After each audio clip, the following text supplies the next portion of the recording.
1984 by George Orwell. Read by Steve Parker. Part 1. Chapter 1. It was a bright, cold day in April, and the clocks were striking 13.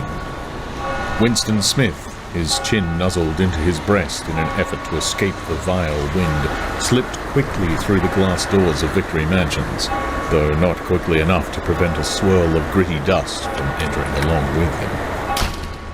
The hallway smelt of boiled cabbage and old rag mats. At one end of it, a coloured poster, too large for indoor display, had been tacked to the wall. It depicted simply an enormous face, more than a metre wide, the face of a man of about 45, with a heavy black moustache and ruggedly handsome features. Winston made for the stairs. It was no use trying the lift. Even at the best of times, it was seldom working, and at present the electric current was cut off during daylight hours. It was part of the economy drive, in preparation for Hate Week. The flat was 7 flights up, and Winston, who was 39 and had a varicose ulcer above his right ankle, went slowly, resting several times on the way. On each landing, opposite the lift shaft, the poster with the enormous face gazed from the wall. It was one of those pictures which are so contrived that the eyes follow you about when you move. "Big Brother is watching you," the caption beneath it ran. Inside the flat, a fruity voice was reading out a list of figures which had something to do with the production of pig iron. Record hauls of pig iron. The voice came from an oblong metal plaque, like a dulled mirror, which formed part of the surface of the right-hand wall. Winston turned a switch, and the voice sank somewhat, though the words were still distinguishable. The instrument, the telescreen, it was called, could be dimmed, but there was no way of shutting it off completely. He moved over to the window, a smallish, frail figure, the meagerness of his body merely emphasized by the blue overalls which were the uniform of the party. His hair was very fair, his face naturally sanguine, his skin roughened by coarse soap and blunt razor blades and the cold of the winter that had just ended. Outside, even through the shut window pane, the world looked cold. Down in the street, little eddies of wind were whirling dust and torn paper into spirals, and though the sun was shining and the sky a harsh blue, there seemed to be no colour in anything, except the posters that were plastered everywhere. The black mustachioed face gazed down from every commanding corner. There was one on the house front immediately opposite. "Big Brother is watching you," the caption said, while the dark eyes looked deep into Winston's own. Down at street level, another poster, torn at one corner, flapping fitfully in the wind, alternately covering and uncovering the single word Ingsoc. In the far distance, a helicopter skimmed down between the roofs, hovered for an instant like a bluebottle, and darted away again with a curving flight. It was the police patrol, snooping into people's windows. The patrols did not matter, however. Only the thought police mattered. Behind Winston's back, the voice from the telescreen was still babbling away about pig iron and the over-fulfillment of the 9th three-year plan. The telescreen received and transmitted simultaneously. Any sound that Winston made above the level of a very low whisper would be picked up by it. Moreover, so long as he remained within the field of vision which the metal plaque commanded, he could be seen as well as heard. There was, of course, no way of knowing whether you were being watched at any given moment. How often or on what system the thought police plugged in on any individual wire was guesswork. It was even conceivable that they watched everybody all the time. But, at any rate, they could plug in your wire whenever they wanted to. You had to did live, from habit that became instinct, in the assumption that every sound you made was overheard, and, except in darkness, every movement scrutinized. Winston kept his back turned to the telescreen. It was safer, though, as he well knew, even a back can be revealing. A kilometre away, the Ministry of Truth, his place of work, towered vast and white above the grimy landscape. This, he thought with a sort of vague distaste, this was London, chief city of Airstrip 1, itself the third most populous of the provinces of Oceania. He tried to squeeze out some childhood memory that should tell him whether London had always been quite like this.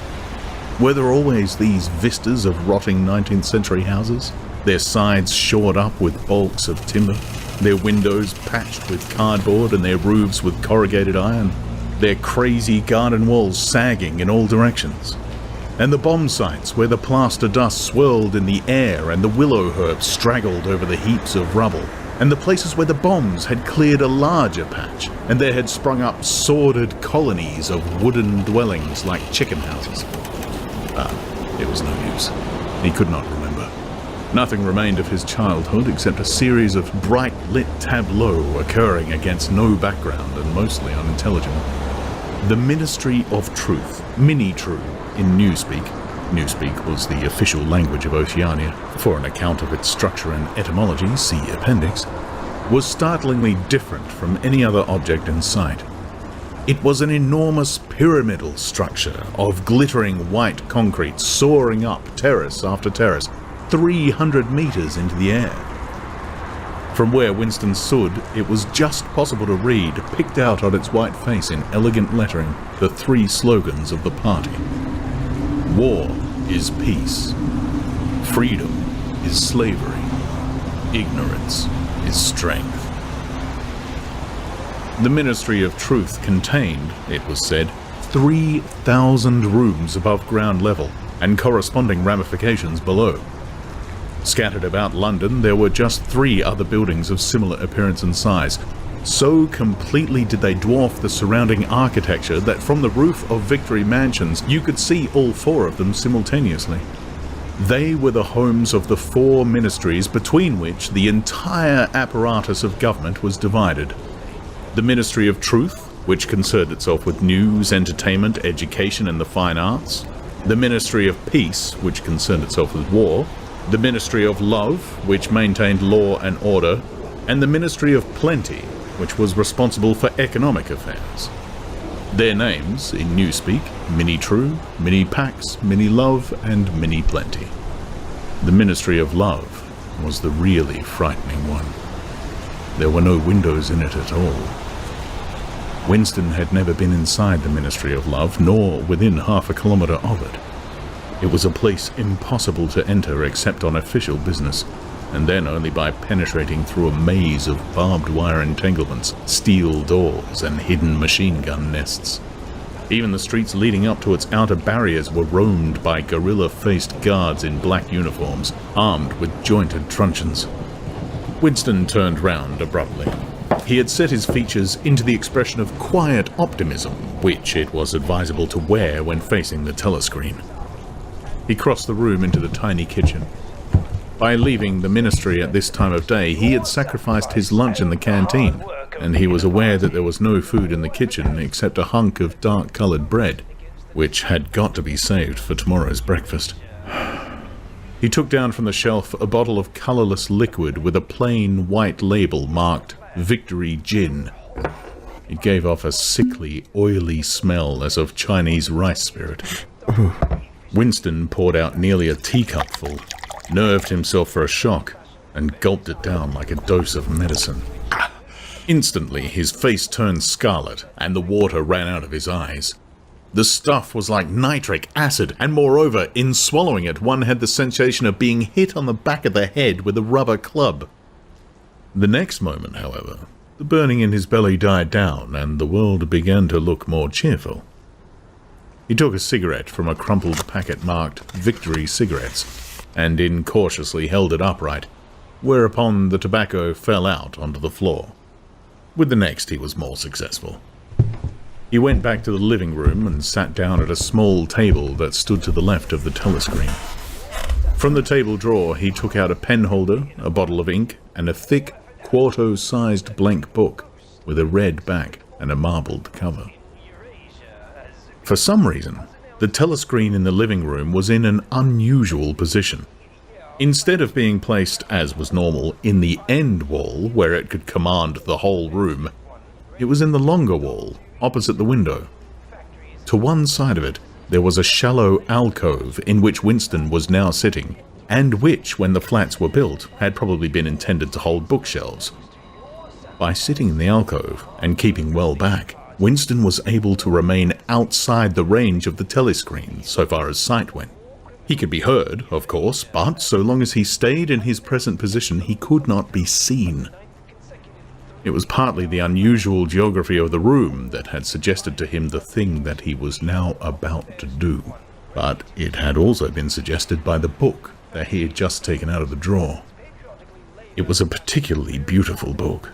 Its smooth, creamy paper, a little yellowed by age, was of a kind that had not been manufactured for at least 40 years past. He could guess, however, that the book was much older than that. He had seen it lying in the window of a frowsy little junk shop in a slummy quarter of the town, just what quarter he did not now remember, and had been stricken immediately by an overwhelming desire to possess it. Party members were supposed not to go into ordinary shops. Dealing on the free market, it was called.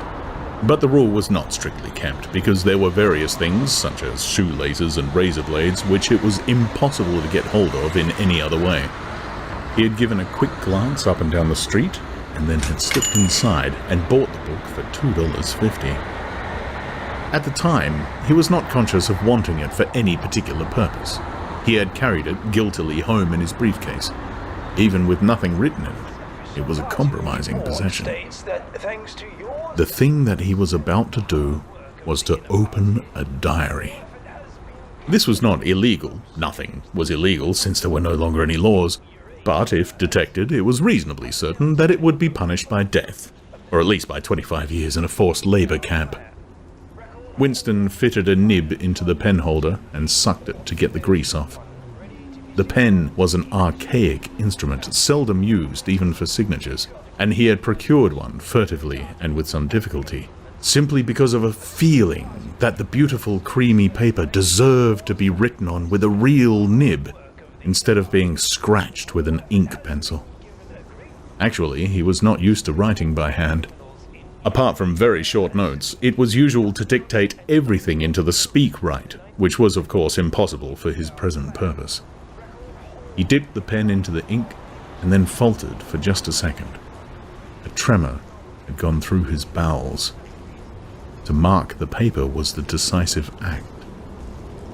In small, clumsy letters, he wrote, April 4, 1984. He sat back. A sense of complete helplessness had descended upon him. To begin with, he did not know with any certainty that it was 1984. It must be around about that date, since he was fairly sure that his age was 39, and he believed that he had been born in 1944 or 1945, but it was never possible nowadays to pin down any date within a year or two. For whom, it suddenly occurred to him to wonder, was he writing this diary? For the future, for the unborn. His mind hovered for a moment round the doubtful date on the page, and then fetched up with a bump against the newspeak word, doublethink. For the first time, the magnitude of what he had undertaken came home to him. How could you communicate with the future? It was, of its nature, impossible. Either the future would resemble the present, in which case it would not listen to him, or it would be different from it, and his predicament would be meaningless. For some time he sat gazing stupidly at the paper. Telescreen had changed over to strident military music. It was curious that he seemed not merely to have lost the power of expressing himself, but even to have forgotten what it was that he had originally intended to say. For weeks past he had been making ready for this moment, and it had never crossed his mind that anything would be needed except courage. The actual writing would be easy. All he had to do was to transfer to paper the interminable restless monologue that had been running inside his head, literally for years. At this moment, however, even the monologue had dried up.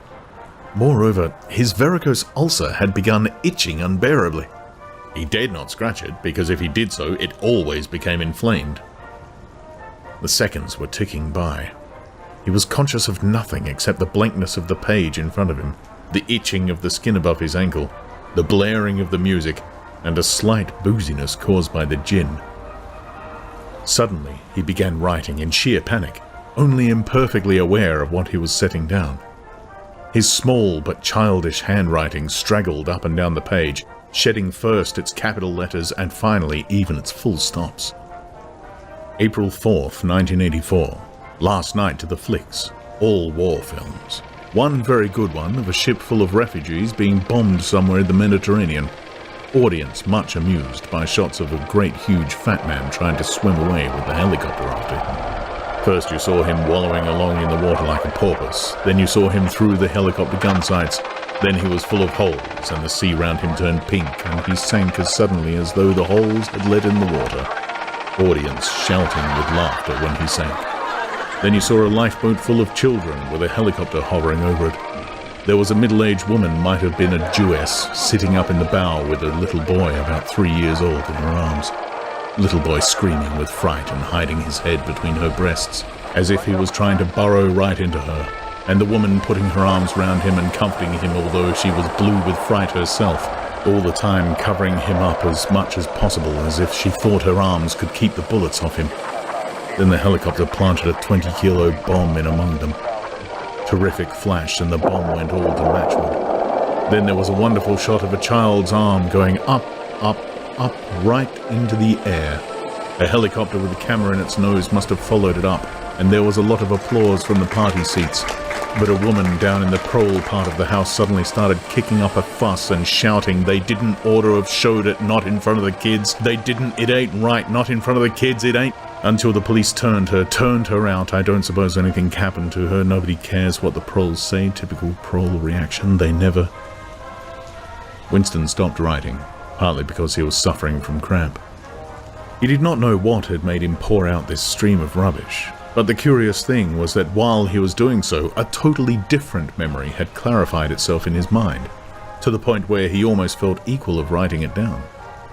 It was, he now realized, because of this other incident that he had suddenly decided to come home and begin the diary today. It had happened that morning at the ministry, if anything so nebulous could be said to happen. It was nearly 1100, and in the records department, where Winston worked, they were dragging the chairs out of the cubicles and grouping them in the center of the hall opposite the big telescreen, in preparation for the 2 minutes hate. Winston was just taking his place in one of the middle rows when 2 people whom he knew by sight but had never spoken to came unexpectedly into the room. One of them was a girl whom he often passed in the corridors. He did not know her name, but he knew that she worked in the fiction department. Presumably, since he had sometimes seen her with the oily hands and carrying a spanner, she had some mechanical job on one of the novel-writing machines. She was a bold-looking girl of about 27, with thick hair, a freckled face, and swift, athletic movements. A narrow scarlet sash, emblem of the Junior Anti-Sex League, was wound several times round the waist of her overalls, just tightly enough to bring out the shapeliness of her hips. Winston had disliked her from the very first moment of seeing her. He knew the reason. It was because of the atmosphere of hockey fields and cold baths and community hikes and general clean-mindedness which she managed to carry about with her. He disliked nearly all women, and especially the young and pretty ones.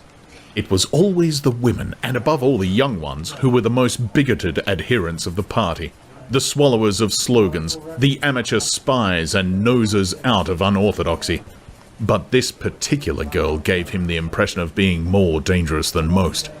Once, when they passed in the corridor, she gave him a quick sidelong glance which seemed to pierce right into him, and for a moment had filled him with black terror. The idea had even crossed his mind that she might be an agent of the thought police. That, it was true, was very unlikely. Still, he continued to feel a particular uneasiness, which had fear mixed up in it as well as hostility whenever she was anywhere near him. The other person was a man named O'Brien, a member of the inner party and a holder of some post so important and remote that Winston had only a dim idea of its nature. A momentary hush passed over the group of people round the chairs as they saw the black overalls of an inner party member approaching. O'Brien was a large, burly man with a thick neck and a coarse, humorous, brutal face. In spite of his formidable appearance, he had a certain charm of manner. He had a trick of resettling his spectacles on his nose, which was curiously disarming, in some indefinable way, curiously civilized. It was a gesture which, if anyone had still thought in such terms, might have recalled an 18th century nobleman offering his snuff-box. Winston had seen O'Brien perhaps a dozen times in almost as many years. He felt deeply drawn to him, and not solely because he was intrigued by the contrast between O'Brien's urbane manner and his prizefighter's physique. Much more, it was because of a secretly held belief, or perhaps not even a belief, but merely a hope, that O'Brien's political orthodoxy was not perfect. Something in his face suggested it irresistibly. And again, perhaps it was not even unorthodoxy that was written in his face, but simply intelligence. But at any rate, he had the appearance of being a person that you could talk to if somehow you could cheat the telescreen and get him alone. Winston had never made the smallest effort to verify this guess. Indeed, there was no way of doing so. At this moment, O'Brien glanced at his wristwatch, saw that it was nearly 1100, and evidently decided to stay in the records department until the 2 minutes hate was over. He took a chair in the same row as Winston, a couple of places away. A small, sandy-haired woman who worked in the next cubicle to Winston was between them. The girl with dark hair was sitting immediately behind.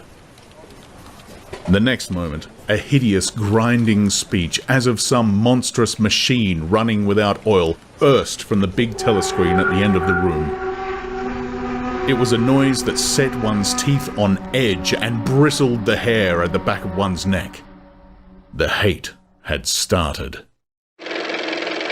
As usual, the face of Emmanuel Goldstein, the enemy of the people, had flashed onto the screen. There were hisses here and there among the audience. The little sandy-haired woman gave a squeak of mingled fear and disgust. Goldstein was the renegade and backslider who once, long ago, how long ago nobody quite remembered, had been one of the leading figures of the party, almost on a level with Big Brother himself, and then had engaged in counter-revolutionary activities, had been condemned to death, and had mysteriously escaped and disappeared. The programs of the 2 minutes hate varied from day to day, but there was none in which Goldstein was not the principal figure. He was the primal traitor, the earliest defiler of the party's purity. All subsequent crimes against the party, all treacheries, acts of sabotage, heresies, deviations sprang directly out of his teaching. Somewhere or other he was still alive and hatching his conspiracies. Perhaps somewhere beyond the sea, under the protection of his foreign paymasters. Perhaps even, so it was occasionally rumored, in some hiding place in Oceania itself. Winston's diaphragm was constricted. He could never see the face of Goldstein without a painful mixture of emotions. It was a lean Jewish face with a great fuzzy aureole of white hair and a small goatee beard. A clever face, and yet somehow inherently despicable, with a kind of senile silliness in the long, thin nose, near the end of which a pair of spectacles was perched. It resembled the face of a sheep, and the voice, too, had a sheep-like quality. Goldstein was delivering his usual venomous attack upon the doctrines of the party, an attack so exaggerated and perverse that a child should have been able to see through it, and yet just plausible enough to fill one with an alarmed feeling that other people, less level-headed than oneself, might be taken in by it. He was abusing Big Brother. He was denouncing the dictatorship of the party. He was demanding the immediate conclusion of peace with Eurasia. He was advocating freedom of speech, freedom of the press, freedom of assembly, freedom of thought. He was crying hysterically that the revolution had been betrayed, and all this in rapid polysyllabic speech which was a sort of parody of the habitual style of the orators of the party, and even contained newspeak words, more newspeak words indeed than any party member would normally use in real life. And all the while, lest one should be in any doubt as to the reality which Goldstein's specious claptrap covered, behind his head on the telescreen there marched the endless columns of the Eurasian army. Row after row of solid-looking men with expressionless Asiatic faces who swam up to the surface of the screen and vanished to be replaced by others exactly similar. The dull, rhythmic tramp of the soldiers' boots formed the background to Goldstein's bleating voice. Before the hate had proceeded for 30 seconds, uncontrollable exclamations of rage were breaking out from half the people in the room. The self-satisfied, sheep-like face on the screen and the terrifying power of the Eurasian army behind it were too much to be borne. Besides, the sight or even the thought of Goldstein produced fear and anger automatically. He was an object of hatred more constant than either Eurasia or Eastasia, since when Oceania was at war with one of these powers, it was generally at peace with the other. But what was strange was that although Goldstein was hated and despised by everybody, although every day and 1,000 times a day his theories were refuted, smashed, ridiculed, held up to the general gaze for the pitiful rubbish that they were, in spite of all this, his influence never seemed to grow less. Always, there were fresh dupes waiting to be seduced by him. A day never passed when spies and saboteurs acting under his directions were not unmasked by the thought police.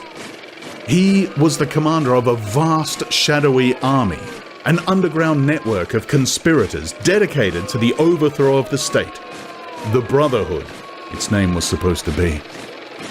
There were also whispered stories of a terrible book, a compendium of all the heresies of which Goldstein was the author, and which circulated clandestinely here and there.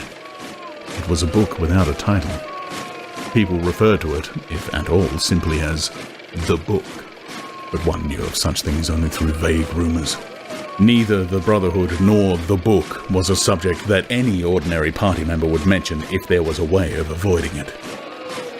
In its second minute, the hate rose to a frenzy. People were leaping up and down in their places and shouting at the tops of their voices in an effort to drown the maddening, bleating voice that came from the screen. The little sandy-haired woman had turned bright pink, and her mouth was opening and shutting like that of a landed fish. Even O'Brien's heavy face was flushed.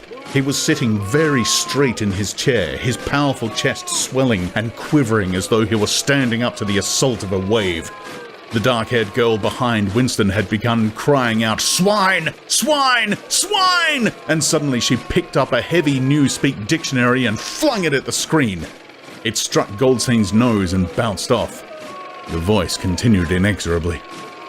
In a lucid moment, Winston found that he was shouting with the others and kicking his heel violently against the rung of his chair.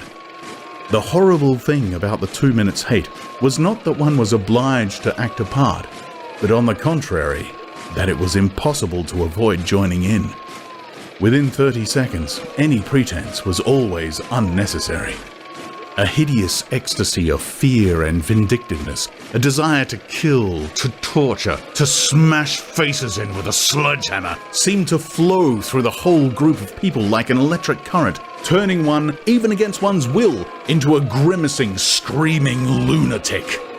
And yet, the rage that one felt was an abstract, undirected emotion which could be switched from one object to another like the flame of a blow lamp. Thus, at one moment, Winston's hatred was not turned against Goldstein at all, but on the contrary, against Big Brother, the party, and the thought police. And at such moments his heart went out to the lonely, derided heretic on the screen, sole guardian of truth and sanity in the world of lies. And yet, the very next instant he was at one with the people around him, and all that was said of Goldstein seemed to him to be true. At those moments, his secret loathing of Big Brother changed into adoration, and Big Brother seemed to tower up, an invincible, fearless protector, standing like a rock against the hordes of Asia. And Goldstein, in spite of his isolation, his helplessness, and the doubt that hung about his very existence, seemed like some sinister enchanter, capable by the mere power of his voice of wrecking the structure of civilization.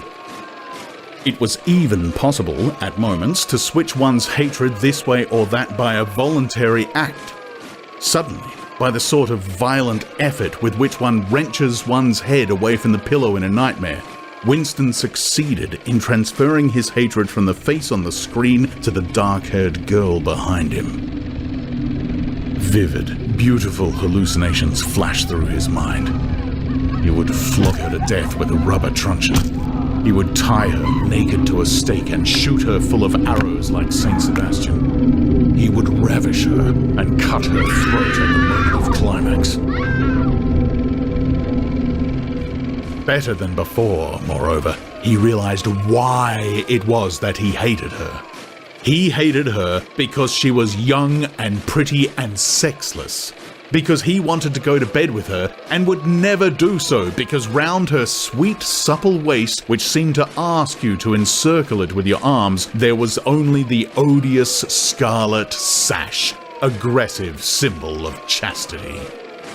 The hate now rose to its climax. The voice of Goldstein had become an actual sheep's bleat, and for an instant the face changed into that of a sheep. Then the sheep face melted into the figure of a Eurasian soldier who seemed to be advancing, huge and terrible, his submachine gun roaring and seeming to spring out of the surface of the screen so that some of the people in the front row actually flinched backwards in their seats. But in the same moment, drawing a deep sigh of relief from everybody, the hostile figure melted into the face of Big Brother. Black-haired, black-mustachioed, full of power and mysterious calm, and so vast that it almost filled up the screen. Nobody heard what Big Brother was saying. It was merely a few words of encouragement, the sort of words that are uttered in the din of battle, not distinguishable individually, but restoring confidence by the fact of being spoken. Then the face of Big Brother faded away again, and instead the three slogans of the party stood out in bold capitals. War is peace. Freedom is slavery. Ignorance is strength. But the face of Big Brother seemed to persist for several seconds on the screen, as though the impact that it had made on everyone's eyeballs was too vivid to wear off immediately. The little sandy-haired woman had flung herself forward over the back of the chair in front of her. With a tremulous murmur that sounded like, "My Savior," she extended her arms towards the screen. Then she buried her face in her hands. It was apparent that she was uttering a prayer. At this moment, the entire group of people broke into a deep, slow, rhythmical chant of B.B., B.B., over and over again, very slowly, with a long pause between the first B and the second. A heavy, murmurous sound, somehow curiously savage, in the background of which one seemed to hear the stamp of naked feet and the throbbing of tom-toms. For perhaps as much as 30 seconds they kept it up. It was a refrain that was often heard in moments of overwhelming emotion. Partly it was a sort of hymn to the wisdom and majesty of Big Brother, but still more it was an act of self-hypnosis, a deliberate drowning of consciousness by means of rhythmic noise. Winston's entrails seemed to grow cold. In the 2 minutes' hate he could not help sharing in the general delirium, but this subhuman chanting of B, B, B, B always filled him with horror. Of course, he chanted with the rest. It was impossible to do otherwise. To dissemble your feelings, to control your face, to do what everyone else was doing was an instinctive reaction. But there was a space of a couple of seconds during which the expression of his eyes might conceivably have betrayed him. And it was exactly at this moment that the significant thing happened, if indeed it did happen. Momentarily, he caught O'Brien's eye. O'Brien had stood up. He had taken off his spectacles and was in the act of resettling them on his nose with his characteristic gesture. but there was a fraction of a second when their eyes met, and for as long as it took to happen, Winston knew, yes, he knew, that O'Brien was thinking the same thing as himself. An unmistakable message had passed. It was as though their two minds had opened and the thoughts were flowing from one into the other through their eyes. "I am with you," O'Brien seemed to be saying to him. "I know precisely what you are feeling. I know all about your contempt, your hatred, your disgust, but don't worry. I am on your side." And then the flash of intelligence was gone, and O'Brien's face was as inscrutable as everybody else's. That was all, and he was already uncertain whether it had happened. Such incidents never had any sequel. All that they did was to keep him alive in one belief or hope that others beside himself were the enemies of the party. Perhaps the rumors of vast underground conspiracies were true after all. Perhaps the Brotherhood really existed. It was impossible, in spite of the endless arrests and confessions and executions, to be sure that the Brotherhood was not simply a myth. Some days he believed in it, some days not. There was no evidence, only fleeting glimpses that might mean anything or nothing, snatches of overheard conversation, faint scribbles on lavatory walls. Once, even when two strangers met, a small movement of the hand which had looked as though it might be a signal of recognition. It was all guesswork. Very likely he had imagined everything. He'd gone back to his cubicle without looking at O'Brien again. The idea of following up their momentary contact hardly crossed his mind. It would have been inconceivably dangerous, even if he had known how to set about doing it. For a second, 2 seconds, they had exchanged an equivocal glance, and that was the end of the story. But even that was a memorable event in the locked loneliness in which one had to live. Winston roused himself and sat up straighter. He let out a belch. The gin was rising from his stomach. His eyes refocused on the page. He discovered that while he sat helplessly musing, he had also been writing, as though by automatic action. And it was no longer the same cramped, awkward handwriting as before. His pen had slid voluptuously over the smooth paper, printing in large, neat capitals, "Down with Big Brother, down with Big Brother, down with Big Brother, down with Big Brother, down with Big Brother," over and over again, filling half a page. He could not help feeling a twinge of panic. It was absurd, since the writing of those particular words was not more dangerous than the initial act of opening the diary, but for a moment he was tempted to tear out the spoiled pages and abandon the enterprise altogether. He did not do so, however, because he knew that it was useless. Whether he wrote "Down with Big Brother" or whether he refrained from writing it made no difference. Whether he went on with the diary or whether he did not go on with it made no difference. The thought police would get him just the same. He had committed, would still have committed, even if he never set pen to paper, the essential crime that contained all others in itself. Thought crime, they called it.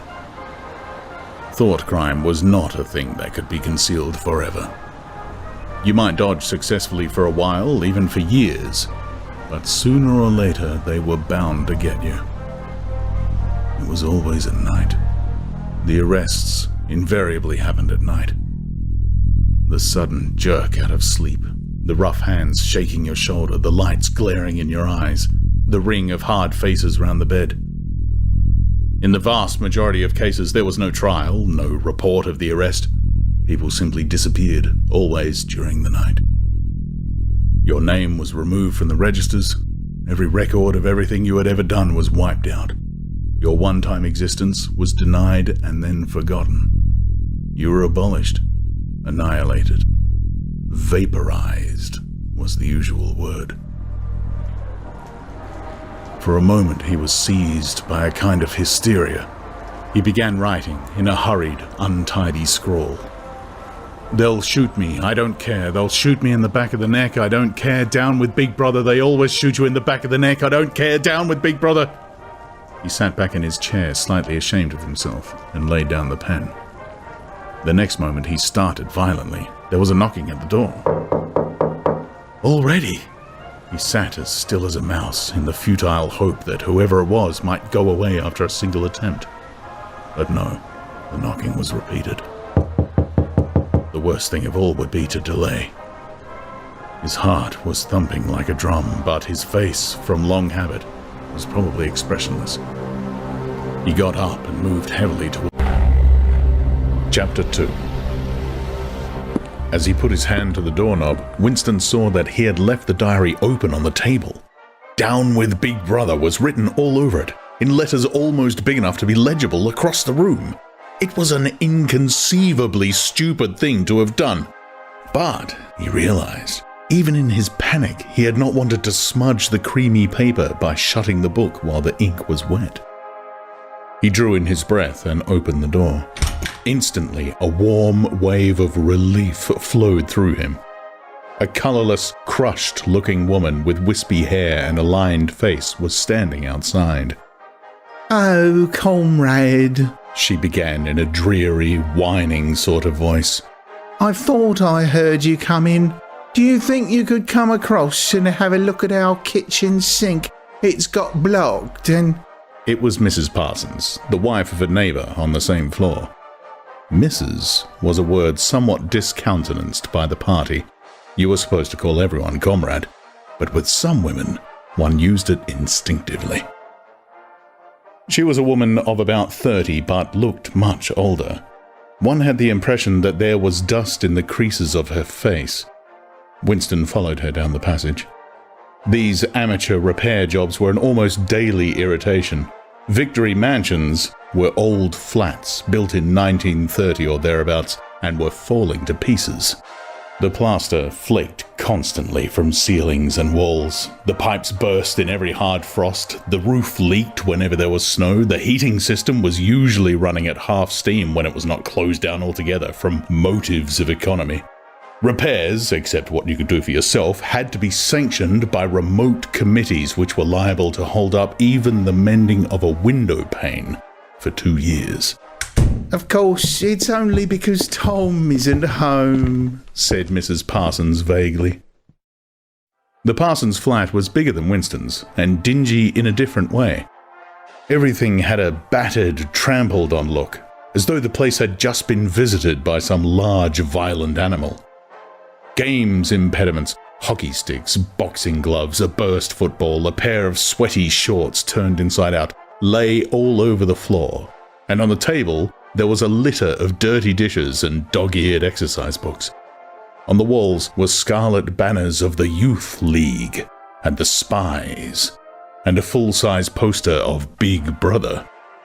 There was the usual boiled cabbage smell common to the whole building, but it was shot through by a sharper reek of sweat, which, one knew this at the first sniff, though it was hard to say how, was the sweat of some person not present at the moment. In another room, someone with a comb and a piece of toilet paper was trying to keep tune with the military music, which was still issuing from the telescreen.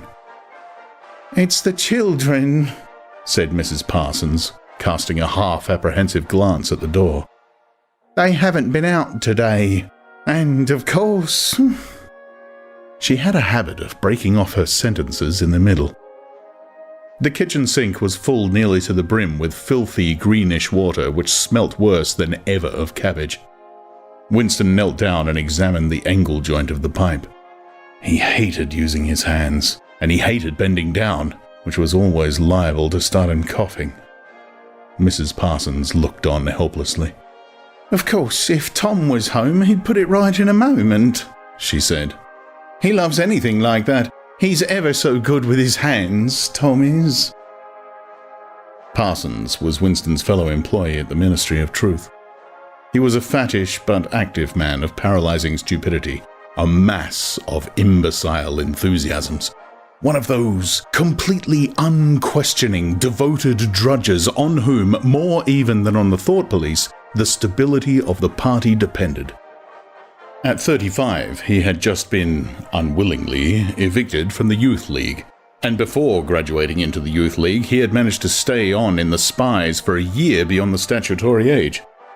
At the ministry, he was employed in some subordinate post for which intelligence was not required, but on the other hand, he was a leading figure on the sports committee, and all the other committees engaged in organizing community hikes, spontaneous demonstrations, savings campaigns, and voluntary activities generally.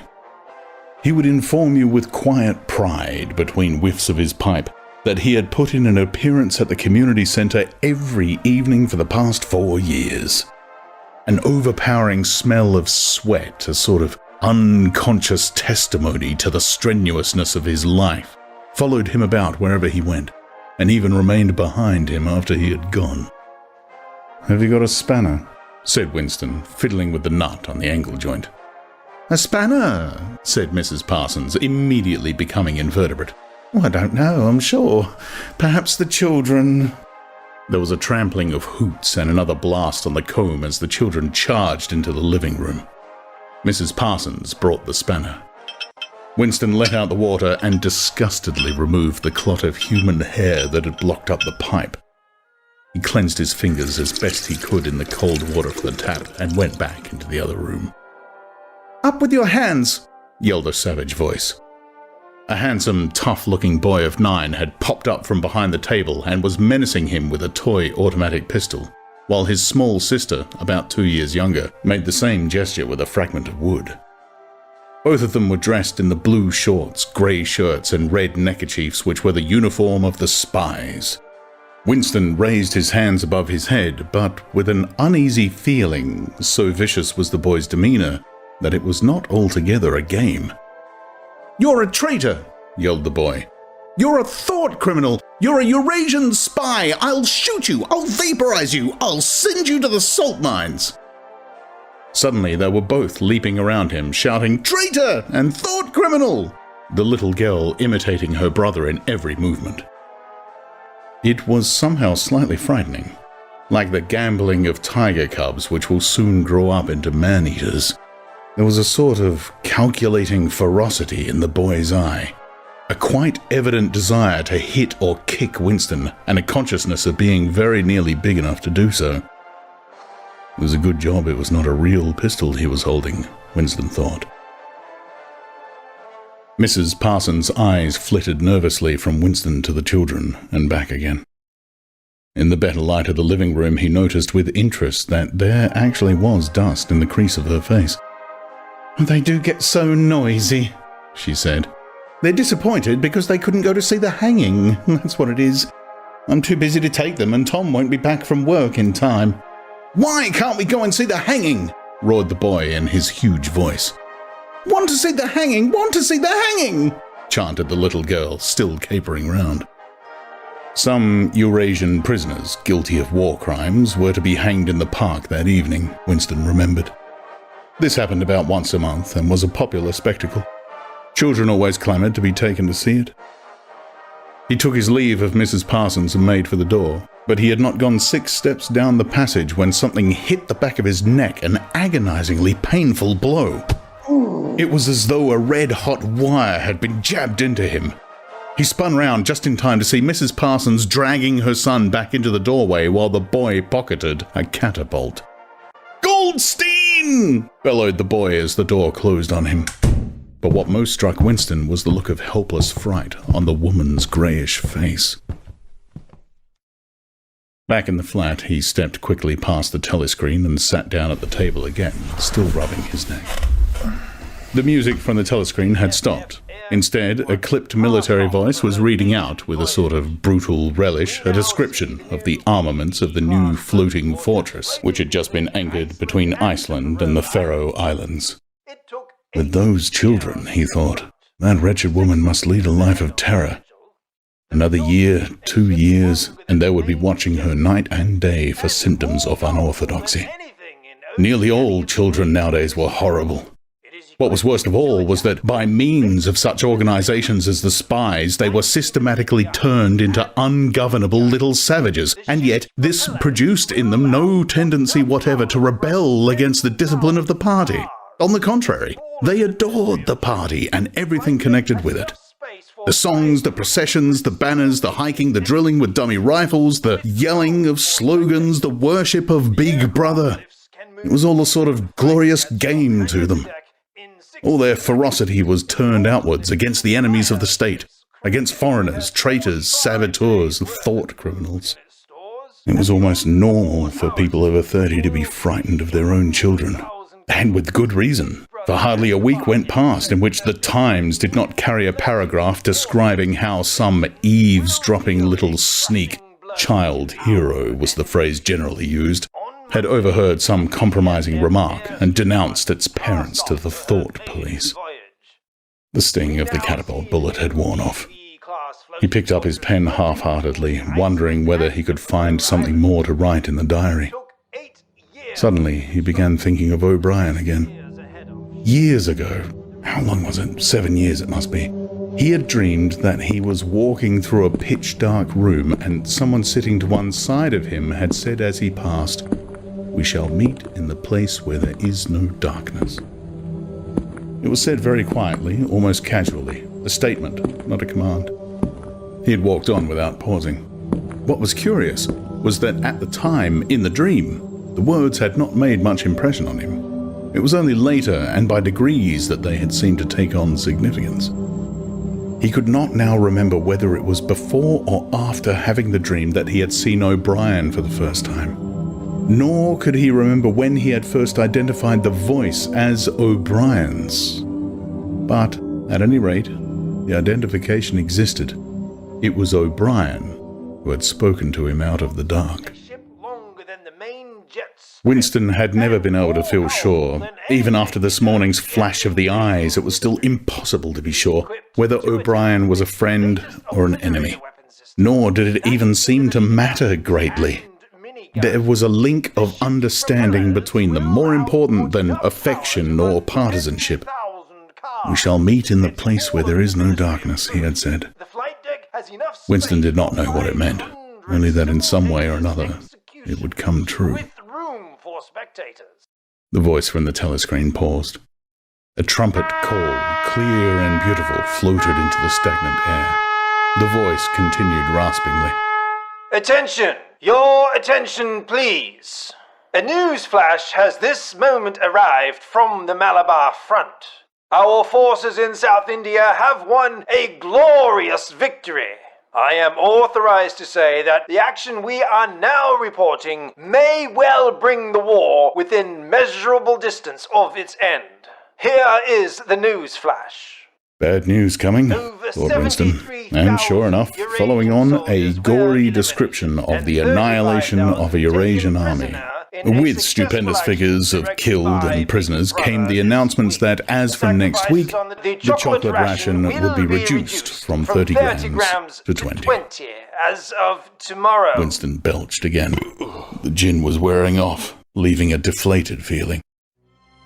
The telescreen, perhaps to celebrate the victory, perhaps to drown the memory of the lost chocolate, crashed into Oceania, 'tis for thee. Oceania, the peaceful, strong and brave. He was supposed to stand to attention. However, in his present position, he was invisible. Oceania, 'tis for thee gave way to lighter music. Winston walked over to the window, keeping his back to the telescreen. The day was still cold and clear. Somewhere far away, a rocket bomb exploded with a dull, reverberating roar. About 20 or 30 of them a week were falling on London at present. Down in the street, the wind flapped the torn poster to and fro, and the word Ingsoc fitfully appeared and vanished. Ingsoc. The sacred principles of Ingsoc. Newspeak, doublethink, the mutability of the past. He felt as though he were wandering in the forests of the sea bottom, lost in a monstrous world where he himself was the monster.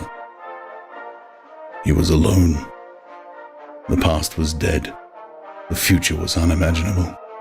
What certainty had he that a single human creature now living was on his side?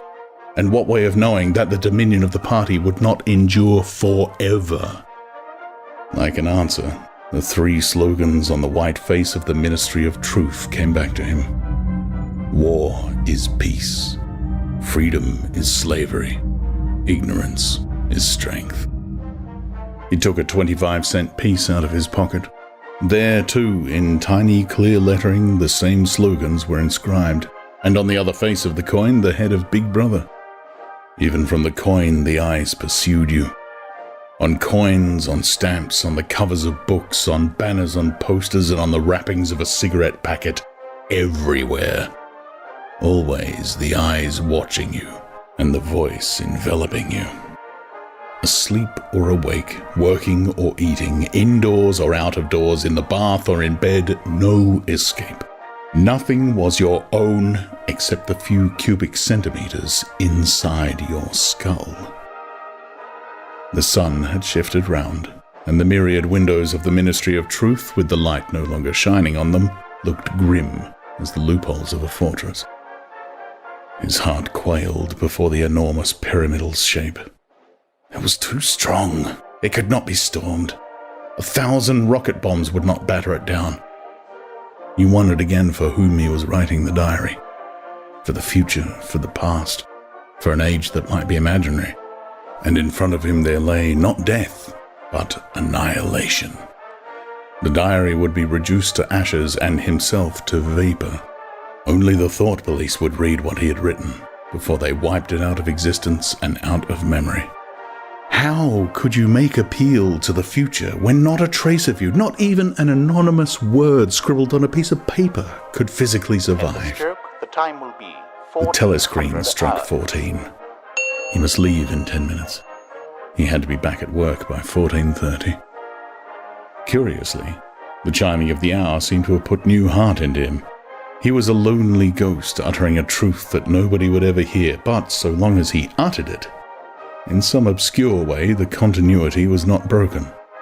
It was not by making yourself heard, but by staying sane that you carried on the human heritage. He went back to the table, dipped his pen, and wrote. To the future or to the past, to a time when thought is free, when men are different from one another and do not live alone, to a time when truth exists and what is done cannot be undone.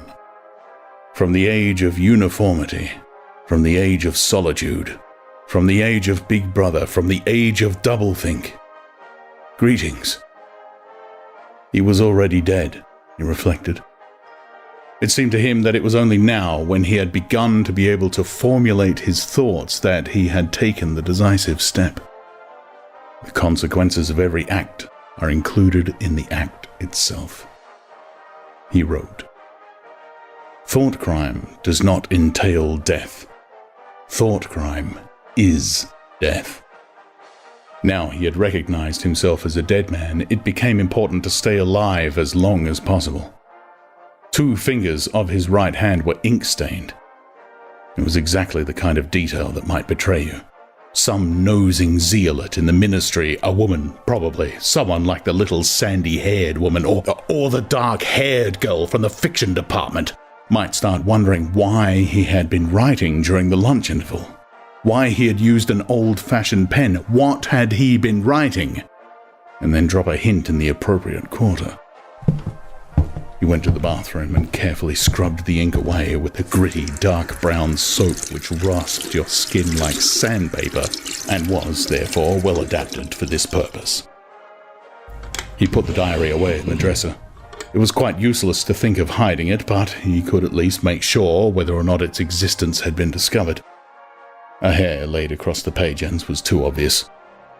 With the tip of his finger, he picked up an identifiable grain of whitish dust and deposited it on the corner of the cover where it was bound to be shaken off if the book was moved. Chapter 3. Winston was dreaming of his mother. He must, he thought, have been 10 or 11 years old when his mother had disappeared. She was a tall, statuesque, rather silent woman with slow movements and magnificent fair hair. His father he remembered more vaguely as dark and thin, dressed always in neat, dark clothes. Winston remembered especially the very thin soles of his father's shoes, and wearing spectacles. The 2 of them must, evidently, had been swallowed up in one of the first great purges of the 50s. At this moment, his mother was sitting in some place deep down beneath him, with his young sister in her arms. He did not remember his sister at all, except as a tiny, feeble baby, always silent, with large, watchful eyes. Both of them were looking up at him. They were down in some subterranean place, the bottom of a well, for instance, or a very deep grave.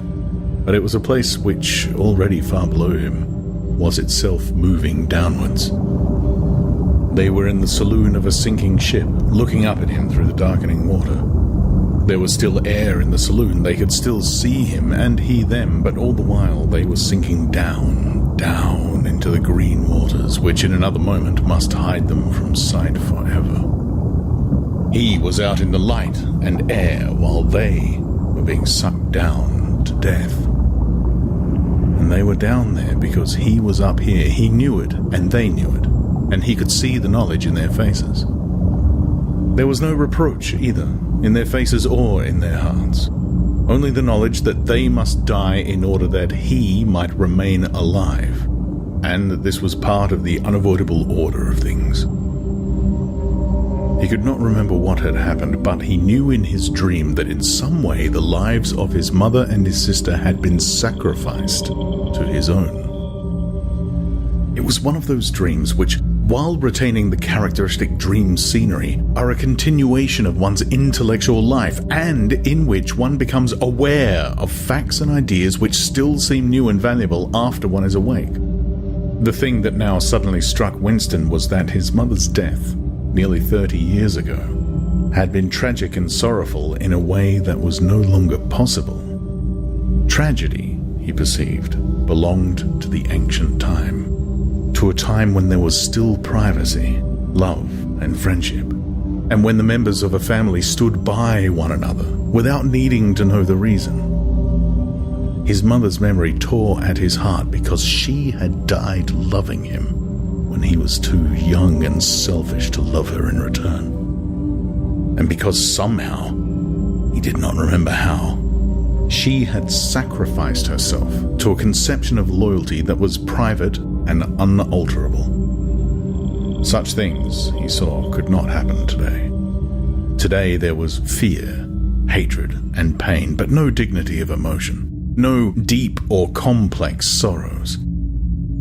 All this he seemed to see in the large eyes of his mother and sister, looking up at him through the green water, hundreds of fathoms down, and still sinking. Suddenly, he was standing on short, springy turf on a summer evening when the slanting rays of the sun gilded the ground. The landscape that he was looking at recurred so often in his dreams that he was never fully certain whether or not he had seen it in the real world. In his waking thoughts, he called it the Golden Country. It was an old, rabbit-bitten pasture with a foot track wandering across it and a molehill here and there. In the ragged hedge on the opposite side of the field, the boughs of the elm tree were swaying very faintly in the breeze, their leaves just stirring in dense masses like women's hair. Somewhere near at hand, though out of sight, there was a clear, slow-moving stream where dace were swimming in the pools under the willow trees. The girl with the dark hair was coming towards them across the field.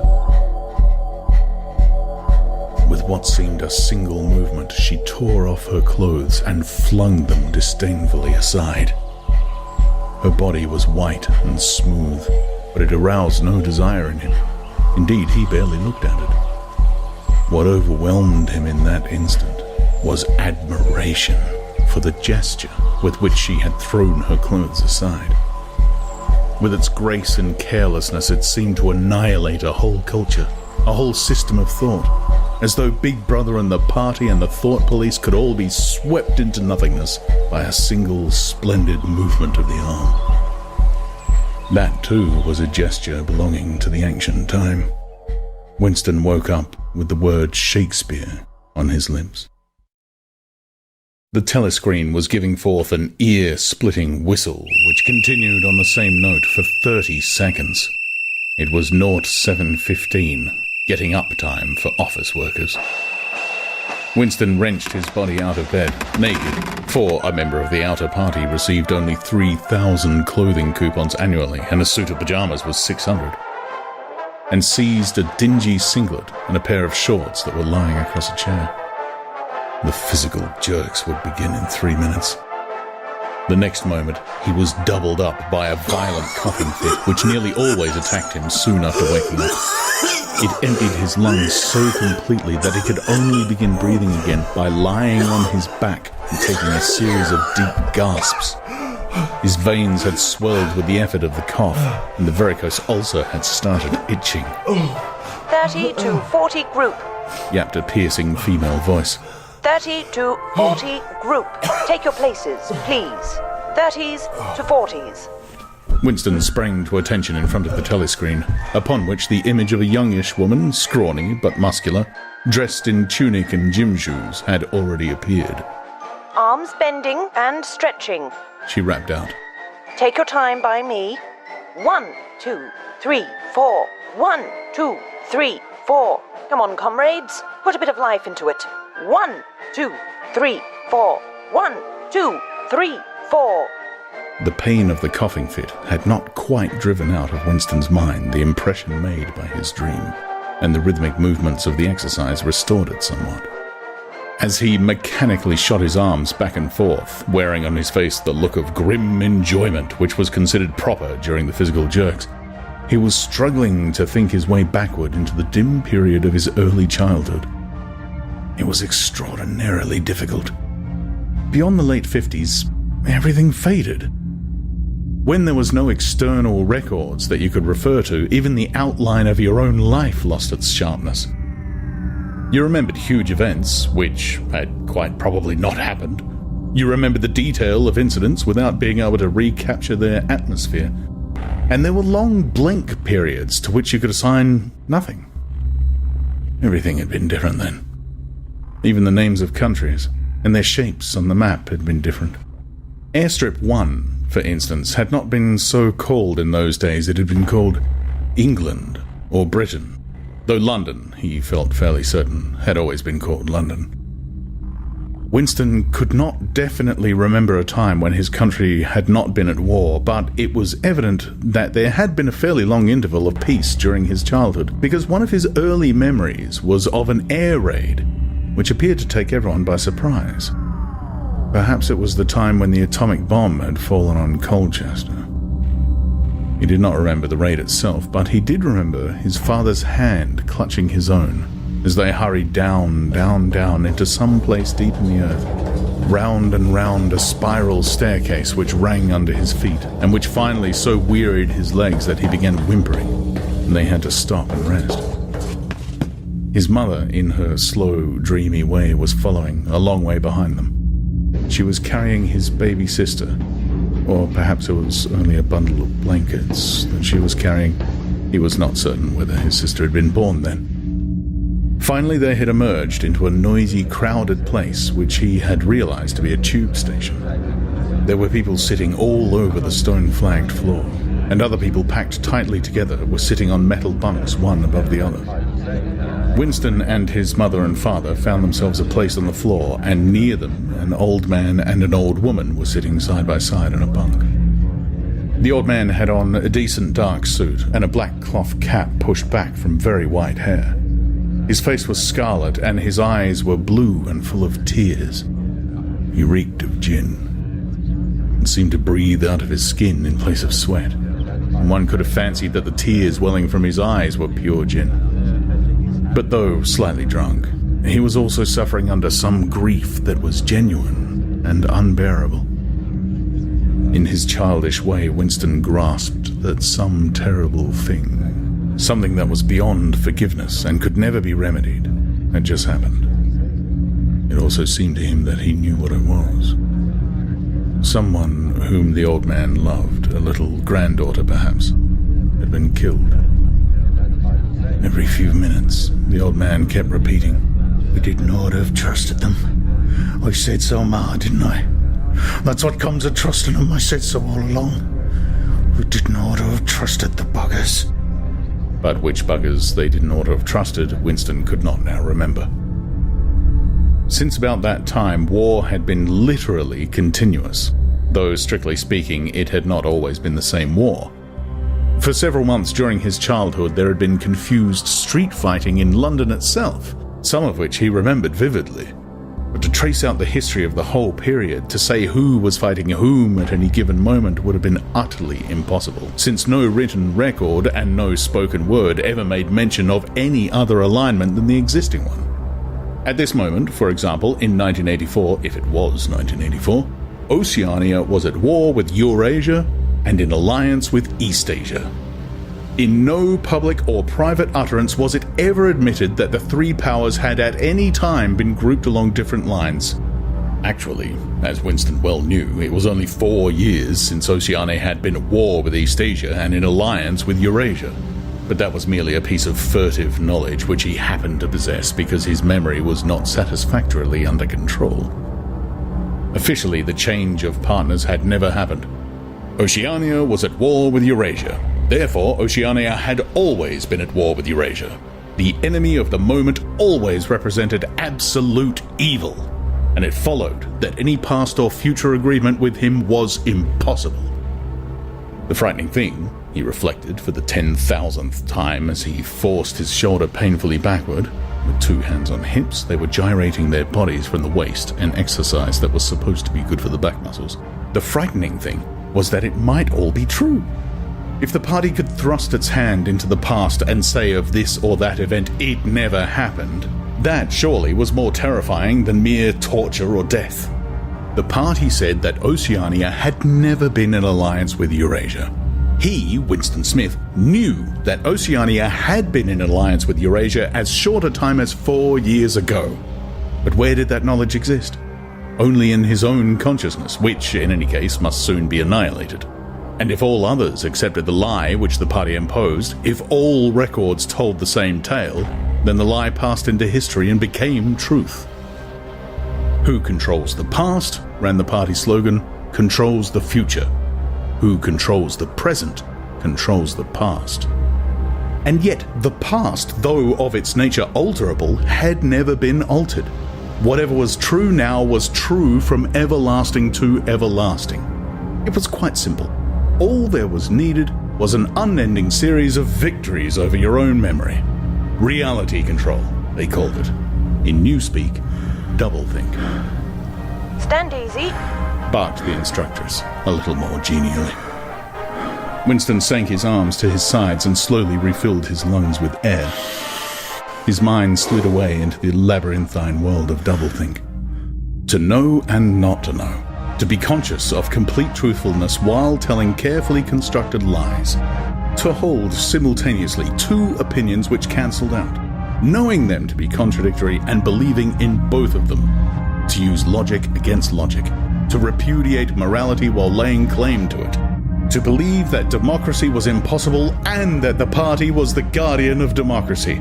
To forget whatever it was necessary to forget, then to draw it back into memory again at the moment when it was needed, and then promptly to forget it again, and above all, to apply the same process to the process itself. That was the ultimate subtlety, consciously to induce unconsciousness, and then, once again, to become unconscious of the act of hypnosis you had just performed. Even to understand the word doublethink involved the use of doublethink. The instructors had called them to attention again. And now, let's see which of us can touch our toes, she said enthusiastically. Right over from the hips, please, comrades. 1, 2, 1, 2. Winston loathed this exercise, which sent shooting pains all the way from his heels to his buttocks, and often ended by bringing on another coughing fit. The half-pleasant quality went out of his meditations. The past, he reflected, had not merely been altered, it had been actually destroyed. For how could you establish even the most obvious fact when there existed no record outside your own memory? He tried to remember in what year he had first heard mention of Big Brother. He thought it must have been at some time in the 60s, but it was impossible to be certain. In the party histories, of course, Big Brother figured as leader and guardian of the revolution since its very earliest days. His exploits had been gradually pushed backwards in time until already they extended into the fabulous world of the 40s and the 30s, when the capitalists in their strange cylindrical hats still rode through the streets of London in great gleaming motor cars or horse carriages with glass sides. There was no knowing how much of this legend was true and how much was invented. Winston could not even remember at what date the party itself had come into existence. He did not believe he had ever heard the word Ingsoc before 1960, but it was possible that in its old speak form, English Socialism, that is to say, it had been current earlier. Everything melted into mist. Sometimes, indeed, you could put your finger on a definite lie. It was not true, for example, as was claimed in the party history books, that the party had invented aeroplanes. He remembered aeroplanes since his earliest childhood, but you could prove nothing. There was never any evidence. Just once in his whole life, he had held in his hands unmistakable documentary proof of the falsification of an historical fact, and on that occasion... Smith! Screamed the shrewish voice from the telescreen. 6079 Smith W. Yes, you. Bend lower, please. You can do better than that. You're not trying. Lower, please. That's better, comrade. Now, stand at ease, the whole squad, and watch me. A sudden hot sweat had broken out all over Winston's body. His face remained completely inscrutable. Never show dismay, never show resentment. A single flicker of the eyes could give you away. He stood watching while the instructress raised her arms above her head and, one could not say gracefully, but with remarkable neatness and efficiency, bent over and tucked the first joint of her fingers under her toes. There, comrades. That's how I want to see you doing it. Watch me again. I'm 39 and I've had 4 children. Now look. She bent over again. You see, my knees aren't bent. You can all do it if you want to, she added as she straightened herself up. Anyone under 45 is perfectly capable of touching his toes. We don't all have the privilege of fighting in the front line, but at least we can all keep fit. Remember our boys on the Malabar front and the sailors in the floating fortresses. Just think what they have to put up with. Now, try again. That's better, comrade. That's much better. She added encouragingly, as Winston, with a violent lunge, succeeded in touching his toes with knees unbent for the first time in several years. Chapter 4.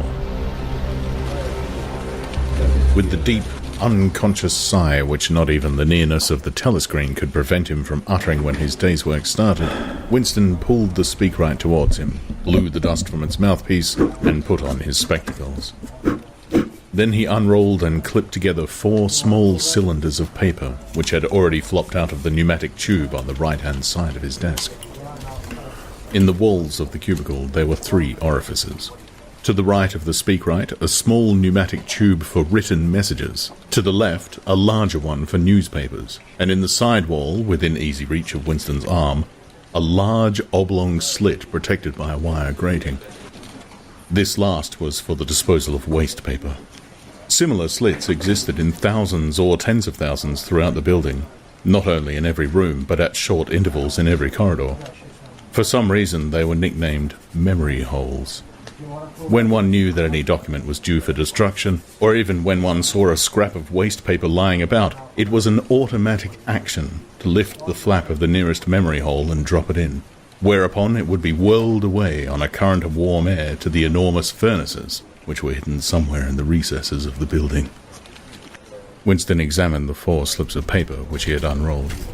Each contained a message of only 1 or 2 lines, in the abbreviated jargon, not actually Newspeak, but consisting largely of Newspeak words, which was used in the ministry for internal purposes. Times, 17.384. BB speech malreported Africa. Rectify. Times, 19/12/83. Forecast 3-year plan, 4th quarter, 83 misprints. Verify current issue. Times, 14/2/84. Mini plenty malquoted chocolate. Rectify. Times, 3/12/83. reporting BB day order double plus ungood, refs unpersons, rewrite full-wise up-sub anti-filing. With a faint feeling of satisfaction, Winston laid the fourth message aside. It was an intricate and responsible job, and had better be dealt with last. The other three were routine matters, though the second one would probably mean some tedious wading through lists of figures. Winston dialed back numbers on the telescreen and called for the appropriate issues of the Times, which slid out of a pneumatic tube after only a few minutes' delay. The messages he had received referred to articles or news items which, for one reason or another, it was thought necessary to alter, or, as the official phrase had it, to rectify.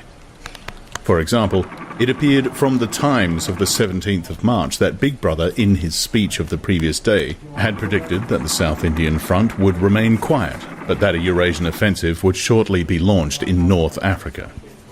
As it happened, the Eurasian Higher Command had launched its offensive in South India and left North Africa alone. It was therefore necessary to rewrite a paragraph of Big Brother's speech in such a way as to make him predict the thing that had actually happened. Or again, the Times of the 19th of December had published the official forecast of the output of various classes of consumption goods in the fourth quarter of 1983, which was also the sixth quarter of the ninth three-year plan. Today's issue contained a statement of the actual output, from which it appeared that the forecasts were in every instance grossly wrong. Winston's job was to rectify the original figures by making them agree with the later ones. As for the third message, it referred to a very simple error which could be set right in a couple of minutes. As short a time ago as February, the Ministry of Plenty had issued a promise, a categorical pledge, were the official words, that there would be no reduction of the chocolate ration during 1984. Actually, as Winston was aware, the chocolate ration was to be reduced from 30 grams to 20 at the end of the present week. All that was needed was to substitute for the original promise a warning that it would probably be necessary to reduce the ration at some time in April. As soon as Winston had dealt with each of the messages, he clipped his speak-written corrections to the appropriate copy of the Times and pushed them into the pneumatic tube. Then, with a movement which was as nearly as possible unconscious, he crumpled up the original message and any notes that he himself had made and dropped them into the memory hole to be devoured by the flames. What happened in the unseen labyrinth to which the pneumatic tubes led he did not know in detail, but he did know in general terms. As soon as all the corrections which happened to be necessary in any particular number of the Times had been assembled and collated, that copy would be reprinted, the original copy destroyed, and the corrected copy placed on the files in its stead. The process of continuous alteration was applied not only to newspapers, but to books, periodicals, pamphlets, posters, leaflets, films, soundtracks, cartoons, photographs, to every kind of literature or documentation which might conceivably hold any political or ideological significance. Day by day, and almost minute by minute, the past was brought up to date. In this way, every prediction made by the party could be shown by documentary evidence to have been correct. Nor was any item of news or any expression of opinion which conflicted with the needs of the moment ever allowed to remain on record. All history was a palimpsest, scraped clean and reinscribed exactly as often as was necessary. In no case would it have been possible, once the deed was done, to prove that any falsification had taken place. The largest section of the records department, far larger than the one on which Winston worked, consisted simply of persons whose duty it was to track down and collect all copies of books, newspapers, and other documents which had been superseded and which were due for destruction. A number of the Times which might, because of changes in political alignment or mistaken prophecies uttered by Big Brother, have been rewritten a dozen times, still stood on the files bearing its original date, and no other copy existed to contradict it. Books also were recalled and rewritten again and again, and were invariably reissued without any admission that any alteration had ever been made.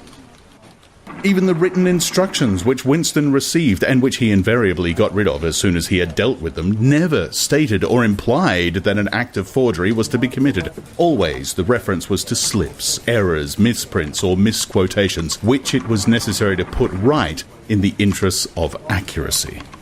But actually, he thought, as he readjusted the Ministry of Plenty's figures. It was not even forgery. It was merely the substitution of one piece of nonsense for another. Most of the material that you were dealing with had no connection with anything in the real world. Not even the kind of connection that is contained in a direct lie. Statistics were just as much a fantasy in their original version as in their rectified version. A great deal of the time, you were expected to make them up out of your head. For example, the Ministry of Plenty's forecast had estimated the output of boots for the quarter at 145 million pairs. The actual output was given as 62 millions. Winston, however, in rewriting the forecast, marked the figure down to 57 millions, so as to allow for the usual claim that the quota had been over-fulfilled. In any case, 62 millions was no nearer the truth than 57 millions, or than 145 millions. Very likely, no boots had been produced at all. Likelier still, nobody knew how many had been produced, much less cared. All one knew was that every quarter, astronomical numbers of boots were produced on paper, while perhaps half the population of Oceania went barefoot. And so it was with every class of recorded fact, great or small. Everything faded away into a shadow world in which finally even the date of the year had become uncertain. Winston glanced across the hall. In the corresponding cubicle on the other side, a small, precise-looking, dark-chinned man named Tillotson was working steadily away with a folded newspaper on his knee and his mouth very close to the mouthpiece of the speakwrite. He had the air of trying to keep what he was saying a secret between him and the telescreen. He looked up, and his spectacles darted a hostile flash in Winston's direction. Winston hardly knew Tillotson, and had no idea what work he was employed on. People in the records department did not readily talk about their jobs. In the long windowless hall with its double row of cubicles and its endless rustle of papers and hum of voices murmuring into speakwrites, there were quite a dozen people whom Winston did not even know by name, though he daily saw them hurrying to and fro in the corridors or gesticulating in the 2 minutes hate. He knew that in the cubicle next to him, the little woman with sandy hair toiled day in, day out, simply at tracking down and deleting from the press the names of people who had been vaporized and were therefore considered never to have existed. There was a certain fitness in this, since her own husband had been vaporized a couple of years earlier. And a few cubicles away, a mild, ineffectual, dreamy creature named Ampleforth, with very hairy ears and a surprising talent for juggling with rhymes and meters, was engaged in producing garbled versions, definitive texts, they were called, of poems which had become ideologically offensive but which, for one reason or another, were to be retained in the anthologies. And this hall, with its 50 workers or thereabout, was only one subsection, a single cell, as it were, in the huge complexity of the records department. Beyond, above, below were other swarms of workers engaged in an unimaginable multitude of jobs. There were the huge printing shops with their sub-editors, their typography experts, and their elaborately equipped studios for the faking of photographs. There was the teleprogram section with its engineers, its producers, and its teams of actors specifically chosen for their skill in imitating voices. There were the armies of reference clerks, whose job was simply to draw up lists of books and periodicals which were due for recall. There were the vast repositories where the corrected documents were stored, and the hidden furnaces where the original copies were destroyed. And somewhere or other, quite anonymous, there were the directing brains who coordinated the whole effort and laid down the lines of policy which made it necessary that this fragment of the past should be preserved, that one falsified, and the other rubbed out of existence.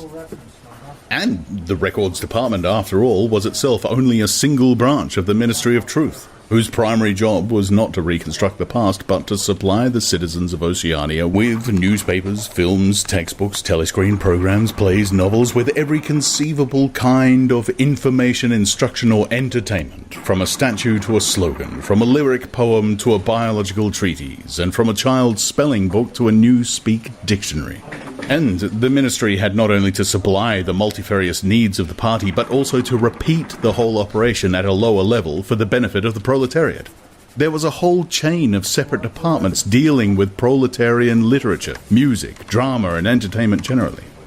Here were produced rubbishy newspapers containing almost nothing except sport, crime, and astrology, sensational 5-cent novelettes, films oozing with sex, and sentimental songs which were composed entirely by mechanical means on a special kind of kaleidoscope known as a versifactor. There was even a whole subsection, pornosec, it was called in newspeak, engaged in producing the lowest kind of pornography, which was sent out in sealed packets, and which no party member, other than those who worked on it, was permitted to look at. 3 messages had slipped out of the pneumatic tube while Winston was working, but they were simple matters, and he had disposed of them before the 2 minutes hate interrupted him. When the hate was over, he returned to his cubicle, took the Newspeak dictionary from the shelf, pushed the speakwrite to one side, cleaned his spectacles, and settled down to his main job of the morning. Winston's greatest pleasure in life was in his work. Most of it was a tedious routine, but included in it, there were also jobs so difficult and intricate that you could lose yourself in them as in the depths of a mathematical problem. Delicate pieces of forgery in which you had nothing to guide you except your knowledge of the principles of Ingsoc and your estimate of what the party wanted you to say.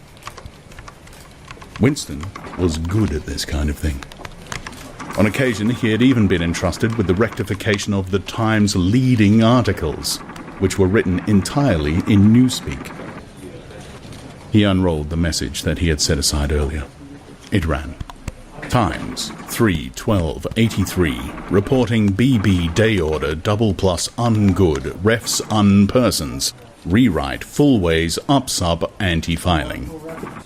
In old speak, or standard English, this might be rendered, this reporting of Big Brother's order for the day in the Times of December 3rd, 1983 is extremely unsatisfactory and makes references to non-existent persons. Rewrite it in full and submit your draft to higher authority before filing. Winston read through the offending article. Big Brother's orders for the day, it seemed, had been chiefly devoted to praising the work of an organization known as FFCC, which supplied cigarettes and other comforts to the sailors in the floating fortresses. A certain Comrade Withers, a prominent member of the inner party, had been singled out for special mention and awarded a decoration, the Order of Conspicuous Merit, 2nd class. 3 months later, FFCC had suddenly been dissolved, with no reason given. One could assume that Withers and his associates were now in disgrace, but there had been no report of the matter in the press or on the telescreen. That was to be expected, since it was unusual for political offenders to be put on trial or even publicly denounced. The great purges involving thousands of people, with public trials of traitors and thought criminals who made abject confession of their crimes and were afterwards executed, were special showpieces, not occurring oftener than once in a couple of years. More commonly, people who had incurred the displeasure of the party simply disappeared and were never heard of again. One never had the slightest clue as to what had happened to them. In some cases, they might not even be dead. Perhaps 30 people personally known to Winston, not counting his parents, had disappeared at one time or another. Winston stroked his nose gently with a paperclip. In the cubicle across the way, Comrade Tillotson was still crouching secretively over his speakwrite. He raised his head for a moment, again the hostile spectacle flash. Winston wondered whether Comrade Tillotson was engaged on the same job as himself. It was perfectly possible. So tricky a piece of work would never be entrusted to a single person. On the other hand, to turn it over to a committee would be to admit openly that an act of fabrication was taking place. Very likely, as many as a dozen people were now working away on rival versions of what Big Brother had actually said. And presently some master brain in the inner party would select this version or that, would re-edit it and set in motion the complex processes of cross-referencing that would be required, and then the chosen lie would pass into the permanent records and become truth. Winston did not know why Withers had been disgraced. Perhaps it was for corruption or incompetence. Perhaps Big Brother was merely getting rid of a too popular subordinate.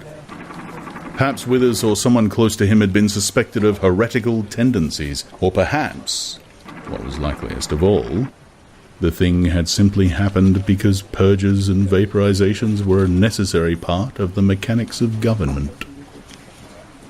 The only real clue lay in the words, refs unpersons, which indicated that Withers was already dead. You could not invariably assume this to be the case when people were arrested. Sometimes they were released and allowed to remain at liberty for as much as a year or 2 years before being executed. Very occasionally, some person whom you had believed dead long since would make a ghostly reappearance at some public trial, where he would implicate hundreds of others by his testimony before vanishing, this time forever. Withers, however, was already an unperson. He did not exist.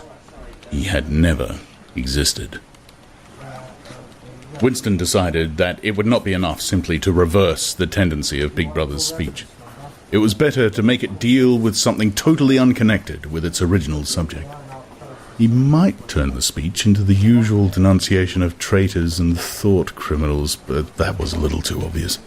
While to invent a victory at the front or some triumph over overproduction in the 9th three-year plan might complicate the records too much.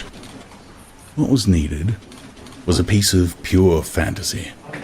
Suddenly, there sprang into his mind, ready-made, as it were, the image of a certain Comrade Ogilvy, who had recently died in battle in heroic circumstances. There were occasions when Big Brother devoted his order for the day to commemorating some humble rank-and-file party member whose life and death he held up as an example worthy to be followed. Today he should commemorate Comrade Ogilvy. It was true that there was no such person as Comrade Ogilvy, but a few lines of print and a couple of faked photographs would soon bring him into existence. Winston thought for a moment, then pulled the speakwrite towards him and began dictating in Big Brother's familiar style. A style at once military and pedantic, and, because of a trick of asking questions and then promptly answering them, "What lesson do we learn from this fact, comrades? The lesson, which is also one of the fundamental principles of Ingsoc that," etc., etc., easy to imitate. At the age of 3, Comrade Ogilvy had refused all toys, except a drum, a submachine gun, and a model helicopter. At 6, a year early by special relaxation of the rules, he had joined the spies. At 9, he had been troop leader. At 11, he had denounced his uncle to the thought police after overhearing a conversation which appeared to him to have criminal tendencies. At 17, he had been a district organizer of the Junior Anti-Sex League. At 19, he had designed a hand grenade which had been adopted by the Ministry of Peace and which, at his first trial, had killed 31 Eurasian prisoners in one burst. At 23, he had perished in action. Pursued by enemy jet planes while flying over the Indian Ocean with important dispatches, he had weighted his body with his machine gun and leapt out of the helicopter into deep water, dispatches and all. An end, said Big Brother, which it was impossible to contemplate without feelings of envy. Big Brother added a few remarks on the purity and single-mindedness of Comrade Ogilvy's life. He was a total abstainer and non-smoker. He had no recreations except the daily hour in the gymnasium, had taken a vow of celibacy, believing marriage and the care of a family to be incompatible with a 24-hour-a-day devotion to duty. He had no subjects of conversation except the principles of Ingsoc, and no aim in life except the defeat of the Eurasian enemy and the hunting down of spies, saboteurs, thought criminals, and traitors generally. Winston debated with himself whether to award Comrade Ogilvy the Order of Conspicuous Merit. In the end, he decided against it, because of the unnecessary cross-referencing that it would entail. Once again, he glanced at his rival in the opposite cubicle. Something seemed to tell him with certainty that Tillotson was busy on the same job as himself. There was no way of knowing whose job would finally be adopted, but he felt a profound conviction that it would be his own. Comrade Ogilvy, unimagined an hour ago, was now a fact. It struck him as curious that you could create dead men but not living ones. Comrade Ogilvy, who had never existed in the present, now existed in the past. And when, once the act of forgery was forgotten, he would exist just as authentically and upon the same evidence as Charlemagne or Julius Caesar. Chapter 5. In the low-ceilinged canteen deep underground, the lunch queue jerked slowly forward. The room was already very full and deafeningly noisy.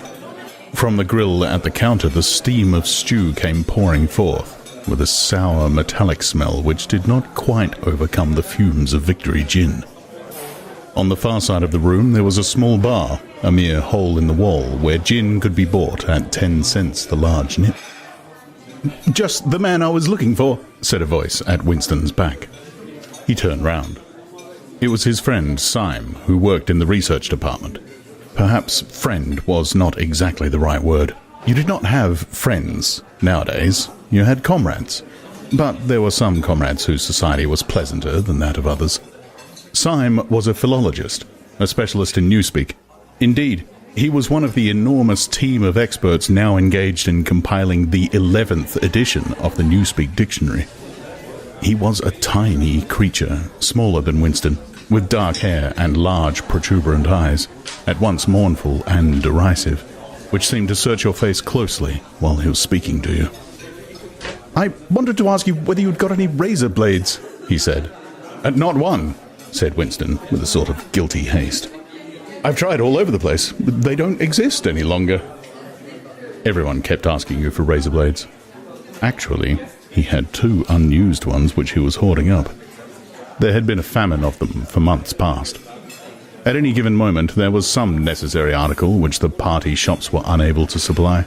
Sometimes it was buttons, sometimes it was darning wool, sometimes it was shoelaces. At present, it was razor blades. You could only get hold of them, if at all, by scrounging more or less furtively on the free market. "I've been using the same blade for 6 weeks, he added untruthfully. The queue gave another jerk forward. As they halted, he turned and faced Syme again. Each of them took a greasy metal tray from the pile at the end of the counter. "Did you go and see the prisoners hanged yesterday?" said Syme. "I was working," said Winston indifferently. "I shall see it on the flicks, I suppose." "A very inadequate substitute," said Syme. His mocking eyes roved over Winston's face. "I know you," the eyes seemed to say. "I see through you. I know very well why you didn't go to see those prisoners hanged." In an intellectual way, Syme was venomously orthodox. He would talk with a disagreeable, gloating satisfaction of helicopter raids on enemy villages, and trials and confessions of thought criminals, the executions in the cellars of the Ministry of Love. Talking to him was largely a matter of getting him away from such subjects and entangling him, if possible, in the technicalities of newspeak, on which he was authoritative and interesting. Winston turned his head a little aside to avoid the scrutiny of the large dark eyes. "It was a good hanging," said Syme reminiscently. "I think it spoils it when they tie their feet together. I like to see them kicking. And above all, at the end, the tongue sticking right out and blue, quite bright blue. That's the detail that appeals to me." "Next, please," yelled the white-apron prole with the ladle. Winston and Syme pushed their trays beneath the grill.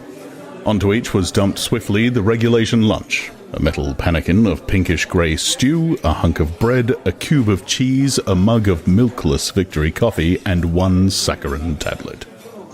"There's a table over there, under the telescreen," said Syme. "Let's pick up a gin on the way." The gin was served out to them in handleless china mugs. They threaded their way across the crowded room and unpacked their trays onto the metal-top table, on one corner of which someone had left a pool of stew, a filthy liquid mess that had the appearance of vomit. Winston topped up his mug of gin, paused for an instant to collect his nerve, and gulped the oily-tasting stuff down. When he had winked the tears out of his eyes, he suddenly discovered that he was hungry. He began swallowing spoonfuls of the stew, which, in amongst its general sloppiness, had cubes of spongy pinkish stuff which was probably a preparation of meat. Neither of them spoke again till they had emptied their pannikins.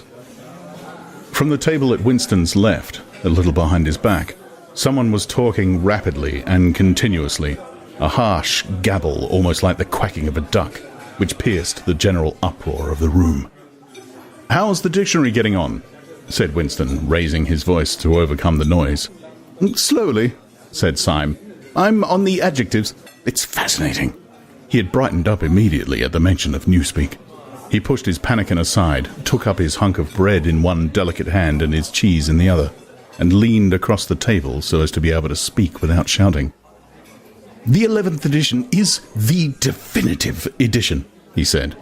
"We're getting the language into its final shape, the shape it's going to have when nobody speaks anything else. When we finish with it, people like you will have to learn it all over again. You think, I dare say, that our chief job is inventing new words, but not a bit of it. We're destroying words, scores of them, hundreds of them, every day. We're cutting the language down to the bone. The 11th edition won't contain a single word that will become obsolete before the year 2050. He bit hungrily into his bread and swallowed a couple of mouthfuls, then continued speaking with a sort of pedant's passion. His thin, dark face had become animated, his eyes had lost their mocking expression and grown almost dreamy. It's a beautiful thing, the destruction of words. Of course, the great wastage is in the verbs and adjectives, but there are hundreds of nouns that can be gotten rid of as well. It isn't only the synonyms, there are also the antonyms. After all, what justification is there for a word which is simply the opposite of some other word? A word contains its opposite in itself. Take good, for instance. If you have a word like good, what need is there for a word like bad? Ungood will do just as well, but better, because it's an exact opposite, which the other is not. Or again, if you want a stronger version of good, what sense is there in having a whole string of vague, useless words like excellent and splendid and all the rest of them?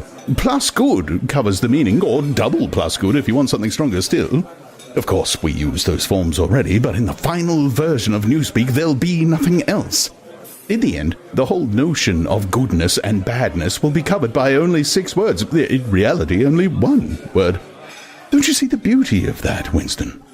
It was BB's idea originally, of course, he added as an afterthought. A sort of vapid eagerness flitted across Winston's face at the mention of Big Brother. Nevertheless, Syme immediately detected a certain lack of enthusiasm. "You haven't a real appreciation of Newspeak, Winston," he said almost sadly. "Even when you write it, you're still thinking in Old Speak. I've read some of the pieces you write in the Times occasionally.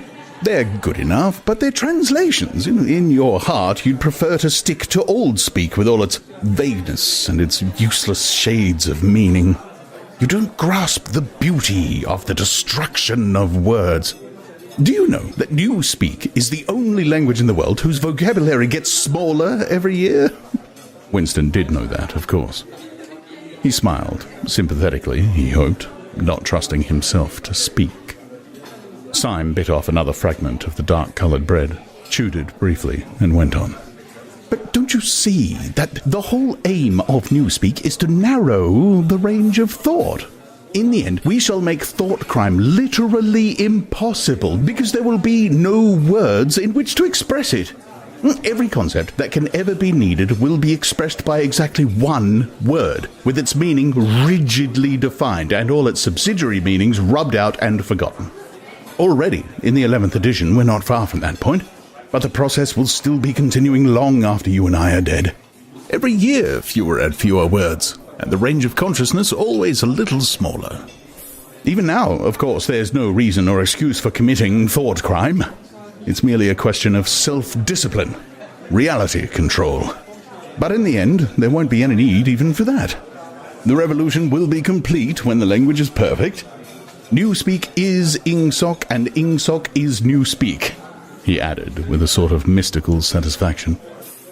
"Has it ever occurred to you, Winston, that by the year 2050, at the very latest, not a single human being will be alive who could understand such a conversation as we are having now? Except," began Winston doubtfully, and he stopped. It had been on the tip of his tongue to say, except the proles. But he checked himself, not feeling fully certain that this remark was not in some way unorthodox. Syme, however, had divined what he was about to say. "But the proles are not human beings," he said carelessly. "By 2050, earlier probably, all real knowledge of old speak will have disappeared. The whole literature of the past will have been destroyed. Chaucer, Shakespeare, Milton, Byron, they'll exist only in new speak versions. Not merely changed into something different, but actually changed into something contradictory of what they used to be. Even the literature of the party will change. Even the slogans will change. How could you have a slogan like 'freedom is slavery' when the concept of freedom has been abolished? Well, the whole climate of thought will be different. In fact, there will be no thought as we understand it now. Orthodoxy means not thinking, not needing to think. Orthodoxy is unconsciousness." One of these days, thought Winston with sudden deep conviction, Syme will be vaporized. He's too intelligent. He sees too clearly and speaks too plainly. The party does not like such people. One day, he will disappear. It is written in his face. Winston had finished his bread and cheese. He turned a little sideways in his chair to drink his mug of coffee. At the table on his left, the man with the strident voice was still talking remorselessly away. A young woman who was perhaps his secretary, and who was sitting with her back to Winston, was listening to him, and seemed to be eagerly agreeing with everything that he said. From time to time, Winston caught some such remark as, "Oh, I think you're so right. I do so agree with you," uttered in a youthful and rather silly feminine voice. But the other voice never stopped for an instant, even when the girl was speaking. Winston knew the man by sight, though he knew no more about him than that he held some important post in the fiction department. He was a man of about 30, with a muscular throat and a large mobile mouth. His head was thrown back a little, and because of the angle at which he was sitting, his spectacles caught the light, and presented to Winston 2 blank discs instead of eyes.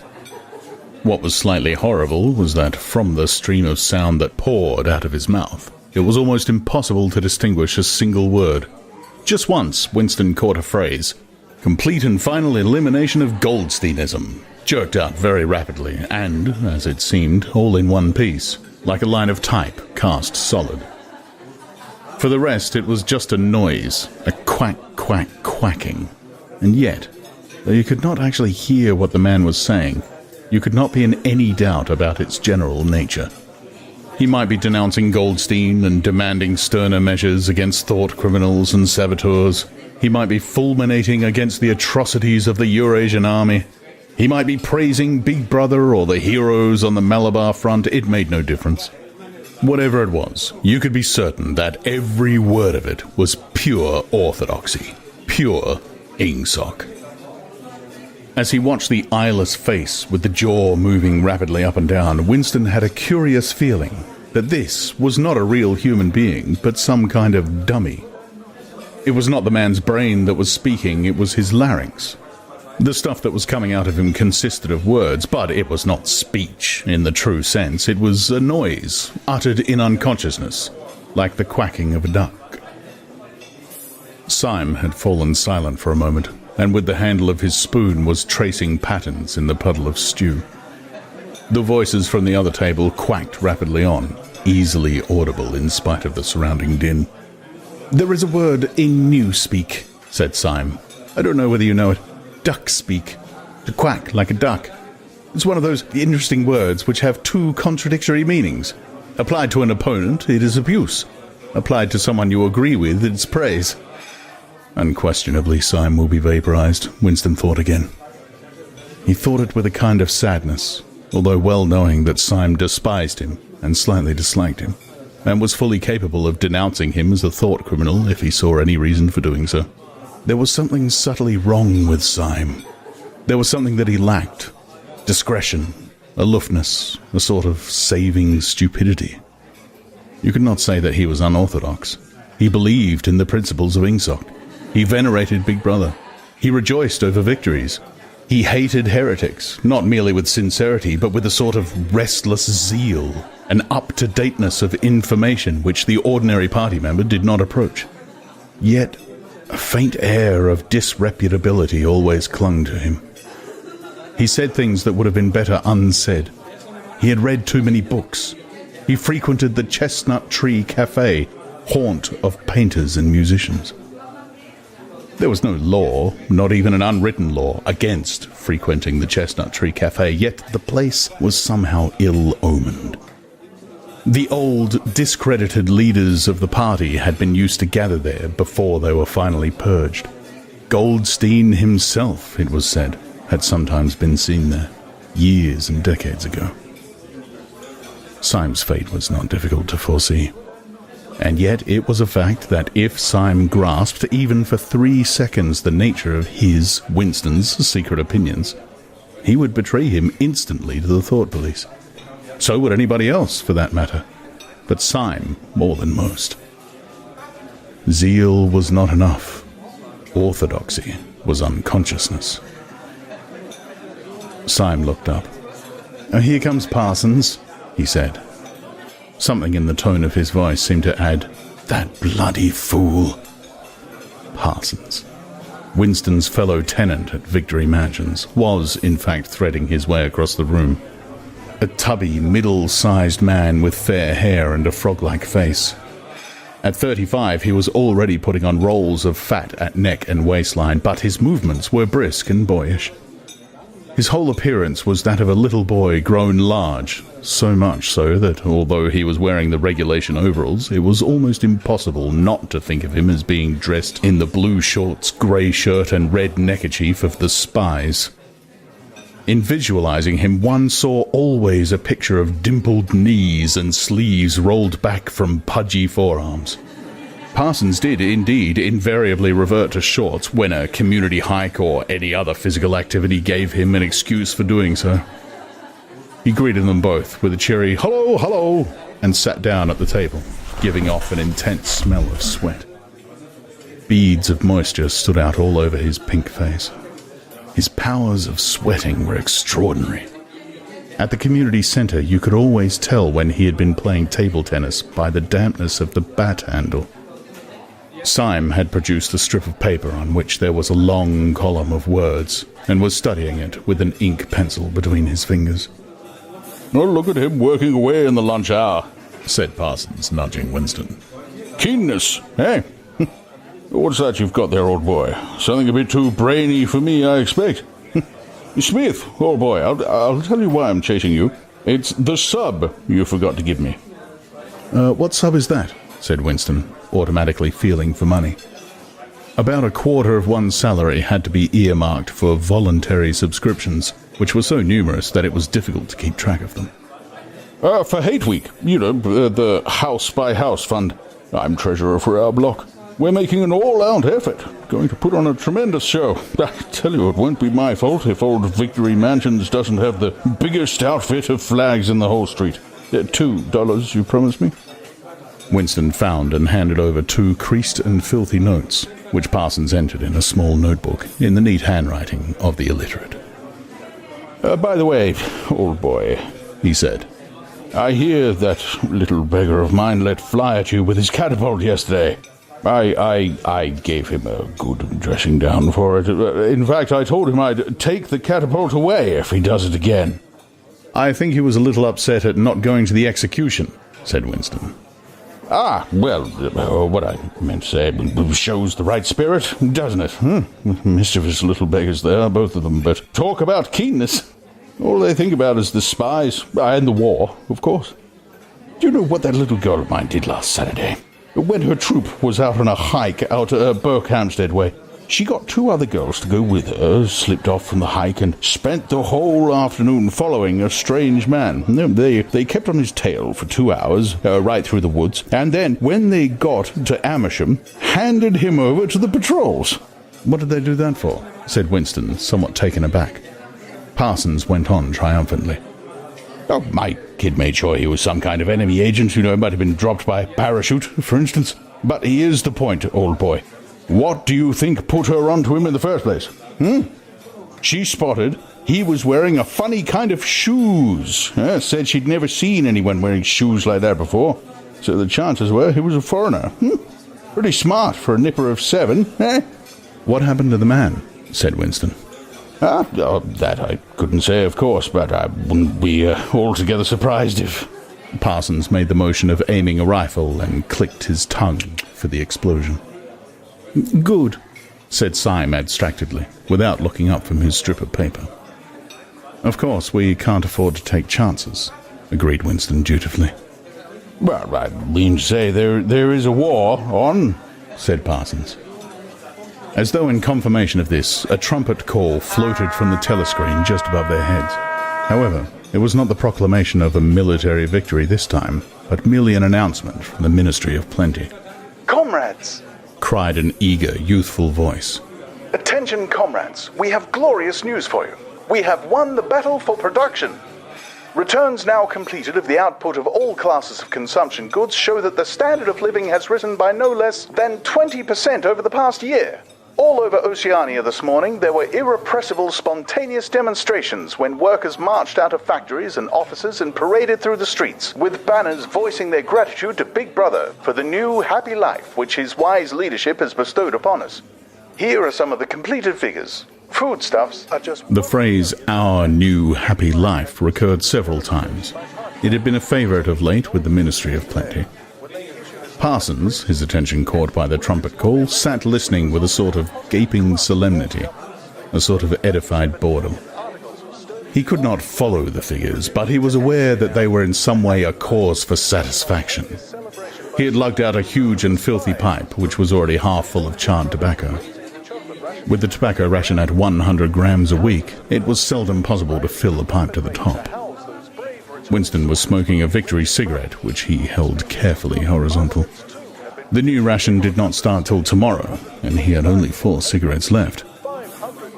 For the moment, he had shut his ears to the remoter noises, and was listening to the stuff that streamed out of the telescreen. It appeared that there had even been a demonstration to thank Big Brother for raising the chocolate rations to 20 grams a week. And only yesterday, he reflected, it had been announced that the ration was to be reduced to 20 grams a week. Was it possible that they could swallow that after only 24 hours? Yes, they swallowed it. Parsons swallowed it easily, with the stupidity of an animal. The eyeless creature at the other table swallowed it fanatically, passionately, with a furious desire to track down, denounce, and vaporize anyone who should suggest that last week the ration had been 30 grams.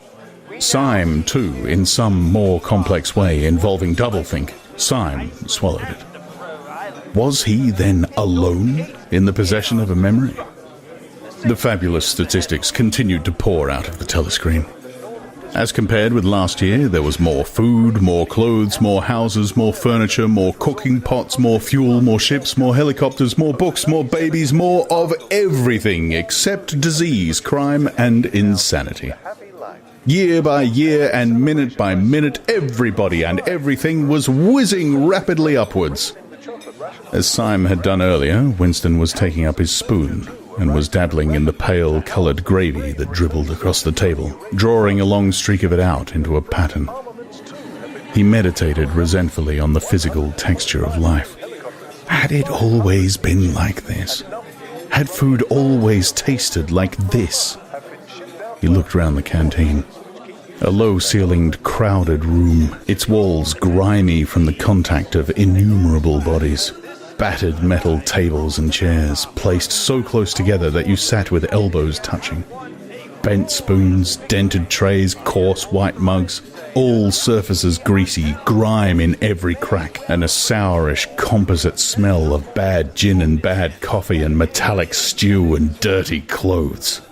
Always in your stomach and in your skin there was a sort of protest, a feeling that you had been cheated of something that you had a right to. It was true that he had no memories of anything greatly different. In any time that he could accurately remember, there had never been quite enough to eat. One had never had socks or underclothes that were not full of holes. Furniture had always been battered and rickety, rooms underheated, tube trains crowded, houses falling to pieces, bread dark-coloured, tea a rarity, coffee filthy tasting, cigarettes insufficient, nothing cheap and plentiful except synthetic gin. And though, of course, it grew worse as one's body aged, was it not a sign that this was not the natural order of things if one's heart sickened at the discomfort and dirt and scarcity, the interminable winters, the stickiness of one's socks, the lifts that never worked, the cold water, the gritty soap, the cigarettes that came to pieces, the food with its strange, evil tastes? Why should one feel it to be intolerable unless one had some kind of ancestral memory that things had once been different? He looked round the canteen again. Nearly everyone was ugly, and would still have been ugly even if dressed otherwise than in the uniform blue overalls. On the far side of the room, sitting at a table alone, a small, curiously beetle-like man was drinking a cup of coffee, his little eyes darting suspicious glances from side to side. How easy it was, thought Winston, if you did not look about you, to believe that the physical type set up by the party as an ideal, tall, muscular youths and deep-bosomed maidens, blonde-haired, vital, sunburnt, carefree, existed, and even predominated. Actually, so far as he could judge, the majority of people in Airstrip 1 were small, dark, and ill-favoured. It was curious how that beetle-like type proliferated in the ministries. Little dumpy men, growing stout very early in life, with short legs, swift scuttling movements, and fat inscrutable faces with very small eyes. It was the type that seemed to flourish best under the dominion of the party. The announcement from the Ministry of Plenty ended on another trumpet call and gave way to tinny music. Parsons, stirred to vague enthusiasm by the bombardment of figures, took his pipe out of his mouth. "Ministry of Plenty has certainly done a good job this year," he said with a knowing shake of his head. "By the way, Smith, old boy, I suppose you haven't got any razor blades you can let me have?" "Not one," said Winston. "I've been using the same blade for 6 weeks myself." "Ah, well, just thought I'd ask you, old boy." "Sorry," said Winston. The quacking voice from the next table, temporarily silenced during the ministry's announcement, had started up again, as loud as ever. For some reason, Winston suddenly found himself thinking of Mrs. Parsons, with her wispy hair and the dust in the creases of her face. Within 2 years, those children would be denouncing her to the thought police. Mrs. Parsons would be vaporized. Syme would be vaporized. Winston would be vaporized. O'Brien would be vaporized. Parsons, on the other hand, would never be vaporized. The eyeless creature with the quacking voice would never be vaporized. The little beetle-like men who scuttle so nimbly through the labyrinthine corridors of the ministries, they, too, would never be vaporized. And the girl with dark hair, the girl from the fiction department, she would never be vaporized either. It seemed to him that he knew instinctively who would survive and who would perish, though just what it was that made for survival, it was not easy to say. At this moment, he was dragged out of his reverie with a violent jerk. The girl at the next table had turned partly round and was looking at him. It was the girl with the dark hair. She was looking at him in a sidelong way, but with curious intensity. The instant she caught his eye, she looked away again. The sweat started out on Winston's backbone. A horrible pang of terror went through him. It was gone almost at once, but it left a sort of nagging uneasiness behind. Why was she watching him? Why did she keep following him about? Unfortunately, he could not remember whether she had already been at the table when he arrived or had come there afterwards. But yesterday, at any rate, during 2 minutes hate, she had sat immediately behind him when there was no apparent need to do so. Quite likely, her real objective had been to listen to him and make sure whether he was shouting loudly enough. His earlier thoughts returned to him. Probably she was not actually a member of the thought police. But then it was precisely the amateur spy who was the greatest danger of all. He did not know how long she had been looking at him, but perhaps for as much as 5 minutes, and it was possible that his features had not been perfectly under control. It was terribly dangerous to let your thoughts wander when you're in any public place or within range of a telescreen. The smallest thing could give you away. A nervous tick, An unconscious look of anxiety, a habit of muttering to yourself, anything that carried with it the suggestion of abnormality, of having something to hide. In any case, to wear an improper expression on your face, to look incredulous when a victory was announced, for example, was itself a punishable offence. There was even a word for it in newspeak. Face crime, it was called. The girl had turned her back on him again. Perhaps, after all, she was not really following him about. Perhaps it was coincidence that she had sat so close to him 2 days running. His cigarette had gone out, and he laid it carefully on the edge of the table. He would finish smoking it after work, if he could keep the tobacco in it.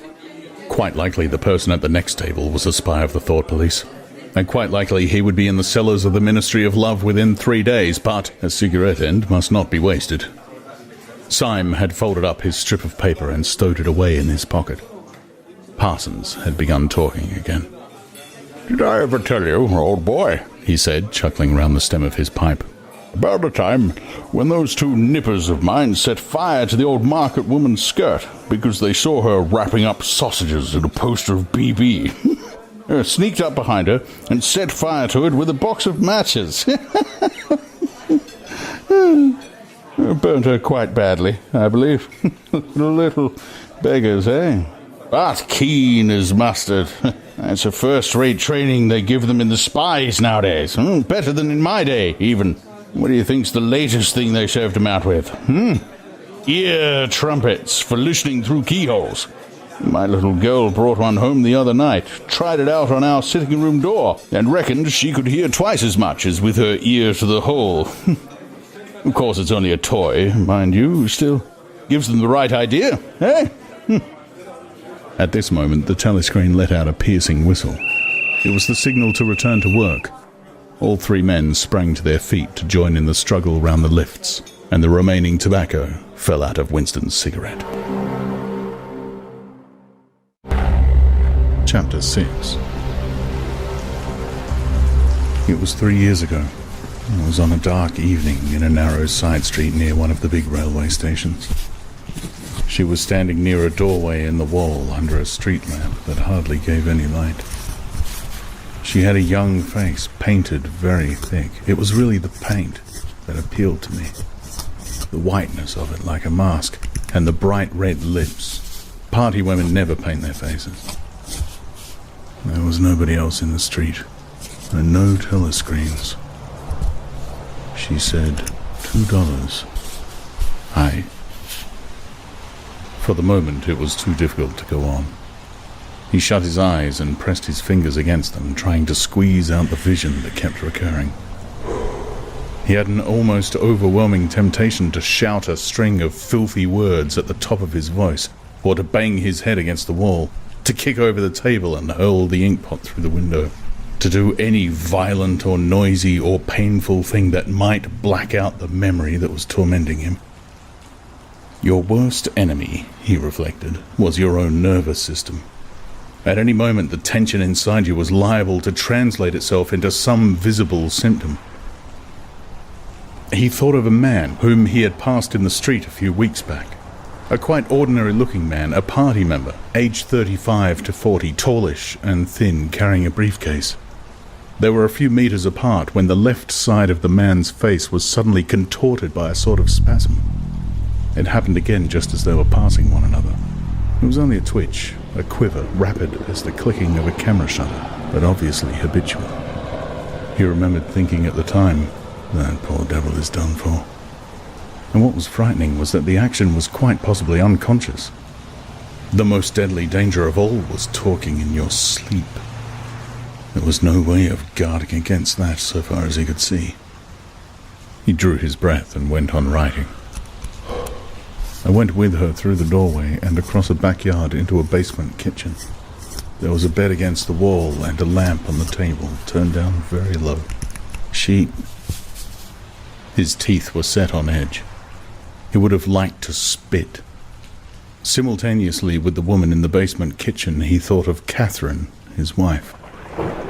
Winston was married, had been married, at any rate. Probably he was still married, so far as he knew his wife was not dead. He seemed to breathe again the warm, stuffy odour of the basement kitchen. an odor compounded of bugs and dirty clothes and villainous cheap scent, but nevertheless alluring, because no woman of the party ever used scent, or could be imagined as doing so. Only the proles used scent. In his mind, the smell of it was inextricably mixed up with fornication. When he had gone with that woman, it had been his first lapse in 2 years or thereabouts. Consorting with prostitutes was forbidden, of course, but it was one of those rules that you could occasionally nerve yourself to break. It was dangerous, but it was not a life and death matter. To be caught with a prostitute might mean 5 years in a forced labor camp, not more if you had committed no other offense, and it was easy enough, provided that you could avoid being caught in the act. The poorer quarters swarmed with women who were ready to sell themselves. Some could even be purchased for a bottle of gin, which the proles were not supposed to drink. Tacitly, the party was even inclined to encourage prostitution, as an outlet for instincts which could not be altogether suppressed. Mere debauchery did not matter very much, so long as it was furtive and joyless and only involved the women of a submerged and despised class. The unforgivable crime was promiscuity between party members. But, though this was one of the crimes that the accused in the Great Purges invariably confessed to, it was difficult to imagine any such thing actually happening. The aim of the party was not merely to prevent men and women from forming loyalties, which it might not be able to control. Its real, undeclared purpose was to remove all pleasure from the sexual act. Not love so much as eroticism was the enemy, inside marriage as well as outside it. All marriages between party members had to be approved by a committee appointed for the purpose, and, though the principle was never clearly stated, permission was always refused if the couple concerned gave the impression of being physically attracted to one another. The only recognized purpose of marriage was to beget children for the service of the party. Sexual intercourse was to be looked on as a slightly disgusting minor operation, like having an enema. This, again, was never put into plain words, but in an indirect way it was rubbed into every party member from childhood onwards. There were even organizations such as the Junior Anti-Sex League, which advocated complete celibacy for both sexes. All children were to be begotten by artificial insemination, ARTSEM, it was called in Newspeak, and brought up in public institutions. This, Winston was aware, was not meant altogether seriously, but somehow it fitted in with the general ideology of the party. The party was trying to kill the sex instinct, or, if it could not be killed, then to distort it and dirty it. He did not know why this was so, but it seemed natural that it should be so. And as far as the women were concerned, the party's efforts were largely successful. He thought again of Catherine. It must be 9, 10, nearly 11 years since they had parted. It was curious how seldom he thought of her. For days at a time he was capable of forgetting that he had ever been married. They'd only been together for about 15 months. The party did not permit divorce, but it rather encouraged separation in cases where there were no children. Catherine was a tall, fair-haired girl, very straight, with splendid movements. She had a bold, aquiline face, a face that one might have called noble, until one discovered that there was as nearly as possible nothing behind it. Very early in her married life he had decided, though perhaps it was only that he knew her more intimately than he knew most people, that she had, without exception, the most stupid, vulgar, empty mind that he had ever encountered. She had not a thought in her head that was not a slogan, and there was no imbecility, absolutely none, that she was not capable of swallowing if the party handed it out to her. The human soundtrack, he nicknamed her in his own mind. Yet he could have endured living with her if it had not been for just one thing: sex. As soon as he touched her, she seemed to wince and stiffen. To embrace her was like embracing a jointed wooden image. And what was strange was that even when she was clasping him against her, he had the feeling that she was simultaneously pushing him away with all her strength. The rigidity of her muscles managed to convey that impression. She would lie there with shut eyes, neither resisting nor cooperating, but submitting. It was extraordinarily embarrassing and, after a while, horrible. But even then, he could have borne living with her if it had been agreed that they should remain celibate. But, curiously enough, it was Catherine who refused this. They must, she said, produce a child if they could. So the performance continued to happen, once a week, quite regularly, whenever it was not impossible. She even used to remind him of it in the morning, as something which had to be done that evening and which must not be forgotten. She had 2 names for it. One was making a baby, and the other was our duty to the party. Yes, she had actually used that phrase. Quite soon, he grew to have a feeling of positive dread when the appointed day came round. But luckily no child appeared, and in the end she agreed to give up trying, and soon afterwards they parted. Winston sighed inaudibly. He picked up his pen again and wrote. She threw herself down on the bed and at once, without any kind of preliminary, in the most coarse, horrible way you can imagine, pulled up her skirt. He saw himself standing there in the dim lamplight, with the smell of bugs and cheap scent in his nostrils, and in his heart a feeling of defeat and resentment, which even at that moment was mixed up with the thought of Catherine's white body, frozen forever by the hypnotic power of the party. Why did it always have to be like this? Why could he not have a woman of his own instead of these filthy scuffles at intervals of years? But a real love affair was an almost unthinkable event. The women of the party were all alike. Chastity was deep ingrained in them as party loyalty. By careful early conditioning, by games and cold water, by the rubbish that was dinned into them at school and in the spies and the youth league, by lectures, parades, songs, slogans and martial music, the natural feeling had been driven out of them. His reason told him that there must be exceptions, but his heart did not believe it. They were all impregnable, as the party intended that they should be. And what he wanted, more even than to be loved, was to break down that wall of virtue, even if it were only once in his whole life. The sexual act, successfully performed, was rebellion. Desire was thought crime. Even to have awakened Catherine, if he could have achieved it, would have been like a seduction, although she was his wife. But the rest of the story had got to be written down. He wrote, I turned up the lamp when I saw her in the light. After the darkness, the feeble light of the paraffin lamp had seemed very bright. For the first time he could see the woman properly. He had taken a step towards her and then halted, full of lust and terror. He was painfully conscious of the risk he had taken in coming here. It was perfectly possible that the patrols would catch him on the way out. For that matter, they might be waiting outside the door at this moment. If he went away without even doing what he had come here to do. It had got to be written down. It had got to be confessed. What he had suddenly seen in the lamplight was that the woman was old. The paint was plastered so thick on her face that it looked as though it might crack like a cardboard mask. There were streaks of white in her hair, but the truly dreadful detail was that her mouth had fallen a little open, revealing nothing except a cavernous blackness. She had no teeth at all. He wrote hurriedly, in scribbling handwriting. When I saw her in the light, she was quite an old woman. 50 years old at least. But I went ahead and did it just the same. He pressed his fingers against his eyelids again. He had written it down at last, but it made no difference. The therapy had not worked.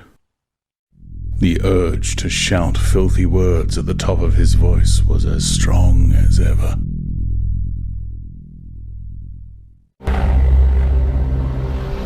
Chapter 7. If there is hope, wrote Winston, it lies in the proles. If there was hope, it must lie in the proles, because only there, in those swarming, disregarded masses, 85% of the population of Oceania, could the force to destroy the party ever be generated.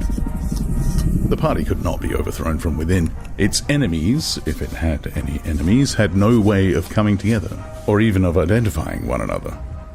Even if the legendary Brotherhood existed, as it just possibly might, it was inconceivable that its members could ever assemble in larger numbers than 2s and 3s. Rebellion meant a look in the eyes, an inflection of the voice, at the most an occasional whispered word. But the proles, if only they could somehow become conscious of their own strength, and they would have no need to conspire. They needed only to rise up and shake themselves like a horse shaking off flies. If they chose, they could blow the party to pieces tomorrow morning. Surely, sooner or later it must occur to them to do it. And yet... He remembered how once he had been walking down a crowded street when a tremendous shout of hundreds of voices, women's voices, had burst from a side street a little way ahead. It was a great, formidable cry of anger and despair, a deep, loud roar that went humming on like the reverberation of a bell. His heart had leapt. It started, he had thought, a riot! The proles are breaking loose at last! When he had reached the spot, it was to see a mob of 200 or 300 women crowding round the stalls of a street market, with faces as tragic as though they had been doomed passengers on a sinking ship. But at this moment the general despair broke down into a multitude of individual quarrels. It appeared that one of the stalls had been selling tin saucepans. They were wretched, flimsy things, but cooking pots of any kind were always difficult to get. Now the supply had unexpectedly given out. The successful women, bumped and jostled by the rest, were trying to make off with their saucepans, while dozens of others clamoured around the stall, accusing the stallkeeper of favouritism and of having more saucepans somewhere in reserve. There was a fresh outburst of yells. 2 bloated women, one of them with her hair coming down, had got hold of the same saucepan and were trying to tear it out of one another's hands. For a moment they were both tugging, and then the handle came off. Winston watched them disgustedly. And yet, just for a moment, what almost frightening power had sounded in that cry from only a few hundred throats. Why was it that they could never shout like that about anything that mattered? He wrote, "Until they become conscious, they will never rebel. And until after they have rebelled, they cannot become conscious." That, he reflected, might almost have been a transcription from one of the party textbooks. The party claimed, of course, to have liberated the proles from bondage. Before the revolution, they had been hideously oppressed by the capitalists. They'd been starved and flogged. Women had been forced to work in the coal mines. Women still did work in the coal mines, as a matter of fact. Children had been sold into the factories at the age of 6. But, simultaneously, true to the principles of doublethink, the party taught that the proles were natural inferiors, who must be kept in subjection, like animals, by the application of a few simple rules. In reality, very little was known about the proles. It was not necessary to know much. So long as they continued to work and breed, their other activities were without importance. Left to themselves, like cattle turned loose upon the plains of Argentina, they had reverted to a style of life that appeared to be natural to them, a sort of ancestral pattern. They were born, they grew up in the gutters, they went to work at 12, they passed through a brief blossoming period of beauty and sexual desire, they married at 20, they were middle-aged at 30, they died, for the most part, at 60. Heavy physical work, the care of home and children, petty quarrels with neighbours, films, football, beer, and above all gambling filled up the horizon of their minds. To keep them in control was not difficult. A few agents of the thought police moved always among them, spreading false rumors and marking down and eliminating the few individuals who were judged capable of becoming dangerous. But no attempt was made to indoctrinate them with the ideology of the party. It was not desirable that the proles should have strong political feelings. All that was required of them was a primitive patriotism, which could be appealed to whenever it was necessary to make them accept longer working hours or shorter rations. And even when they became discontented, as they sometimes did, their discontent led nowhere. Because being without general ideas, they could only focus it on petty, specific grievances. The larger evils invariably escaped their notice. The great majority of proles did not even have telescreens in their homes. Even the civil police interfered with them very little. There was a vast amount of criminality in London. A whole world within a world of thieves, bandits, prostitutes, drug peddlers, and racketeers of every description. But, since it all happened amongst the proles themselves, it was of no importance. In all questions of morals, they were allowed to follow their ancestral code. The sexual puritanism of the party was not imposed upon them. Promiscuity went unpunished. Divorce was permitted. For that matter, even religious worship would have been permitted if the proles had shown any sign of needing or wanting it. They were beneath suspicion. As the party slogan put it, proles and animals are free. Winston reached down and cautiously scratched his varicose ulcer. It had begun itching again. The thing you invariably came back to was the impossibility of knowing what life before the revolution had really been like. He took out of the drawer a copy of a children's history textbook, which he had borrowed from Mrs. Parsons, and began copying a passage into the diary. In the old days, it ran, before the glorious revolution, London was not the beautiful city that we know today. It was a dark, dirty, miserable place where hardly anybody had enough to eat, and where hundreds and thousands of poor people had no boots on their feet, and not even a roof to sleep under. Children no older than you had to work 12 hours a day for cruel masters who flogged them with whips if they worked too slowly and fed them on nothing but stale bread crusts and water. But in among all this terrible poverty, there were just a few great, big, beautiful houses that were lived in by rich men who had as many as 30 servants to look after them. These rich men were called capitalists. They were fat, ugly men with wicked faces, like the one in the picture on the opposite page. You can see that he is dressed in a long black coat, which was called a frock coat, and a queer, shiny hat shaped like a stovepipe, which was called a top hat. This was the uniform of the capitalists, and no one else was allowed to wear it. The capitalists owned everything in the world, and everyone else was their slave. They owned all the land, all the houses, all the factories, and all the money. If anyone disobeyed them, they could throw them into prison, or they could take his job away and starve him to death. When any ordinary person spoke to a capitalist, he had to cringe and bow to him, and take off his cap and address him as Sir. The chief of all the capitalists was called the king, but he knew the rest of the catalogue. There would be mention of the bishops in their lawn sleeves, the judges in their ermine robes, the pillory, the stocks, the treadmill, the cat o' nine tails, the Lord Mayor's banquet, and the practice of kissing the Pope's toe. There was also something called jus prima noctis, which would probably not be mentioned in a textbook for children. It was the law by which every capitalist had the right to sleep with any woman working in one of his factories. How could you tell how much of it was lies? It might be true that the average human was better off now than he had been before the revolution. The only evidence to the contrary was the mute protest in your own bones, the instinctive feeling that the conditions you lived in were intolerable, and that at some other time they must have been different. It struck him that the truly characteristic thing about modern life was not its cruelty and insecurity, but simply its bareness, its dinginess, its listlessness.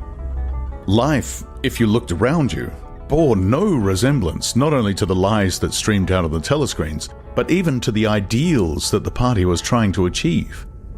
Great areas of it, even for a party member, were neutral and non-political, a matter of slogging through dreary jobs, fighting for a place on the tube, darning a worn-out sock, cadging a saccharin tablet, saving a cigarette end. The ideal set up by the party was something huge, terrible and glittering. A world of steel and concrete, of monstrous machines and terrifying weapons. A nation of warriors and fanatics marching forward in perfect unity, all thinking the same thoughts and shouting the same slogans, perpetually working, fighting, triumphing, persecuting 300 million people, all with the same face. The reality was decaying, dingy cities where underfed people shuffled to and fro in leaky shoes, in patched-up 19th century houses that smelt always of cabbage and bad lavatories. He seemed to see a vision of London, vast and ruinous, city of 1,000,000 dustbins, and mixed up with it was a picture of Mrs. Parsons, a woman with lined face and wispy hair, fiddling helplessly with a blocked waste pipe. He reached down and scratched his ankle again. Day and night the telescreens bruised your ears with statistics proving that people today had more food, more clothes, better houses, better recreation, that they lived longer, worked shorter hours, were bigger, healthier, stronger, happier, more intelligent, better educated than people of 50 years ago. Not a word of it could ever be proved or disproved. The party claimed, for example, that today 40% of adult proles were literate. Before the revolution, it was said the number had only been 15%. The party claimed that the infant mortality rate was now only 160 per thousand, whereas before the revolution it had been 300. And so it went on. It was like a single equation with two unknowns. It might very well be that literally every word in the history books, even the things that one accepted without question, was pure fantasy. For all he knew, there might never have been any such law as the jus prima noctis, or any such creature as a capitalist, or any such garment as a top hat. Everything faded into mist. The past was erased, the erasure was forgotten, the lie became truth. Just once in his life he had possessed, after the event, that was what counted, concrete, unmistakable evidence of an act of falsification. He had held it between his fingers for as long as 30 seconds. In 1973, it must have been. At any rate, it was about the time when he and Catherine had parted. But the really relevant date was 7 or 8 years earlier. The story really began in the middle 60s, the period of the Great Purges, in which the original leaders of the revolution were wiped out once and for all. By 1970, none of them were left except Big Brother himself. All the rest had by that time been exposed as traitors and counter-revolutionaries. Goldstein had fled and was hiding no one knew where, and the others, a few had simply disappeared, while the majority had been executed after spectacular public trials, at which they made confession of their crimes. Among the last survivors were 3 men named Jones, Aronson, and Rutherford. It must have been in 1965 that these 3 had been arrested. As often happened, they had vanished for a year or more, so that one did not know whether they were alive or dead, and then had suddenly been brought forth to incriminate themselves in the usual way. They had confessed to intelligence with the enemy. At that date, too, the enemy was Eurasia. Embezzlement of public funds, the murder of various trusted party members, intrigues against the leadership of Big Brother, which had started long before the revolution happened, and acts of sabotage causing the deaths of hundreds of thousands of people. After confessing to these things, they had been pardoned, reinstated in the party, and given posts which were in fact sinecures, but which sounded important. All 3 had written long, abject articles in the Times analysing the reasons for their defection and promising to make amends. Sometime after their release, Winston had actually seen all 3 of them in the Chestnut Tree Cafe. He remembered the sort of terrified fascination with which he had watched them out of the corner of his eye. There were men far older than himself, relics of the ancient world, almost the last great figures left over from the heroic days of the party. The glamour of the underground struggle and the Civil War still faintly clung to them. He had the feeling, though already at that time the facts and dates were growing blurry, that he had known their names years earlier than he had known that of Big Brother. But also they were outlaws, enemies, untouchables, doomed with absolute certainty to extinction within a year or two. No one who had once fallen into the hands of the thought police ever escaped in the end. They were corpses waiting to be sent back to the grave. There was no one at any of the tables nearest to them. It was not wise even to be seen in the neighborhood of such people. They were sitting in silence before glasses of the gin flavored with cloves, which was the specialty of the cafe. Of the three, it was Rutherford whose appearance had most impressed Winston. Rutherford had once been a famous caricaturist whose brutal cartoons had helped to inflame popular opinion before and during the Revolution. Even now, at long intervals, his cartoons were appearing in the Times. They were simply an imitation of his earlier manner, and curiously lifeless and unconvincing.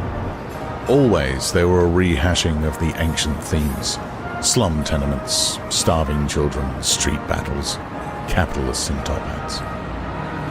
Even on the barricades, the capitalists still seemed to cling to their top hats in an endless, hopeless effort to get back into the past. He was a monstrous man with a mane of greasy grey hair, his face pouched and seamed with thick negroid lips. At one time he must have been immensely strong. Now his great body was sagging, sloping, bulging, falling away in every direction. He seemed to be breaking up before one's eyes, like a mountain crumbling. It was the lonely hour of 15. Winston could not now remember how he had come to be in the cafe at such a time. The place was almost empty. A tinny music was trickling from the telescreens. The three men sat in their corner, almost motionless, never speaking. Uncommanded, the waiter brought fresh glasses of gin.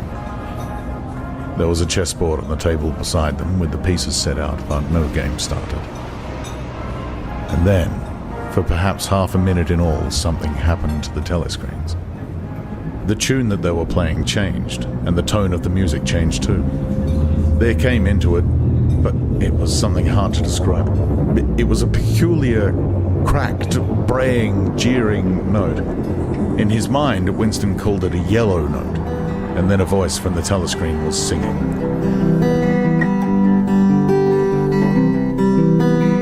Under the spreading chestnut tree, I sold you and you sold me.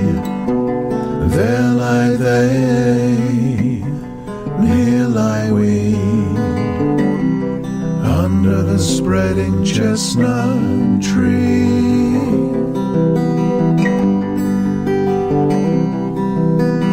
The three men never stirred. But when Winston glanced again at Rutherford's ruinous face, he saw that his eyes were full of tears.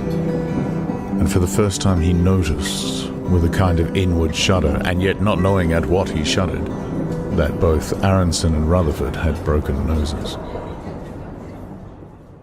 A little later, all three were rearrested. It appeared that they had engaged in fresh conspiracies from the very moment of their release. At the second trial, they confessed to all their old crimes over again, with a whole string of new ones. They were executed, and their fate was recorded in the party histories, a warning to posterity. About 5 years after this, in 1973, Winston was unrolling a wad of documents which had just flopped out of the pneumatic tube onto his desk, when he came on a fragment of paper which had evidently been slipped in among the others and then forgotten. The instant he had flattened it out, he saw its significance. It was a half-torn page out of the Times of about 10 years earlier, the top half of the page, so that it included the date. And it contained a photograph of the delegates at some party function in New York. Prominent in the middle of the group were Jones, Aronson, and Rutherford. There was no mistaking them. In any case, their names were in the caption at the bottom. The point was that at both trials, all three men had confessed that on that date they had been on Eurasian soil. They had flown from a secret airfield in Canada to a rendezvous somewhere in Siberia and had conferred with members of the Eurasian General Staff, to whom they had betrayed important military secrets. The date had stuck in Winston's memory because it chanced to be Midsummer Day. But the whole story must be on record in countless other places as well. There was only one possible conclusion. The confessions were lies. Of course, this was not in itself a discovery. Even at that time, Winston had not imagined that the people who were wiped out in the purges had actually committed the crimes that they'd been accused of. But this was concrete evidence. It was a fragment of the abolished past, like a fossil bone which turns up in the wrong stratum and destroys a geological theory. It was enough to blow the party to atoms, if in some way it could have been published to the world, and its significance made known. He had gone straight on working. As soon as he saw what the photograph was and what it meant, he had covered it up with another sheet of paper. Luckily, when he unrolled it, it had been upside down from the point of view of the telescreen. He took his scribbling pad on his knee and pushed back his chair, so as to get as far away from the telescreen as possible. To keep your face expressionless was not difficult, and even your breathing could be controlled with an effort. But you could not control the beating of your heart, and the telescreen was quite delicate enough to pick it up. He let what he judged to be 10 minutes go by, tormented all the while by the fear that some accident, a sudden draft blowing across his desk, for instance, would betray him. Then, without uncovering it again, he dropped the photograph into the memory hole, along with some other waste papers. Within another minute, perhaps it would have crumbled into ashes. That was 11 years ago. Today, probably, he would have kept the photograph. It was curious that the fact of having held it in his fingers seemed to him to make a difference even now, when the photograph itself, as well as the event it recorded, was only a memory. Was the party's hold upon the past less strong, he wondered, because a piece of evidence which existed no longer had once existed? But today, supposing that it could be somehow resurrected from its ashes, the photograph might not even be evidence. Already at the time when he had made the discovery, Oceania was no longer at war with Eurasia, and it must have been to the agents of Eastasia that the three dead men had betrayed their country. Since then, there had been other changes, 2, 3, he could not remember how many. Very likely, the confessions had been rewritten and rewritten until the original facts and dates no longer had the smallest significance. The past not only changed, but changed continuously. What most afflicted him with a sense of nightmare was that he had never clearly understood why the great imposture was undertaken. The immediate advantages of falsifying the past were obvious, but the ultimate motives were mysterious. He took up his pen again and wrote, "I understand how. I do not understand why." He wondered, as he had many times wondered before, whether he himself was a lunatic. Perhaps a lunatic was simply a minority of one. At one time it had been the sign of madness to believe that the earth goes round the sun. Today, to believe that the past is inalterable. He might be alone in holding that belief. And if alone, then a lunatic. But the thought of being a lunatic did not greatly trouble him. The horror was that he might also be wrong. He picked up the children's history book and looked at the portrait of Big Brother, which formed its frontispiece. The hypnotic eyes gazed into his own. It was as though some huge force was pressing down upon you. Something that penetrated inside your skull, battered against your brain, frightened you out of your beliefs, persuaded you almost to deny the evidence of your senses. In the end, the party would announce that 2 and 2 made 5, and you would have to believe it. It was inevitable that they should make the claim sooner or later. The logic of their position demanded it. Not merely the validity of experience, but the very existence of external reality was tacitly denied by their philosophy. The heresy of heresies was common sense. And what was terrifying was not that they would kill you for thinking otherwise, but that they might be right. For after all, how do we know that 2 and 2 make 4? Or that the force of gravity works? Or that the past is unchangeable? If both the past and the external world exist only in the mind, and if the mind itself is controllable, what then? But no. His courage seemed suddenly to stiffen of its own accord. The face of O'Brien, not called up by any obvious association, had floated into his mind. He knew with more certainty than before that O'Brien was on his side. He was writing the diary for O'Brien, to O'Brien. It was like an interminable letter which no one would ever read, but which was addressed to a particular person and took its color from that fact. The party told you to reject the evidence of your eyes and ears. It was their final, most essential command.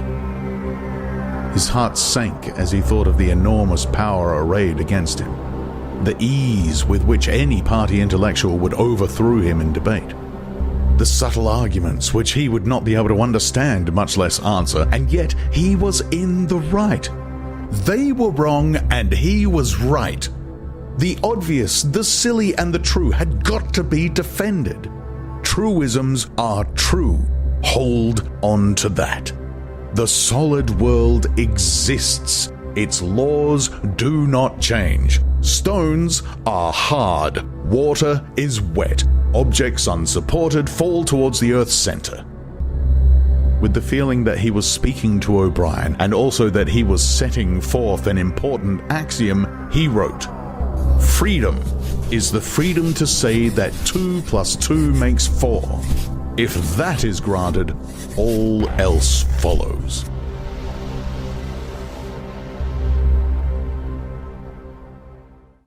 Chapter 8.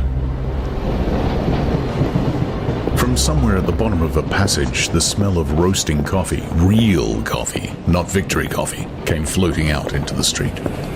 Winston paused involuntarily. For perhaps 2 seconds he was back in the half-forgotten world of his childhood. Then a door banged, seeming to cut off the smell as abruptly as though it had been a sound. He had walked several kilometers over pavements, and his varicose ulcer was throbbing. This was the second time in 3 weeks that he had missed an evening at the community center. A rash act, since you could be certain that the number of your attendances at the center was carefully checked. In principle, a party member had no spare time and was never alone except in bed. It was assumed that when he was not working, eating, or sleeping, he would be taking part in some kind of communal recreation. To do anything that suggested a taste for solitude, even to go for a walk by yourself, was always slightly dangerous. There was a word for it in Newspeak. Own life, it was called, meaning individualism and eccentricity. But this evening, as he came out of the ministry, the balminess of the April air had tempted him. The sky was a warmer blue than he had seen it that year. And suddenly the long, noisy evening at the center, the boring, exhausting games, the lectures, the creaking camaraderie oiled by gin had seemed intolerable. On impulse, he had turned away from the bus stop and wandered off into the labyrinth of London. First south, then east, then north again, losing himself amongst unknown streets and hardly bothering in which direction he was going. If there is hope, he had written in the diary, it lies in the proles. The words kept coming back to him, statement of a mystical truth and a palpable absurdity. He was somewhere in the vague, brown-coloured slums to the north and east of what had once been St. Pancras Station. He was walking up a cobbled street of little 2-story houses with battered doorways, which gave straight on the pavement, and which were somehow curiously suggestive of rat holes. There were puddles of filthy water here and there among the cobbles.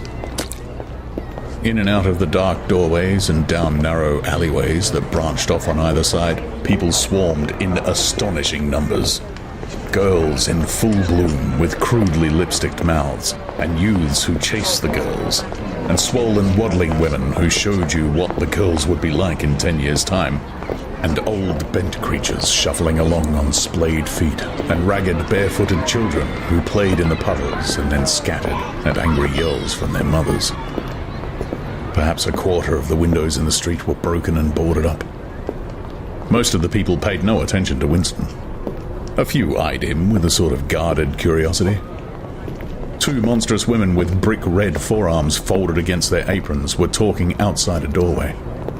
Winston caught scraps of conversation as he approached. "Yes," I says to her, "that's all very well," I says, "but if you'd have been in my place, you'd have done the same as what I done. It's easy to criticise," I says, "but you ain't got the same problems as what I got." "Oh," said the other, "that's just it, that's just where it is." The strident voices stopped abruptly. The women studied him in hostile silence as he went past, but it was not hostility exactly, merely a kind of wariness, a momentary stiffening as at the passing of some unfamiliar animal. The blue overalls of the party could not be a common sight in a street like this. Indeed, it was unwise to be seen in such places, unless you had definite business there. The patrols might stop you if you happened to run into them. "May I see your papers, comrade? What are you doing here? What time did you leave work? Is this your usual way home?" And so on and so forth. Not that there was any rule against walking home by an unusual route, but it was enough to draw attention to you if the thought police heard about it. Suddenly, the whole street was in commotion. There were yells of warning from all sides. People were shooting into the doorways like rabbits. A young woman leapt out of a doorway a little ahead of Winston, grabbed up a tiny child playing in a puddle, whipped her apron round it, and leapt back again, all in one movement. At the same instant, a man in a concertina-like black suit, who had emerged from a side alley, ran towards Winston, pointing excitedly to the sky. "Steamer! Look out, Governor! Bang overhead! Lay down, quick!" Steamer was a nickname which, for some reason, the proles applied to rocket bombs. Winston promptly flung himself on his face. The proles were nearly always right when they gave you a warning of this kind. They seemed to possess some kind of instinct which told them several seconds in advance when a rocket was coming, although the rockets supposedly travelled faster than sound. Winston clasped his forearms above his head. There was a roar that seemed to make the pavement heave.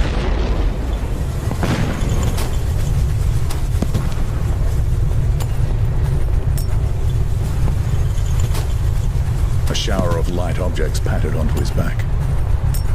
When he stood up, he found that he was covered with fragments of glass from the nearest window. He walked on. The bomb had demolished a group of houses 200 meters up the street. A black plume of smoke hung in the sky, and below it a cloud of plaster dust in which a crowd was already forming around the ruins. There was a little pile of plaster lying on the pavement ahead of him, and in the middle of it he could see a bright red streak. When he got up to it, he saw that it was a human hand, severed at the wrist.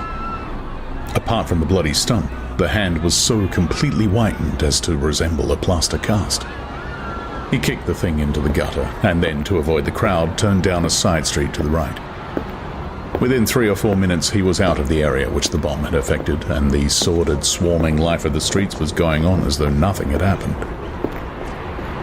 It was nearly 24 hours, and the drinking shops which the proles frequented, pubs they called them, were choked with customers. From their grimy swing doors, endlessly opening and shutting, there came forth a smell of urine, sawdust, and sour beer. In an angle formed by a projecting house front, 3 men were standing very close together. The middle one of them was holding a folded-up newspaper, which the other 2 were studying over his shoulder. Even before he was near enough to make out the expression on their faces, Winston could see absorption in every line of their bodies. It was obviously some serious piece of news that they were reading. He was a few paces away from them when suddenly the group broke up, and 2 of the men were in a violent altercation. For a moment they seemed almost on the point of blows. "Can't you bleeding well listen to what I say? I tell you, no number ending in 7 ain't one for over 14 months. Yes, it has, then. No, it has not. Back home, I got the whole lot of them for over 2 years written down on a piece of paper. I takes them down regular as the clock, and I tell you, no number ended in 7. Yes, a 7 has one. I could pretty near tell you the bleeding number. 407 it ended in. It were in February. 2nd week in February. February, your grandmother. I got it all down in black and white, and I tell you, no number. Oh, pack it in, said the third man. They were talking about the lottery. Winston looked back when he had gone 30 meters. They were still arguing, with vivid, passionate faces. The lottery, with its weekly payout of enormous prizes, was the one public event to which the proles paid serious attention. It was probable that there were some millions of proles for whom the lottery was the principal, if not the only reason for remaining alive. It was their delight, their folly, their anodyne, their intellectual stimulant. Where the lottery was concerned, even people who could barely read and write seemed capable of intricate calculations and staggering feats of memory. There was a whole tribe of men who made a living simply by selling systems, forecasts, and lucky amulets. Winston had nothing to do with the running of the lottery, which was managed by the Ministry of Plenty, but he was aware, indeed everyone in the party was aware, that the prizes were largely imaginary. Only small sums were actually paid out, the winners of the big prizes being non-existent persons. In the absence of any real intercommunication between one part of Oceania and another, this was not difficult to arrange. But, if there was hope, it lay in the proles. You had to cling on to that. When you put it in words, it sounded reasonable. It was when you looked at the human beings passing you on the pavement that it became an act of faith. The street into which he had turned ran downhill. He had a feeling that he had been in this neighborhood before, and that there was a main thoroughfare not far away. From somewhere ahead there came a din of shouting voices. The street took a sharp turn, and then ended in a flight of steps which led down into a sunken alley where a few stall holders were selling tired-looking vegetables. At this moment, Winston remembered where he was. The alley led out into the main street, and down the next turning, not 5 minutes away, was the junk shop, where he had bought the blank book, which was now his diary. And in a small stationer's shop not far away, he had bought his pen holder and his bottle of ink. He paused for a moment at the top of the steps. On the opposite side of the alley, there was a dingy little pub whose windows appeared to be frosted over, but in reality were merely coated with dust. A very old man, bent but active, with white moustaches that bristled forward like those of a prawn, pushed open the swing door and went in. As Winston stood watching, it occurred to him that the old man, who must be 80 at the least, had already been middle-aged when the revolution happened. He and a few others like him were the last links that now existed with the vanished world of capitalism. In the party itself, there was not many people left whose ideas had been formed before the revolution. The older generation had mostly been wiped out in the great purges of the 50s and 60s, and the few who survived had long ago been terrified into complete intellectual surrender. If there was anyone still alive who could give you a truthful account of conditions in the early part of the century, it could only be a prole. Suddenly, the passage from the history book that he had copied into his diary came back into Winston's mind, and a lunatic impulse took hold of him. He would go into the pub. He would make acquaintance with that old man and question him. He would say to him, "Tell me about your life when you were a boy. What was it like in those days? Were things better than they are now, or were they worse?" Hurriedly, lest he should have time to become frightened, he descended the steps and crossed the narrow street. It was madness, of course. As usual, there was no definite rule against talking to proles and frequenting their pubs, but it was far too unusual an action to pass unnoticed. If the patrols appeared, he might plead an attack of faintness, but it was not likely that they would believe him. He pushed open the door, and the hideous, cheesy smell of sour beer hit him in the face. As he entered, the din of voices dropped to about half its volume. Behind his back, he could feel everyone eyeing his blue overalls. A game of darts, which was going on at the other end of the room, interrupted itself for perhaps as much as 30 seconds. The old man whom he had followed was standing at the bar, having some kind of altercation with the barman, a large, stout, hook-nosed young man with enormous forearms. A knot of others standing round with glasses in their hands were watching the scene. "I asked you civil enough, didn't I?" said the old man, straightening his shoulders pugnaciously. "You telling me you ain't got a pint mug in the old bleeding boozer?" And what in hell's name is a pint? said the barman, leaning forward with the tips of his fingers on the counter. Look at him, calls himself a barman and don't know what a pint is. Why, a pint's the half of a quart, and there's 4 quarts to a gallon. I'll have to teach you the ABCs next. Never heard of 'em, said the barman shortly. Litre and half litre, that's all we serve. There's the glasses on the shelf in front of you. I likes a pint, persisted the old man. You could have drawed me off a pint easy enough. We didn't have these bleeding litres when I was a young man. When you were a young man, we were all living in the treetops, said the barman with a glance at the other customers. There was a shout of laughter, and the uneasiness caused by Winston's entry seemed to disappear. The old man's white stubbled face had flushed pink. He turned away, muttering to himself, and bumped into Winston. Winston caught him gently by the arm. "May I offer you a drink?" he said. "Ah, you're a gent," said the other, straightening his shoulders again. He appeared not to have noticed Winston's blue overalls. "Pint," he added aggressively to the barman. "Pint a wallop." The barman swished 2 half-litres of dark brown beer into thick glasses, which he had rinsed in a bucket under the counter. Beer was the only drink you could get in prole pubs. The proles were supposed not to drink gin, though in practice they could get hold of it easily enough. The game of darts was in full swing again, and the knot of men at the bar had begun talking about lottery tickets. Winston's presence was forgotten for a moment. There was a deal table under the window where he and the old man could talk without fear of being overheard. It was horribly dangerous, but at any rate there was no telescreen in the room, a point he had made sure of as soon as he came in. "He could have drawed me off a pint," grumbled the old man as he settled down behind a glass.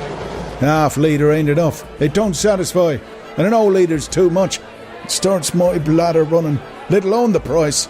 "You must have seen great changes since you were a young man," said Winston tentatively. The old man's pale blue eyes moved from the darts board to the bar, and from the bar to the door of the gents, as though it were in the bar room that he expected the changes to have occurred. "The beer was better," he said finally, "and cheaper. When I was a young man, mild beer, wallop, we used to call it, was 4p a pint. That was before the war, of course."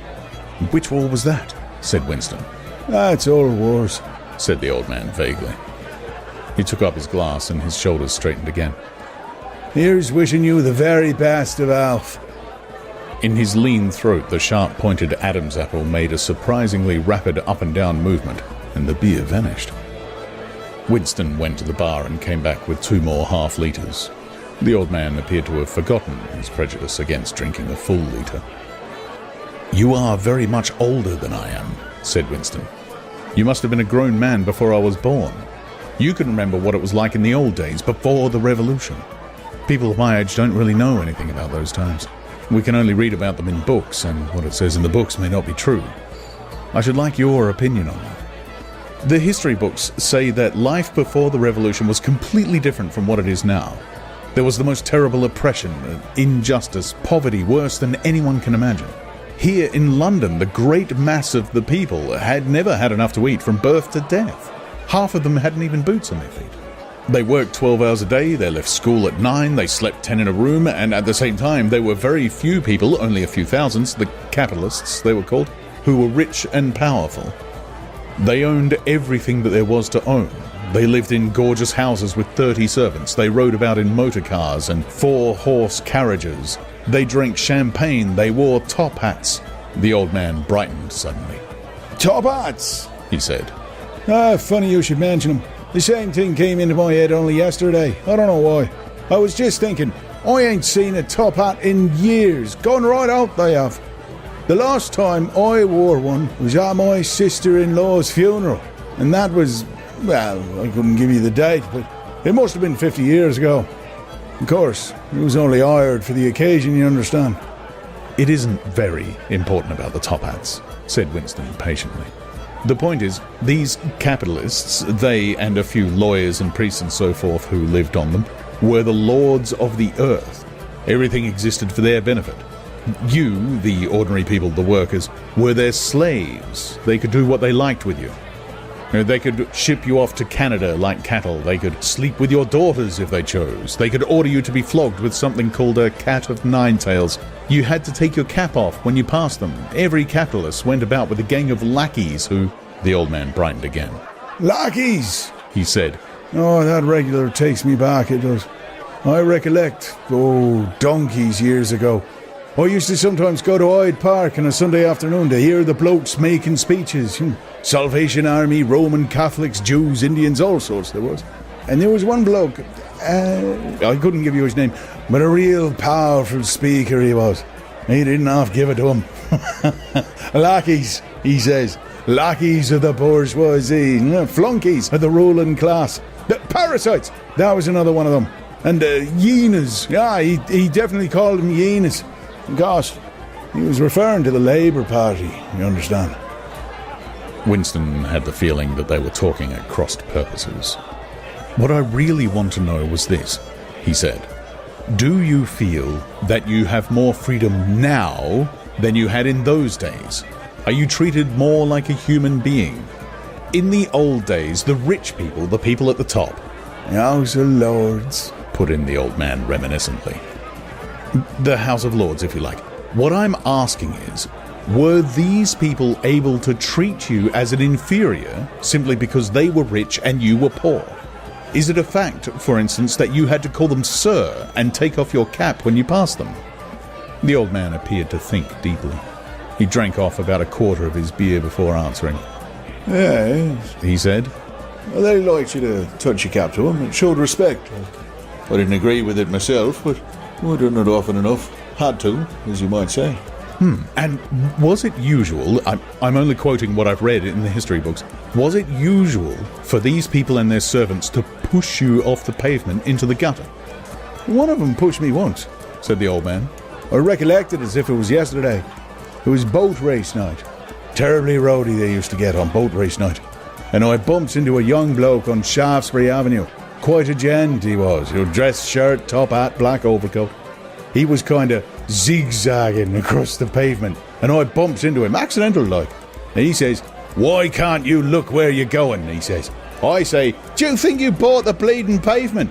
He says, "I'll twist your bloody head off if you get fresh with me." I says, "You're drunk. I'll give you in charge in half a minute," I says. And if you believe me, he puts his hand on my chest. He gives me a shove as pretty near sent me under the wheels of a bus. Well, I was young in them days, and I was going to fetch them one, only... A sense of helplessness took hold of Winston. The old man's memory was nothing but a rubbish heap of details. One could question him all day without getting any real information. The party histories might still be true after a fashion. They might even be completely true. He made a last attempt. Perhaps I have not made myself clear, he said. What I'm trying to say is this. You have been alive a very long time. You lived half your life before the revolution. In 1925, for instance, you were already grown up. Would you say, from what you can remember, that life in 1925 was better than it is now or worse? If you could choose, would you prefer to live then or now? The old man looked meditatively at the darts board. He finished up his beer more slowly than before. When he spoke, it was with a tolerant, philosophical air, as though the beer had mellowed him. "I know what you expect me to say," he said. "You expect me to say I'd sooner be young again. Well, most people would say they'd sooner be young if you asked them. You got your health and strength when you're young. When you get to my time of life, you ain't never well. I suffer something wicked from my feet, and my bladder's just terrible. 6 and 7 times a night it has me out of bed. On the other hand, there's great advantages in being an old man. You ain't got the same worries. No trouble with women, and that's a great thing. I ain't had a woman for near on 30 years, if you credit it. Or one or two, what's more." Winston sat back against the windowsill. There was no use going on. He was about to buy some more beer when the old man suddenly got up and shuffled rapidly into the stinking urinal at the side of the room. The extra half-litre was already working on him. Winston sat for a minute or two gazing at his empty glass, and hardly noticed when his feet carried him out into the street again. Within 20 years at the most, he reflected. The huge and simple question, was life better before the revolution than it is now, would have ceased once and for all to be answerable. But in effect it was unanswerable even now, since the few scattered survivors from the ancient world were incapable of comparing one age with another. They remembered a million useless things. A quarrel with a workmate, a hunt for a lost bicycle pump, the expression on a long-dead sister's face, the swirls of dust on a windy morning 70 years ago. But all the relevant facts were outside the range of their vision. They were like the ant, which can see small objects but not large ones.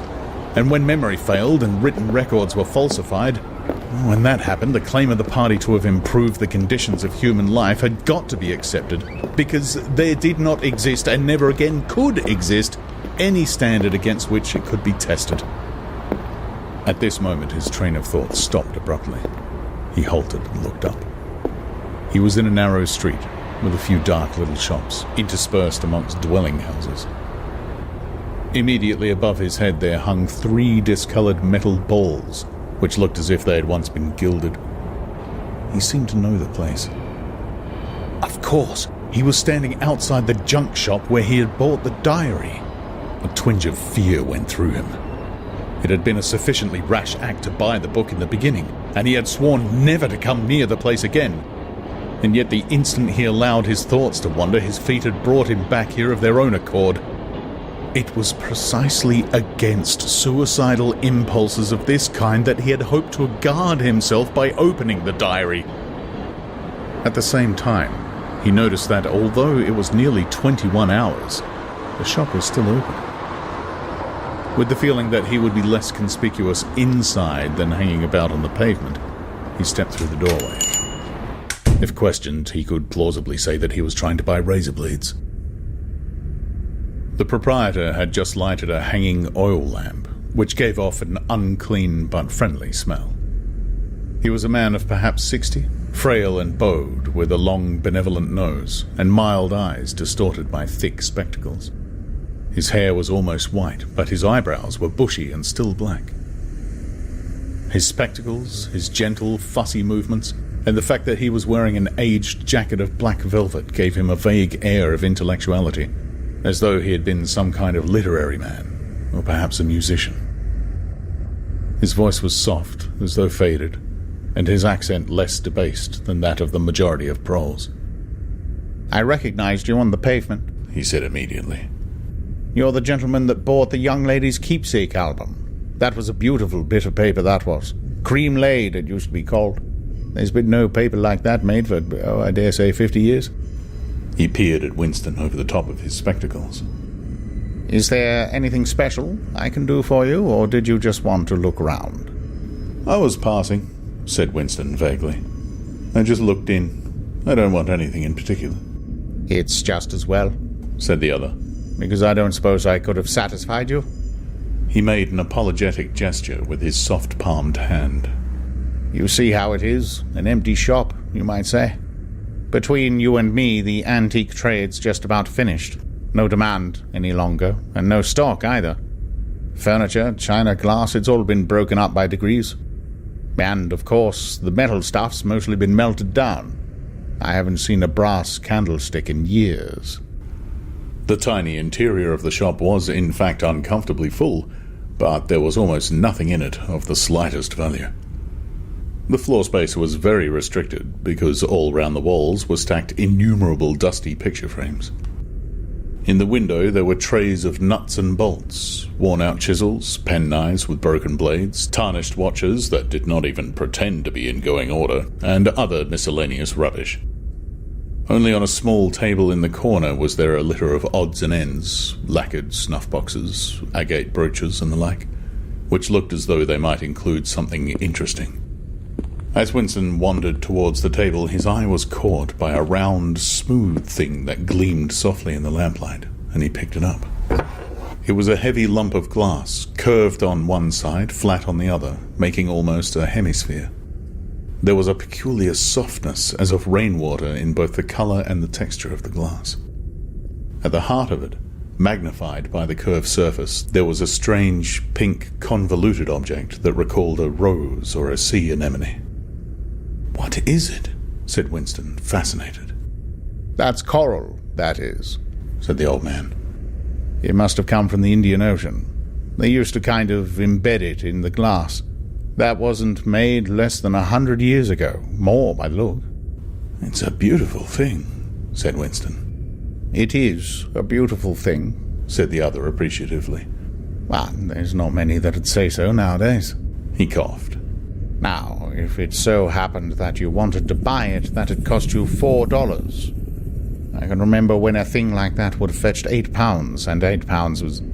well, I can't work it out, but it was a lot of money. But who cares about genuine antiques nowadays, even the few that's left?" Winston immediately paid over the $4 and slid the coveted thing into his pocket. What appealed to him about it was not so much its beauty as the air it seemed to possess of belonging to an age quite different from the present one. The soft, rain-watery glass was not like any glass that he had ever seen. The thing was doubly attractive because of its apparent uselessness, although he could guess that it must once have been intended as a paperweight. It was very heavy in his pocket, but fortunately it did not make much of a bulge. It was a queer thing, even a compromising thing, for a party member to have in his possession. Anything old, and for that matter anything beautiful, was always vaguely suspect. The old man had grown noticeably more cheerful after receiving the $4. Winston realized that he would have accepted 3 or even 2. "There's another room upstairs that you might care to take a look at," he said. "There's not much in it, just a few pieces. We'll do with a light if we're going upstairs." He lit another lamp, and with bowed back, led the way slowly up the steep and worn stairs and along a tiny passage, into a room which did not give on the street, but looked out onto a cobbled yard and a forest of chimney pots. Winston noticed that the furniture was still arranged as though the room were meant to be lived in. There was a strip of carpet on the floor, a picture or two on the walls, and a deep, slatternly armchair drawn up to the fireplace. An old-fashioned glass clock with a 12-hour face was ticking away on the mantelpiece. Under the window, and occupying nearly a quarter of the room, was an enormous bed with the mattress still on it. "We lived here till my wife died," said the old man, half apologetically. "I'm selling the furniture off by little and little. Now that's a beautiful mahogany bed, or at least it would be if you could get the bugs out of it. But I dare say you'd find it a little bit cumbersome." He was holding the lamp high up so as to illuminate the whole room, and in the warm, dim light the place looked curiously inviting. The thought flitted through Winston's mind that it would probably be quite easy to rent the room for a few dollars a week, if he dared to take the risk. It was a wild, impossible notion, to be abandoned as soon as thought of, but the room had awakened in him a sort of nostalgia, a sort of ancestral memory.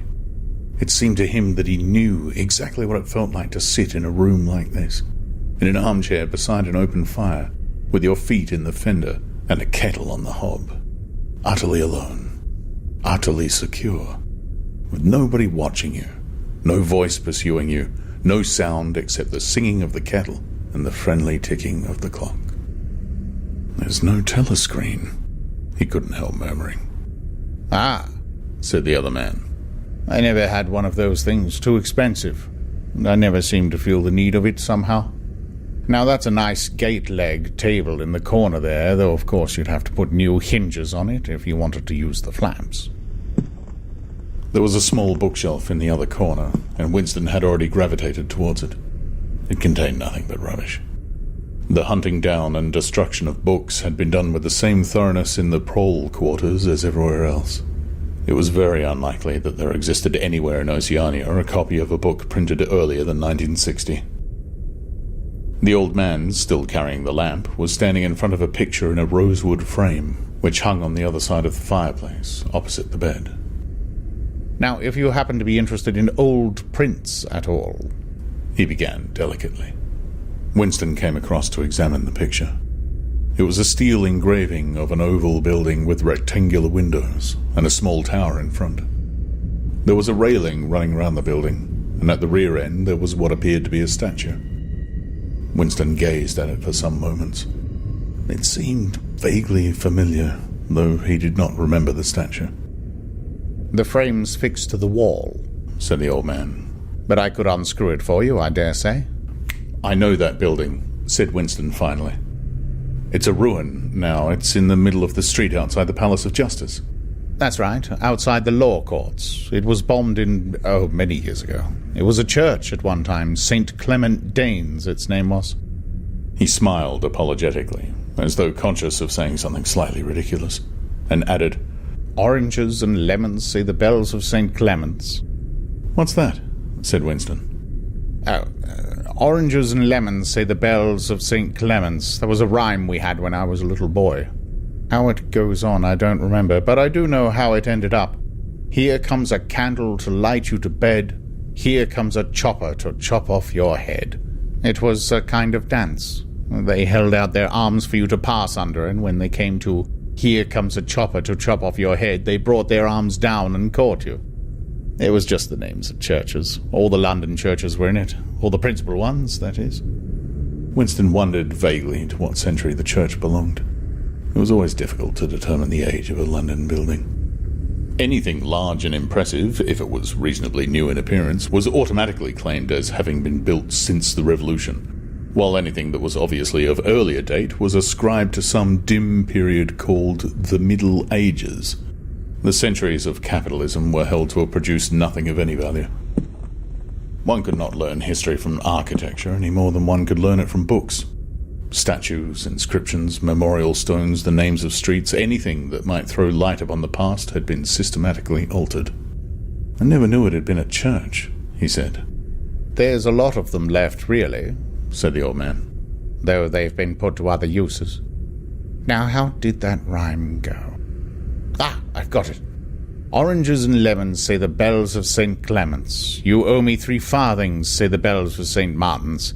There, now that's as far as I can get. A farthing, that was a small copper coin. Looked something like a cent." "Where was St. Martin's?" said Winston. "St. Martin's? That's still standing. It's in Victory Square, alongside the picture gallery. A building with a kind of triangular porch and pillars in front, and a big flight of steps." Winston knew the place well. It was a museum used for propaganda displays of various kinds. Scale models of rocket bombs and floating fortresses. Waxwork tableaux illustrating enemy atrocities and the like. "St. Martin's in the Fields, it used to be called," supplemented the old man. "though I don't recollect any fields anywhere in those parts." Winston did not buy the picture. It would have been an even more incongruous possession than the glass paperweight, and impossible to carry home unless it were taken out of its frame. But he lingered for some minutes more, talking to the old man, whose name, he discovered, was not Weeks, as one might have gathered from the inscription over the shop front, but Charrington. Mr. Charrington, it seemed, was a widower, aged 63, and had inhabited this shop for 30 years. Throughout that time he had been intending to alter the name over the window, but had never quite gotten to the point of doing it. All the while that they were talking, the half-remembered rhyme kept running through Winston's head. "Oranges and lemons, say the bells of St. Clement's. You owe me 3 farthings, say the bells of St. Martin's." It was curious, but when you said it to yourself, you had the illusion of actually hearing bells. The bells of a lost London that still existed somewhere or other, disguised and forgotten. From one ghostly steeple after another, he seemed to hear them pealing forth. Yet so far as he could remember, he had never in real life heard church bells ringing. He got away from Mr. Charrington and went down the stairs alone, so as not to let the old man see him reconnoitering the street before stepping out of the door. He'd already made up his mind that after a suitable interval, a month, say, he would take the risk of visiting the shop again. It was perhaps not more dangerous than shirking an evening at the centre. The serious piece of folly had been to come back here in the first place after buying the diary, and without knowing whether the proprietor of the shop could be trusted. However, yes, he thought again, he would come back. He would buy further scraps of beautiful rubbish. He would buy the engravings of St. Clement Danes, take it out of its frame and carry it home concealed under the jacket of his overalls. He would drag the rest of that poem out of Mr. Charrington's memory. Even the lunatic project of renting the room upstairs flashed momentarily through his mind again. For perhaps 5 seconds, exultation made him careless, and he stepped out onto the pavement without so much as a preliminary glance through the window. He had even started humming to an improvised tune. Oranges and lemons, say the bells of St. Clements, you owe me 3 farthings, say the... Suddenly, his heart seemed to turn to ice and his bowels to water. A figure in blue overalls was coming down the pavement, not 10 meters away. It was the girl from the fiction department, the girl with dark hair. The light was failing, but there was no difficulty in recognizing her. She looked him straight in the face, then walked quickly on as though she had not seen him.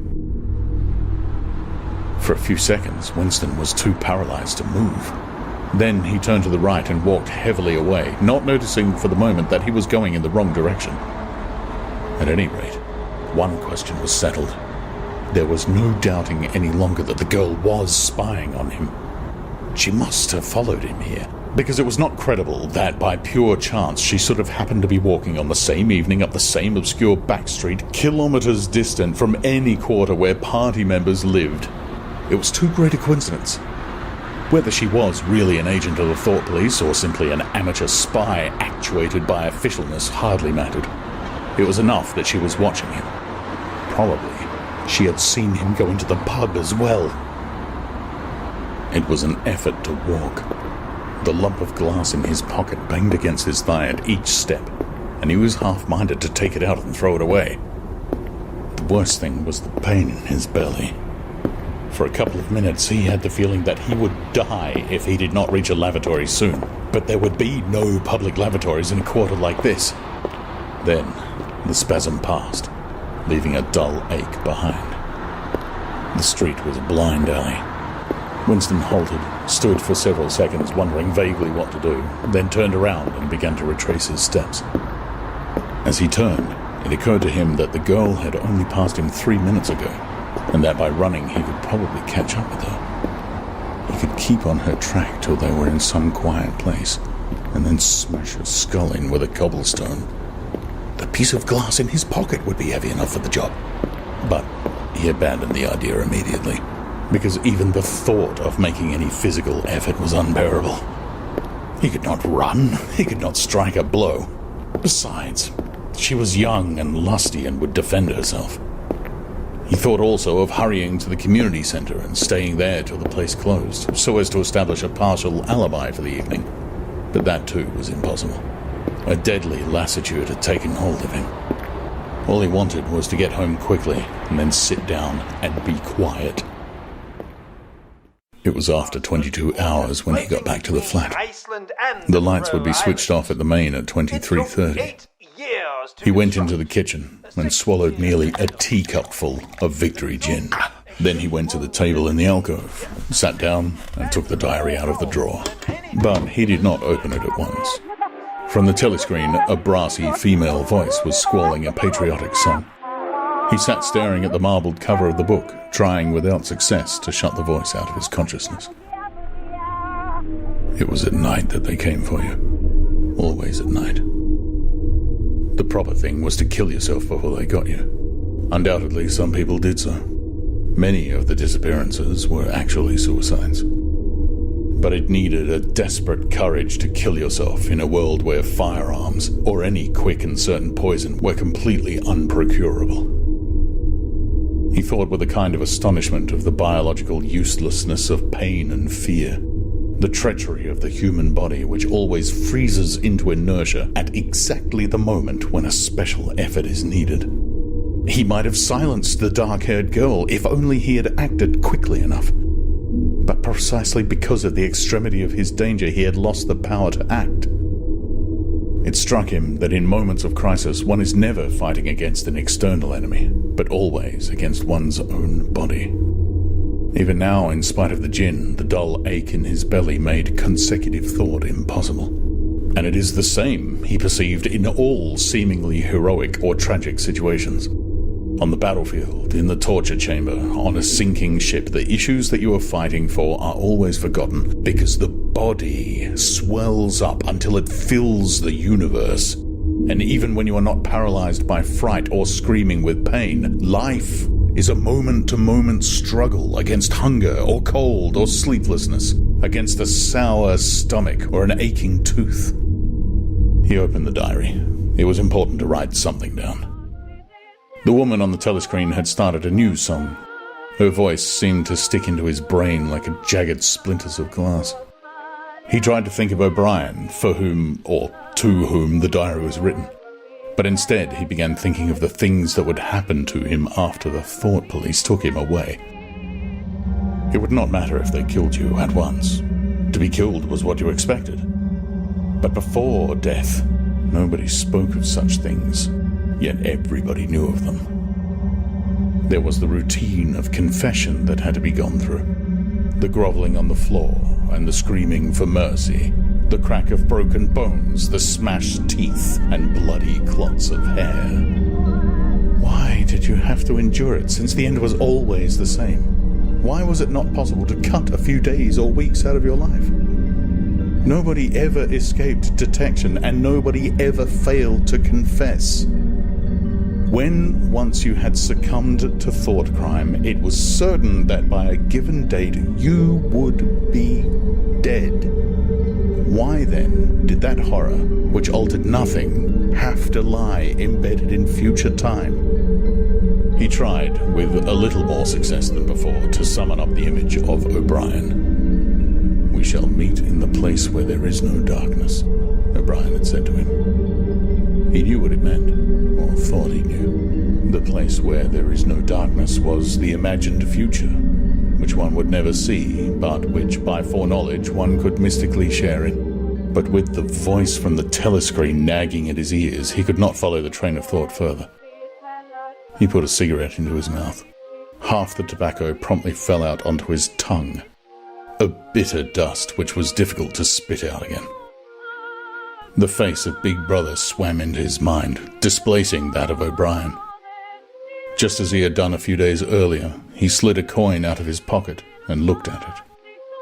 The face gazed up at him, heavy, calm, protecting. But what kind of smile was hidden beneath the dark moustache? Like a leaden knell, the words came back at him. War is peace. Freedom is slavery. Ignorance is strength.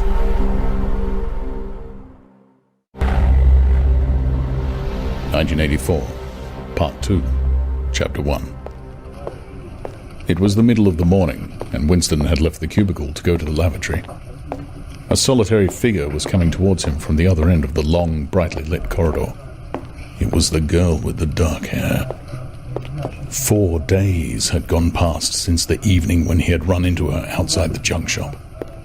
As she came nearer, he saw that her right arm was in a sling, not noticeable at a distance because it was of the same color as her overalls. Probably she had crushed her hand while swinging round one of the big kaleidoscopes on which the plots of novels were roughed in. It was a common accident in the fiction department. They were perhaps 4 meters apart when the girl stumbled and fell almost flat on her face. A sharp cry of pain was wrung out of her. She must have fallen right on the injured arm. Winston stopped short. The girl had risen to her knees.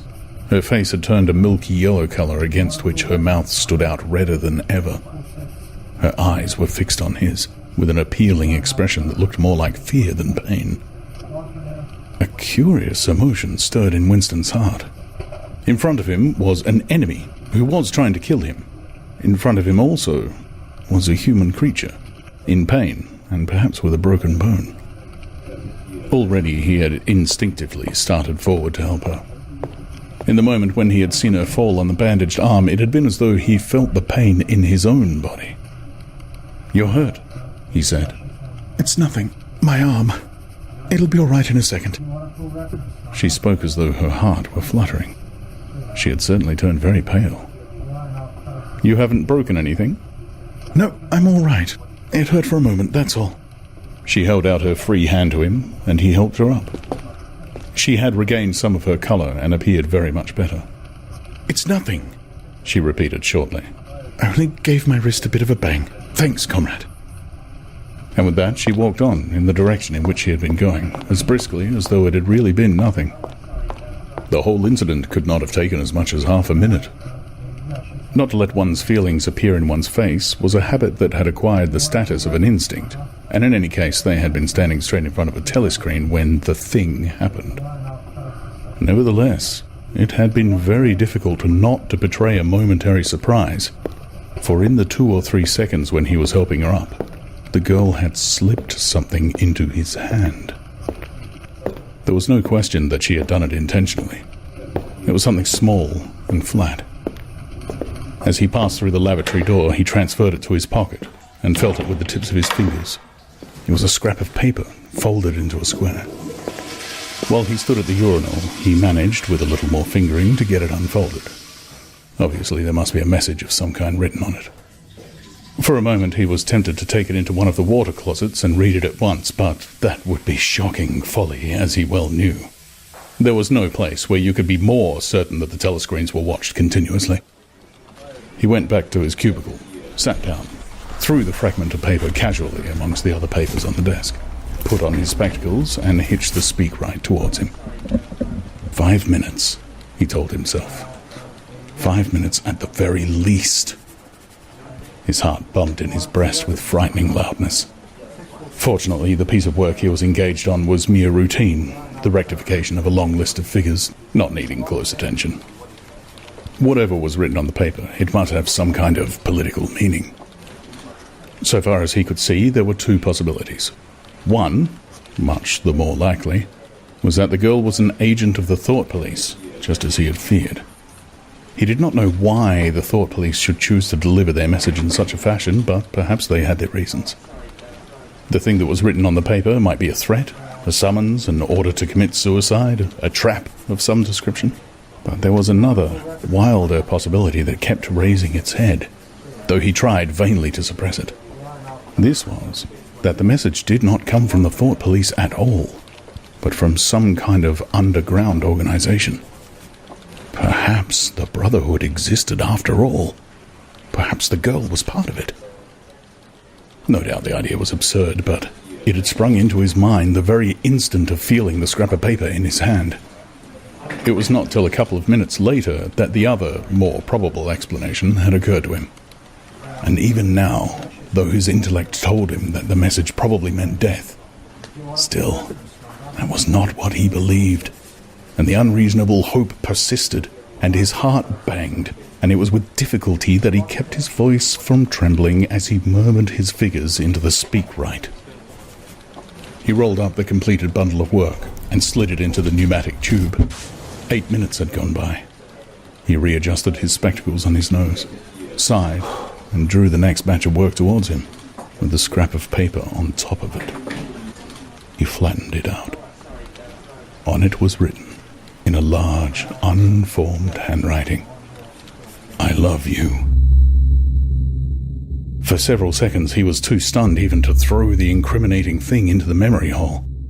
When he did so, although he knew very well the danger of showing too much interest, he could not resist reading it once again, just to make sure that the words were really there. For the rest of the morning it was very difficult to work. What was even worse than having to focus his mind on a series of niggling jobs was the need to conceal his agitation from the telescreen. He felt as though a fire were burning in his belly. Lunch in the hot, crowded, noise-filled canteen was torment. He had hoped to be alone for a little while during the lunch hour, but as bad luck would have it, the imbecile Parsons flopped down beside him, the tang of his sweat almost defeating the tinny smell of stew, and kept up a stream of talk about the preparations for Hate Week. He was particularly enthusiastic about a papier-mâché model of Big Brother's head 2 meters wide, which was being made for the occasion by his daughter's troop of spies. The irritating thing was that in the racket of voices, Winston could hardly hear what Parsons was saying, and was constantly having to ask for some fatuous remark to be repeated. Just once he caught a glimpse of the girl, at a table with 2 other girls at the far end of the room. She appeared not to have seen him, and he did not look in that direction again. The afternoon was more bearable.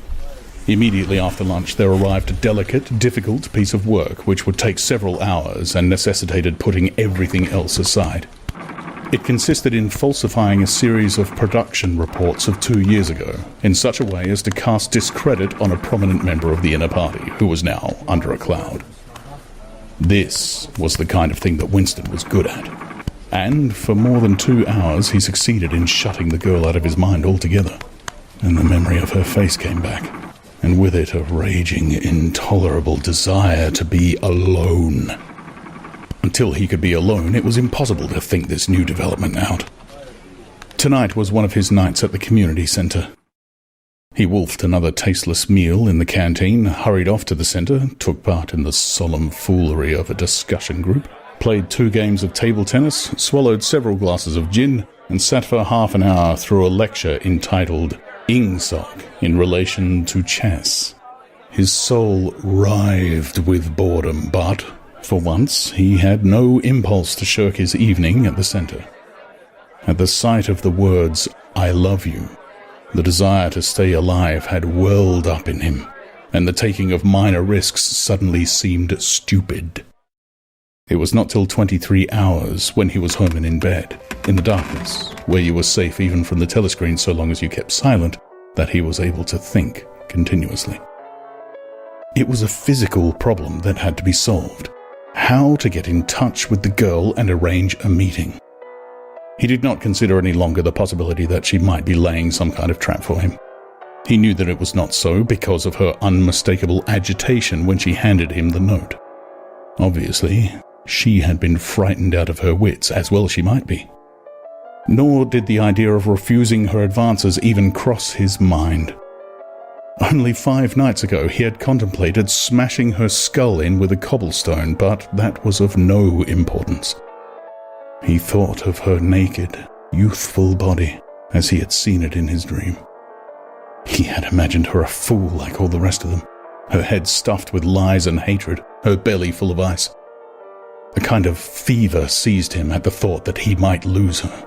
The white, youthful body might slip away from him.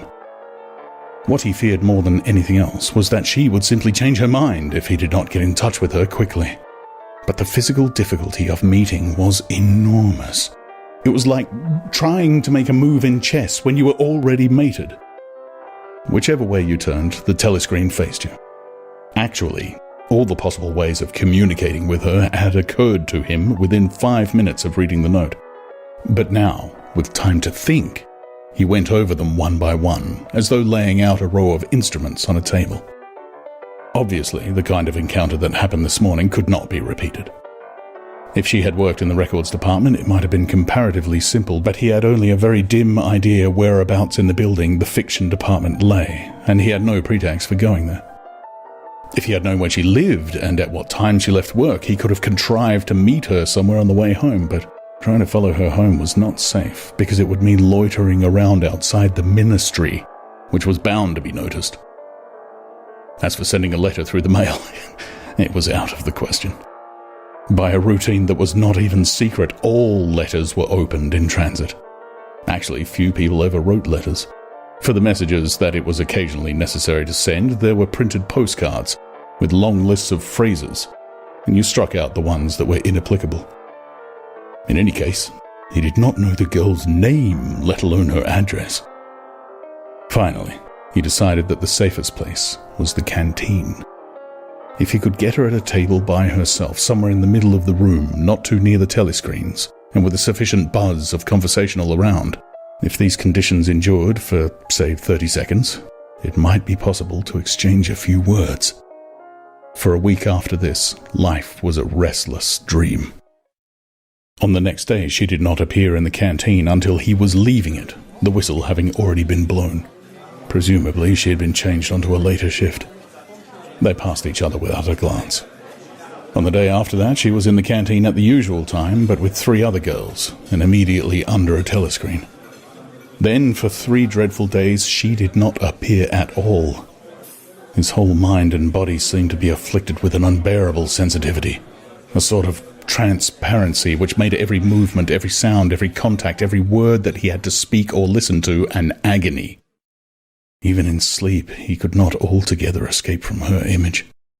He did not touch the diary during those days.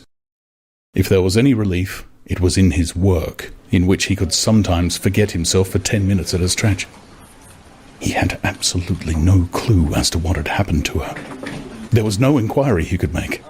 She might have been vaporized. She might have committed suicide. She might have been transferred to the other end of Oceania. Worse and likeliest of all, she might simply have changed her mind and decided to avoid him. The next day, she reappeared. Her arm was out of the sling and she had a band of sticking plaster around her wrist. The relief of seeing her was so great that he could not resist staring directly at her for several seconds. On the following day, he very nearly succeeded in speaking to her. When he came into the canteen, she was sitting at a table well out from the wall and was quite alone. It was early and the place was not very full. The queue edged forward till Winston was almost at the counter, then was held up for 2 minutes because someone in front was complaining that he had not received his tablet of saccharin. But the girl was still alone when Winston secured his tray and began to make for her table. He walked, casually, towards her, his eyes searching for a place at some table beyond her. She was perhaps 3 meters away from him. Another 2 seconds would do it. Then a voice behind him called, "Smith?" He pretended not to hear. "Smith!" Repeated the voice more loudly. It was no use. He turned round. A blonde-headed, silly-faced young man named Wilshire, whom he barely knew, was inviting him with a smile to a vacant place at his table. It was not safe to refuse. After having been recognized, he could not go and sit at a table with an unattended girl. It was too noticeable. He sat down with a friendly smile. The silly blonde face beamed into his. Winston had a hallucination of himself smashing a pickaxe right into the middle of it. The girl's table filled up a few minutes later. But she must have seen him coming towards her, and perhaps she would take the hint. Next day he took care to arrive early. Surely enough, she was at a table in about the same place, and again, alone. The person immediately ahead of him in the queue was a small, swiftly moving beetle-like man with a flat face and tiny suspicious eyes. As Winston turned away from the counter with his tray, he saw that the little man was making straight for the girl's table. His hopes sank again. There was a vacant place at a table further away, but something in the little man's appearance suggested that he would be sufficiently attentive to his own comfort to choose the emptiest table. With ice at his heart, Winston followed. There was no use unless he could get the girl alone. At this moment, there was a tremendous crash. The little man was sprawling on all fours. His tray had gone flying. 2 streams of soup and coffee were flowing across the floor. He started to his feet with a malignant glance at Winston, whom he evidently suspected of having tripped him. But it was all right. 5 seconds later, with a thundering heart, Winston was sitting at the girl's table. He did not look at her. He unpacked his tray and promptly began eating. It was all important to speak at once before anyone else came, but now a terrible fear had taken possession of him.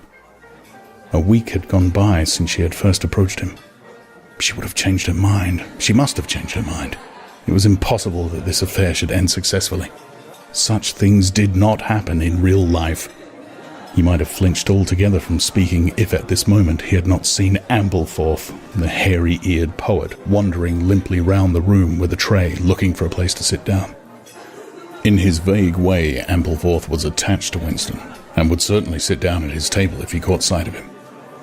There was perhaps a minute in which to act. Both Winston and the girl were eating steadily. The stuff they were eating was a thin stew, actually a soup, of haricot beans. In a low murmur, Winston began speaking. Neither of them looked up. Steadily, they spooned the watery stuff into their mouths, and between spoonfuls exchanged the few necessary words in low, expressionless voices. "What time do you leave work?" 18:30. "Where can we meet?" Victory Square near the monument. "It's full of telescreens." It doesn't matter if there's a crowd. "Any signal?" No, don't come up to me until you see me among a lot of people. And don't look at me. Just keep somewhere near me. "What time?" 19 hours. "All right." Ampleforth failed to see Winston and sat down at another table. They did not speak again, and so far as it was possible for two people sitting on opposite sides of the same table, they did not look at one another. The girl finished her lunch quickly and made off, while Winston stayed to smoke a cigarette. Winston was in Victory Square before the appointed time. He wandered round the base of the enormous fluted column, at the top of which Big Brother's statue gazed southward towards the skies where he had vanquished the Eurasian aeroplanes, the Eastasian aeroplanes it had been a few years ago, in the Battle of Airstrip 1. In the street in front of it there was a statue of a man on horseback which was supposed to represent Oliver Cromwell. At 5 minutes past the hour the girl had still not appeared. Again the terrible fear seized upon Winston. She was not coming. She had changed her mind. He walked slowly up the north side of the square and got a sort of pale-coloured pleasure from identifying St. Martin's Church, whose bells, when it had bells, had chimed, "You owe me 3 farthings." Then he saw the girl, standing at the base of the monument, reading or pretending to read a poster which ran spirally up the column. It was not safe to go near her until some more people had accumulated. There were telescreens all round the pediment, but at this moment there was a din of shouting and a zoom of heavy vehicles from somewhere to the left. Suddenly everyone seemed to be running across the square.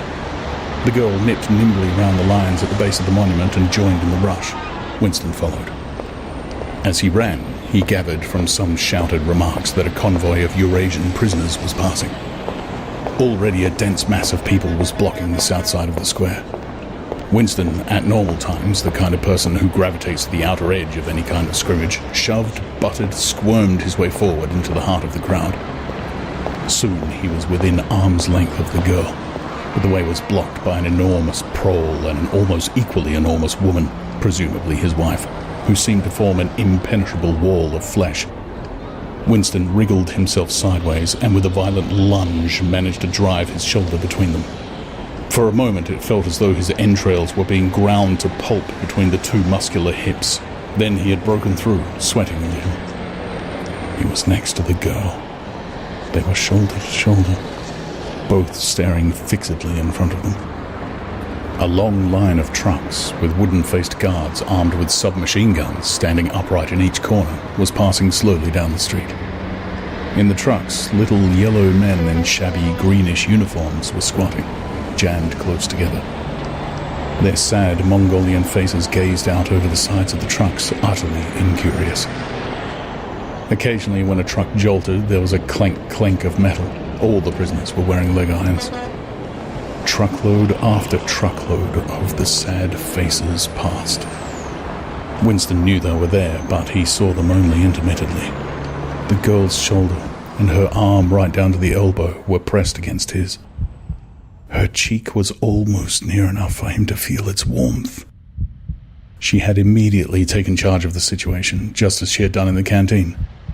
She began speaking in the same expressionless voice as before, with lips barely moving, a mere murmur, easily drowned by the din of voices and the rumbling of the trucks. Can you hear me? Yes. Can you get Sunday afternoon off? Yes. Then listen carefully. You'll have to remember this. Go to Paddington Station. With a sort of military precision that astonished him, she outlined the route that he was to follow. A half-hour railway journey, turn left outside the station, 2 kilometres along the road, a gate with the top bar missing, a path across a field, a grass-grown lane, a track between bushes, a dead tree with moss on it. It was as though she had a map inside her head. Can you remember all that? She murmured finally. Yes. You turn left, then right, then left again, and the gate's got no top bar. Yes. What time? About 15. You may have to wait. I'll get there by another way. Are you sure you remember everything? Yes. Then get away from me as quick as you can. She need not have told him that. but for the moment they could not extricate themselves from the crowd. The trucks were still filing past, the people still insatiably gasping. At the start there had been a few boos and hisses, but it came only from the party members amongst the crowd, and had soon stopped. The prevailing emotion was simply curiosity. Foreigners, whether from Eurasia or Eastasia, were a kind of strange animal. One literally never saw them except in the guise of prisoners, and even as prisoners one never got more than a momentary glimpse of them. Nor did one know what became of them, apart from the few who were hanged as war criminals. The others simply vanished, presumably into forced labor camps. The round Mongol faces had given way to faces of the more European type, dirty, bearded, and exhausted. From over scrubby cheekbones, eyes looked into Winston's, sometimes with strange intensity, and flashed away again. The convoy was drawing to an end. In the last truck he could see an aged man, his face a mass of grizzled hair, standing upright with wrists crossed in front of him, as though he were used to having them bound together. It was almost time for Winston and the girl to part, but at the last moment, while the crowd still hemmed them in, her hand felt for his and gave it a fleeting squeeze. It could not have been 10 seconds, and yet it seemed a long time that their hands were clasped together. He had time to learn every detail of her hand. He explored the long fingers, the shapely nails, the work-hardened palm with its row of calluses, the smooth flesh under the wrist. Merely from feeling it, he would have known it by sight. In the same instant, it occurred to him that he did not know what color the girl's eyes were. They were probably brown, but people with dark hair sometimes had blue ones. To turn his head and look at her would have been inconceivable folly. With hands locked together, invisible among the press of bodies, they stared steadily in front of them, and instead of the eyes of the girl, the eyes of the aged prisoner gazed mournfully at Winston out of nests of hair.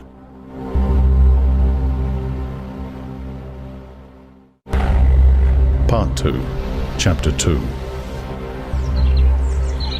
Winston picked his way up the lane through dappled light and shade, stepping out into pools of gold wherever the boughs parted. Under the trees to the left of him, the ground was misty with bluebells. The air seemed to kiss one's skin.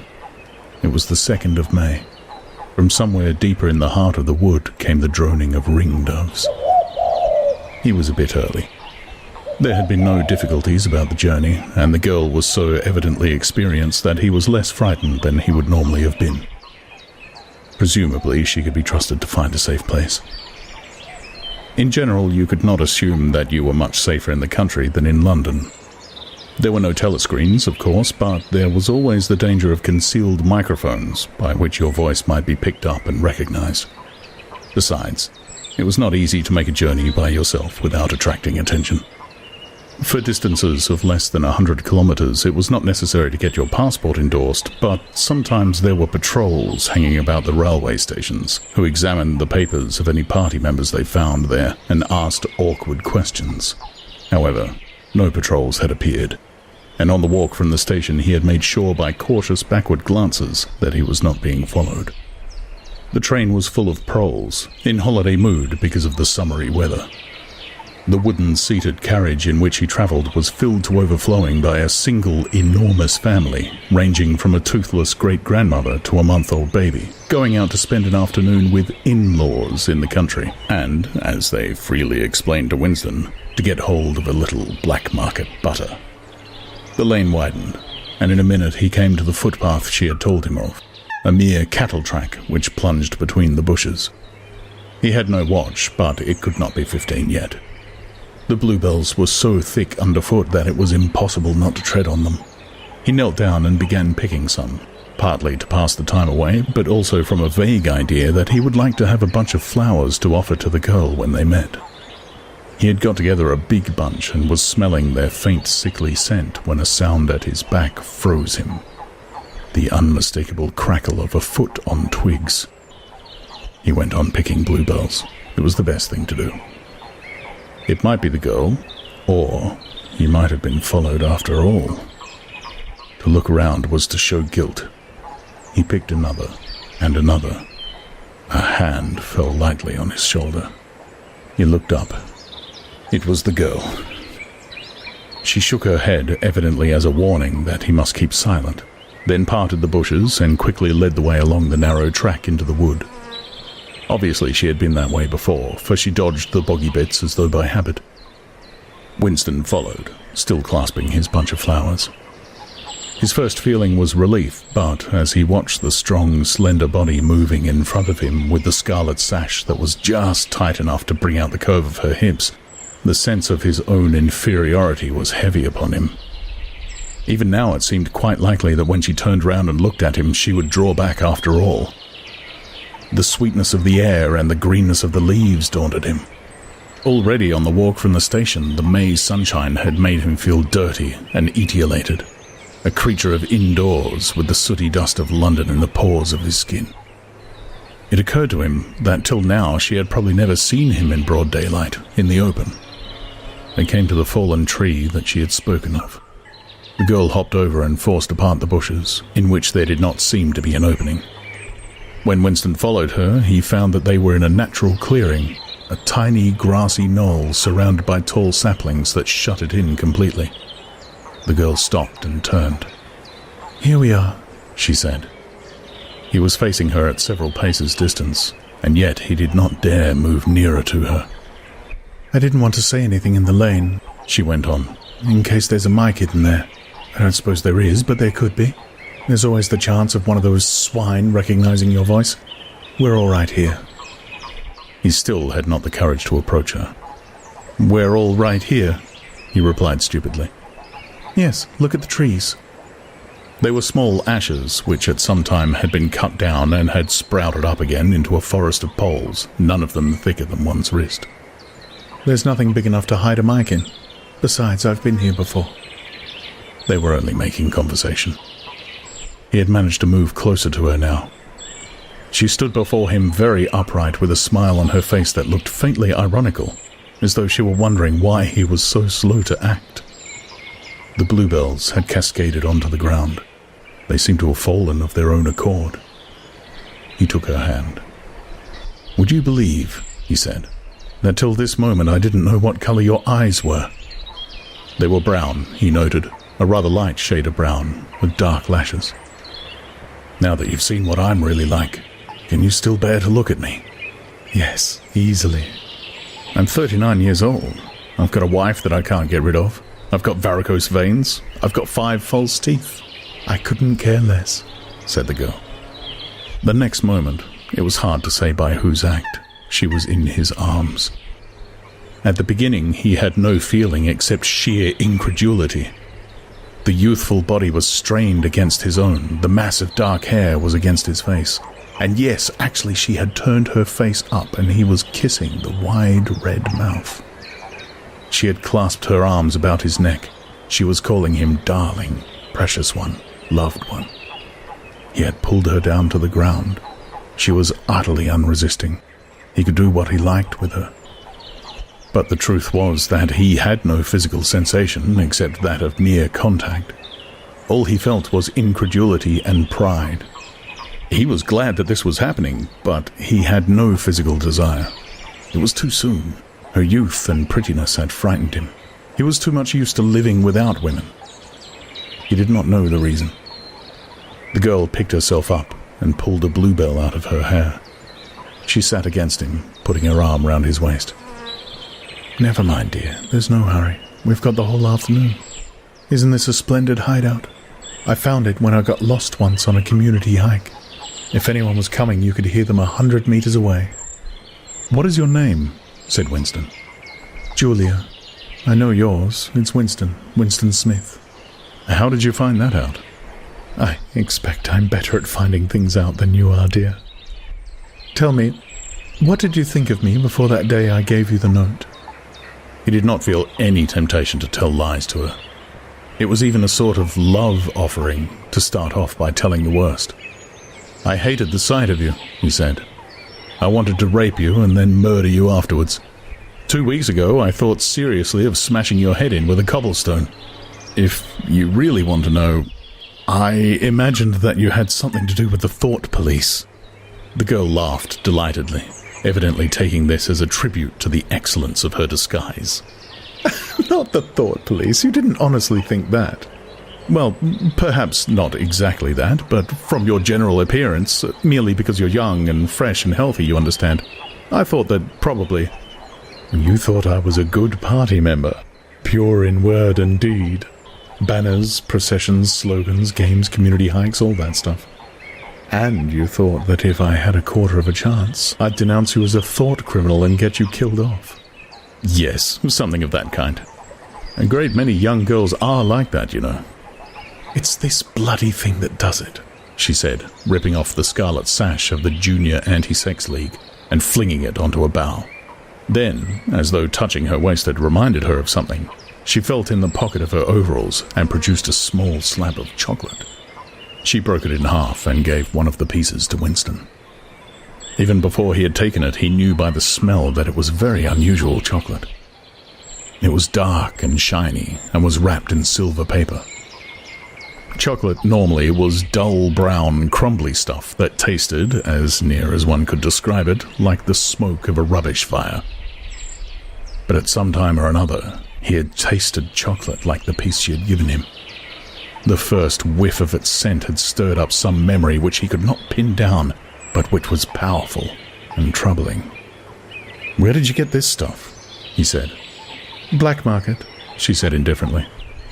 "Actually, I am that sort of girl to look at. I'm good at games. I was a troop leader in the Spies. I do voluntary work 3 evenings a week for the Junior Anti-Sex League. Hours and hours I've spent pasting their bloody rot all over London. I always carry one end of the banner in the processions. I always look cheerful and I never shirk anything. Always yell with the crowd, that's what I say. It's the only way to be safe." The first fragment of chocolate had melted on Winston's tongue. The taste was delightful. But there was still that memory moving round the edges of his consciousness. Something strongly felt but not reducible to definite shape, like an object seen out of the corner of one's eye. He pushed it away from him, aware only that it was the memory of some action which he would have liked to undo, but could not. "You are very young," he said. "You are 10 or 15 years younger than I am. What could you see to attract you to a man like me?" "There was something in your face. I thought I'd take a chance. I'm good at spotting people who don't belong. As soon as I saw you, I knew you were against them." Them, it appeared, meant the party, and above all the inner party, about whom she talked with an open, jeering hatred which made Winston feel uneasy, although he knew that they were safe here if they could be safe anywhere. A thing that astonished him about her was the coarseness of her language. Party members were supposed not to swear, and Winston himself very seldom did swear, aloud at any rate. Julia, however, seemed unable to mention the party, and especially the inner party, without using the kind of words you saw chalked up in dripping alleyways. He did not dislike it. It was merely one symptom of her revolt against the party and all its ways, and somehow it seemed natural and healthy, like the sneeze of a horse that smells bad hay.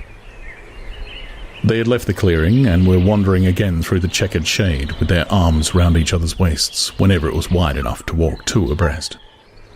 He noticed how much softer her waist seemed to feel now that the sash was gone. They did not speak above a whisper. Outside the clearing, Julia said it was better to go quietly. Presently they had reached the edge of the little wood. She stopped him. "Don't go out into the open. There might be someone watching. We're all right if we keep behind the boughs." They were standing in the shade of hazel bushes. The sunlight, filtering through innumerable leaves, was still hot on their faces. Winston looked out into the field beyond and underwent a curious, slow shock of recognition. He knew it by sight. An old, close-bitten pasture, with a footpath wandering across it and a molehill here and there. In the ragged hedge on the opposite side, the boughs of the elm trees swayed just perceptibly in the breeze, and their leaves stirred faintly in dense masses like women's hair. Surely, somewhere nearby, but out of sight, there must be a stream with green pools where dace were swimming. "Isn't there a stream somewhere near here?" he whispered. "That's right, there is a stream. It's at the edge of the next field, actually. There are fish in it, great big ones. You can watch them lying in the pools under the willow trees, waving their tails. "It's the Golden Country, almost," he murmured. "The Golden Country?" "It's nothing, really. A landscape I've seen sometimes in a dream." "Look," whispered Julia. A thrush had alighted on a bough not 5 meters away, almost at the level of their faces. Perhaps it had not seen them. It was in the sun, they in the shade. It spread out its wings, fitted them carefully into place again, ducked its head for a moment as though making a sort of obeisance to the sun, and then began to pour forth a torrent of song.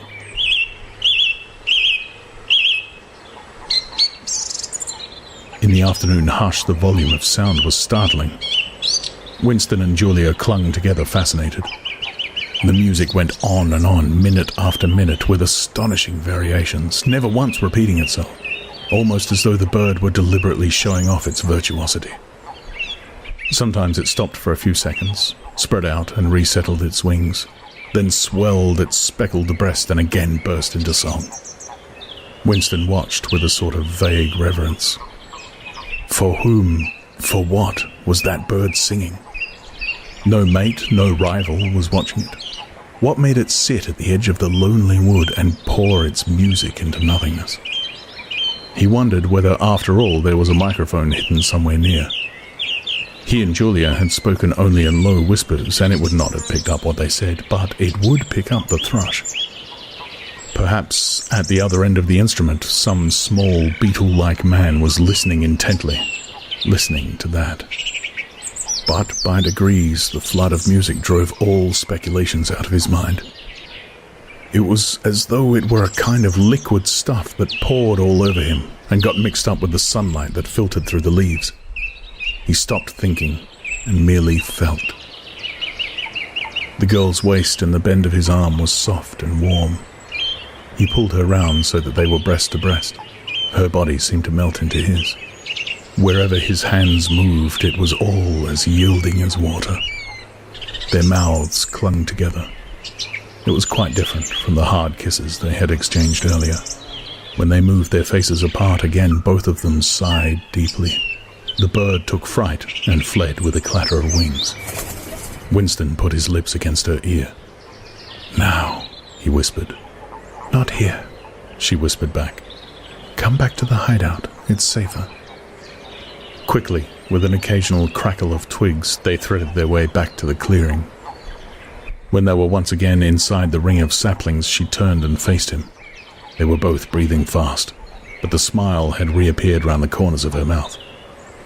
She stood looking at him for an instant, then felt at the zipper of her overalls, and, yes, it was almost as in the dream. Almost as swiftly as he had imagined it, she had torn her clothes off, and when she flung them aside, it was with that same magnificent gesture by which a whole civilization seemed to be annihilated. Her body gleamed white in the sun, but for a moment he did not look at her body. His eyes were anchored by the freckled face with its faint, bold smile. He knelt down before her and took her hand in his. "Have you done this before?" "Of course. Hundreds of times. Well, scores of times, anyway." "With party members?" "Yes, always with party members." "With members of the inner party?" "Not with those swine, no. But there's plenty that would, if they got half the chance. They're not so holy as they make out." His heart leapt. Scores of times she had done it. He wished it had been hundreds, thousands. Anything that hinted at corruption always filled him with a wild hope. Who knew? Perhaps the party was rotten under the surface. Its cult of strenuousness and self-denial simply a sham, concealing iniquity. If he could have infected the whole lot of them with leprosy or syphilis, how gladly he would have done so. Anything to rot, to weaken, to undermine. He pulled her down so they were kneeling face to face. "Listen, the more men you've had, the more I love you. Do you understand that?" "Yes, perfectly." "I hate purity. I hate goodness. I don't want any virtue to exist anywhere. I want everyone to be corrupt to the bones." "Well then, I ought to suit you, dear. I'm corrupt to the bones." "You like doing this? I don't mean simply me, I mean the thing in itself." "I adore it." That was above all what he wanted to hear. Not merely the love of one person, but the animal instinct. The simple, undifferentiated desire. That was the force that would tear the party to pieces. He pressed her down upon the grass, among the fallen bluebells. This time, there was no difficulty. Presently, the rising and falling of their breasts slowed to normal speed, and in a sort of pleasant helplessness they fell apart. The sun seemed to have grown hotter. They were both sleepy. He reached out for the discarded overalls and pulled them partly over her. Almost immediately they fell asleep, and slept for about half an hour. Winston woke first. He sat up and watched the freckled face, still peacefully asleep, pillowed on the palm of her hand. Except for her mouth, you could not call her beautiful. There was a line or two round the eyes if you looked closely. The short, dark hair was extraordinarily thick and soft. It occurred to him that he still did not know her surname or where she lived. The young, strong body, now helpless in sleep, awoke in him a pitying, protecting feeling. But the mindless tenderness that he had felt under the hazel tree while the thrush was singing had not quite come back. He pulled the overalls aside and studied her smooth white flank. In the old days, he thought, a man looked at a girl's body and saw that it was desirable, and that was the end of the story. But you could not have pure love or pure lust nowadays. No emotion was pure, because everything was mixed up with fear and hatred. Their embrace had been a battle, the climax of victory. It was a blow struck against the party. It was a political act. Part 2, Chapter 3. "We can come here once again," said Julia. "It's generally safe to use any hideout twice, but not for another month or two, of course." As soon as she had woke up, her demeanor had changed. She became alert and businesslike, put her clothes on, knotted the scarlet sash around her waist, and began arranging the details of the journey home. It seemed natural to leave this to her. She obviously had a practical cunning which Winston lacked, and she seemed also to have an exhaustive knowledge of the countryside round London, stored away from innumerable community hikes. The route she gave him was quite different from the one by which he had come, and brought him out at a different railway station. "Never go home the same way as you went out," she said, as though enunciating an important general principle. She would leave first, and Winston was to wait half an hour before following her. She had named a place where they could meet after work 4 evenings hence. It was a street in one of the poorer quarters, where there was an open market which was generally crowded and noisy. She would be hanging about among the stalls, pretending to be in search of shoelaces or sewing thread. If she judged that the coast was clear, she would blow her nose when he approached. Otherwise, he was to walk past her without recognition. But with luck, in the middle of the crowd, it would be safe to talk for a quarter of an hour and arrange another meeting. "And now I must go," she said as soon as he had mastered his instructions. "I'm due back at 19:30. I've got to put in 2 hours for the Junior Anti-Sex League, handing out leaflets or something. Isn't it bloody? Give me a brush down, would you? Have I got twigs in my hair? Are you sure? Then goodbye, my love, goodbye." She flung herself into his arms, kissed him almost violently, and a moment later pushed her way through the saplings and disappeared into the wood with very little noise. Even now, he had not found out her surname or her address. However, it made no difference, for it was inconceivable that they could ever meet indoors or exchange any kind of written communication. As it happened, they never went back to the clearing in the wood. During the month of May, there was only one further occasion on which they actually succeeded in making love. That was in another hiding place known to Julia, the belfry of a ruinous church in an almost deserted stretch of country where an atomic bomb had fallen 30 years earlier. It was a good hiding place when once you got there, but the getting there was very dangerous. For the rest, they could meet only in the streets, in a different place every evening, and never for more than half an hour at a time. In the street, it was usually possible to talk, after a fashion. As they drifted down the crowded pavements, not quite abreast, and never looking at one another, They carried on a curious, intermittent conversation which flicked on and off like the beams of a lighthouse, suddenly nipped into silence by the approach of a party uniform or the proximity of a telescreen, then taken up again minutes later in the middle of a sentence, then abruptly cut short as they parted at the agreed spot, then continued almost without introduction on the following day. Julia appeared to be quite used to this kind of conversation, which she called talking by installments. She was also surprisingly adept at speaking without moving her lips. Just once, in almost a month of nightly meetings, they managed to exchange a kiss. They were passing in silence down a side street. Julia would never speak when they were away from the main streets. When there was a deafening roar, the earth heaved and the air darkened, and Winston found himself lying on his side, bruised and terrified. A rocket bomb must have dropped, quite near at hand. Suddenly, he became aware of Julia's face a few centimeters from his own, deathly white as chalk. Even her lips were white. She was dead. He clasped her against him and found that he was kissing a live, warm face, but there was some powdery stuff that got in the way of his lips. Both of their faces were thickly coated with plaster. There were evenings when they reached their rendezvous and then had to walk past one another without a sign because a patrol had just come round the corner or a helicopter was hovering overhead. Even if it had been less dangerous, it would still have been difficult to find time to meet. Winston's working week was 60 hours, Julia's was even longer, and their free days varied according to the pressure of work and did not often coincide. Julia, in any case, seldom had an evening completely free. She spent an astonishing amount of time in attending lectures and demonstrations, distributing literature for the Junior Anti-Sex League, preparing banners for Hate Week, making collections for the Savings Campaign and such-like activities. It paid, she said. It was camouflage. If you kept the small rules, you could break the big ones. She even induced Winston to mortgage yet another of his evenings by enrolling himself for the part-time munition work, which was done voluntarily by zealous party members. So, one evening every week, Winston spent 4 hours of paralyzing boredom, screwing together small bits of metal, which were probably parts of bomb fuses, in a drafty, ill-lit workshop where the knocking of hammers mingled drearily with the music of the telescreens. When they met in the church tower, the gaps in their fragmentary conversations were filled up. It was a blazing afternoon. The air in the little square chamber above the bells was hot and stagnant, and smelt overpoweringly of pigeon dung.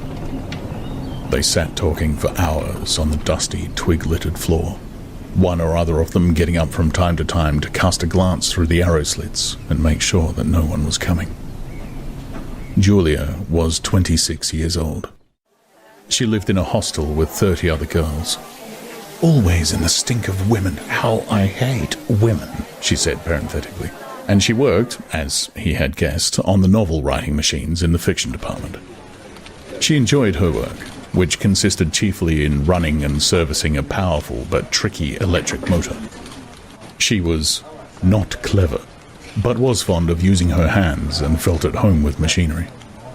She could describe the whole process of composing a novel, from the general directive issued by the planning committee down to the final touching up by the rewrite squad. But she was not interested in the finished product. She didn't much care for reading, she said. Books were just a commodity that had to be produced, like jam or bootlaces. She had no memories of anything before the early 60s, and the only person she had ever known who talked frequently of the days before the revolution was a grandfather who had disappeared when she was 8. At school, she had been captain of the hockey team and had won the gymnastics trophy 2 years running. She had been a troop leader in the Spies and a branch secretary in the Youth League before joining the Junior Anti-Sex League. She had always borne an excellent character. She had even, an infallible mark of good reputation, been picked out to work in pornosec, the subsection of the fiction department which turned out cheap pornography for distribution amongst the proles. It was nicknamed Muck House by the people who worked in it, she remarked. There she had remained for a year, helping to produce booklets in sealed packets with titles like Spanking Stories or one night in a girls' school, to be bought furtively by proletarian youths who were under the impression that they were buying something illegal. "What are these books like?" said Winston curiously. Oh, ghastly rubbish. They're boring, really. They only have 6 plots, but they swap them round a bit.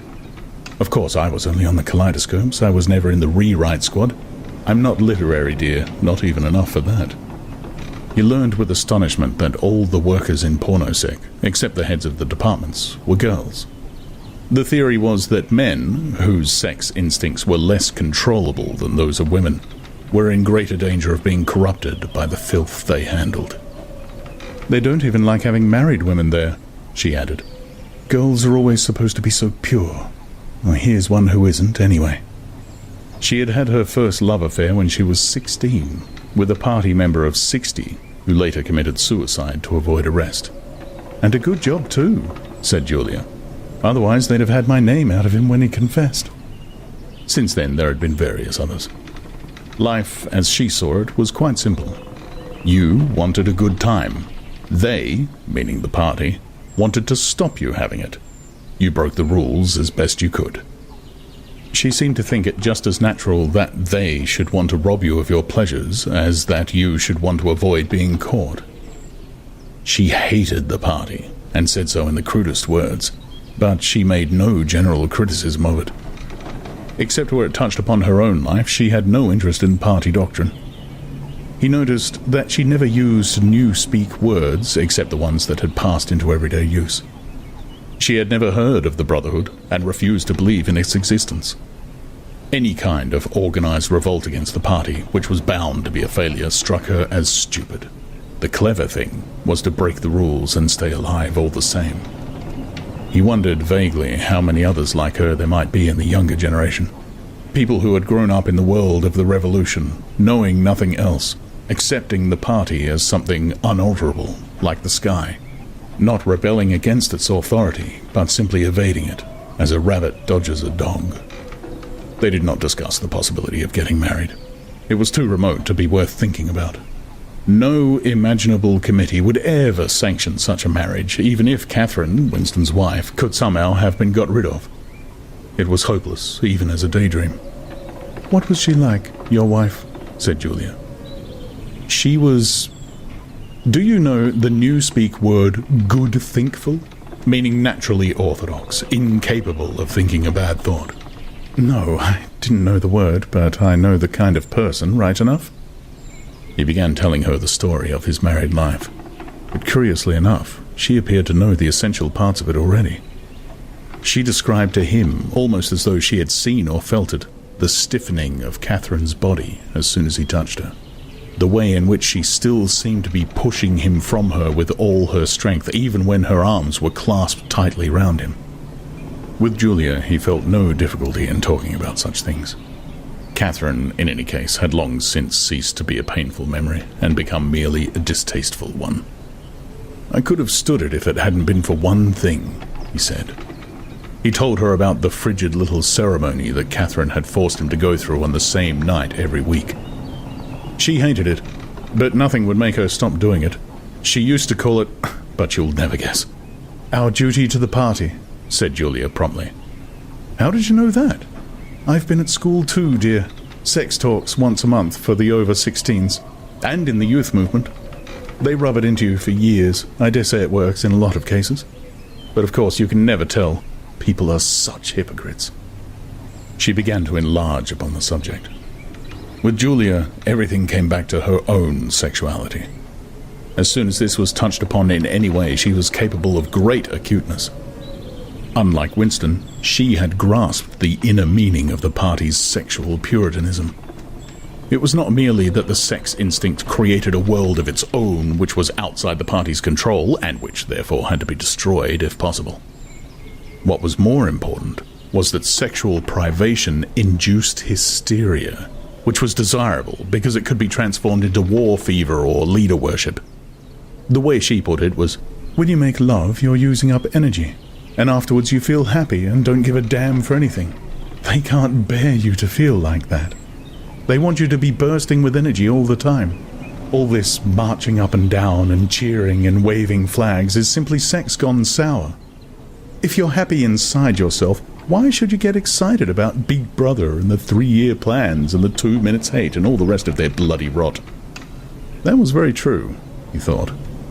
There was a direct, intimate connection between chastity and political orthodoxy. For how could the fear, the hatred, and the lunatic credulity which the party needed in its members be kept at the right pitch except by bottling down some powerful instinct and using it as a driving force? The sex impulse was dangerous to the party, and the party had turned it to account. They had played a similar trick with the instinct of parenthood. The family could not actually be abolished, and indeed people were encouraged to be fond of their children in almost the old-fashioned way. The children, on the other hand, were systematically turned against their parents and taught to spy on them and report their deviations. The family had become, in effect, an extension of the thought police. It was a device by means of which everyone could be surrounded night and day by informers who knew him intimately. Abruptly, his mind went back to Catherine. Catherine would unquestionably have denounced him to the thought police if she had not happened to be too stupid to detect the unorthodoxy of his opinions. But what really recalled her to him at this moment was the stifling heat of the afternoon, which had brought the sweat out on his forehead. He began telling Julia of something that had happened, or rather had failed to happen, on another sweltering summer afternoon 11 years ago. It was 3 or 4 months after they were married. They'd lost their way on a community hike somewhere in Kent. They'd only lagged behind the others for a couple of minutes, but they took a wrong turning, and presently found themselves pulled up short by the edge of an old chalk quarry. It was a sheer drop of 10 or 20 meters, with boulders at the bottom. There was nobody of whom they could ask the way. As soon as she realized that they were lost, Catherine became very uneasy. To be away from the noisy mob of hikers, even for a moment, gave her a feeling of wrongdoing. She wanted to hurry back by the way they had come and start searching in the other direction. But at this moment, Winston noticed some tufts of loose strife growing in the cracks of the cliff beneath them. One tuft was of 2 colors, magenta and brick red, apparently growing on the same root. He had never seen anything of the kind before, and he called to Catherine to come and look at it. "Look, Catherine, look at those flowers. That clump down near the bottom. Do you see they're 2 different colors?" She had already turned to go, but she did rather fretfully come back for a moment. She even leaned out over the cliff face to see where he was pointing. He was standing a little behind her, and he put his hand on her waist to steady her. At this moment, it suddenly occurred to him how completely alone they were. There was not a human creature anywhere, not a leaf stirring, not even a bird awake. In a place like this, the danger that there would be a hidden microphone was very small, and even if there was a microphone, it would only pick up sounds. It was the hottest, sleepiest hour of the afternoon. The sun blazed down upon them. The sweat tickled his face, and the thought struck him. "Why didn't you give her a good shove?" said Julia. "I would have." "Yes, dear, you would have. I would, if I'd been the same person then as I am now. Or perhaps I would. I'm not certain." "Are you sorry you didn't?" "Yes. On the whole, I'm sorry I didn't." They were sitting side by side on the dusty floor. He pulled her closer against him. Her head rested on his shoulder, the pleasant smell of her hair conquering the pigeon dung. She was very young, he thought. She still expected something from life. She did not understand that to push an inconvenient person over a cliff solves nothing. "Actually, it would have made no difference," he said. "Then why are you sorry you didn't do it?" "Only because I prefer a positive to a negative. In this game that we're playing, we can't win. Some kinds of failure are better than other kinds, that's all." He felt her shoulders give a wriggle of dissent. She always contradicted him when he said anything of this kind. She would not accept it as a law of nature that the individual is always defeated. In a way, she realized that she herself was doomed, that sooner or later the thought police would catch her and kill her, but with another part of her mind, she believed that it was somehow possible to construct a secret world in which you could live as you chose. All you needed was luck and cunning and boldness. She did not understand that there was no such thing as happiness, that the only victory lay in the far future, long after you were dead, that from the moment of declaring war on the party it was better to think of yourself as a corpse. "We are the dead," he said. "We're not dead yet," said Julia prosaically. "Not physically. 6 months, a year, 5 years, conceivably. I am afraid of death. You are young, so presumably you're more afraid of it than I am. Obviously we shall put it off as long as we can, but it makes very little difference. So long as human beings stay human, death and life are the same thing." "Oh, rubbish! Which would you rather sleep with, me or a skeleton? Don't you enjoy being alive? Don't you like feeling, this is me, this is my hand, this is my leg, I'm real, I'm solid, I'm alive. Don't you like this?" She twisted herself round and pressed her bosom against him. He could feel her breasts, ripe yet firm, through her overalls. Her body seemed to be pouring some of its youth and vigor into his. "Yes, I like that," he said. "Then stop talking about dying. And now, listen, dear. We've got to fix up about the next time we meet. We may as well go back to the place in the wood. We've given it a good long rest. But you must get there by a different way this time. I've got it all planned out. You take the train, but look, I'll draw it out for you." And in her practical way, she scraped together a small square of dust, and with a twig from a pigeon's nest, began drawing a map on the floor. Part 2, Chapter 4.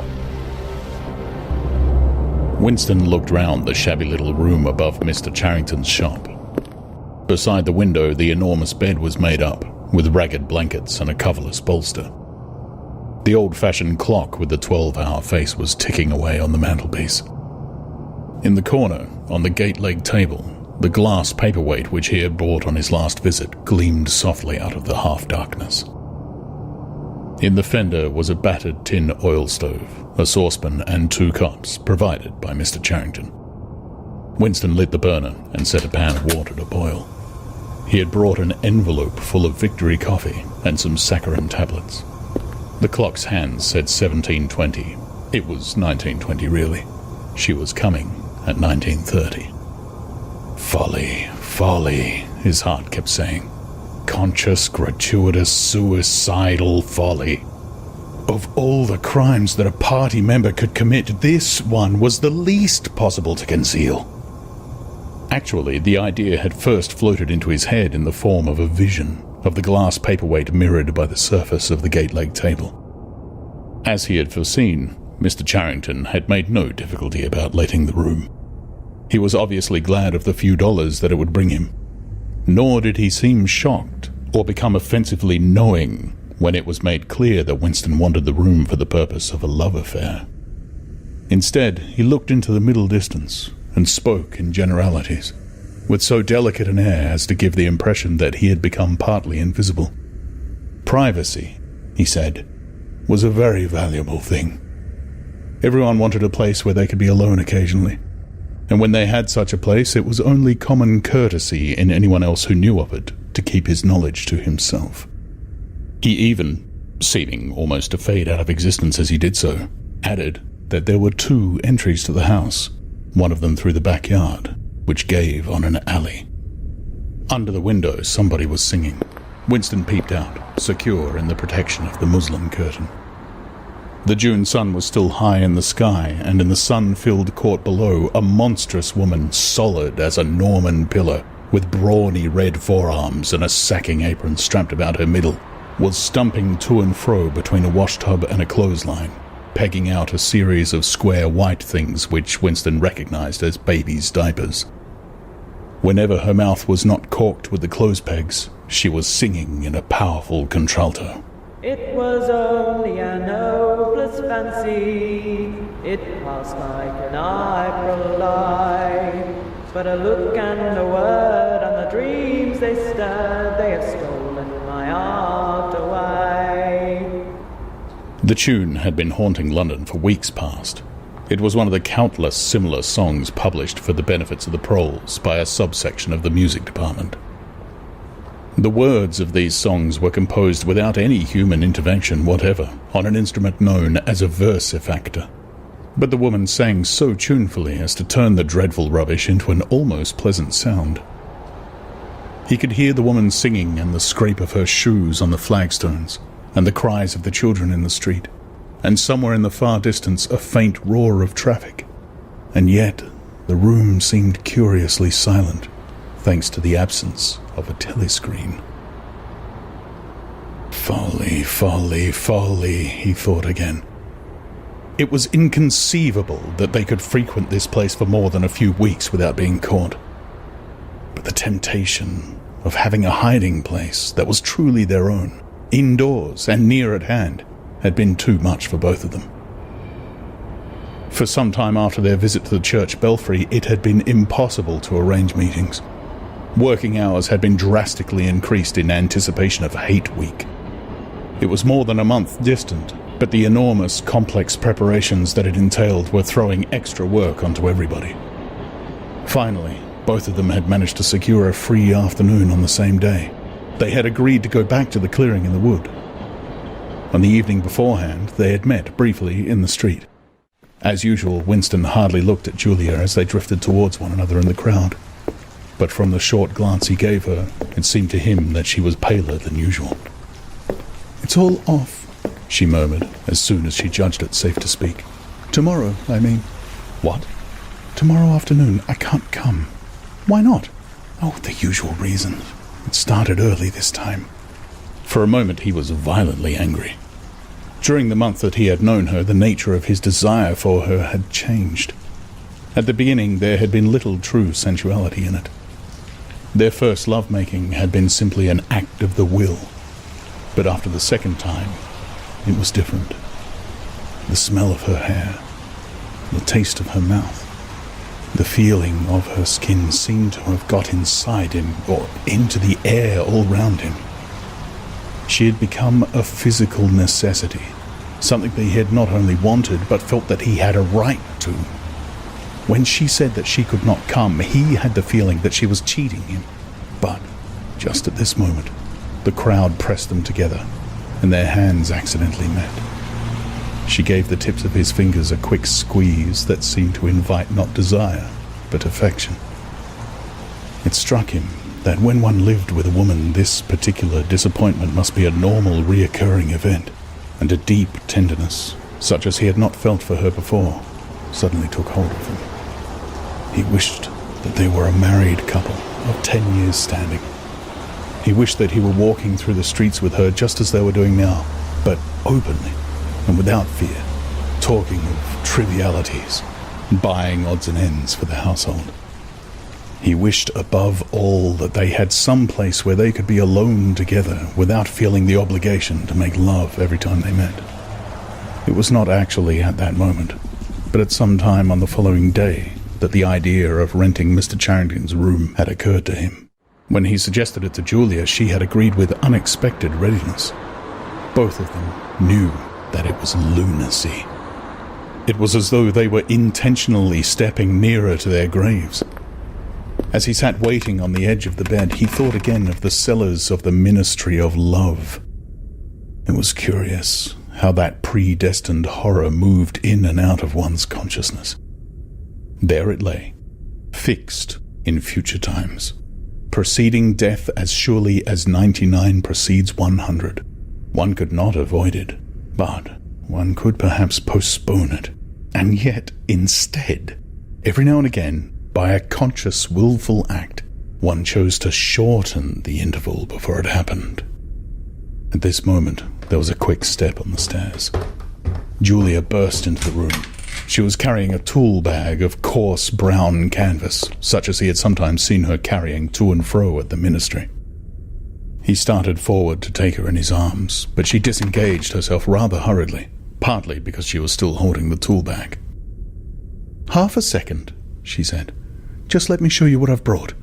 Did you bring some of that filthy Victory coffee? I thought you would. You can chug it away again, because we shan't be needing it. Look here." She fell on her knees, threw open the bag, and tumbled out some spanners and a screwdriver that filled the top part of it. Underneath were a number of neat paper packets.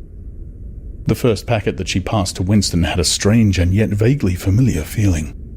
It was filled with some kind of heavy, sand-like stuff which yielded wherever you touched it. "Isn't it sugar?" he said. "Real sugar, not saccharin, sugar. And here's a loaf of bread, proper white bread, not our bloody stuff, and a little pot of jam. And here's a tin of milk, but look, this is the one I'm really proud of. I had to wrap a bit of sacking round it because..." But she did not need to tell him why she had wrapped it up. The smell was already filling the room. A rich, hot smell which seemed like an emanation from his early childhood, but which one did occasionally meet with even now, blowing down a passageway before a door slammed, or diffusing itself mysteriously in a crowded street, sniffed for an instant and then lost again. "It's coffee," he murmured. "Real coffee. It's inner party coffee. There's a whole kilo here," she said. "How did you manage to get hold of all these things?" "It's all inner party stuff. There's nothing those swine don't have, nothing. But of course waiters and servants and people pinch things, and look, I got a little packet of tea as well." Winston had squatted down beside her. He tore open a corner of the packet. "It's real tea, not blackberry leaves. There's been a lot of tea about lately. They've captured India or something," she said vaguely. "But listen, dear, I want you to turn your back on me for 3 minutes. Go and sit on the other side of the bed. Don't go too near the window, and don't turn around till I tell you." Winston gazed abstractedly through the muslin curtain. Down in the yard, the red-armed woman was still marching to and fro between the washtub and the line. She took 2 more pegs out of her mouth and sang with deep feeling. They say that time heals all things. They say you can always forget. But the smiles and the tears across the years, they twist my heartstrings yet. She knew the whole drivelling song by heart, it seemed. Her voice floated upward with a sweet summer air, very tuneful, charged with a sort of happy melancholy. One had the feeling that she would have been perfectly content if the June evening had been endless and the supply of clothes inexhaustible. To remain there for 1,000 years, pegging out diapers and singing rubbish. It struck him as a curious fact that he had never heard a member of the party singing alone and spontaneously. It would even have seemed slightly unorthodox, a dangerous eccentricity, like talking to oneself. Perhaps it was only when people were somewhere near the starvation level that they had anything to sing about. "You can turn round now," said Julia. He turned round, and for a second almost failed to recognize her. What he had actually expected to see was her naked, but she was not naked. The transformation that had happened was much more surprising than that. She had painted her face. She must have slipped into some shop in the proletarian quarters and bought herself a complete set of makeup materials. Her lips were deeply reddened, her cheeks rouged, her nose powdered. There was even a touch of something under the eyes to make them brighter. It was not very skillfully done, but Winston's standards in such matters were not high. He had never before seen or imagined a woman of the party with cosmetics on her face. The improvement in her appearance was startling. With just a few dabs of colour in the right places, she had become not only very much prettier, but above all, far more feminine. Her short hair and boyish overalls merely added to the effect. As he took her in his arms, a wave of synthetic violets flooded his nostrils. He remembered the half-darkness of a basement kitchen and a woman's cavernous mouth. It was the very same scent that she had used, but at the moment it did not seem to matter. "Scent too," he said. "Yes, dear, scent too. And you know what I'm going to do next? I'm going to get hold of a real woman's frock from somewhere and wear it instead of these bloody trousers. I'll wear silk stockings and high-heeled shoes. In this room, I'm going to be a woman, not a party comrade." They flung their clothes off and climbed into the huge mahogany bed. It was the first time that he had stripped himself naked in her presence. Until now, he had been too much ashamed of his pale and meagre body, with the varicose veins standing out on his calves and the discoloured patch over his ankle. There were no sheets, but the blanket they lay on was threadbare and smooth, and the size and springiness of the bed astonished both of them. "It's sure to be full of bugs, but who cares?" said Julia. One never saw a double bed nowadays, except in the homes of the proles. Winston had occasionally slept in one in his boyhood. Julia had never been in one before, so far as she could remember. Presently, they fell asleep for a little while. When Winston woke up, the hands of the clock had crept round to nearly 9. He did not stir, because Julia was sleeping with her head in the crook of his arm. Most of the makeup had transferred itself to his own face or the bolster, but a light stain of rouge still brought out the beauty of her cheekbone. A yellow ray from the sinking sun fell across the foot of the bed and lighted up the fireplace, where the water in the pan was boiling fast. Down in the yard, the woman had stopped singing, but the faint shouts of children floated in from the street. He wondered vaguely whether in the abolished past it had been normal experience to lie in a bed like this, in the cool of a summer evening, a man and a woman, no clothes on, making love when they chose, talking of what they chose, not feeling any compulsion to get up, simply lying there and listening to peaceful sounds outside. Surely there could never have been a time when that seemed ordinary. Julia woke up, rubbed her eyes, and raised herself on her elbows to look at the oil stove. "Half that water's boiled away," she said. "I'll get up and make some coffee in another moment. We've got an hour. What time do they cut the lights off at your flats?" 23:30. It's 23 at the hostel, but you have to get in earlier than that because... Hi! Get out, you filthy brute! She suddenly twisted herself over in the bed, seized a shoe from the floor, and sent it hurtling into the corner with a boyish jerk of her arm, exactly as he had seen her fling the dictionary at Goldstein that morning during the 2 minutes hate. "What was it?" he said in surprise. "A rat! I saw him stick his beastly nose out of the wainscoting. There's a hole down there. I gave him a good fright anyway." "Rats," murmured Winston. "In this room?" "They're all over the place," said Julia indifferently as she lay down again. "We even get them in the kitchen at the hostel. Some parts of London are swarming with them. Did you know they attack children? Yes, they do. In some of these streets, a woman daren't leave a baby alone for 2 minutes. It's the great, huge, brown ones that do it. And the nasty thing is that the brutes always... Don't go on, said Winston with his eyes tightly shut. Dearest, you've gone quite pale. What's the matter? Do they make you feel sick? Of all the horrors in the world, a rat. She pressed herself against him and wound her limbs round him, as though to reassure him with the warmth of her body. He did not reopen his eyes immediately. For several moments he had had the feeling of being back in a nightmare which had recurred from time to time throughout his life. It was always very much the same. He was standing in front of a wall of darkness, and on the other side of it there was something unendurable, something too dreadful to be faced. In the dream, his deepest feeling was always one of self-deception, because he did, in fact, know what was behind the wall of darkness.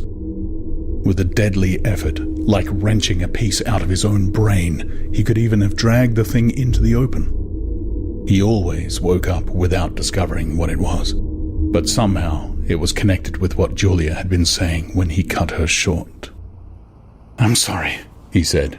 "It's nothing. I don't like rats, that's all." "Don't worry, dear. We are not going to have the filthy brutes in here. I'll stuff the hole with a bit of sacking before we go.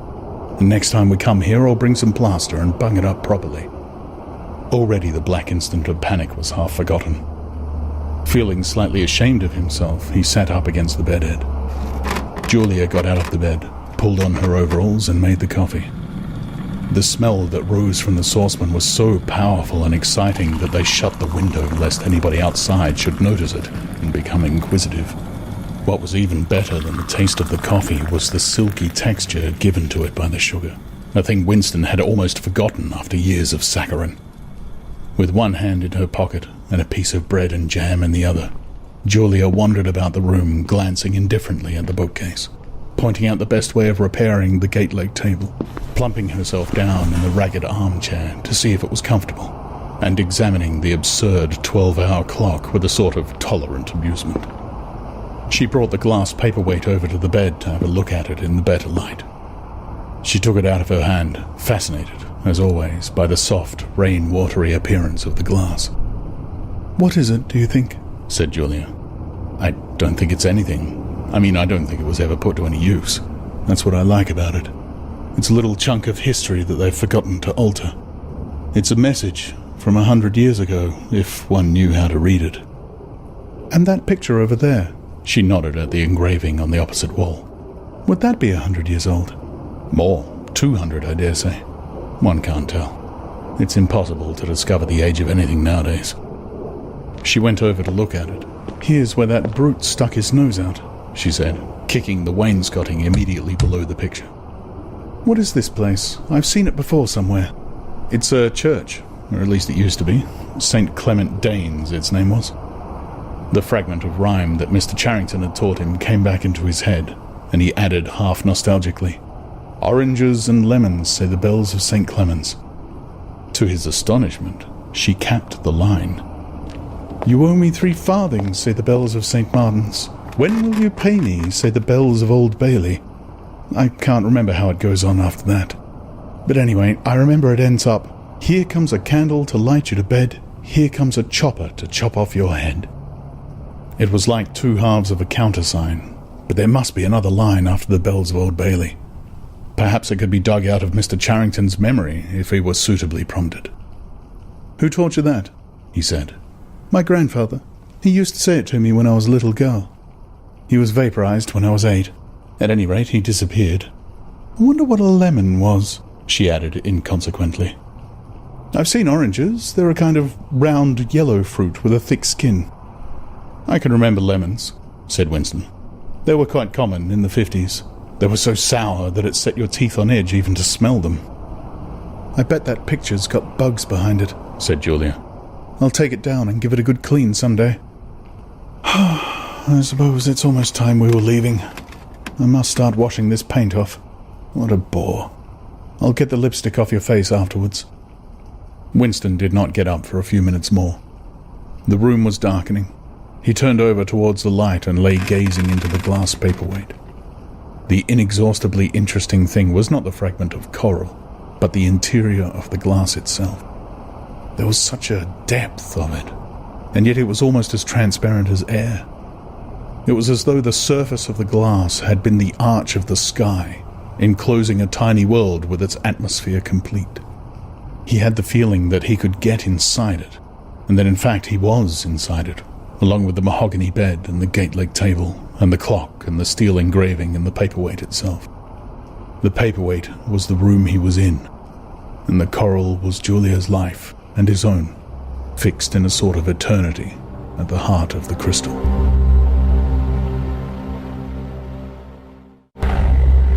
Part 2, Chapter 5. Syme had vanished. A morning came and he was missing from work. A few thoughtless people commented on his absence. On the next day, nobody mentioned him. On the 3rd day, Winston went into the vestibule of the records department to look at the notice board. One of the notices carried a printed list of the members of the chess committee, of whom Syme had been one. It looked almost exactly as it had looked before. Nothing had been crossed out, but it was one name shorter. It was enough. Syme had ceased to exist. He had never existed. The weather was baking hot. In the labyrinthine ministry, the windowless, air-conditioned rooms kept their normal temperature, but outside the pavement scorched one's feet, and the stench of the tubes at the rush hours was a horror. The preparations for Hate Week were in full swing, and the staff of all the ministries were working overtime. Processions, meetings, military parades, lectures, waxworks, displays, film shows, telescreen programs, all had to be organized. Stands had to be erected, effigies built, slogans coined, songs written, rumors circulated, photographs faked. Julia's unit in the fiction department had been taken off the production of novels and was rushing out a series of atrocity pamphlets.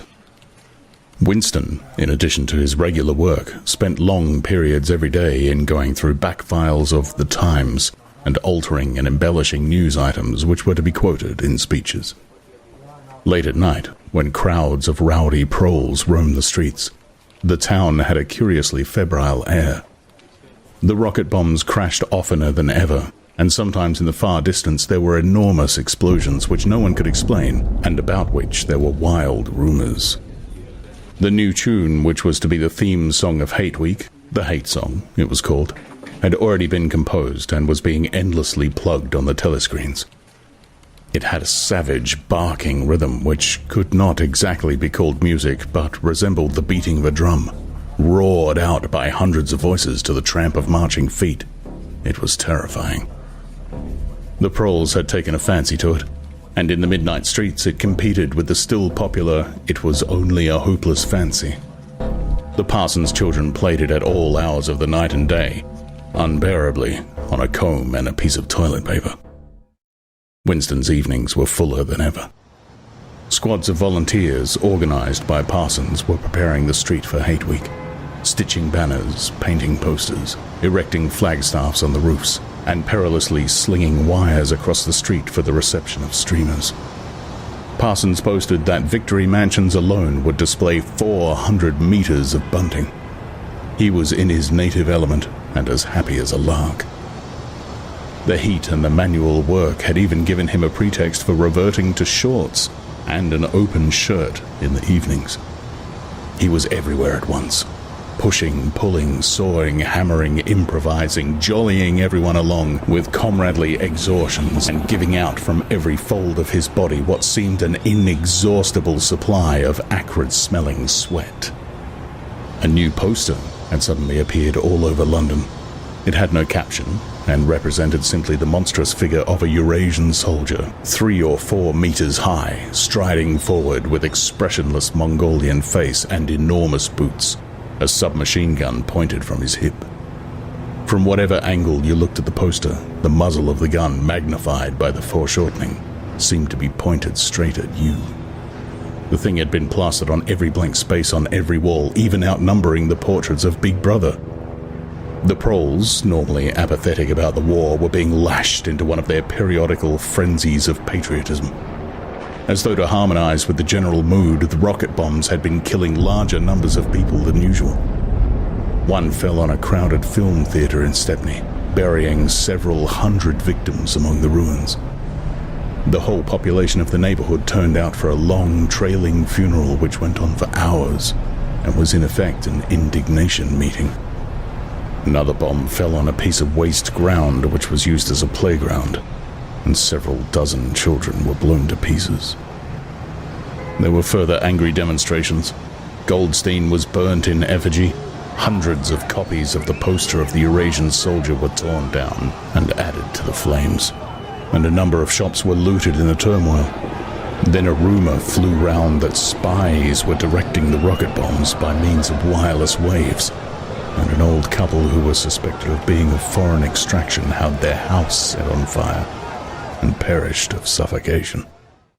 In the room over Mr. Charrington's shop, when they could get there, Julia and Winston lay side by side on a stripped bed under the open window, naked for the sake of coolness. The rat had never come back, but the bugs had multiplied hideously in the heat. It did not seem to matter. Dirty or clean, the room was paradise. As soon as they arrived, they would sprinkle everything with pepper bought on the black market, tear off their clothes and make love with sweating bodies, then fall asleep and wake to find that the bugs had rallied and were massing for the counterattack. 4, 5, 6, 7 times they met during the month of June. Winston had dropped his habit of drinking gin at all hours. He seemed to have lost the need for it. He'd grown fatter. His varicose ulcer had subsided, leaving only a brown stain on the skin above his ankle. His fits of coughing in the early morning had stopped. The process of life had ceased to be intolerable. He had no longer any impulse to make faces at the telescreen or shout curses at the top of his voice. Now that they had a secure hiding place, almost a home, it did not even seem a hardship that they could only meet infrequently and for a couple of hours at a time. What mattered was that the room over the junk shop should exist. To know that it was there, inviolate, was almost the same as being in it. The room was a world, a pocket of the past, where extinct animals could walk. Mr. Charrington, thought Winston, was another extinct animal. He usually stopped to talk with Mr. Charrington for a few minutes on his way upstairs. The old man seemed seldom or never to go out of doors, and on the other hand to have almost no customers. He led a ghost-like existence between the tiny dark shop and an even tinier back kitchen where he prepared his meals, and which contained, among other things, an unbelievably ancient gramophone with an enormous horn. He seemed glad of the opportunity to talk. Wandering around among his worthless stock, with his long nose and thick spectacles and his bowed shoulders in the velvet jacket, he had always vaguely the air of being a collector rather than a tradesman. With a sort of faded enthusiasm, he would finger this scrap of rubbish or that, a china bottle stopper, the painted lid of a broken snuff box, a pinchbeck locket containing a strand of some long-dead baby's hair, never asking that Winston should buy it, merely that he should admire it.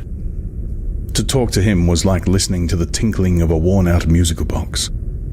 He had dragged out from the corners of his memory some more fragments of forgotten rhymes. There was one about 24 blackbirds, and another about a cow with a crumpled horn, and another about the death of poor Cock Robin. "It just occurred to me you might be interested," he would say with a deprecating little laugh whenever he produced a new fragment. But he could never recall more than a few lines of any one rhyme. Both of them knew, in a way, it was never out of their minds that what was now happening could not last long. There were times when the fact of impending death seemed as palpable as the bed they lay on, and they would cling together with a sort of despairing sensuality, like a damned soul grasping at his last morsel of pleasure when the clock is within 5 minutes of striking. But there were also times when they had the illusion not only of safety, but of permanence. So long as they were actually in this room, they both felt no harm could come to them. Getting there was difficult and dangerous, but the room itself was sanctuary. It was as when Winston had gazed into the heart of the paperweight, with the feeling that it would be possible to get inside that glassy world, and that once inside it, time could be arrested. Often, they gave themselves up to daydreams of escape. Their luck would hold indefinitely, and they would carry on their intrigue just like this for the remainder of their natural lives. Or Catherine would die, and by subtle maneuverings, Winston and Julia would succeed in getting married. Or they would commit suicide together. Or they would disappear, alter themselves out of recognition, learn to speak with proletarian accents, get jobs in a factory, and live out their lives undetected in a back street. It was all nonsense, as they both knew. In reality, there was no escape. Even the one plan that was practicable, suicide, they had no intention of carrying out. To hang on from day to day and from week to week, spinning out a present that had no future, seemed an unconquerable instinct. Just as one's lungs will always draw the next breath so long as there is air available. Sometimes, too, they talked of engaging in active rebellion against the party, but with no notion of how to take the first step. Even if the fabulous brotherhood was a reality, there still remained the difficulty of finding one's way into it. He told her of the strange intimacy that existed, or seemed to exist, between himself and O'Brien, and of the impulse he sometimes felt simply to walk into O'Brien's presence, announce that he was the enemy of the party, and demand his help. Curiously enough, this did not strike her as an impossibly rash thing to do. She was used to judging people by their faces, and it seemed natural to her that Winston should believe O'Brien to be trustworthy on the strength of a single flash of the eyes. Moreover, she took it for granted that everyone, or nearly everyone, secretly hated the party and would break the rules if he thought it safe to do so. But she refused to believe that widespread organized opposition existed or could exist. The tales about Goldstein and his underground army, she said, were simply a lot of rubbish, which the party had invented for its own purposes, and which you had to pretend to believe in. Times beyond number, At party rallies and spontaneous demonstrations, she had shouted at the top of her voice for the execution of people whose names she had never heard, and in whose supposed crimes she had not the faintest belief. When public trials were happening, she had taken her place in the detachments from the Youth League, who surrounded the courts from morning to night, chanting at intervals, "Death to the traitors!" During the 2 minutes hate, she had always excelled all others in shouting insults at Goldstein, yet she had only the dimmest idea of who Goldstein was, and what doctrines he was supposed to represent. She had grown up since the Revolution, and was too young to remember the ideological battles of the 50s and 60s. Such a thing as independent political movement was outside her imagination. And in any case, the party was invincible. It would always exist, and it would always be the same. You could only rebel against it by secret disobedience, or at most by isolated acts of violence, such as killing somebody or blowing something up. In some ways, she was far more acute than Winston, and far less susceptible to party propaganda. Once, when he happened in some connection to mention the war against Eurasia, she startled him by saying casually that in her opinion the war was not happening. The rocket bombs which fell daily on London were probably fired by the government of Oceania itself just to keep people frightened. This was an idea that had literally never occurred to him. She also stirred a sort of envy in him by telling him that during the 2 minutes hate, her great difficulty was to avoid bursting out laughing. But she only questioned the teachings of the party when they in some way touched upon her own life. Often she was ready to accept the official mythology, simply because the difference between truth and falsehood did not seem important to her. She believed, for instance, having learned it at school, that the party had invented aeroplanes. In his own school days, Winston remembered, in the late 50s, it was only the helicopter that the party claimed to have invented. A dozen years later, when Julia was at school, it was already claiming the aeroplane. 1 generation more, and it would be claiming the steam engine. And when he told her that aeroplanes had been in existence before he was born and long before the Revolution, the fact struck her as totally uninteresting. After all, what did it matter who had invented aeroplanes? It was rather more of a shock to him when he discovered from some chance remark that she did not remember that Oceania, 4 years ago, had been at war with Eastasia and at peace with Eurasia. It was true that she regarded the whole war as a sham, but apparently she had not even noticed that the name of the enemy had changed. "I thought we'd always been at war with Eurasia," she said vaguely. It frightened him a little. The invention of aeroplanes dated from long before her birth, but the switchover in the war had happened only 4 years ago, well after she was grown up. He argued with her about it for perhaps a quarter of an hour. In the end, he succeeded in forcing her memory back until she did dimly recall that at one time Eastasia, and not Eurasia, had been the enemy. But the issue still struck her as unimportant. "Who cares?" she said impatiently. "It's always one bloody war after another, and one knows the news is all lies anyway." Sometimes he talked to her of the records department and the impudent forgeries that he committed there. Such things did not appear to horrify her. She did not feel the abyss opening beneath her feet at the thought of lies becoming truths. He told her the story of Jones, Aronson, and Rutherford, and the momentous slip of paper which he had once held between his fingers. It did not make much impression on her. At first, indeed, she failed to grasp the point of the story. "Were they friends of yours?" she said. "No, I never knew them. They were inner party members. Besides, they were far older men than I was. They belonged to the old days, before the Revolution. I barely knew them by sight." "Then what was there to worry about? People are being killed off all the time, aren't they?" He tried to make her understand. This was an exceptional case. It wasn't just a question of somebody being killed. Do you realize that the past, starting from yesterday, has been actually abolished? If it survives anywhere, it's in a few solid objects with no words attached to them, like that lump of glass there. Already we know almost literally nothing about the Revolution and the years before the Revolution. Every record has been destroyed or falsified. Every book has been rewritten, every picture has been repainted, every statue and street and building has been renamed, every date has been altered. And the process is continuing day by day and minute by minute. History has stopped. Nothing exists except an endless present in which the party is always right.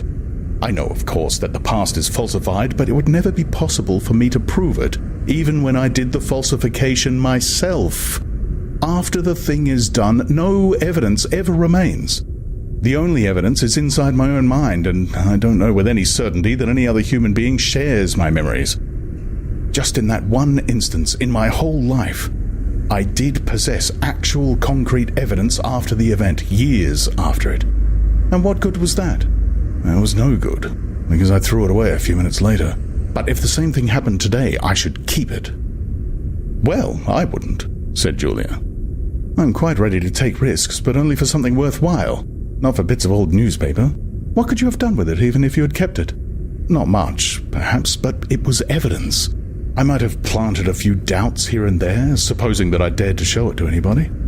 I don't imagine that we can alter anything in our own lifetime, but one can imagine little knots of resistance springing up here and there, small groups of people banding themselves together and gradually growing, and even leaving a few records behind so that the next generations can carry on where we left off. I'm not interested in the next generation, dear. I'm interested in us. You're only a rebel from the waist downwards, he told her. She thought this brilliantly witty and flung her arms round him in delight. In the ramifications of party doctrine, she had not the faintest interest. Whenever he began to talk of the principles of Ingsoc, doublethink, the mutability of the past, and the denial of objective reality, and to use newspeak words, she became bored and confused, and said that she never paid any attention to that kind of thing. One knew that it was all rubbish, so why let oneself be worried by it? She knew when to cheer and when to boo, and that was all one needed. If he persisted in talking of such subjects, she had a disconcerting habit of falling asleep. He was one of those people who can go to sleep at any hour and in any position. Talking to her, he realized how easy it was to present an appearance of orthodoxy, while having no grasp whatever of what orthodoxy meant. In a way, the worldview of the party imposed itself most successfully on people incapable of understanding it. They could be made to accept the most flagrant violations of reality, because they never fully grasped the enormity of what was demanded of them, and were not sufficiently interested in public events to notice what was happening. By lack of understanding, they remained sane. They simply swallowed everything, and what they swallowed did them no harm, because it left no residue behind, just as a grain of corn will pass undigested through the body of a bird.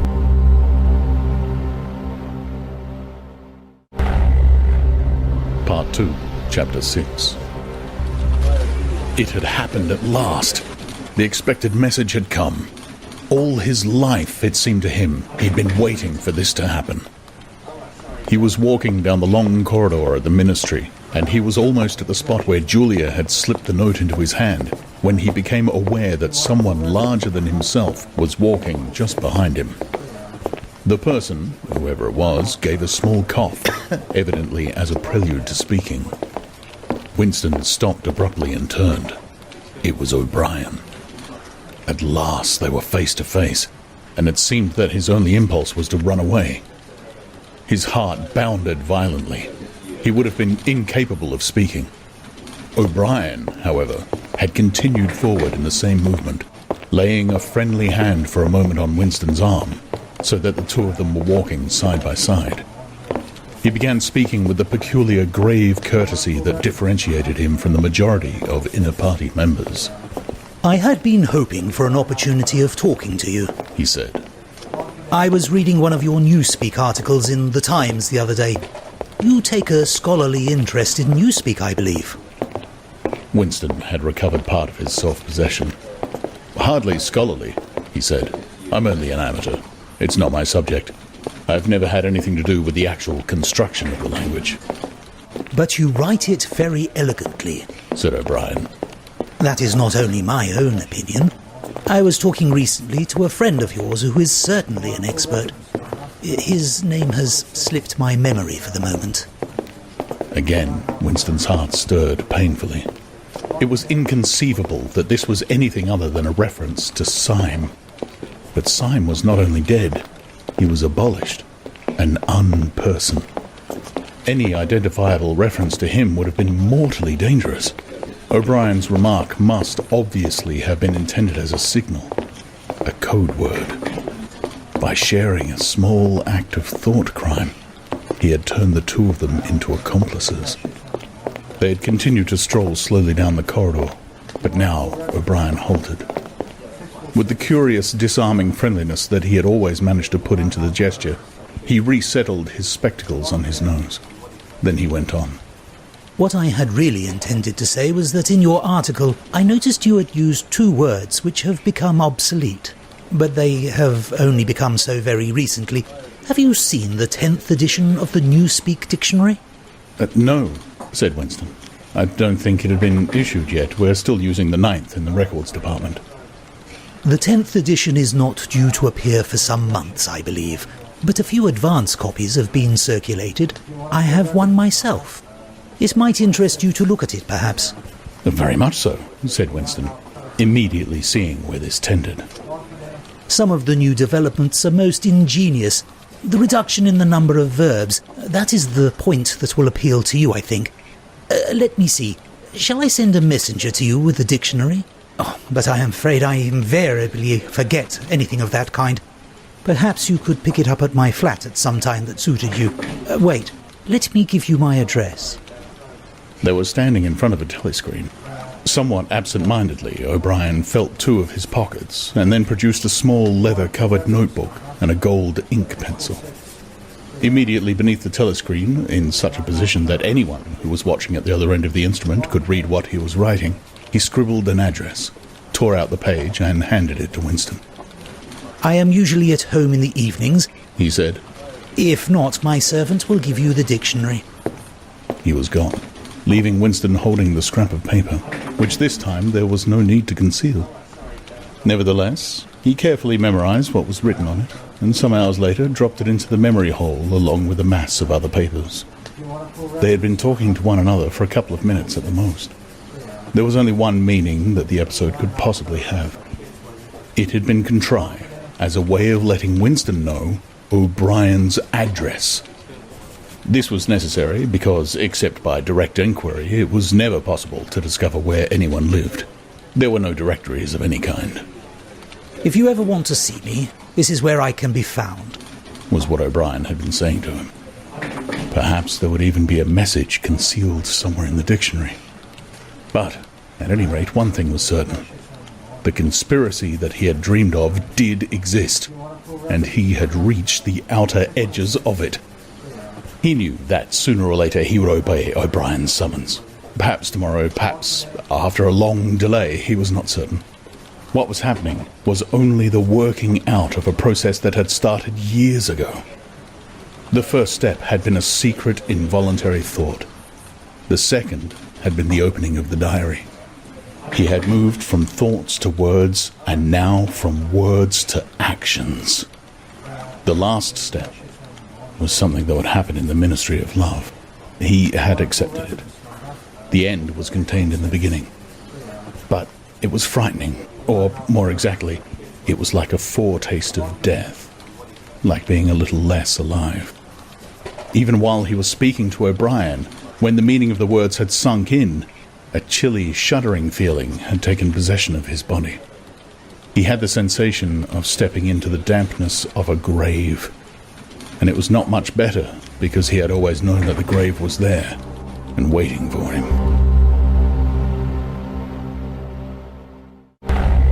Part 2, Chapter 7. Winston had woken up with his eyes full of tears. Julia rolled sleepily against him, murmuring something that might have been, "What's the matter?" "I dreamt," he began, and stopped short. It was too complex to be put into words. There was the dream itself, and there was a memory connected with it that had swum into his mind in the few seconds after waking. He lay back with his eyes shut, still sodden in the atmosphere of the dream. It was a vast, luminous dream in which his whole life seemed to stretch out before him, like a landscape on a summer evening after rain. It had all occurred inside the glass paperweight, but the surface of the glass was the dome of the sky, and inside the dome, everything was flooded with clear, soft light, in which one could see into interminable distances. The dream had also been comprehended by, indeed, in some sense it had consisted in, a gesture of the arm made by his mother, and made again 30 years later by the Jewish woman he had seen on the news film, trying to shelter the small boy from the bullets before the helicopter blew them both to pieces. "Do you know," he said, "that until this moment I believed I had murdered my mother." "Why did you murder her?" said Julia, almost asleep. "I didn't murder her, not physically." In the dream, he had remembered his last glimpse of his mother, and within a few moments of waking, the cluster of small events surrounding it had all come back. It was a memory that he must have deliberately pushed out of his consciousness over many years. He was not certain of the date, but he could not have been less than 10 years old, possibly 12, when it had happened. His father had disappeared some time earlier. How much earlier, he could not remember. He remembered better the rackety, uneasy circumstances of the time, the periodical panics about air raids, and the sheltering in tube stations, the piles of rubble everywhere, the unintelligible proclamations posted at street corners, the gangs of youths in shirts all the same color, the enormous queues outside the bakeries, the intermittent machine gun fire in the distance. Above all, the fact that there was never enough to eat. He remembered long afternoons spent with other boys in scrounging round dustbins and rubbish heaps, picking out the ribs of cabbage leaves, potato peelings, sometimes even scraps of stale bread crust from which they carefully scraped away the cinders, and also in waiting for the passing of trucks which travelled over a certain route and were known to carry cattle feed, and which, when they jostled over the bad patches in the road, sometimes spilled a few fragments of oil cake. When his father disappeared, his mother did not show any surprise or any violent grief, but a sudden change came over her. She seemed to have become completely spiritless. It was evident even to Winston that she was waiting for something that she knew must happen. She did everything that was needed: cooked, washed, mended, made the bed, swept the floor, dusted the mantelpiece, always very slowly and with a curious lack of superfluous motion, like an artist's lay figure moving of its own accord. Her large, shapely body seemed to relapse naturally into stillness. For hours at a time she would sit, almost immobile, on the bed, nursing his young sister, a tiny, ailing, very silent child of 2 or 3, with a face made simian by thinness. Very occasionally, she would take Winston in her arms and press him against her for a long time without saying anything. He was aware, in spite of his youthfulness and selfishness, that this was somehow connected with the never-mentioned thing that was about to happen. He remembered the room where they lived, a dark, close-smelling room that seemed half-filled by a bed with a white counterpane. There was a gas ring in the fender, and a shelf where the food was kept, and on the landing outside there was a brown earthenware sink common to several rooms. He remembered his mother's statuesque body bending over the gas ring to stir at something in a saucepan. Above all, he remembered his continuous hunger and the fierce, sordid battles at mealtimes. He would ask his mother naggingly over and over again why there was not more food. He would shout and storm at her. He even remembered the tones of his voice, which was beginning to break prematurely and sometimes boomed in a peculiar way. Or he would attempt a snivelling note of pathos in his efforts to get more than his share. His mother was quite ready to give him more than his share. She took it for granted that he, the boy, should have the biggest portions. But however much she gave him, he invariably demanded more. At every meal she would beseech him not to be selfish, and to remember that his little sister was sick and also needed food. But it was no use. He would cry out with rage when she stopped ladling. He would try to wrench the saucepan and spoon out of her hands. He would grab bits from his sister's plate. He knew that he was starving the other two, but he could not help it. He even felt that he had a right to do it. The clamorous hunger in his belly seemed to justify him. Between meals, if his mother did not stand guard, he was constantly pilfering at the wretched store of food on the shelf. One day, a chocolate ration was issued. There had been no such issue for weeks or months past. He remembered quite clearly that precious little morsel of chocolate. It was a 2-ounce slab. They still talked about ounces in those days. Between the three of them, it was obvious that it ought to be divided into 3 equal parts. Suddenly, as though he were listening to somebody else, Winston heard himself demanding in a loud, booming voice that he should be given the whole piece. His mother told him not to be greedy. There was a long, nagging argument that went round and round, with shouts, whines, tears, remonstrances, bargainings. His tiny sister, clinging to her mother with both hands, exactly like a baby monkey, sat looking over her shoulder at him with large, mournful eyes. In the end, his mother broke off 3/4 of the chocolate and gave it to Winston, giving the other quarter to his sister. The little girl took hold of it and looked at it dully, perhaps not knowing what it was. Winston stood watching her for a moment. Then, with a sudden, swift spring, he had snatched the piece of chocolate out of his sister's hand and was fleeing for the door. "Winston! Winston!" his mother called after him. "Come back! Give your sister back her chocolate!" He stopped, but did not come back. His mother's anxious eyes were fixed on his face. Even now he was thinking about the thing. He did not know what it was that was on the point of happening. His sister, conscious of having been robbed of something, had set up a feeble wail. His mother drew her arm around the child and pressed its face against her breast.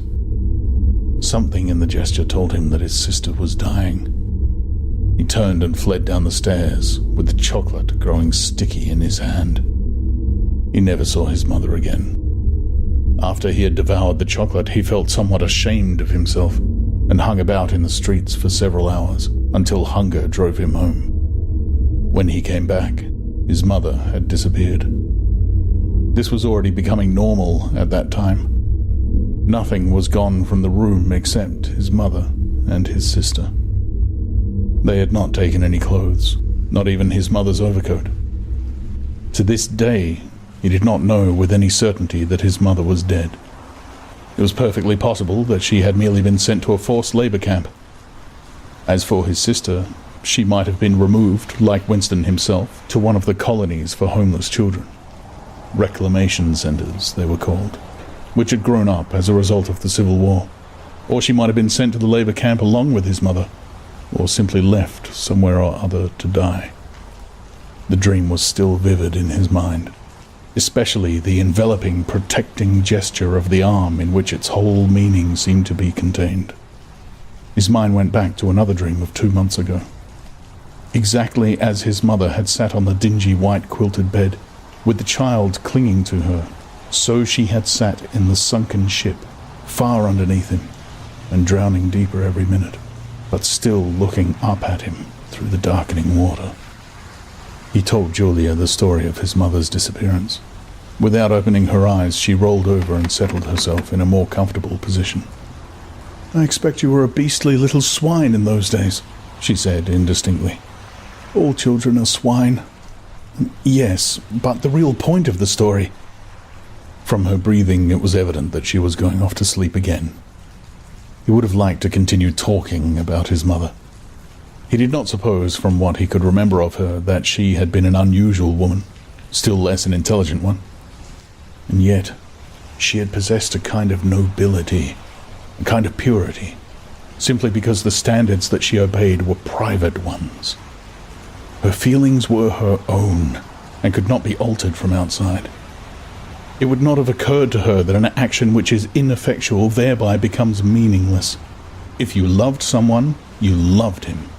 And when you had nothing else to give, you still gave him love. When the last of the chocolate was gone, his mother had clasped the child in her arms. It was no use. It changed nothing. It did not produce more chocolate. It did not avert the child's death or her own, but it seemed natural to her to do it. The refugee woman in the boat had also covered the little boy with her arm, which was no more use against the bullets than a sheet of paper. The terrible thing that the party had done was to persuade you that mere impulses, mere feelings, were of no account, while at the same time robbing you of all the power over the material world. When once you were in the grip of the party, what you felt or did not feel, what you did or refrained from doing, made literally no difference. Whatever happened, you vanished, and neither you nor your actions were ever heard of again. You were lifted clean out of the stream of history. And yet to the people of only 2 generations ago, this would not have seemed all important because they were not attempting to alter history. They were governed by private loyalties which they did not question. What mattered were individual relationships, and a completely helpless gesture, an embrace, a tear, a word spoken to a dying man could have value in itself. The proles, it suddenly occurred to him, had remained in this condition. They were not loyal to a party or a country or an idea. They were loyal to one another. For the first time in his life, he did not despise the proles, or think of them merely as an inert force which would one day spring to life and regenerate the world. The proles had stayed human. They had not become hardened inside. They had held on to the primitive emotions which he himself had to relearn by conscious effort. And in thinking this, he remembered, without apparent relevance, how a few weeks ago he had seen a severed hand lying on the pavement and had kicked it into the gutter as though it had been a cabbage stalk. The proles are human beings, he said aloud. We are not human. Why not? Said Julia, who had woken up again. He thought for a little while. Has it ever occurred to you, he said, that the best thing for us to do would be simply to walk out of here before it's too late and never see each other again? Yes, dear, it has occurred to me several times, but I'm not going to do it all the same. We've been lucky, he said, but it can't last much longer. You're young, you look normal and innocent. If you keep clear of people like me, you might stay alive for another 50 years. No, I've thought it all out. What you do, I'm going to do. And don't be too downhearted. I'm rather good at staying alive. We may be together for another 6 months. A year, there's no knowing. At the end, we're certain to be apart. Do you realize how utterly alone we shall be? When once they get hold of us, there will be nothing, literally nothing that either of us can do for the other. If I confess, they'll shoot you. And if I refuse to confess, they'll shoot you just the same. Nothing I can do or say or stop myself from saying will put off your death for as much as 5 minutes. Neither of us will even know whether the other is alive or dead. We shall be utterly without power of any kind. The one thing that matters is that we shouldn't betray one another, although even that can't make the slightest difference. If you mean confessing, she said, we shall do that right enough. Everybody always confesses, you can't help it. They torture you. I don't mean confessing. Confession is not betrayal. What you say or do doesn't matter, only feelings matter. If they could make me stop loving you, that would be the real betrayal. She thought it over. They can't do that, she said finally. It's the one thing they can't do. They can make you say anything, but they can't make you believe it. They can't get inside you. No, he said a little more hopefully. No, that's quite true. They can't get inside you.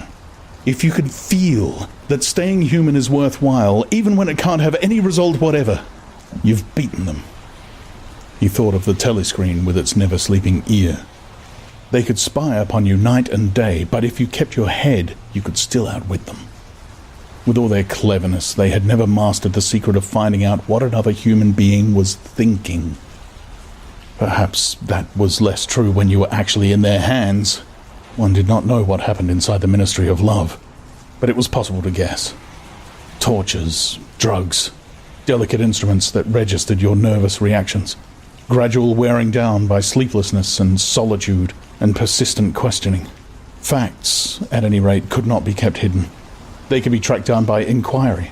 They could be squeezed out of you by torture. But if the object was not to stay alive, but to stay human, what difference did it ultimately make? They could not alter your feelings.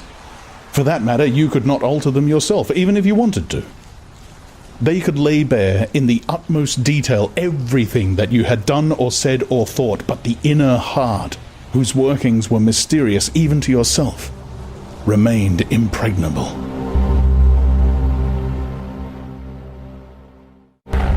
Part 2, Chapter 8.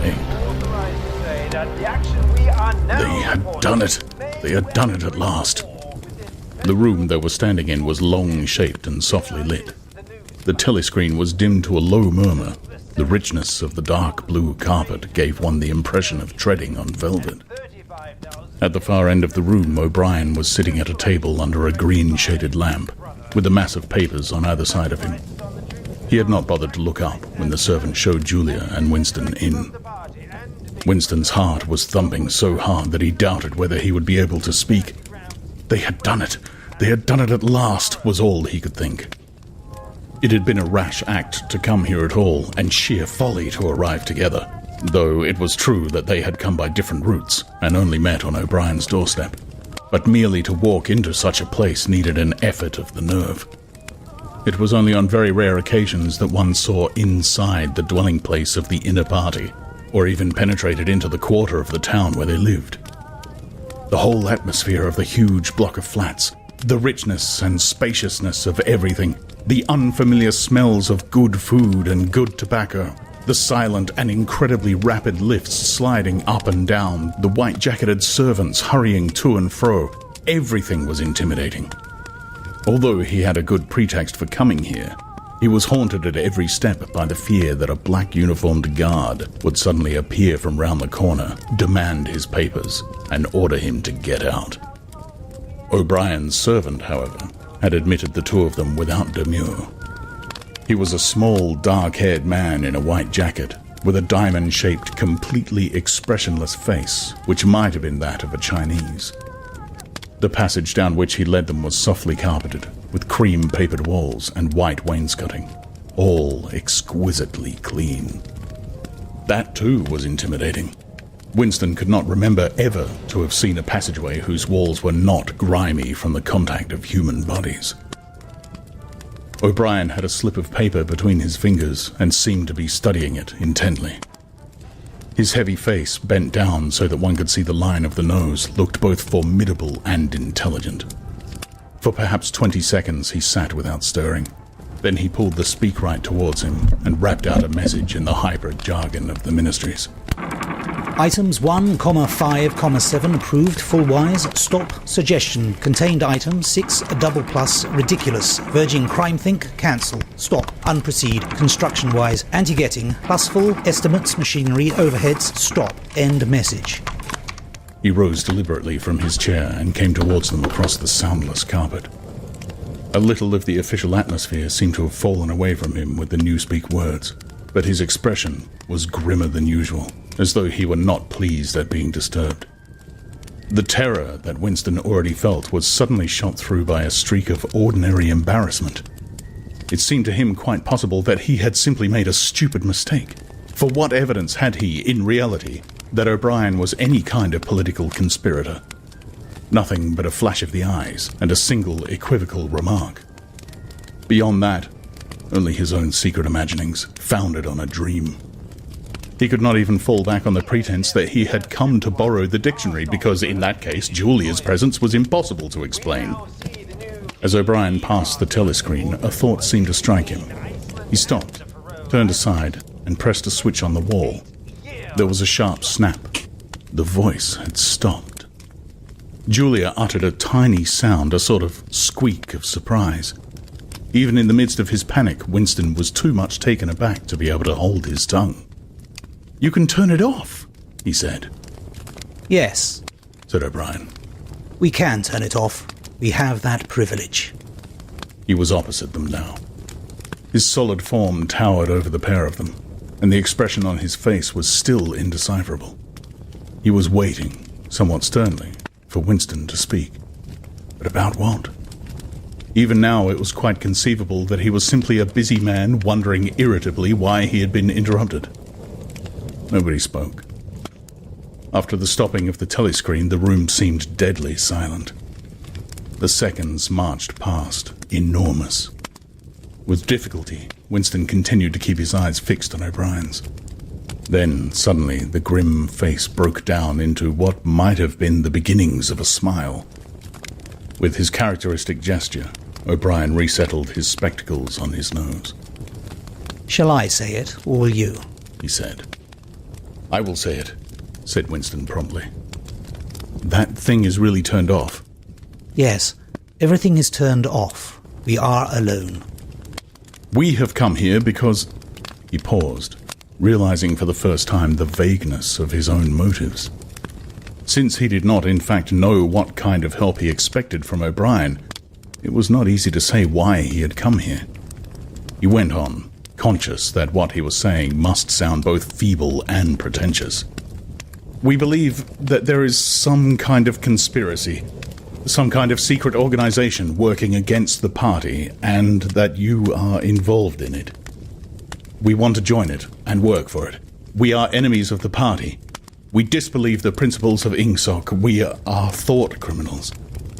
We are also adulterers. I tell you this because we want to put ourselves at your mercy. If you want us to incriminate ourselves in any other way, we are ready.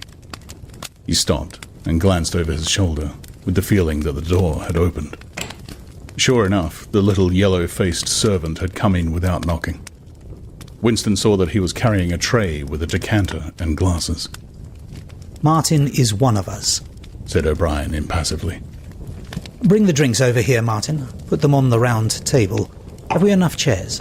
Then we may as well sit down and talk in comfort. Bring a chair for yourself, Martin. This is business. You can stop being a servant for the next 10 minutes. The little man sat down quite at his ease, and yet still with a servant-like air. The air of a valet enjoying a privilege. Winston regarded him out of the corner of his eye. It struck him that the man's whole life was playing a part, and that he felt it too dangerous to drop his assumed personality even for a moment. O'Brien took the decanter by the neck and filled up the glasses with a dark red liquid. It aroused in Winston dim memories of something seen long ago on a wall or a hoarding.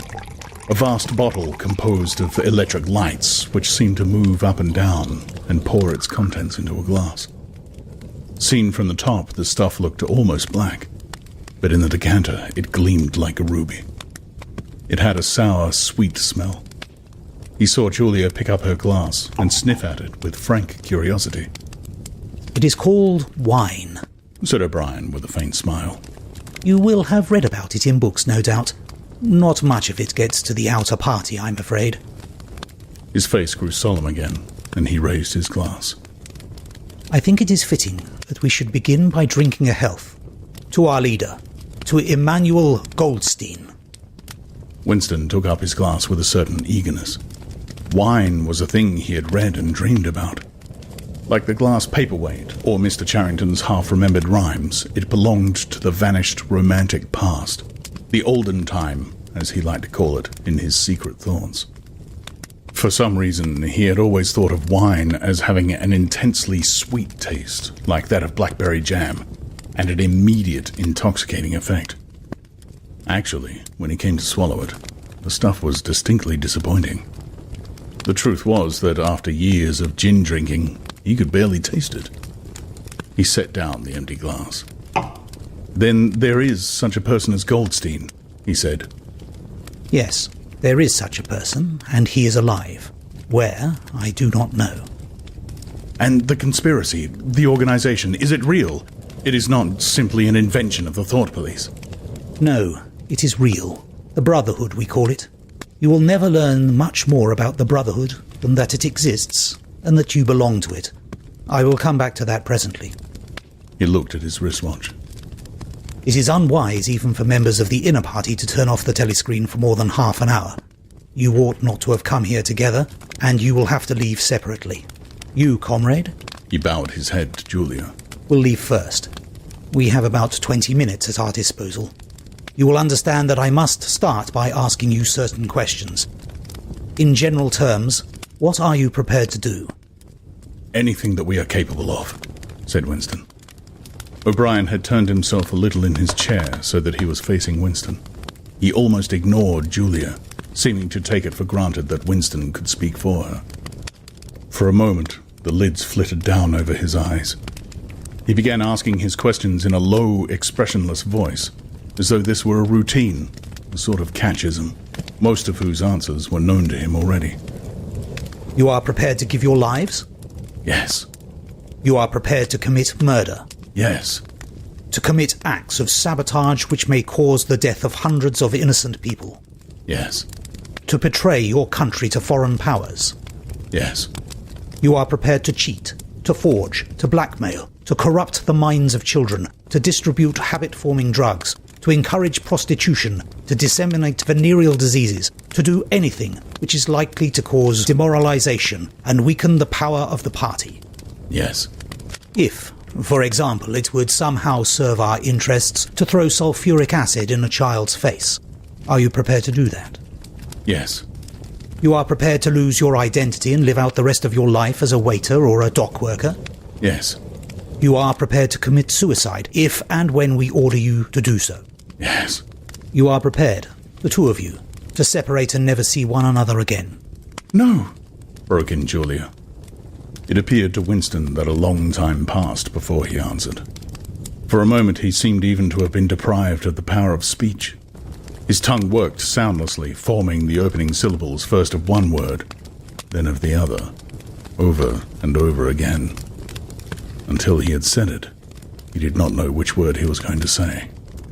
No, he said finally. You did well to tell me, said O'Brien. It is necessary for us to know everything. He turned himself towards Julia and added in a voice with somewhat more expression in it. Do you understand that even if he survives, it may be as a different person? We may be obliged to give him a new identity. His face, his movements, the shape of his hands, the color of his hair, even his voice would be different. And you yourself might have become a different person. Our surgeons can alter people beyond recognition. Sometimes it is necessary. Sometimes we even amputate a limb. Winston could not help snatching another sidelong glance at Martin's Mongolian face. There were no scars that he could see. Julia had turned a shade paler so that her freckles were showing, but she faced O'Brien boldly. She murmured something that seemed to be assent. Good. Then that is settled. There was a silver box of cigarettes on the table. With a rather absent-minded air, O'Brien pushed them towards the others, took one himself, then stood up and began to pace slowly to and fro, as though he could think better standing. They were very good cigarettes, very thick and well-packed, with an unfamiliar silkiness in the paper. O'Brien looked at his wristwatch again. You had better go back to your pantry, Martin, he said. I shall switch on in a quarter of an hour. Take a good look at these comrades' faces before you go. You will be seeing them again. I may not. Exactly as he had done at the front door, the little man's dark eyes flickered over their faces. There was not a trace of friendliness in his manner. He was memorizing their appearance, but he felt no interest in them, or appeared to feel none. It occurred to Winston that a synthetic face was perhaps incapable of changing its expression. Without speaking or giving any kind of salutation, Martin went out, closing the door silently behind him. O'Brien was strolling up and down, one hand in the pocket of his black overalls, the other holding his cigarette. You understand, he said, that you will be fighting in the dark. You will always be in the dark. You will receive orders and you will obey them without knowing why. Later, I shall send you a book from which you will learn the true nature of the society we live in, and the strategy by which we shall destroy it. When you have read the book, you will be full members of the Brotherhood. But between the general aims that we are fighting for, and the immediate tasks of the moment, you will never know anything. I tell you that the Brotherhood exists, but I cannot tell you whether it numbers 100 members or 10 million. From your personal knowledge, you will never be able to say that it numbers even as many as a dozen. You will have 3 or 4 contacts who will be renewed from time to time as they disappear. As this was your first contact, it will be preserved. When you receive orders, they will come from me. If we find it necessary to communicate with you, it will be through Martin. When you are finally caught, you will confess. That is unavoidable. But you will have very little to confess other than your own actions. You will not be able to betray more than a handful of unimportant people. Probably, you will not even betray me. By that time, I may be dead, or I shall have become a different person with a different face. He continued to move to and fro over the soft carpet. In spite of the bulkiness of his body, there was a remarkable grace in his movements. It came out even in the gesture with which he thrust a hand into his pocket, or manipulated a cigarette. More even than of strength, he gave an impression of confidence, and of an understanding tinged by irony. However much in earnest he might be, he had nothing of the single-mindedness that belonged to a fanatic. When he spoke of murder, suicide, venereal disease, amputated limbs and altered faces, it was with a faint air of persiflage. "This is unavoidable," his voice seemed to say. "This is what we've got to do, unflinchingly. But this is not what we shall be doing when life is worth living again." A wave of admiration, almost of worship, flowed out from Winston towards O'Brien. For the moment, he had forgotten the shadowy figure of Goldstein. When you looked at O'Brien's powerful shoulders and his blunt-featured face, so ugly and yet so civilized, it was impossible to believe that he could be defeated. There was no stratagem that he was not equal to, no danger that he could not foresee. Even Julia seemed to be impressed. She had let her cigarette go out and was listening intently. O'Brien went on. You will have heard rumors of the existence of the Brotherhood. No doubt you have formed your own picture of it. You have imagined, probably, a huge underworld of conspirators meeting secretly in cellars, scribbling messages on walls, recognizing one another by code words or by special movements of the hand. Nothing of the kind exists. The members of the Brotherhood have no way of recognizing one another, and it is impossible for any one member to be aware of the identity of more than a few others. Goldstein himself, if he fell into the hands of the Thought Police, could not give them a complete list of members or any information that would lead them to a complete list. No such list exists. The Brotherhood cannot be wiped out because it is not an organization in the ordinary sense. Nothing holds it together except an idea which is indestructible. You will never have anything to sustain you except the idea. You will get no comradeship and no encouragement. When finally you are caught, you will get no help. We never help our members. At most, when it is absolutely necessary that someone should be silenced, we are occasionally able to smuggle a razor blade into a prisoner's cell. You will have to get used to living without results and without hope. You will work for a while, you will be caught, you will confess, and then you will die. Those are the only results that you will ever see. There is no possibility that any perceptible change will happen within our own lifetime. We are the dead. Our only true life is in the future. We shall take part in it as handfuls of dust and splinters of bone. But how far away that future may be, there is no knowing. It might be 1,000 years. At present, nothing is possible except to extend the area of sanity little by little. We cannot act collectively. We can only spread our knowledge outwards from individual to individual, generation after generation. In the face of the Thought Police, there is no other way. He halted and looked for the third time at his wristwatch. It is almost time for you to leave, comrade, he said to Julia. Wait, the decanter is still half full. He filled the glasses and raised his own glass by the stem. What shall it be this time? He said, still with the same faint suggestion of irony. To the confusion of the Thought Police? To the death of Big Brother? To humanity? To the future? To the past, said Winston. The past is more important, agreed O'Brien gravely. They emptied their glasses, and a moment later Julia stood up to go. O'Brien took a small box from the top of a cabinet and handed her a flat white tablet, which he told her to place on her tongue. It was important, he said, not to go out smelling of wine. The lift attendants were very observant. As soon as the door had shut behind her, he appeared to forget her existence. He took another pace or two up and down, then stopped. There are details to be settled, he said. I assume that you have a hiding place of some kind? Winston explained about the room over Mr. Charrington's shop.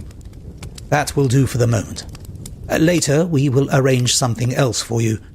It is important to change one's hiding place frequently. Meanwhile, I shall send you a copy of the book. Goldstein's book, you understand, as soon as it is possible. It may be some days before I can get hold of one. There are not many in existence, as you can imagine. The thought police hunt them down and destroy them almost as fast as we can produce them. It makes very little difference.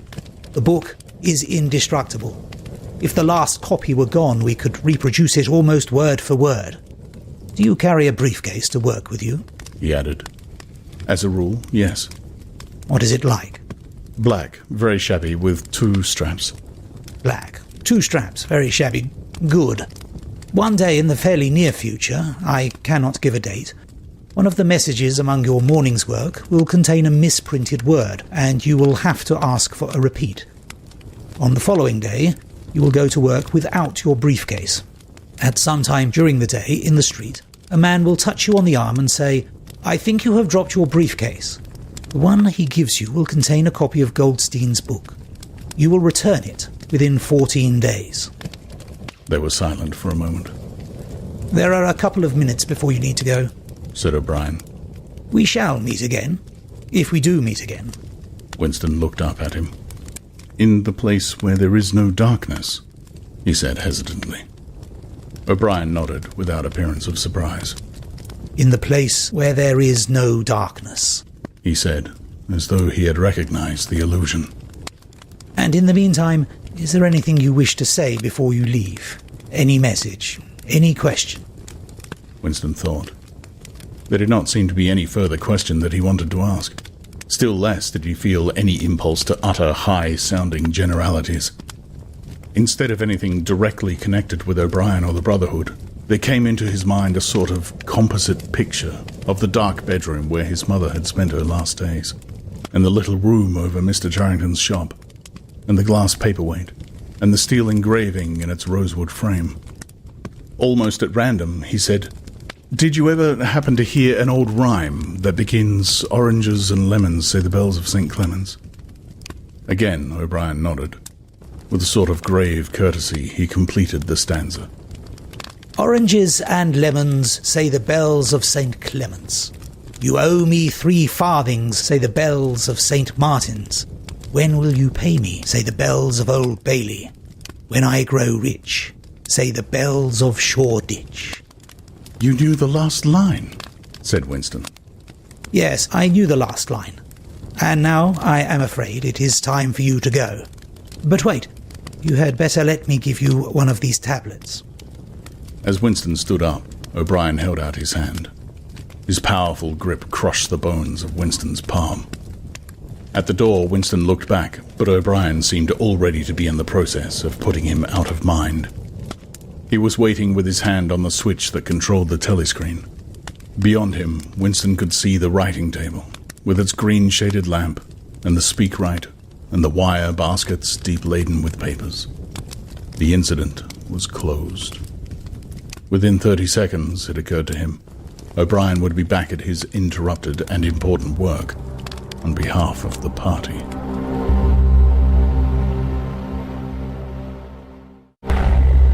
Part 2, Chapter 9. Winston was gelatinous with fatigue. Gelatinous was the right word. It had come into his head spontaneously. His body seemed to have not only the weakness of a jelly, but its translucency. He felt that if he held up his hand, he would be able to see the light through it. All the blood and lymph had been drained out of him by an enormous debauch of work, leaving only a frail structure of nerves, bones, and skin. All sensations seemed to be magnified. His overalls fretted his shoulders. The pavement tickled his feet. Even the opening and closing of a hand was an effort that made his joints creak. He had worked more than 90 hours in 5 days. So had everyone else in the ministry. Now it was all over, and he had literally nothing to do. No party work of any description until tomorrow morning. He could spend 6 hours in the hiding place and another 9 in his own bed. Slowly, in mild afternoon sunshine, he walked up a dingy street in the direction of Mr. Charrington's shop, keeping one eye open for the patrols, but irrationally convinced that this afternoon there was no danger of anyone interfering with him. The heavy briefcase that he was carrying bumped against his knee at each step, sending a tingling sensation up and down the skin of his leg. Inside it was the book, which he had now had in his possession for 6 days, and had not yet opened, nor even looked at.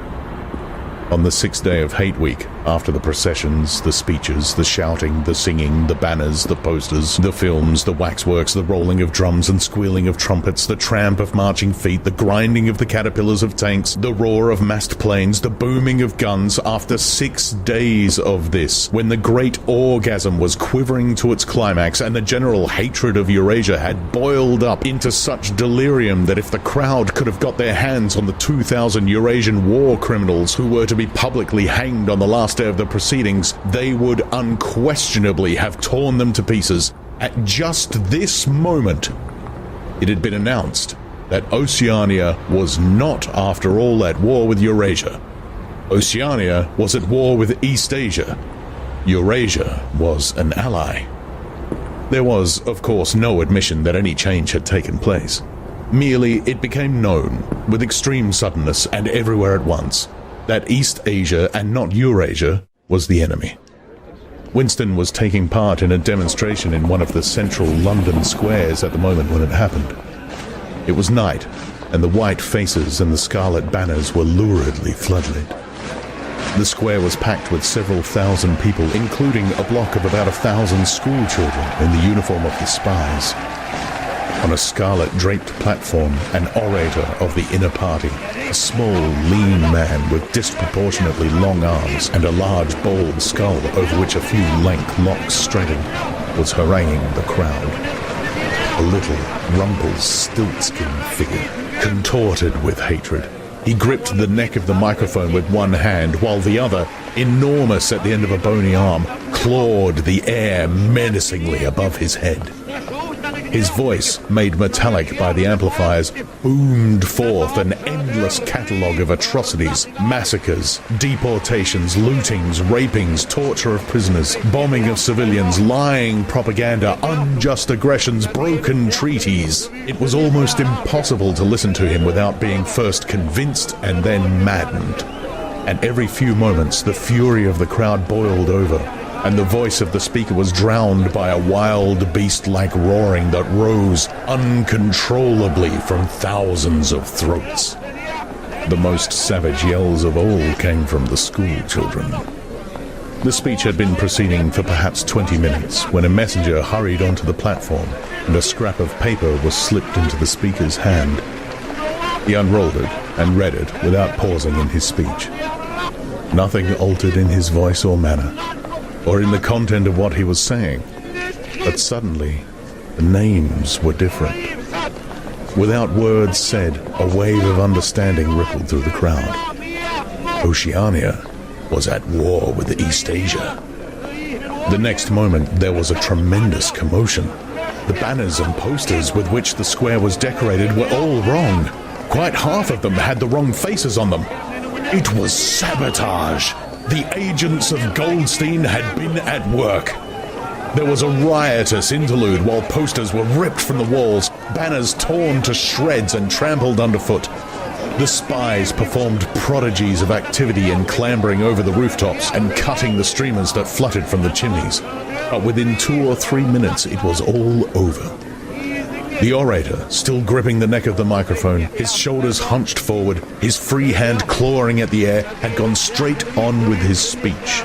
1 minute more, and the feral roars of rage were again bursting from the crowd. The hate continued exactly as before, except that the target had been changed. The thing that impressed Winston in looking back was that the speaker had switched from one line to the other actually in mid-sentence, not only without pause, but without even breaking the syntax. But at the moment, he had other things to preoccupy him. It was during the moment of disorder, while the posters were being torn down, that a man whose face he did not see had tapped him on the shoulder and said, "Excuse me, I think you've dropped your briefcase." He took the briefcase abstractedly, without speaking. He knew it would be days before he had an opportunity to look inside it. The instant that the demonstration was over, he went straight to the Ministry of Truth, though the time was now nearly 23 hours. The entire staff of the ministry had done likewise. The orders already issuing from the telescreen, recalling them to their posts, were hardly necessary. Oceania was at war with Eastasia. Oceania had always been at war with Eastasia. A large part of the political literature of 5 years was now completely obsolete.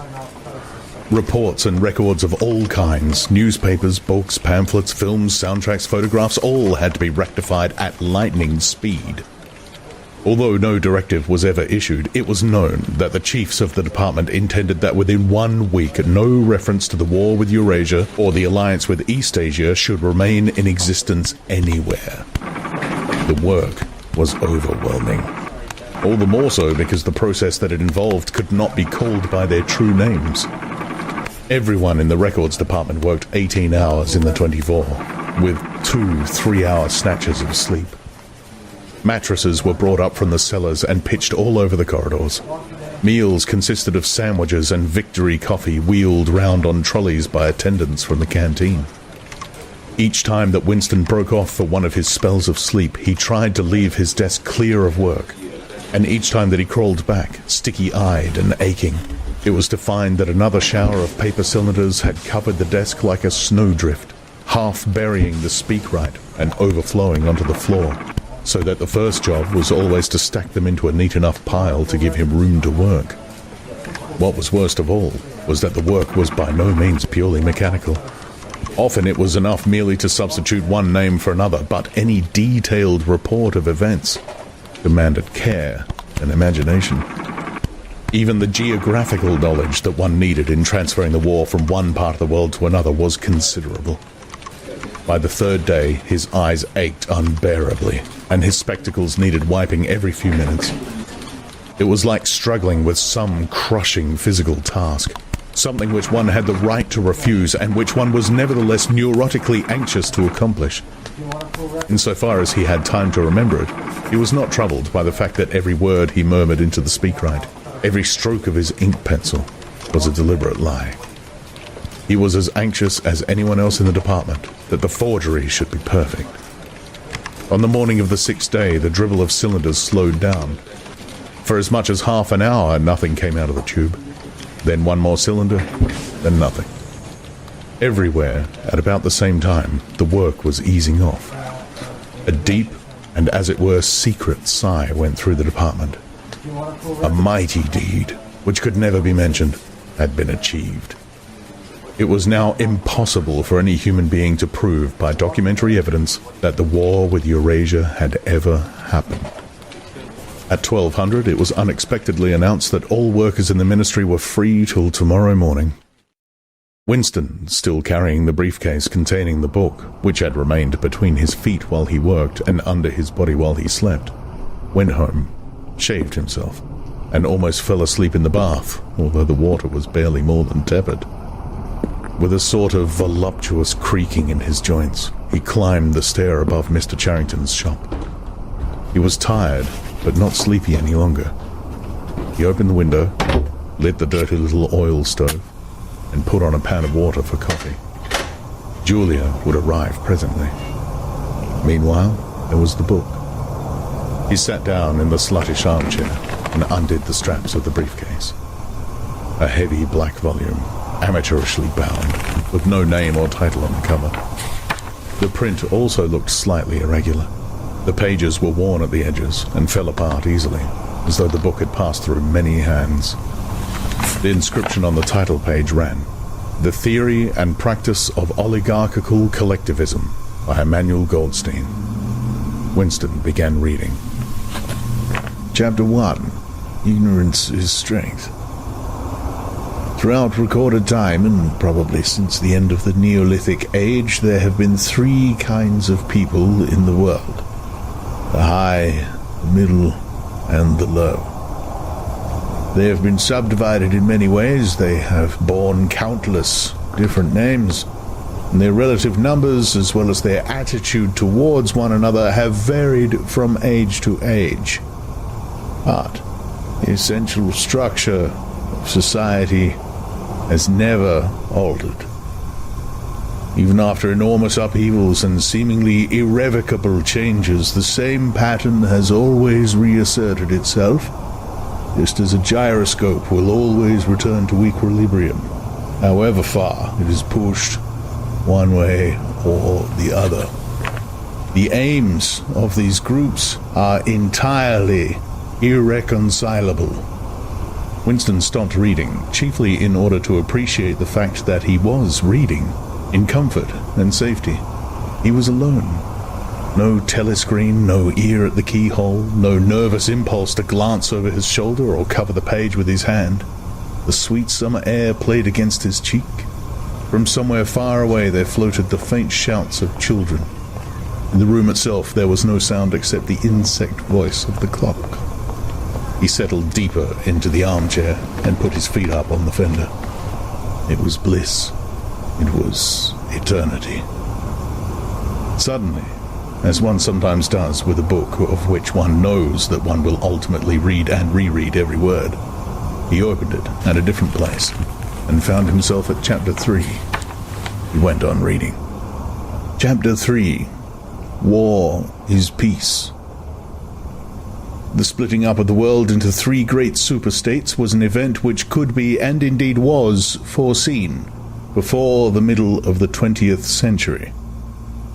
With the absorption of Europe by Russia and of the British Empire by the United States, two of the three existing powers, Eurasia and Oceania, were already effectively in being.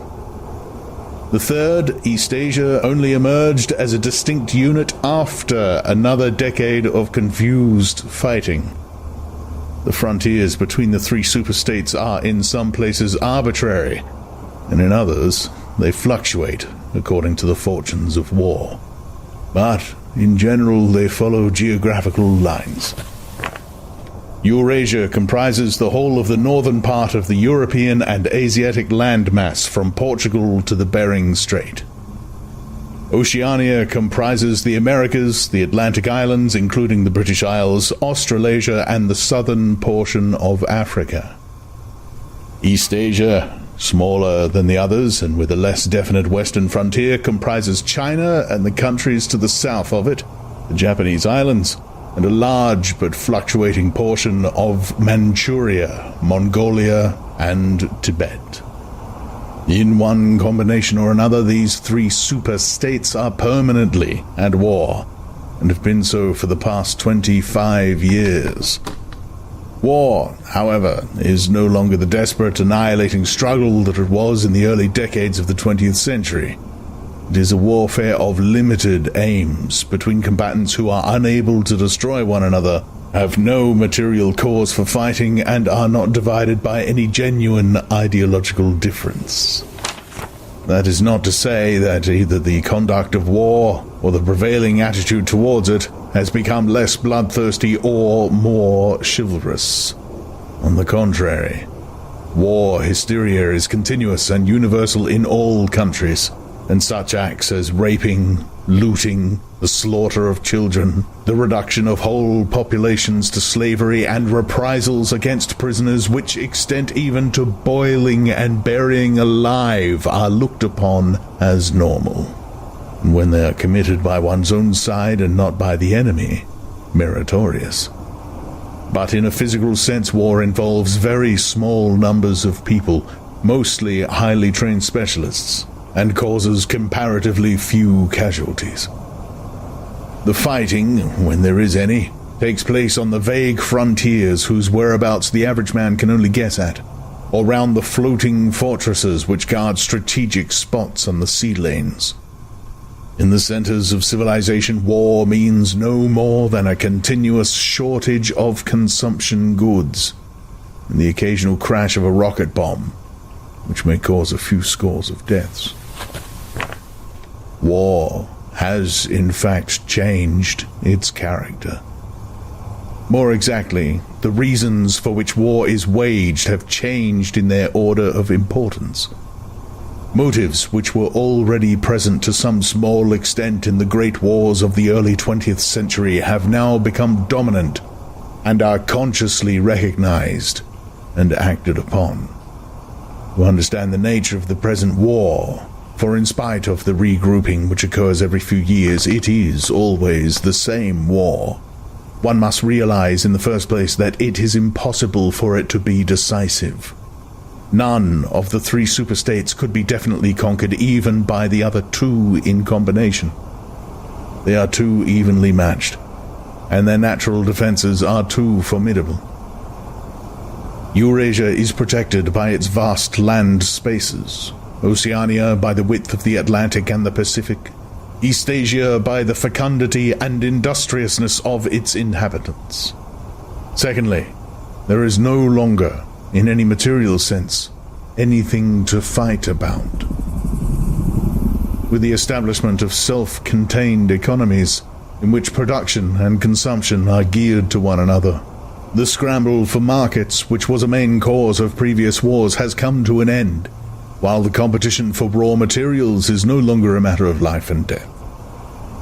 In any case, each of the three superstates is so vast that it can obtain almost all the materials that it needs within its own boundaries. Insofar as the war has a direct economic purpose, it is a war for labor power. Between the frontiers of the superstates, and not permanently in the possession of any of them, there lies a rough quadrilateral with its corners at Tangier, Brazzaville, Darwin, and Hong Kong, containing within it about a fifth of the population of the Earth.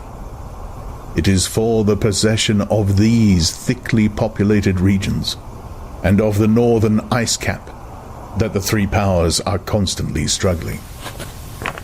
In practice, no one power ever controls the whole of the disputed area. Portions of it are constantly changing hands, and it is the chance of seizing this or that fragment by a sudden stroke of treachery that dictates the endless changes of alignment.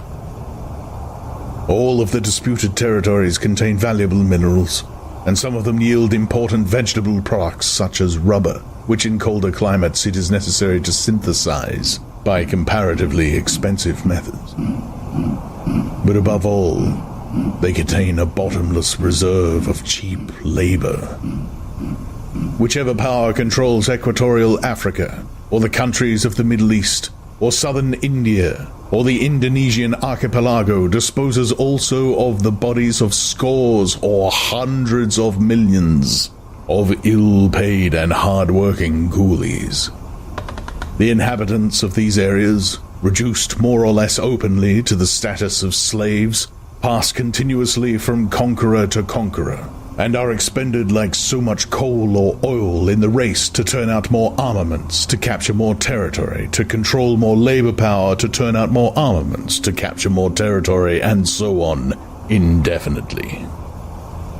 It should be noted that the fighting never really moves beyond the edge of the disputed areas. The frontiers of Eurasia flow back and forth between the basin of the Congo and the northern shore of the Mediterranean. The islands of the Indian Ocean and the Pacific are constantly being captured and recaptured by Oceania or by Eastasia. In Mongolia, the dividing line between Eurasia and Eastasia is never stable. Round the pole, all three powers lay claim to enormous territories which in fact are largely uninhabited and unexplored.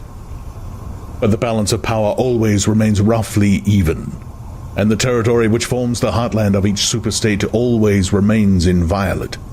Moreover, the labor of the exploited peoples round the equator is not really necessary to the world's economy.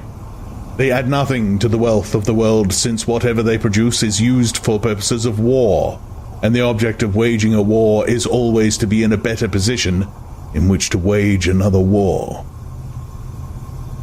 By their labor, Slave populations allow the tempo of continuous warfare to be speeded up. But if they did not exist, the structure of world society and the process by which it maintains itself would not be essentially different. The primary aim of modern warfare, in accordance with the principles of doublethink, this aim is simultaneously recognized and not recognized by the directing brains of the inner party, is to use up the products of the machine without raising the general standard of living. Ever since the end of the 19th century, the problem of what to do with the surplus of consumption goods has been latent in industrial society. At present, when few human beings even have enough to eat, this problem is obviously not urgent, and it might not have become so even if no artificial processes of destruction had been at work. The world of today is a bare, hungry, dilapidated place compared with the world that existed before 1914, and still more so if compared with the imaginary future in which the people of that period looked forward. In the early 20th century, the vision of a future society unbelievably rich, leisured, orderly and efficient, a glittering antiseptic world of glass and steel and snow-white concrete, was part of the consciousness of nearly every literate person. Science and technology were developing at a prodigious speed, and it seemed natural to assume that they would go on developing. This failed to happen, partly because of the impoverishment caused by a long series of wars and revolutions, partly because scientific and technological progress depended on the empirical habit of thought, which could not survive in a strictly regimented society. As a whole, the world is more primitive today than it was 50 years ago. Certain backward areas have advanced, and various devices always in some way connected with warfare and police espionage have been developed, but experiment and invention have largely stopped, and the ravages of the atomic war of the 1950s have never been fully repaired. Nevertheless, the dangers inherent in the machine are still there. From the moment when the machine first made its appearance, it was clear to all thinking people that the need for human drudgery, and therefore to a great extent for human inequality, had disappeared.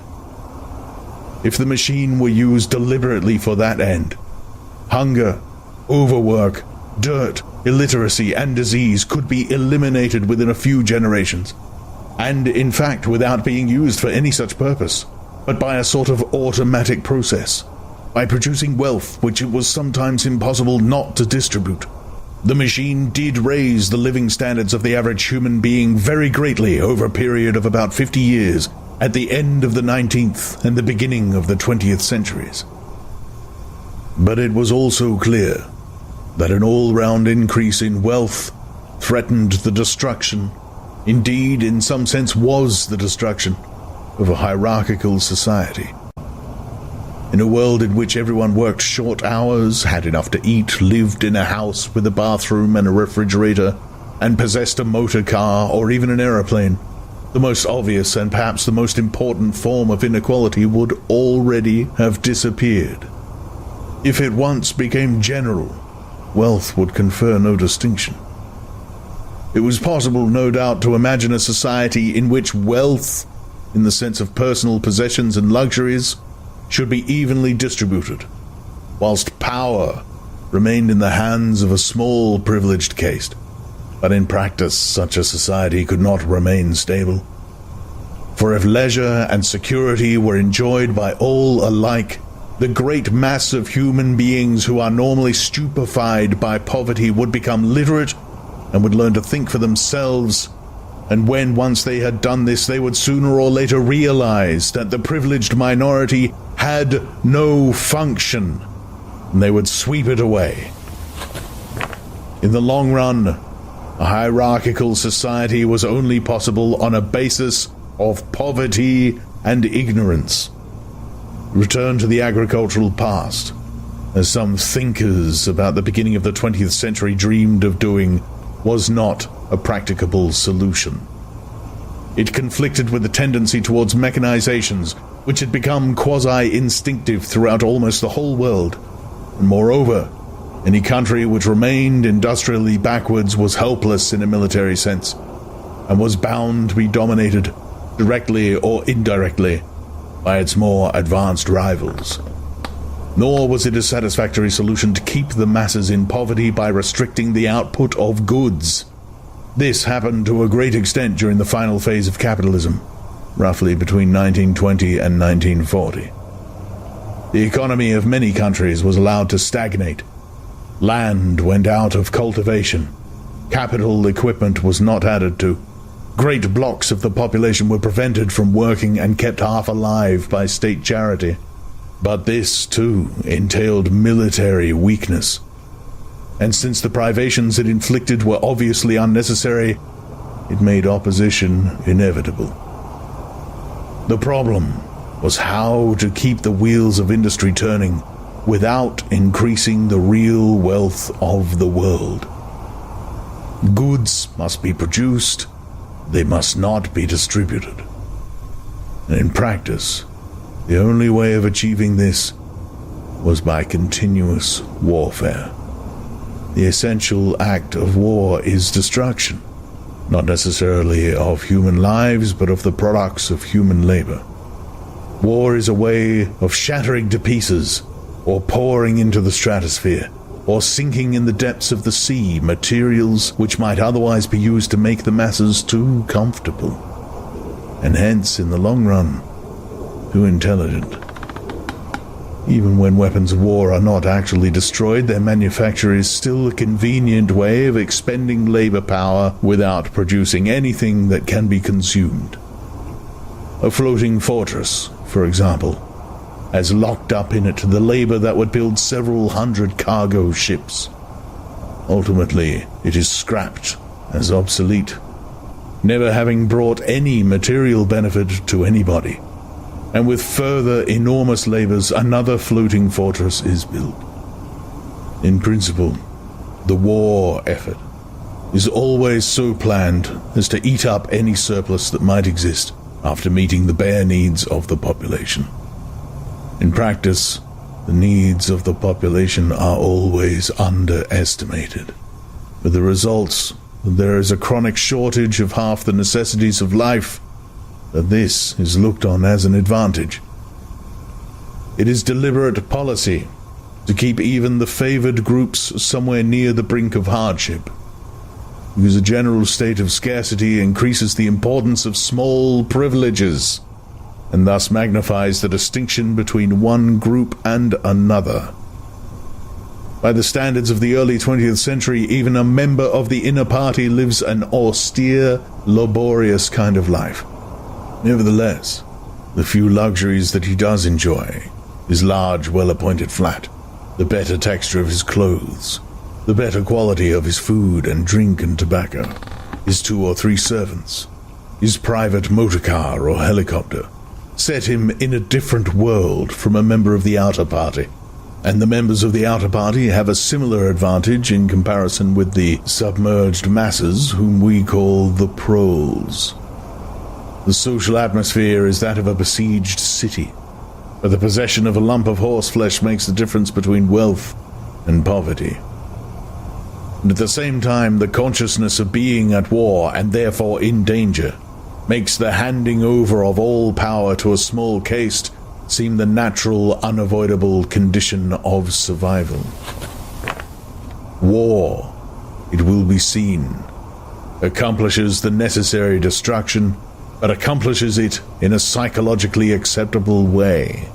In principle, it would be quite simple to waste the surplus labor of the world by building temples and pyramids, by digging holes and filling them up again, or even by reproducing vast quantities of goods and then setting fire to them. But this would provide only the economic and not the emotional basis for a hierarchical society. What is concerned here is not the morale of masses, whose attitude is unimportant as long as they are kept steadily at work, but the morale of the party itself. Even the humblest party member is expected to be competent, industrious, and even intelligent within narrow limits. But it is also necessary that he should be a credulous and ignorant fanatic whose prevailing moods are fear, hatred, adulation, and orgiastic triumph. In other words, it is necessary that he should have the mentality appropriate to a state of war.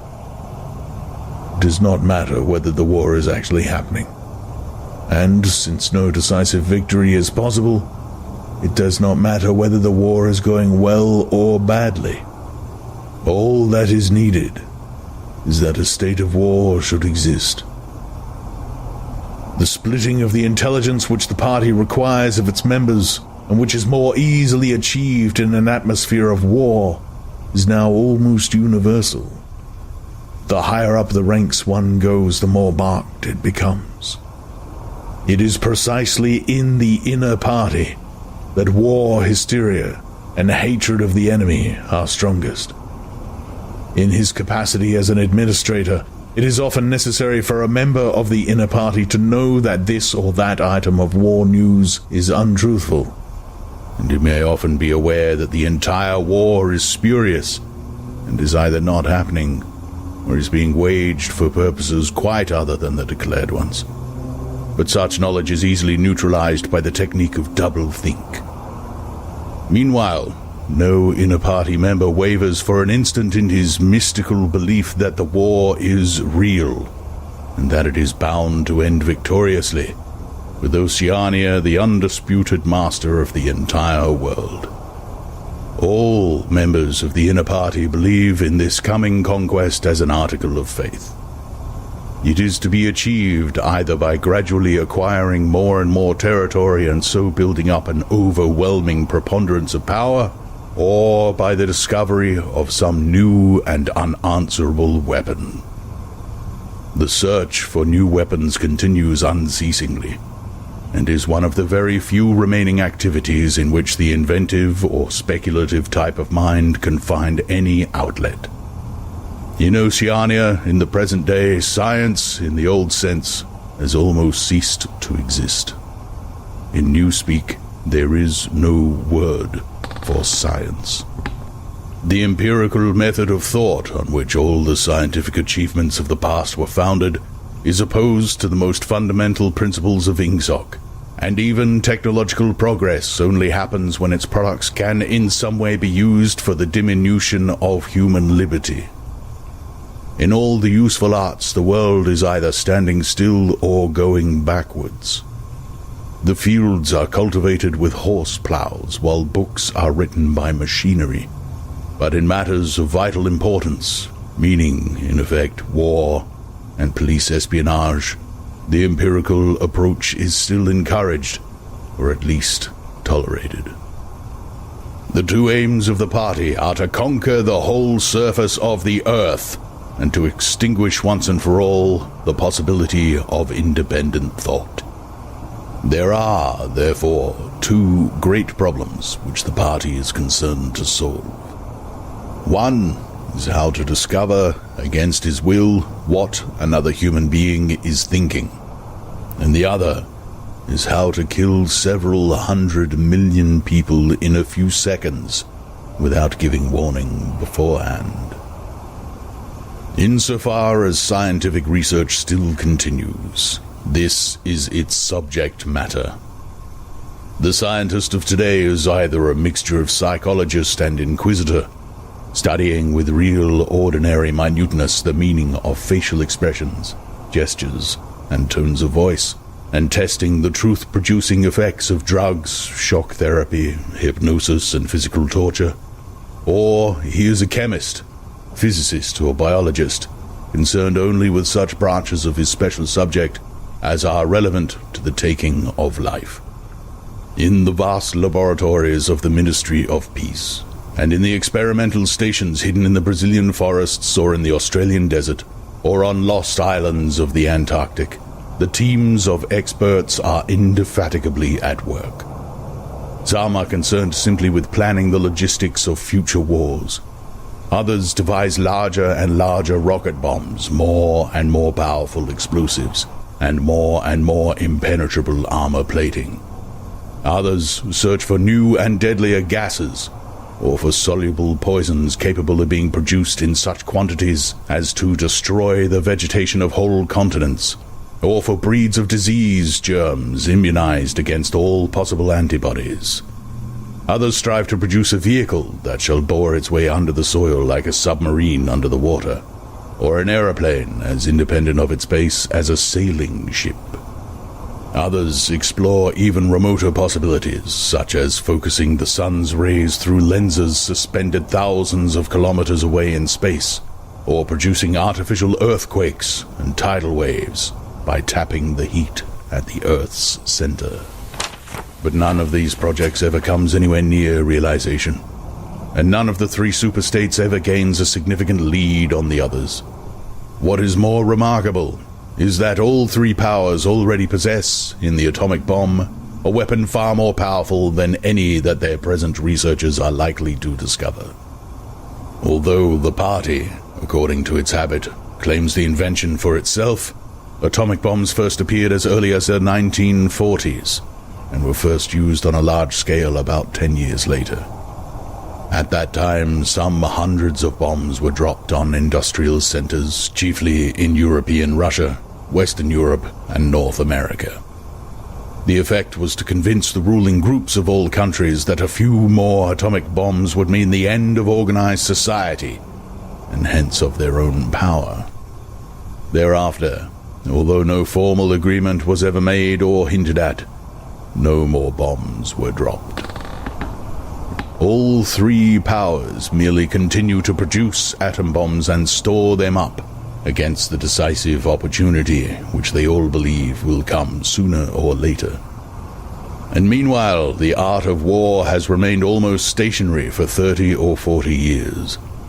Helicopters are more used than they were formerly.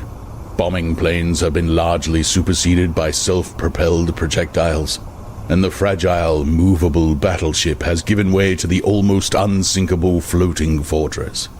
But otherwise, there has been little development. The tank, the submarine, the torpedo, the machine gun, even the rifle and the hand grenade are still in use. And in spite of the endless slaughters reported in the press and on the telescreens, the desperate battles of earlier wars, in which hundreds of thousands or even millions of men were often killed in a few weeks, have never been repeated. None of the three superstates ever attempts any maneuver which involves the risk of serious defeat. When any large operation is undertaken, it is usually a surprise attack against an ally. The strategy that all three powers are following, or pretend to themselves that they are following, is the same. The plan is, by a combination of fighting, bargaining, and well-timed strokes of treachery, to acquire a ring of bases completely encircling one or other of the rival states, and then to sign a pact of friendship with that rival, and remain on peaceful terms for so many years as to lull suspicion to sleep. During this time, rockets loaded with atomic bombs can be assembled at all the strategic spots. Finally, they will all be fired simultaneously, with effects so devastating as to make retaliation impossible.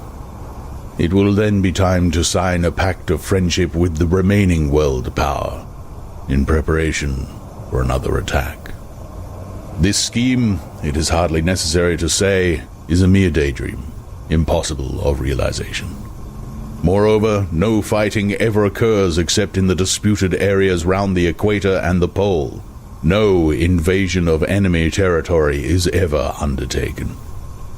This explains the fact that in some places the frontiers between the superstates are arbitrary. Eurasia, for example, could easily conquer the British Isles, which are geographically part of Europe, or on the other hand it would be possible for Oceania to push its frontiers to the Rhine, or even to the Vistula. But this would violate the principle, followed on all sides, though never formulated, of cultural integrity. If Oceania were to conquer the areas that once used to be known as France and Germany, it would be necessary either to exterminate the inhabitants, a task of great physical difficulty, or to assimilate a population of about 100 million people, who, so far as technical development goes, are roughly on the oceanic level. The problem is the same for all three superstates. It is absolutely necessary to their structure that there should be no contact with foreigners, except, to a limited extent, with war prisoners and colored slaves. Even the official ally of the moment is always regarded with the darkest suspicion. War prisoners apart, the average citizen of Oceania never sets eyes on a citizen of either Eurasia or Eastasia, and he is forbidden the knowledge of foreign languages. If he were allowed contact with foreigners, he would discover that they are creatures similar to himself, and that most of what he has been told about them is lies. The sealed world in which he lives would be broken, and the fear, hatred, and self-righteousness on which his morale depends might evaporate. It is therefore realized on all sides that however often Persia or Egypt or Java or Ceylon may change hands, the main frontiers must never be crossed by anything except bombs. Under this lies a fact never mentioned aloud, but tacitly understood and acted upon, namely, that the conditions of life in all three superstates are very much the same. In Oceania, the prevailing philosophy is called Ingsoc. In Eurasia, it is called Neo-Bolshevism, and in Eastasia, it is called by a Chinese name usually translated as death worship, but perhaps better rendered as obliteration of the self. The citizen of Oceania is not allowed to know anything of the tenets of the other two philosophies, but he is taught to execrate them as barbarous outrages upon morality and common sense. Actually, the three philosophies are barely distinguishable, and the social systems which they support are not distinguishable at all. Everywhere there is the same pyramidal structure, the same worship of a semi-divine leader, the same economy existing by and for continuous warfare. It follows that the three superstates not only cannot conquer one another, but would gain no advantage by doing so. On the contrary, so long as they remain in conflict, they prop one another up, like three sheaves of corn. And as usual, the ruling groups of all three powers are simultaneously aware and unaware of what they are doing. Their lives are dedicated to world conquest, but they also know that it is necessary that the war should continue everlastingly and without victory. Meanwhile, the fact that there is no danger of conquest makes possible the denial of reality, which is the special feature of Ingsoc and its rival systems of thought. Here, it is necessary to repeat what has been said earlier, that by becoming continuous, war has fundamentally changed its character. In past ages, a war, almost by definition, was something that sooner or later came to an end, usually in unmistakable victory or defeat. In the past, also, war was one of the main instruments by which human societies were kept in touch with physical reality. All rulers in all ages have tried to impose a false view of the world upon their followers, but they could not afford to encourage any illusion that tended to impair military efficiency. So long as defeat meant the loss of independence, or some other result generally held to be undesirable, the precautions against defeat had to be serious. Physical facts could not be ignored. In philosophy, or religion, or ethics, or politics, 2 and 2 might make 5. But when one was designing a gun or an aeroplane, they had to make 4. Inefficient nations were always conquered sooner or later, and the struggle for efficiency was inimical to illusions. Moreover, to be efficient, it was necessary to be able to learn from the past, which meant having a fairly accurate idea of what had happened in the past. Newspapers and history books were, of course, always colored and biased, but falsification of the kind that is practiced today would have been impossible. War was a sure safeguard of sanity, and so far as the ruling classes were concerned, it was probably the most important of all safeguards. While wars could be won or lost, no ruling class could be completely irresponsible. But when war becomes literally continuous, it also ceases to be dangerous. When a war is continuous, there is no such thing as military necessity. Technical progress can cease, and the most palpable facts can be denied or disregarded. As we have seen, researches that could be called scientific are still carried out for the purposes of war, but they are essentially a kind of daydreaming, and their failure to show results is not important. Efficiency, even military efficiency, is no longer needed. Nothing is efficient in Oceania except the thought police. Since each of the three superstates is unconquerable, each is in effect a separate universe within which almost any perversion of thought can be safely practiced. Reality only exerts its pressure through the needs of everyday life, the need to eat and drink, to get shelter and clothing, to avoid swallowing poison or stepping out of top-story windows and the like. Between life and death, and between physical pleasure and physical pain, there is still a distinction, but that is all. Cut off from contact with the outer world and with the past, the citizen of Oceania is like a man in interstellar space, who has no way of knowing which direction is up and which is down. The rulers of such a state are absolute, as the pharaohs or the Caesars could not be. They are obliged to prevent their followers from starving to death in numbers large enough to be inconvenient, and they are obliged to remain at the same low level of military technique as their rivals.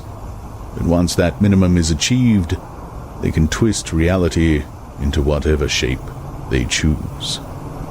The war, therefore, if we judge it by the standards of previous wars, is merely an imposture. It is like the battles between certain ruminant animals whose horns are set at such an angle that they are incapable of hurting one another. But though it is unreal, it is not meaningless. It eats up the surplus of consumable goods, and it helps to preserve the special mental atmosphere that a hierarchical society needs. War, it will be seen, is now a purely internal affair. In the past, the ruling groups of all countries, although they might recognize their common interest and therefore limit the destructiveness of war, did fight against one another, and the victor always plundered the vanquished. In our own day, they are not fighting against one another at all. The war is waged by each ruling group against its own subjects, and the object of the war is not to make or prevent conquests of territory, but to keep the structure of society intact. The very word war, therefore, has become misleading. It would probably be accurate to say that by becoming continuous, war has ceased to exist. The peculiar pressure that it exerted on human beings between the Neolithic age and the early 20th century has disappeared and been replaced by something quite different. The effect would be much the same if the three superstates, instead of fighting one another, should agree to live in perpetual peace, each inviolate within its own boundaries. For in that case, each would still be a self-contained universe, freed forever from the sobering influence of external danger. A peace that was truly permanent would be the same as a permanent war. This, although the vast majority of party members understand it only in a shallower sense, is the inner meaning of the party slogan: war is peace. Winston stopped reading for a moment. Somewhere in remote distance, a rocket bomb thundered. The blissful feeling of being alone with the forbidden book in a room with no telescreen had not worn off. Solitude and safety were physical sensations, mixed up somehow with the tiredness of his body, the softness of his chair, the touch of the faint breeze from the window that played upon his cheek. The book fascinated him, or more exactly, it reassured him. In a sense, it told him nothing that was new, but that was part of the attraction. It said what he would have said, if it had been possible for him to set his scattered thoughts in order. It was the product of a mind similar to his own, but enormously more powerful, more systematic, less fear-ridden. The best books, he perceived, are those that tell you what you know already. He had just turned back to chapter 1 when he heard Julia's footsteps on the stair, and started out of his chair to meet her. She dumped her brown tool bag on the floor and flung herself into his arms. It was more than a week since they had seen one another. "I've got the book," he said as they disentangled themselves. "Oh, you got it. Good," she said without much interest, and almost immediately knelt beside the oil stove to make the coffee. They did not return to the subject until they had been in bed for half an hour. The evening was just cool enough to make it worthwhile to pull up the counterpane. From below came the familiar sound of singing and the scrape of boots on the flagstones. The brawny, red-armed woman whom Winston had seen there on his first visit was almost a fixture in the yard. There seemed to be no hour of daylight when she was not marching to and fro between the washtub and the line, alternately gagging herself with clothes pegs and breaking forth into lusty song. Julia had settled down on her side and seemed to be already on the point of falling asleep. He reached out for the book, which was lying on the floor, and sat up against the bedhead. "We must read it," he said. "You too. All members of the Brotherhood have to read it." "You read it," she said with her eyes shut. "Read it aloud. That's the best way. Then you can explain it to me as you go." The clock's hands said 6, meaning 18. They had 3 or 4 hours ahead of them. He propped the book against his knees and began reading. Chapter 1. Ignorance is Strength. Throughout recorded time, and probably since the end of the Neolithic Age, there have been 3 kinds of people in the world: the high, the middle, and the low. They've been subdivided in many ways. They have borne countless different names, and their relative numbers, as well as their attitude towards one another, have varied from age to age, but the essential structure of society has never altered. Even after enormous upheavals and seemingly irrevocable changes, the same pattern has always reasserted itself, just as a gyroscope will always return to equilibrium, however far it is pushed one way or the other. "Julia, are you awake?" said Winston. "Yes, my love, I'm listening. Go on, it's marvelous." He continued reading. The aims of these 3 groups are entirely irreconcilable. The aim of the high is to remain where they are. The aim of the middle is to change places with the high. The aim of the low, when they have an aim, for it is an abiding characteristic of the low that they are too much crushed by drudgery to be more than intermittently conscious of anything outside their daily lives, is to abolish all distinctions and create a society in which all men shall be equal.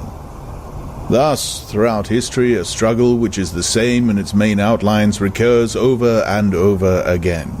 For long periods, the high seem to be securely in power, but sooner or later, there always comes a moment when they lose either their belief in themselves or their capacity to govern efficiently, or both.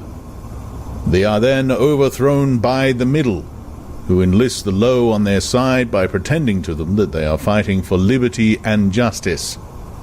As soon as they have reached their objective, the middle thrust the low back into their old position of servitude, and themselves become the high. Presently, a new middle group splits off from one of the other groups, or from both of them, and the struggle begins over again. Of the 3 groups, only the low are never, even temporarily, successful in achieving their aims. It would be an exaggeration to say that throughout history there has been no progress of a material kind. Even today, in a period of decline, the average human being is physically better off than he was a few centuries ago. But no advance in wealth, no softening of manners, no reform or revolution has ever brought human equality a millimeter nearer. From the point of view of the low, no historic change has ever meant much more than a change in the name of their masters. By the late 19th century, the recurrence of this pattern had become obvious to many observers. There then rose schools of thinkers who interpreted history as a cyclical process, and claimed to show that inequality was the unalterable law of human life. This doctrine, of course, had always had its adherents, but in the manner in which it was now put forward there was a significant change. In the past, the need for a hierarchical form of society had been the doctrine specifically of the high. It had been preached by kings and aristocrats, by priests, lawyers, and the like, who were parasitical upon them, and it had generally been softened by promises of compensation in an imaginary world beyond the grave. The middle, so long as it was struggling for power, had always made use of such terms as freedom, justice, and fraternity. Now, however, the concept of human brotherhood began to be assailed by people who were not yet in positions of command, but merely hoped to be so before long. In the past, the middle had made revolutions under the banner of equality, and then had established a fresh tyranny as soon as the old one was overthrown. The new middle groups, in effect, proclaimed their tyranny beforehand. Socialism, a theory which appeared in the early 19th century and was the last link in a chain of thought stretching back to the slave rebellions of antiquity, was still deeply infected by the utopianism of past ages. But in each variant of socialism that appeared from about 1900 onwards, the aim of establishing liberty and equality was more and more openly abandoned. The new movements which appeared in the middle years of the century, Ingsoc in Oceania, Neo-Bolshevism in Eurasia, death worship, as it is commonly called, in Eastasia, had the conscious aim of perpetuating unfreedom and inequality. These new movements, of course, grew out of the old ones and tended to keep their names and pay lip service to their ideology.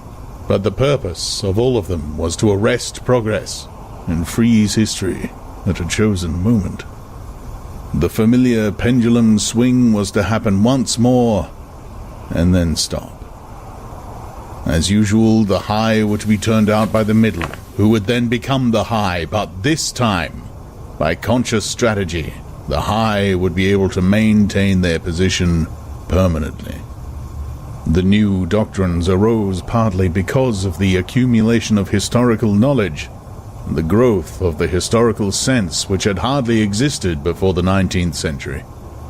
The cyclical movement of history was now intelligible, or appeared to be so, and if it was intelligible, then it was alterable. But the principal, underlying cause was that, as early as the beginning of the 20th century, human equality had become technically possible. It was still true that men were not equal in their native talents, and that functions had to be specialized in ways that favored some individuals against others, but there was no longer any real need for class distinctions, or for large differences of wealth. In earlier ages, class distinctions had been not only inevitable but desirable. Inequality was the price of civilization. With the development of machine production, however, the case was altered. Even if it was still necessary for human beings to do different kinds of work, it was no longer necessary for them to live at different social or economic levels. Therefore, from the point of view of the new groups who were on the point of seizing power, human equality was no longer an ideal to be striven after, but a danger to be averted.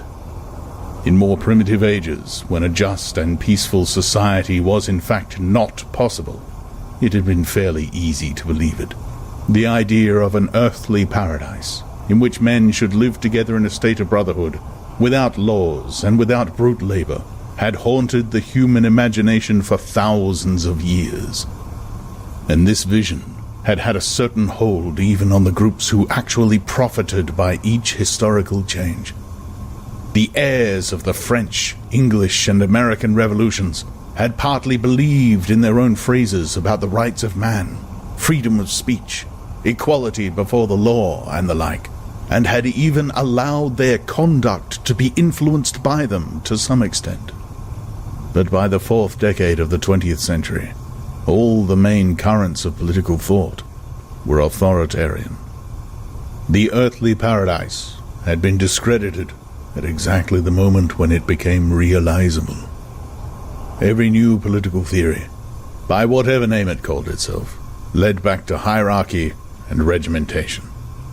And in the general hardening of outlook that set in round about the 1930s, practices which had long been abandoned, in some cases for hundreds of years, imprisonment without trial, the use of war prisoners as slaves, public executions, torture to extract confessions, the use of hostages, and the deportation of whole populations not only became common again, but were tolerated and even defended by people who considered themselves enlightened and progressive. It was only after a decade of national wars, civil wars, revolutions and counter-revolutions in all parts of the world that Ingsoc and its rivals emerged as fully worked-out political theories.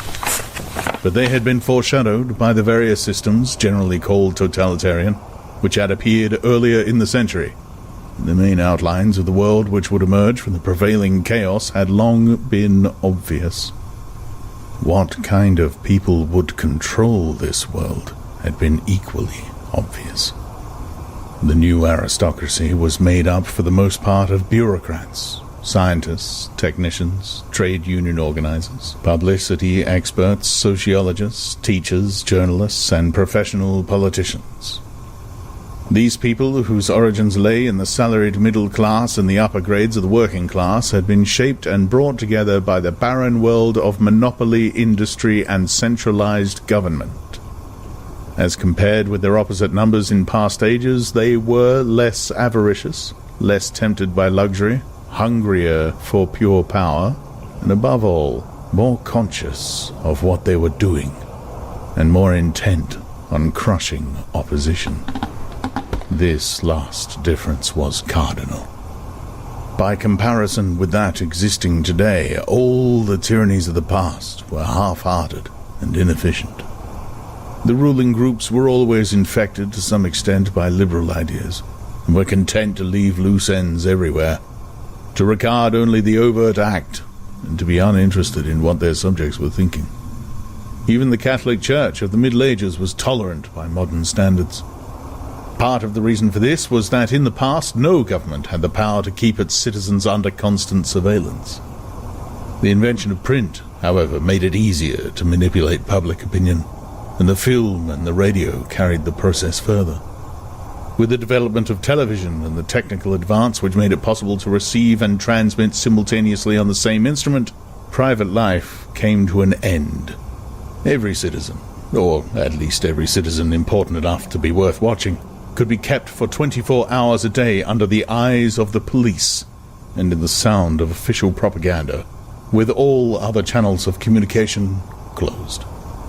The possibility of enforcing not only complete obedience to the will of the state, but complete uniformity of opinion on all subjects now existed for the first time. After the revolutionary period of the 50s and 60s, society regrouped itself as usual into high, middle, and low. But the new high group, unlike all its forerunners, did not act upon instinct, but knew what was needed to safeguard its position. It had long been realized that the only secure basis for oligarchy is collectivism. Wealth and privilege are most easily defended when they are possessed jointly. The so-called abolition of private property, which took place in the middle years of the century, meant, in effect, the concentration of property in far fewer hands than before, but with this difference, that the new owners were a group instead of a mass of individuals. Individually, no member of the party owns anything except petty personal belongings. Collectively, the party owns everything in Oceania, because it controls everything and disposes of the products as it thinks fit. In the years following the revolution, it was able to step into this commanding position almost unopposed, because the whole process was represented as an act of collectivization.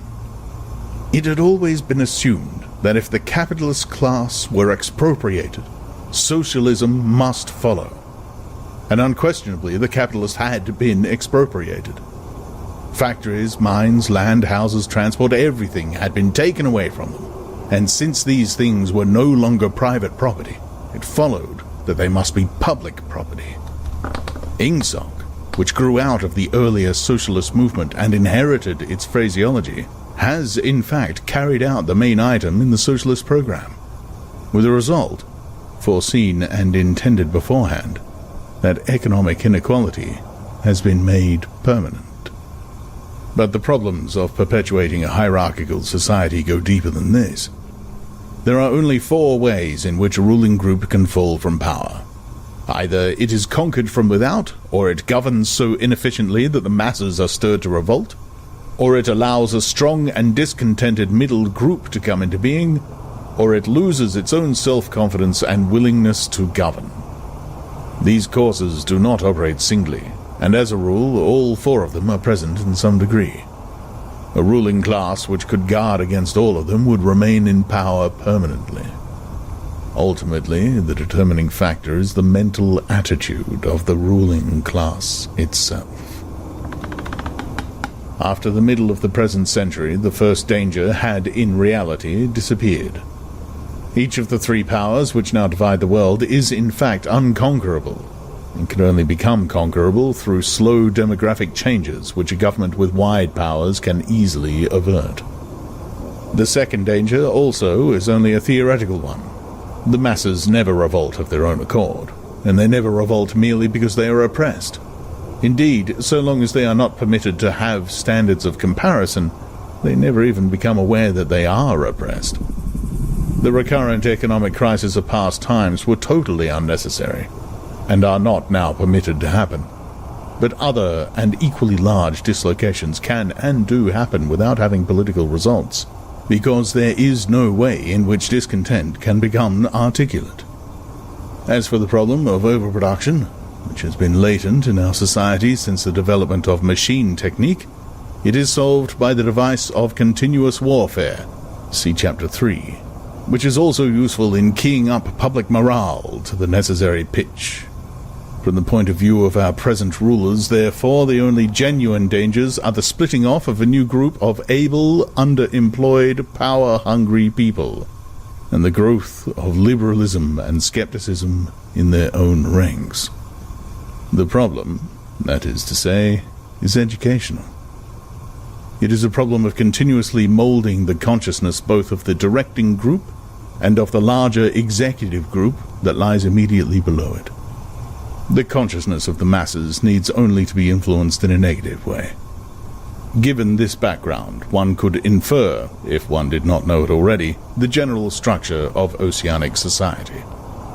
At the apex of the pyramid comes Big Brother. Big Brother is infallible and all-powerful. Every success, every achievement, every victory, every scientific discovery, all knowledge, all wisdom, all happiness, all virtue are held to issue directly from his leadership and inspiration. Nobody has ever seen Big Brother. He is a face on the hoardings, a voice on the telescreen. We may be reasonably sure that he will never die, and there is already considerable uncertainty as to when he was born. Big Brother is the guise in which the party chooses to exhibit itself to the world. His function is to act as a focusing point for love, fear, and reverence, emotions which are more easily felt towards an individual than towards an organization. Below Big Brother comes the inner party, its numbers limited to 6 millions, or something less than 2% of the population of Oceania. Below the inner party comes the outer party, which, if the inner party is described as the brain of the state, may be justly likened to the hands. Below that comes the dumb masses, whom we habitually refer to as the proles, numbering perhaps 85% of the population. In the terms of our earlier classification, the proles are the low, for the slave population of the equatorial lands, who pass constantly from conqueror to conqueror, are not a permanent or necessary part of the structure. In principle, membership of these 3 groups is not hereditary. The child of inner party parents is in theory not born into the inner party. Admission to either branch of the party is by examination, taken at the age of 16. Nor is there any racial discrimination, or any marked domination of one province by another. Jews, Negroes, South Americans of pure Indian blood are to be found in the highest ranks of the party, and the administration of any area are always drawn from the inhabitants of that area. In no part of Oceania do the inhabitants have the feeling that they are a colonial population ruled from a distant capital. Oceania has no capital, and its titular head is a person whose whereabouts nobody knows. Except that English is its chief lingua franca, and Newspeak its official language, it is not centralized in any way. Its rulers are not held together by blood ties, but by adherence to a common doctrine. It's true that our society is stratified, and very rigidly stratified, on what at first sight appears to be hereditary lines. There is far less to and fro movement between the different groups than happened under capitalism, or even in the pre-industrial age. Between the two branches of the party there is a certain amount of interchange, but only so much as will ensure that weaklings are excluded from the inner party, and that ambitious members of the outer party are made harmless by allowing them to rise. Proletarians, in practice, are not allowed to graduate into the party. The most gifted among them, who might possibly become nuclei of discontent, are simply marked down by the thought police and eliminated. This state of affairs is not necessarily permanent, nor is it a matter of principle. The party is not a class in the old sense of the word. It does not aim at transmitting power to its own children as such, and if there were no other way of keeping the ablest people at the top, it would be perfectly prepared to recruit an entire new generation from the ranks of the proletariat. In the crucial years, the fact that the party was not a hereditary body did a great deal to neutralize opposition. The older kind of socialist, who had been trained to fight against something called class privilege, assumed that what is not hereditary cannot be permanent. He did not see that the continuity of an oligarchy need not be physical, nor did he pause to reflect that hereditary aristocracies have always been short-lived, whereas adoptive organizations such as the Catholic Church have sometimes lasted for hundreds or thousands of years. The essence of oligarchical rule is not father-to-son inheritance, but the persistence of a certain worldview and a certain way of life, imposed by the dead upon the living. A ruling group is a ruling group so long as it can nominate its successors. The party is not concerned with perpetuating its blood, but with perpetuating itself. Who wields power is not important, provided that the hierarchical structure remains always the same. All the beliefs, habits, tastes, emotions, mental attitudes that characterize our time are really designed to sustain the mystique of the party and prevent the true nature of present-day society from being perceived. Physical rebellion, or any preliminary moves towards rebellion, is at present not possible. From the proletarians, nothing is to be feared. Left to themselves, they will continue from generation to generation, and from century to century, working, breeding, and dying, not only without any impulse to rebel, but without the power of grasping that the world could be other than it is. They could only become dangerous if the advance of industrial technique made it necessary to educate them more highly. But since military and commercial rivalry are no longer important, the level of popular education is actually declining.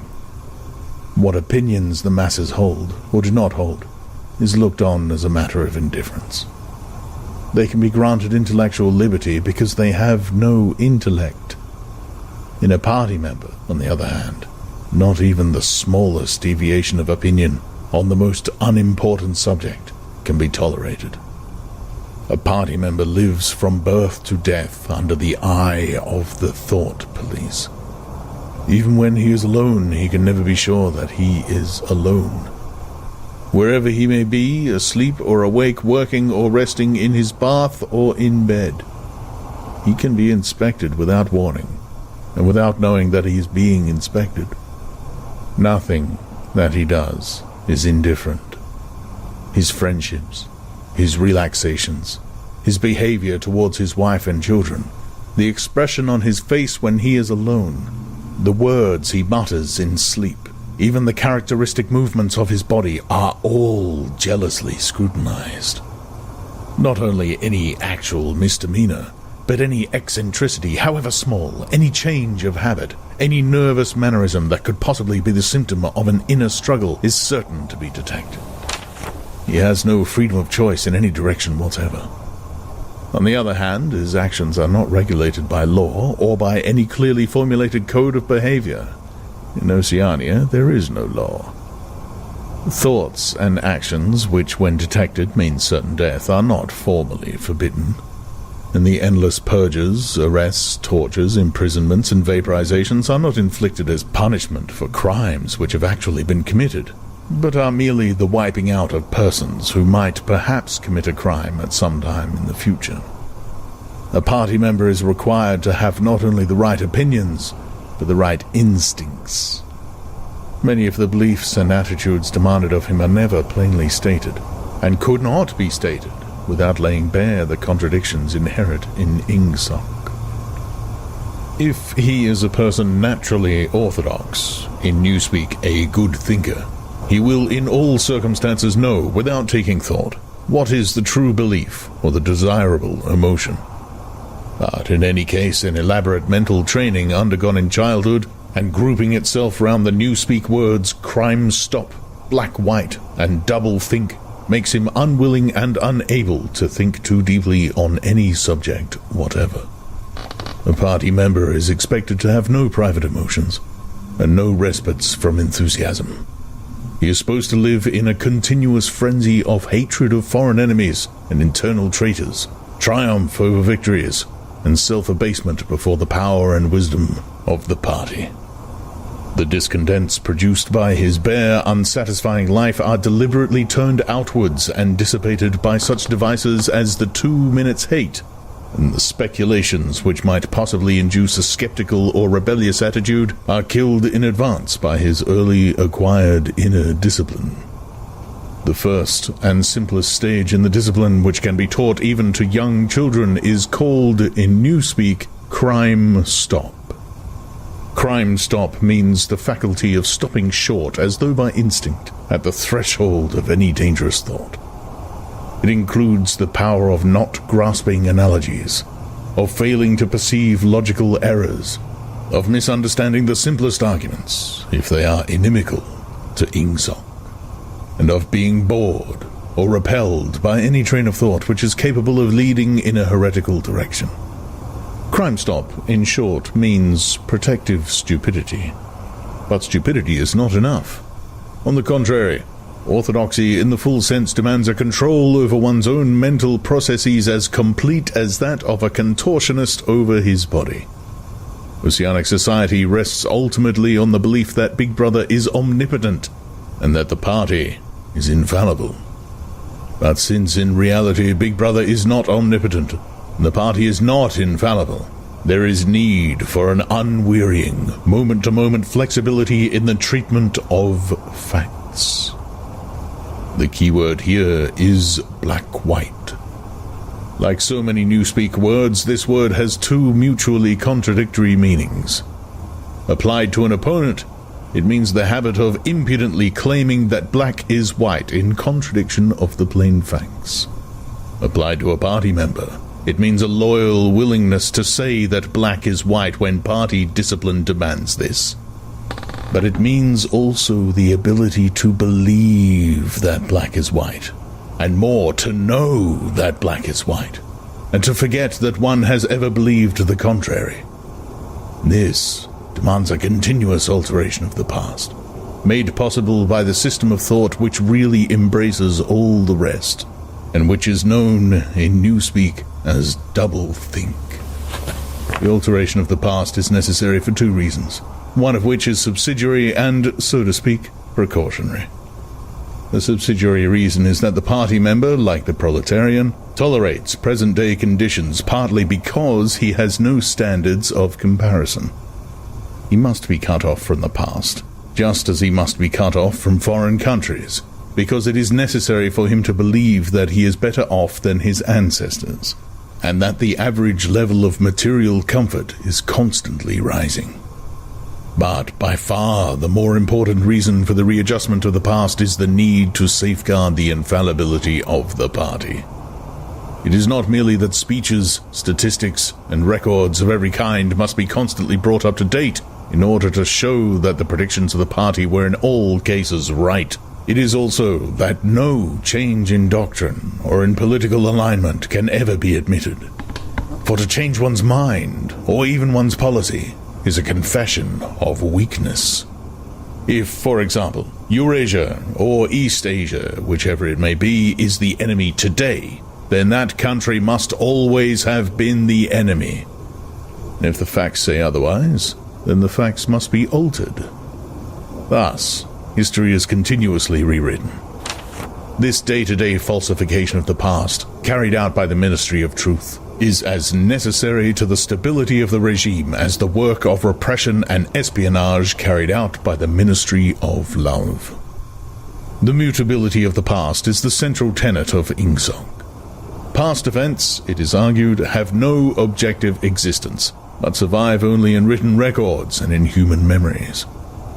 The past is whatever the records and the memories agree upon. And since the party is in full control of all records and in equally full control of the minds of its members, it follows that the past is whatever the party chooses to make it. It also follows that though the past is alterable, it never has been altered in any specific instance. For when it has been recreated in whatever shape is needed at the moment, then this new version is the past, and no different past can ever have existed. This holds good even when, as often happens, the same event has to be altered out of recognition several times in the course of a year. At all times, the party is in possession of absolute truth, and clearly the absolute can never have been different from what it is now. It will be seen that the control of the past depends above all on the training of memory. To make sure that all written records agree with the orthodoxy of the moment is merely a mechanical act. But it is also necessary to remember that events happened in the desired manner. And if it is necessary to rearrange one's memories or to tamper with the written records, then it is necessary to forget that one has done so. The trick of doing this can be learned like any other mental technique. It is learned by the majority of party members, and certainly by all who are intelligent as well as orthodox. In old speak, it is called, quite frankly, reality control. In new speak, it is called doublethink, though doublethink comprises much else as well. Doublethink means the power of holding two contradictory beliefs in one's mind simultaneously, and accepting both of them. The party intellectual knows in which direction his memories must be altered. He therefore knows that he is playing tricks with reality. But, by the exercise of doublethink, he also satisfies himself that reality is not violated. The process has to be conscious, or it would not be carried out with sufficient precision. But it also has to be unconscious, or it would bring with it a feeling of falsity, and hence of guilt. Doublethink lies at the very heart of Ingsoc. Since the essential act of the party is to use conscious deception while retaining the firmness of purpose that goes with complete honesty, to tell deliberate lies while genuinely believing in them, to forget any fact that has become inconvenient, and then, when it becomes necessary again, for just so long as it is needed, to deny the existence of objective reality, and all the while to take account of the reality which one denies. All this is indispensably necessary. Even in using the word doublethink, it is necessary to exercise doublethink. For by using the word, one admits that one is tampering with reality. By a fresh act of doublethink, one erases this knowledge, and so on, indefinitely, with the lie always one leap ahead of the truth. Ultimately, it is by means of doublethink that the party has been able, and may, for all we know, continue to be able for thousands of years, to arrest the course of history. All past oligarchies have fallen from power either because they ossified, or because they grew soft. Either they became stupid and arrogant, failed to adjust themselves to changing circumstances and were overthrown, or they became liberal and cowardly, made concessions where they should have used force, and once again were overthrown. They fell, that is to say, either through consciousness or through unconsciousness. It is the achievement of the party to have produced a system of thought in which both conditions can exist simultaneously. And upon no other intellectual basis could the dominion of the party be made permanent. If one is to rule and to continue ruling, one must be able to dislocate the sense of reality. For the secret of rulership is to combine a belief in one's own infallibility with the power to learn from past mistakes.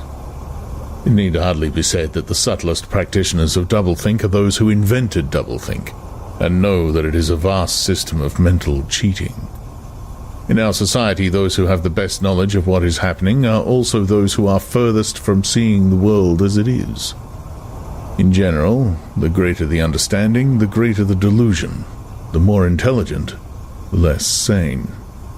One clear illustration of this is the fact that war hysteria increases in intensity as one rises in the social scale. Those whose attitude towards war is the most nearly rational are the subject peoples of the disputed territories. To these people, the war is simply a continuous calamity which sweeps to and fro over their bodies like a tidal wave. Which side is winning is a matter of complete indifference to them. They are aware that a change of overlordship means simply that they will be doing the same work as before for new masters, who treat them in the same manner as the old ones. The slightly more favored workers, whom we call the proles, are only intermittently conscious of the war. When it is necessary, they can be prodded into frenzies of fear and hatred, but when left to themselves, they are capable of forgetting for long periods that the war is happening. It is in the ranks of the party, and above all of the inner party, that the true war enthusiasm is found. World conquest is believed in most firmly by those who know it to be impossible. This peculiar linking together of opposites, knowledge with ignorance, cynicism with fanaticism, is one of the chief distinguishing marks of oceanic society. The official ideology abounds with contradictions, even when there is no practical reason for them. Thus, the party rejects and vilifies every principle for which the socialist movement originally stood, and it chooses to do this in the name of socialism. It preaches a contempt for the working class unexampled for centuries past, and it dresses its members in a uniform which was at one time peculiar to manual workers and was adopted for that reason. It systematically undermines the solidarity of the family, and it calls its leader by a name which is a direct appeal to the sentiment of family loyalty. Even the names of the four ministries by which we are governed exhibit a sort of impudence in their deliberate reversal of the facts. The Ministry of Peace concerns itself with war, the Ministry of Truth with lies, the Ministry of Love with torture, and the Ministry of Plenty with starvation. These contradictions are not accidental, nor do they result from ordinary hypocrisy. They are deliberate exercises in doublethink. For it is only by reconciling contradictions that power can be retained indefinitely. In no other way could the ancient cycle be broken. If human equality is to be forever averted, if the high, as we have called them, are to keep their places permanently, then the prevailing mental condition must be controlled insanity. There is one question which until this moment we have almost ignored. It is, why should human equality be averted? Supposing that the mechanics of the process have been rightly described, what is the motive for this huge, accurately planned effort to freeze history at a particular moment of time? Here, we reach the central secret. As we have seen, the mystique of the party, and above all of the inner party, depends upon doublethink. But deeper than this lies the original motive, the never-questioned instinct that first led to the seizure of power, and brought doublethink, the thought police, continuous warfare, and all the other necessary paraphernalia into existence afterwards. This motive really consists. Winston became aware of silence as one becomes aware of a new sound. It seemed to him that Julia had been very still for some time past. She was lying on her side, naked from the waist upwards, with her cheek pillowed on her hand, and one dark lock tumbling across her eyes. Her breast rose and fell slowly and regularly. "Julia?" No answer. "Julia, are you awake?" No answer. She was asleep. He shut the book, put it carefully on the floor, lay down, and pulled the coverlet over both of them. He had still, he reflected, not learned the ultimate secret. He understood how. He did not understand why. Chapter 1, like Chapter 3, had not actually told him anything that he did not know. It had merely systematized the knowledge that he possessed already. But after reading it, he knew better than before that he was not mad. Being in a minority, even a minority of one, did not make you mad. There was truth and there was untruth, and if you clung to the truth, even against the whole world, you were not mad. A yellow beam from the sinking sun slanted in through the window and fell across the pillow. He shut his eyes. The sun on his face and the girl's smooth body touching his own gave him a strong, sleepy, confident feeling. He was safe. Everything was all right. He fell asleep murmuring, "Sanity is not statistical," with the feeling that this remark contained in it a profound wisdom. When he woke, it was with the sensation of having slept for a long time, but a glance at the old-fashioned clock told him that it was only 20:30. He lay dozing for a while. Then the usual deep-lunged singing struck up from the yard below. It was only an hopeless fancy, it passed like an April lie.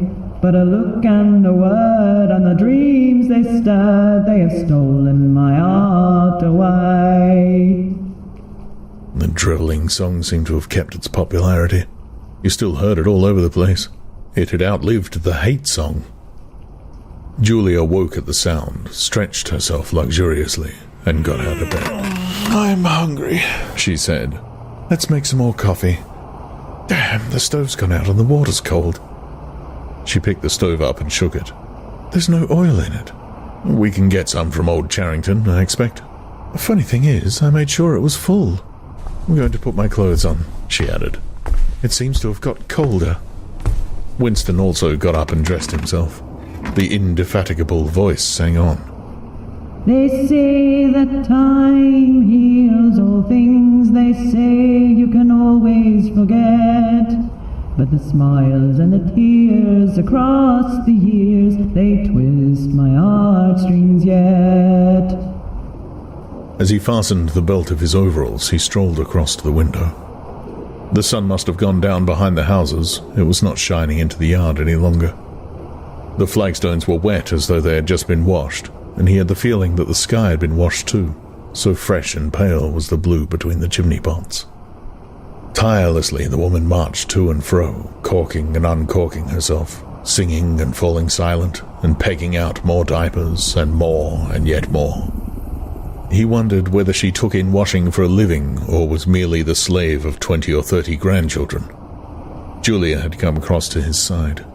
Together they gazed down with a sort of fascination at the sturdy figure below. As he looked at the woman in her characteristic attitude, her thick arms reaching up for the line, her powerful mare-like buttocks protruded, it struck him for the first time that she was beautiful. It had never before occurred to him that the body of a woman of 50, blown up to monstrous dimensions by childbearing, then hardened, roughened by work till it was coarse in the grain like an overripe turnip, could be beautiful. But it was so. And after all, he thought, why not?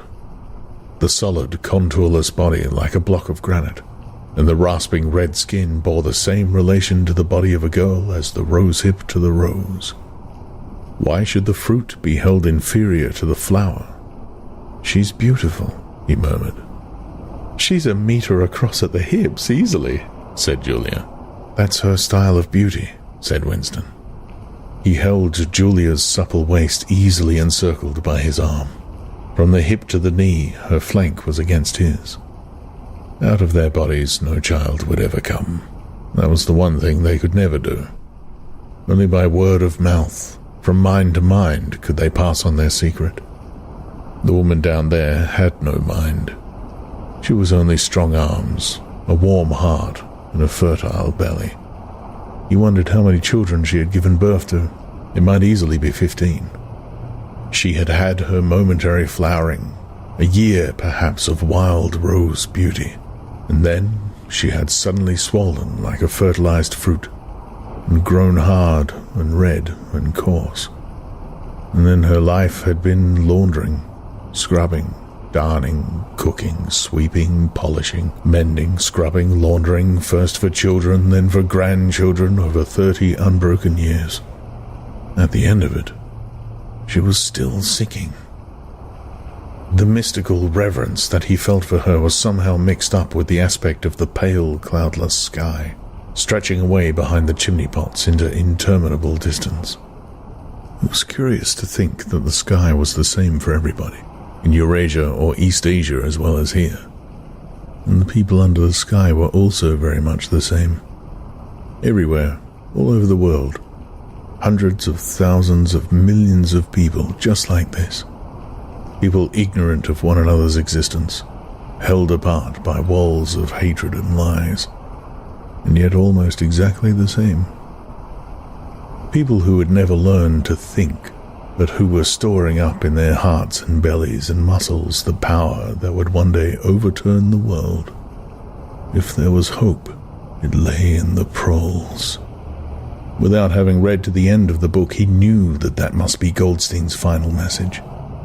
The future belonged to the proles, and could he be sure that when their time came, the world they constructed would not be just as alien to him, Winston Smith, as the world of the party? Yes, because at least it would be a world of sanity. Where there is equality, there can be sanity. Sooner or later, it would happen. Strength would change into consciousness. The proles were immortal. You could not doubt it when you looked at that valiant figure in the yard. In the end, their awakening would come, and until that happened, though it might be 1,000 years, they would stay alive against all the odds, like birds passing on from body to body the vitality which the party did not share and could not kill. "Do you remember," he said, "the thrush that sang to us that first day at the edge of the wood?" "He wasn't singing to us," said Julia. "He was singing to please himself. Not even that, he was just singing." The birds sang. The proles sang. The party did not sing. All round the world, in London and New York, in Africa and Brazil, and in the mysterious forbidden lands beyond the frontiers, in the streets of Paris and Berlin, in the villages of the endless Russian plain, in the bazaars of China and Japan, everywhere stood the same unconquerable figure, made monstrous by work and childbearing, toiling from birth to death and still singing. Out of those mighty loins, a race of conscious beings must one day come. You were the dead. Theirs was the future. But you could share in that future if you kept alive the mind as they kept alive the body, and passed on the secret doctrine that 2 + 2 make 4. "We are the dead," he said. "We are the dead," echoed Julia dutifully. "You are the dead," said an iron voice behind them. They sprang apart. Winston's entrails seemed to have turned into ice. He could see the white all round the irises of Julia's eyes. Her face had turned a milky yellow. The smear of rouge that was still on each cheekbone stood out sharply, almost as though unconnected with the skin beneath. "You are the dead," repeated the iron voice. "It was behind the picture," breathed Julia. "It was behind the picture," said the voice. "Remain exactly where you are. Make no movement until you are ordered."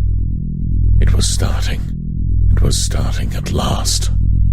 They could do nothing except stand gazing into one another's eyes. To run for life, to get out of the house before it was too late. No such thought occurred to them. Unthinkable to disobey the iron voice from the wall. There was a snap as though a catch had been turned back, and a crash of breaking glass. The picture had fallen to the floor, uncovering the telescreen behind it. Now they can see us, said Julia. Now we can see you, said the voice. Stand out in the middle of the room. Stand back to back. Clasp your hands behind your heads. Do not touch one another. They were not touching, but it seemed to him that he could feel Julia's body shaking, or perhaps it was merely the shaking of his own. He could just stop his teeth from chattering, but his knees were beyond his control. There was a sound of trampling boots below, inside the house and outside. The yard seemed to be full of men. Something was being dragged across the stones. The woman's singing had stopped abruptly. There was a long, rolling clang as though the wash tub had been flung across the yard, and then a confusion of angry shouts which ended in a yell of pain. The house is surrounded, said Winston. The house is surrounded, said the voice. He heard Julia snap her teeth together. I suppose we may as well say goodbye, she said. You may as well say goodbye, said the voice. And then another quite different voice, a thin, cultivated voice which Winston had the impression of having heard before, struck in. And by the way, while we are on the subject, here comes a candle to light you to bed. Here comes a chopper to chop off your head. Something crashed onto the bed behind Winston's back. The head of a ladder had been thrust through the window and had burst in the frame. Someone was climbing through the window. There was a stampede of boots up the stairs.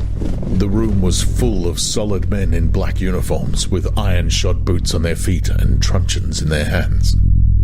Winston was not trembling any longer. Even his eyes, he barely moved. One thing alone mattered: to keep still. You keep still and not give them an excuse to hit you.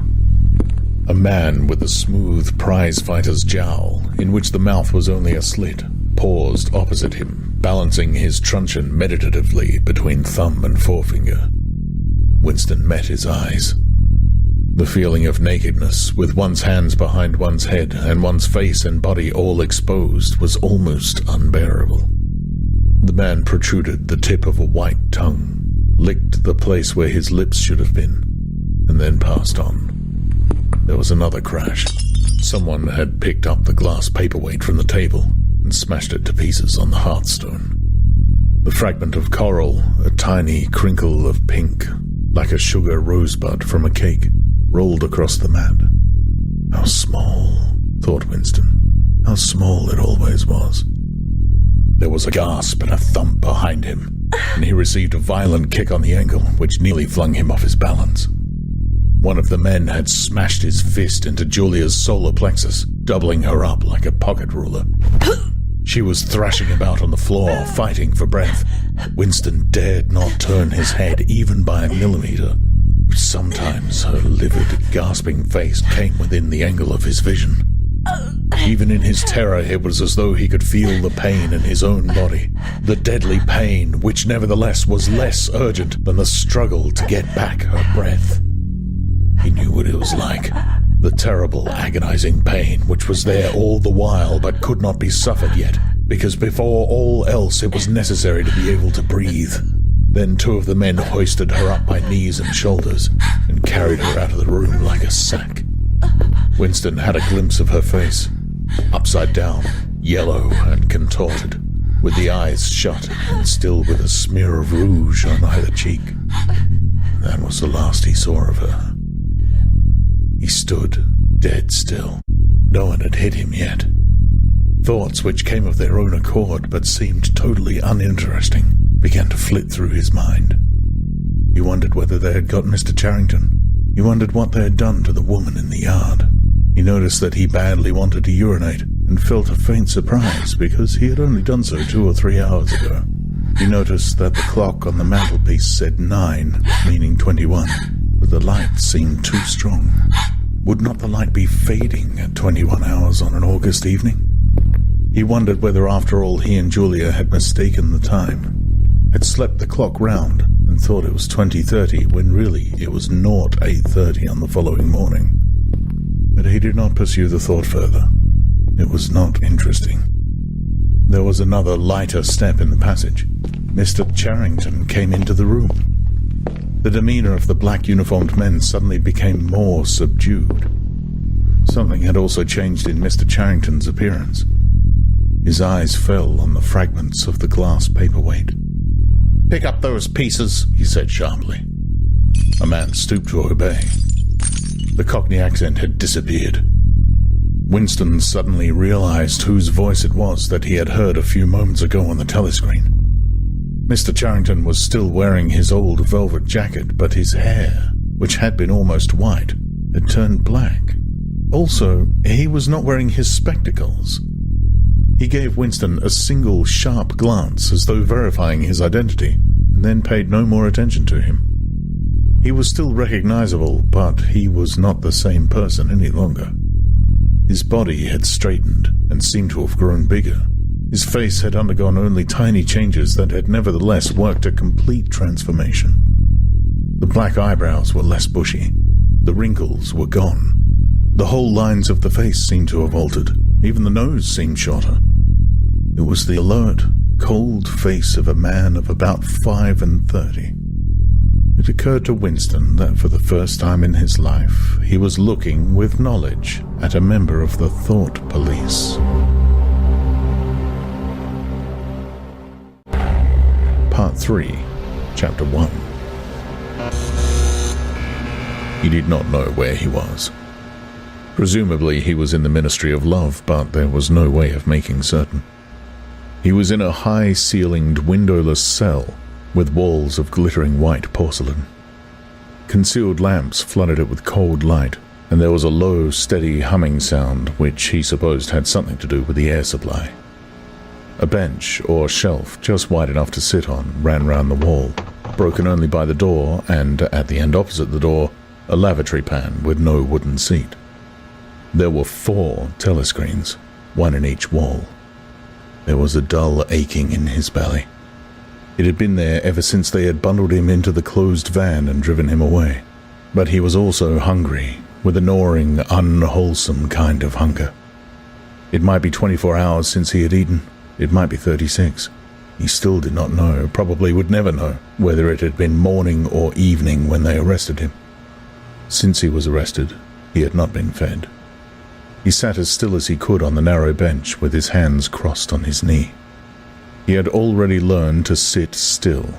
If you made unexpected movements, they yelled at you from the telescreen. But the craving for food was growing upon him.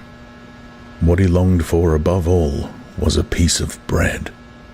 He had an idea that there were a few breadcrumbs in the pocket of his overalls. It was even possible, he thought this because from time to time something seemed to tickle his leg, that there might be a sizable bit of crust there. In the end, the temptation to find out overcame his fear. He slipped a hand into his pocket.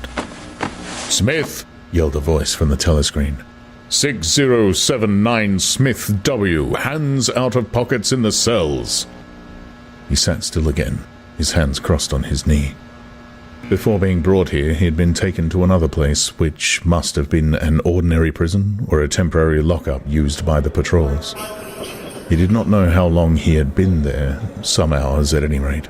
With no clocks and no daylight, it was hard to gauge the time. It was a noisy, evil-smelling place. They had put him into a cell similar to the one he was now in, but filthily dirty, and at all times crowded by 10 or 15 people.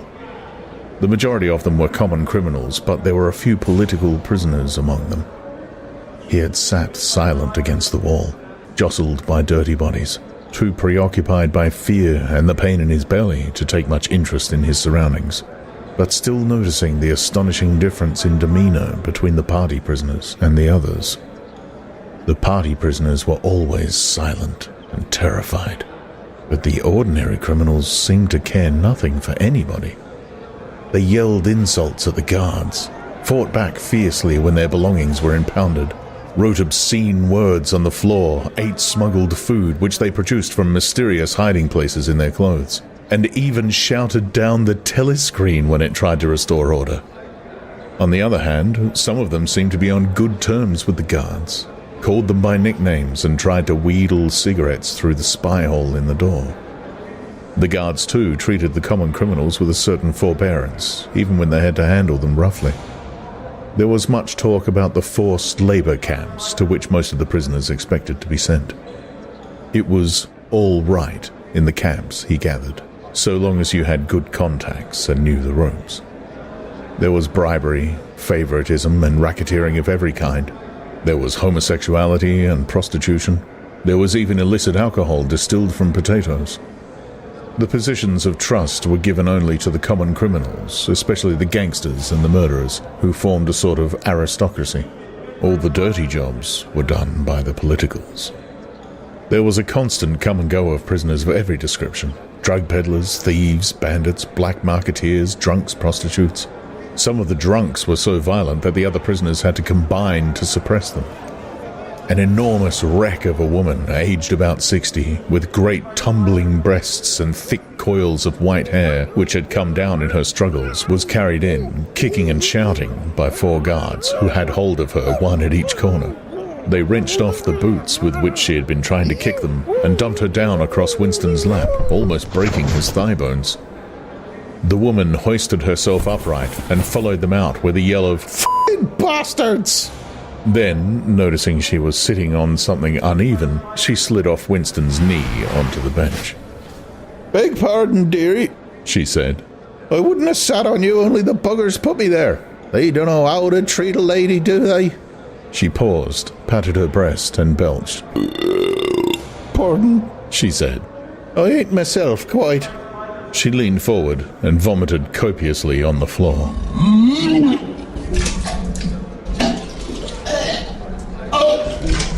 "Oh, that's better," she said, leaning back with closed eyes. "Never keep it down, that's what I say. Get it up while it's fresh on your stomach, like." She revived, turning to have another look at Winston, and seemed immediately to take a fancy to him. She put a vast arm round his shoulder and drew him towards her, breathing beer and vomit into his face. "What's your name, dearie?" she said. Smith, said Winston. "Smith," said the woman. "That's funny. My name's Smith, too. Why," she added sentimentally, "I might be your mother." She might, thought Winston, be his mother. She was about the right age and physique, and it was probable that people changed somewhat after 20 years in a forced labour camp. No one else had spoken to him. To a surprising extent, the ordinary criminals ignored the party prisoners. The polits, they called them, with a sort of uninterested contempt. The party prisoners seemed terrified of speaking to anybody, and above all, of speaking to one another. Only once, when 2 party members, both women, were pressed close together on the bench, he overheard, amid the din of voices, a few hurriedly whispered words, and in particular, a reference to something called Room 101, which he did not understand. It might be 2 or 3 hours ago that they brought him here. The dull pain in his belly never went away, but sometimes it grew better, and sometimes worse, and his thoughts expanded or contracted accordingly. When it grew worse, he thought only of the pain itself, and of his desire for food. When it grew better, panic took hold of him.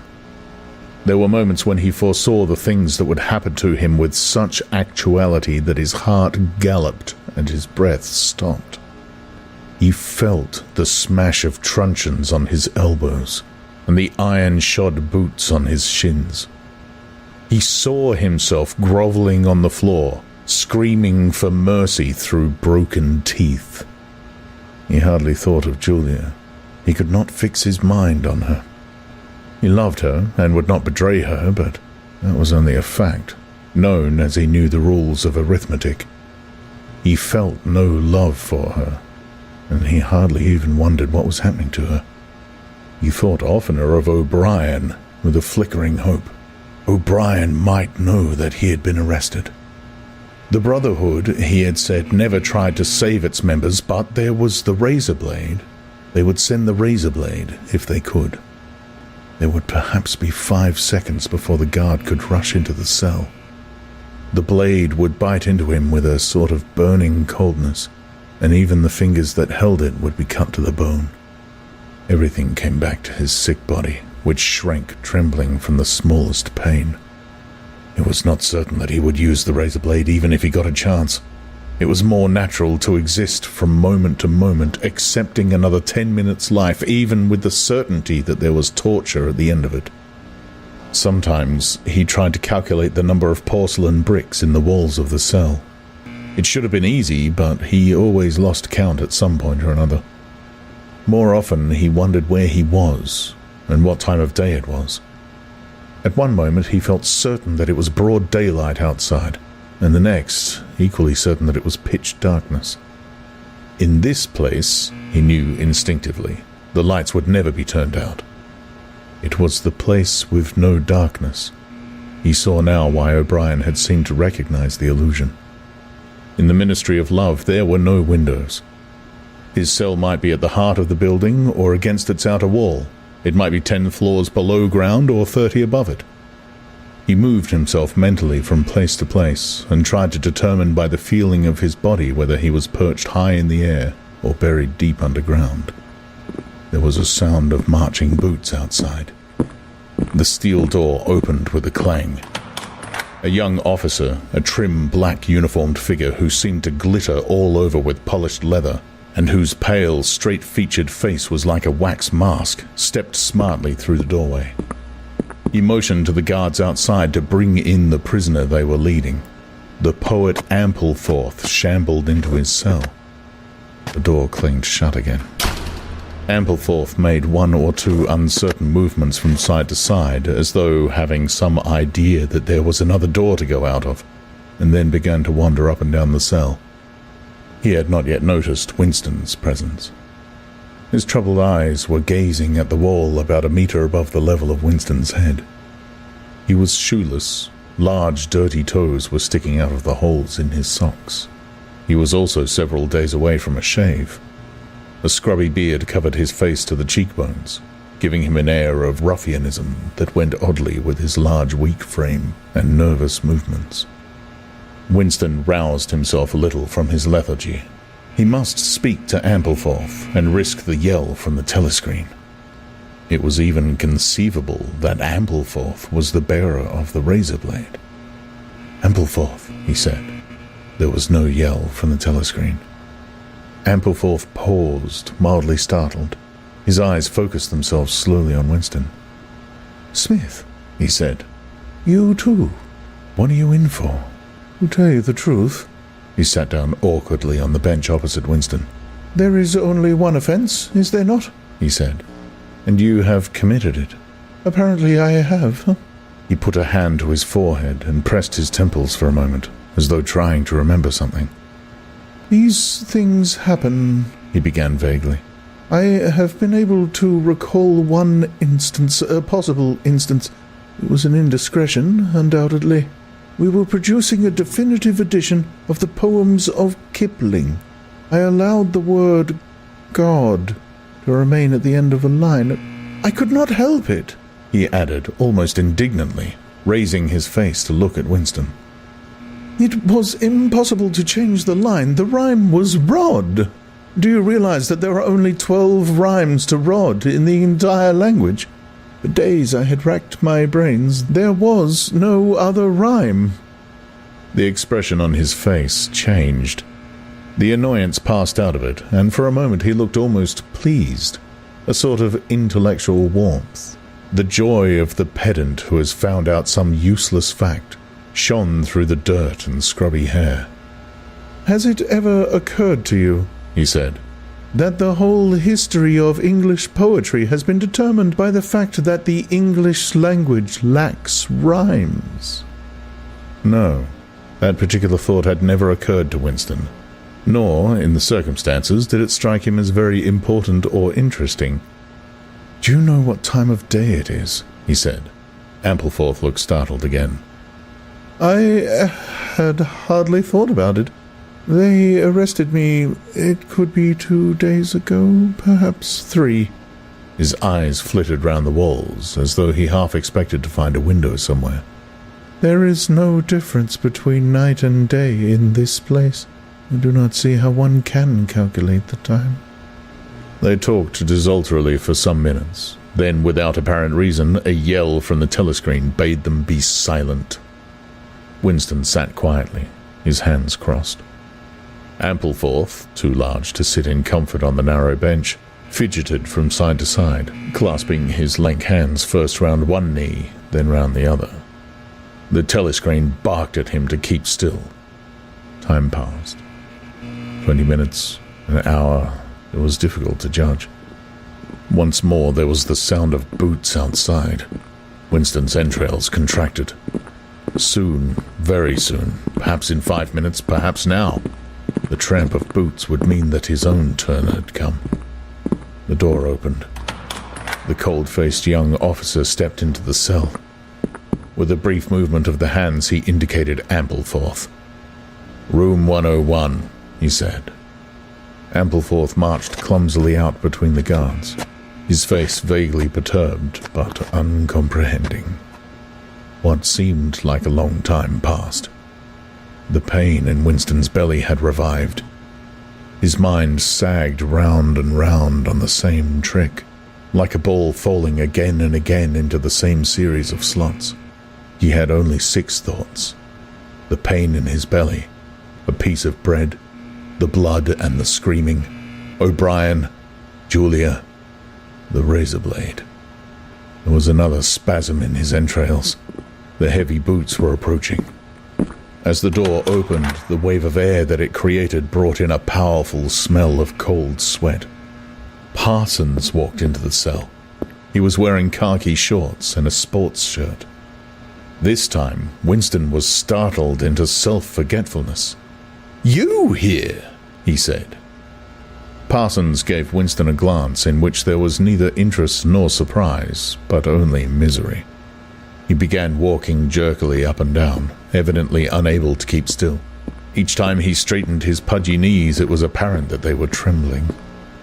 His eyes had a wide-open, staring look, as though he could not prevent himself from gazing at something in the middle distance. "What are you in for?" said Winston. "Thought crime," said Parsons, almost blubbering. The tone of his voice implied at once a complete admission of his guilt and a sort of incredulous horror that such a word could be applied to himself. He paused opposite Winston and began eagerly appealing to him. "You don't think they'll shoot me, do you, old chap? They don't shoot you if you haven't actually done anything. Only thoughts, which you can't help. I know they give you a fair hearing, I trust them for that. They'll know my record, won't they? You know what kind of chap I am. Not a bad chap in my way, not brainy, of course, but keen. I tried to do my best for the party, didn't I? I'll get off with 5 years, don't you think? Or even 10 years? A chap like me could make himself pretty useful in a Labour camp. They wouldn't shoot me for going off the rails, just once." "Are you guilty?" said Winston. "Of course I'm guilty," cried Parsons with a servile glance at the telescreen. "You don't think the party would arrest an innocent man, do you?" His frog-like face grew calmer, and even took on a slightly sanctimonious expression. "Thought crime is a dreadful thing, old man," he said sententiously. "It's insidious. It can get hold of you without you even knowing it. Do you know how it got hold of me? In my sleep, yes, that's a fact. There I was, working away, trying to do my bit. Never knew I had any bad stuff in my mind at all, and then I start talking in my sleep. Do you know what they heard me saying?" He sank his voice, like someone who is obliged for medical reasons to utter an obscenity. "Down with Big Brother." "Yes, I said that. Said it over and over again, it seems. Between you and me, old man, I'm glad they got me before it went any further. Do you know what I'm going to say to them when I go up before the tribunal? Thank you, I'm going to say. Thank you for saving me before it was too late." "Who denounced you?" said Winston. "It was my little daughter," said Parsons with a sort of doleful pride. "She listened at the keyhole, heard what I was saying, and nipped off to the patrols the very next day. Pretty smart for a nipper of 7, eh? Oh, I don't bear her any grudge for it. In fact, I'm proud of her. It shows that I brought her up in the right spirit, anyway. He made a few more jerky movements up and down, several times casting a longing glance at the lavatory pan. Then he suddenly ripped down his shorts. Excuse me, old man, he said. I can't help it. It's the waiting. He plumped his large posterior into the lavatory pan. Winston covered his face with his hands. "Smith!" yelled the voice from the telescreen. 6079 Smith W, uncover your face. No faces covered in the cells. Winston uncovered his face. Parsons used the lavatory loudly and abundantly. It then turned out that the plug was defective and the cell stank abominably for hours afterwards. Parsons was removed. More prisoners came and went mysteriously. One, a woman, was consigned to room 101 and, Winston noticed, seemed to shrivel and turn a different color when she heard the words.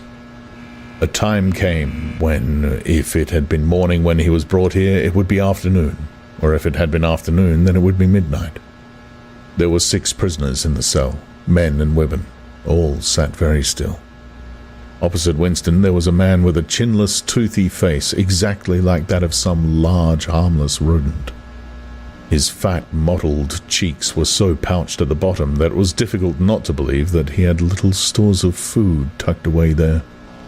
His pale grey eyes flitted timorously from face to face, and turned quickly away again when he caught anyone's eye. The door opened, and another prisoner was brought in, whose appearance sent a momentary chill through Winston.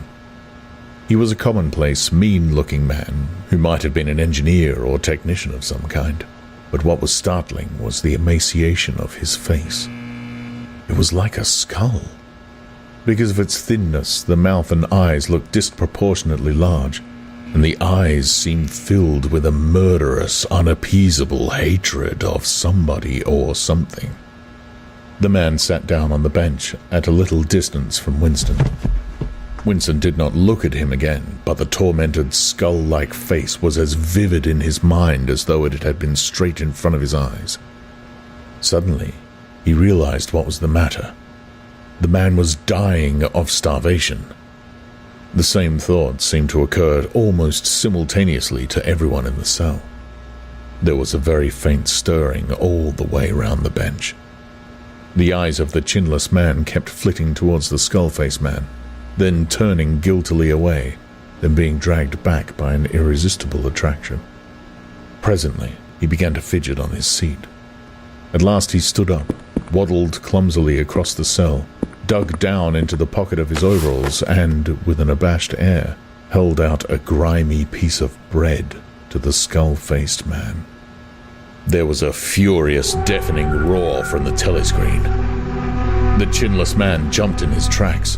The skull-faced man had quickly thrust his hands behind his back, as though demonstrating to all the world that he refused the gift. "Bumstead!" roared the voice. 2713 Bumstead J. Let fall that piece of bread! The chinless man dropped the piece of bread on the floor. "Remain standing where you are," said the voice. "Face the door. Make no movement." The chinless man obeyed.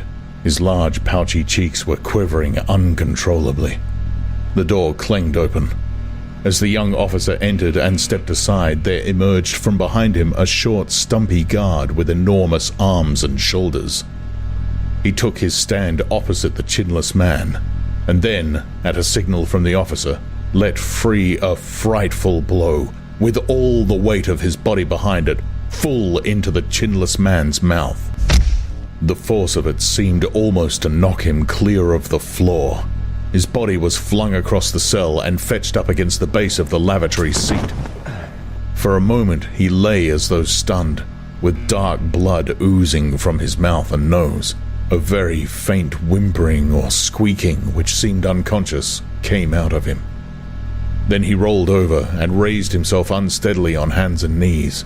Amid a stream of blood and saliva, the 2 halves of a dental plate fell out of his mouth. The prisoners sat very still, their hands crossed on their knees. The chinless man climbed back into his place.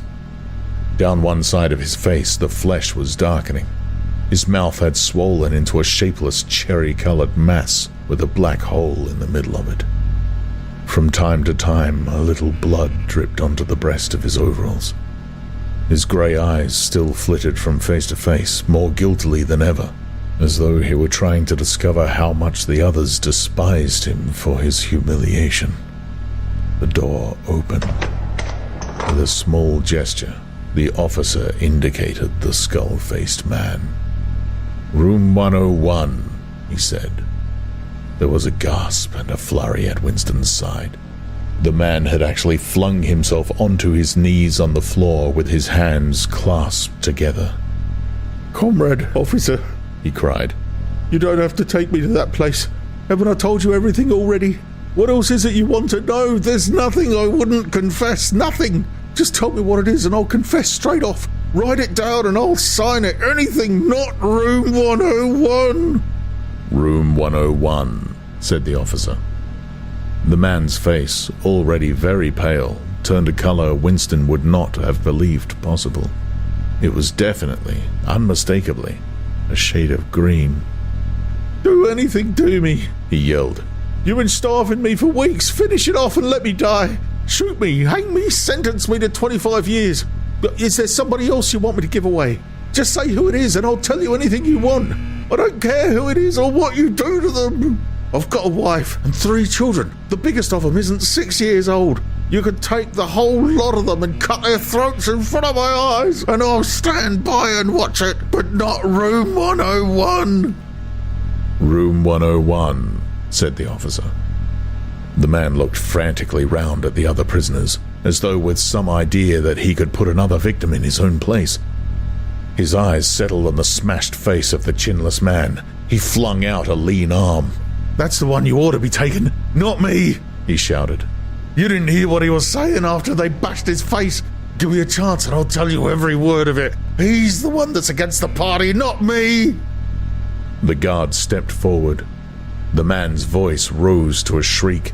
"You didn't hear him," he repeated. "Something went wrong with the telescreen. He's the one you want. Take him, not me." The 2 sturdy guards had stooped to take him by the arms, but just at this moment he flung himself across the floor of the cell and grabbed one of the iron legs that supported the bench. He had set up a wordless howling like an animal. The guards took hold of him to wrench him loose, but he clung on with astonishing strength. For perhaps 20 seconds they were hauling at him. The prisoners sat quiet, their hands crossed on their knees, looking straight in front of them. The howling stopped. The man had no breath left for anything except hanging on. Then there was a different kind of cry. A kick from a guard's boot had broken the fingers of one of his hands. They dragged him to his feet. "Room 101, said the officer. The man was led out, walking unsteadily, with head sunken, nursing his crushed hand. All the fight had gone out of him. A long time passed. If it had been midnight when the skull-faced man was taken away, it was morning. If morning, it was afternoon. Winston was alone, and had been alone for hours. The pain of sitting on the narrow bench was such that often he got up and walked about, unreproved by the telescreen. The piece of bread still lay where the chinless man had dropped it. At the beginning, it needed a hard effort not to look at it, but presently, hunger gave way to thirst. His mouth was sticky and evil-tasting. The humming sound and the unvarying white light induced a sort of faintness, an empty feeling inside his head. He would get up because the ache in his bones was no longer bearable, and then would sit down again almost at once because he was too dizzy to make sure of staying on his feet. Whenever his physical sensations were a little under control, the terror returned. Sometimes with a fading hope he thought of O'Brien and the razor blade. It was thinkable that the razor blade might arrive concealed in his food, if he were ever fed. More dimly, he thought of Julia. Somewhere or other she was suffering, perhaps far worse than he. She might be screaming with pain at this moment. He thought, if I could save Julia by doubling my own pain, would I do it? Yes, I would. But that was merely an intellectual decision, taken because he knew that he ought to take it. He did not feel it. In this place, you could not feel anything except pain and foreknowledge of pain. Besides, was it possible, when you were actually suffering it, to wish for any reason that your own pain should increase? But that question was not answerable. Yet, the boots were approaching again. The door opened. O'Brien came in. Winston started to his feet. The shock of the sight had driven all caution out of him. For the first time in many years, he forgot the presence of the telescreen. "They've got you too!" he cried. They got me a long time ago, said O'Brien with a mild, almost regretful irony. He stepped aside. From behind him there emerged a broad-chested guard with a long black truncheon in his hand. You know this, Winston, said O'Brien. Don't deceive yourself. You did know it. You have always known it. Yes. He saw now. He had always known it. But there was no time to think of that. All he had eyes for was the truncheon in the guard's hand. It might fall anywhere. On the crown, on the tip of the ear, on the upper arm, on the elbow. The elbow! He had slumped to his knees, almost paralyzed, clasping the stricken elbow with his other hand. Everything had exploded into yellow light. Inconceivable that one blow could cause such pain. The light cleared, and he could see the other two looking down at him. The guard was laughing at his contortions. One question, at any rate, was answered. Never, for any reason on earth, could you wish for an increase of pain. Of pain, you could wish only one thing, that it should stop. Nothing in the world was so bad as physical pain. In the face of pain, there are no heroes. No heroes, he thought over and over as he writhed on the floor, clutching uselessly at his disabled left arm.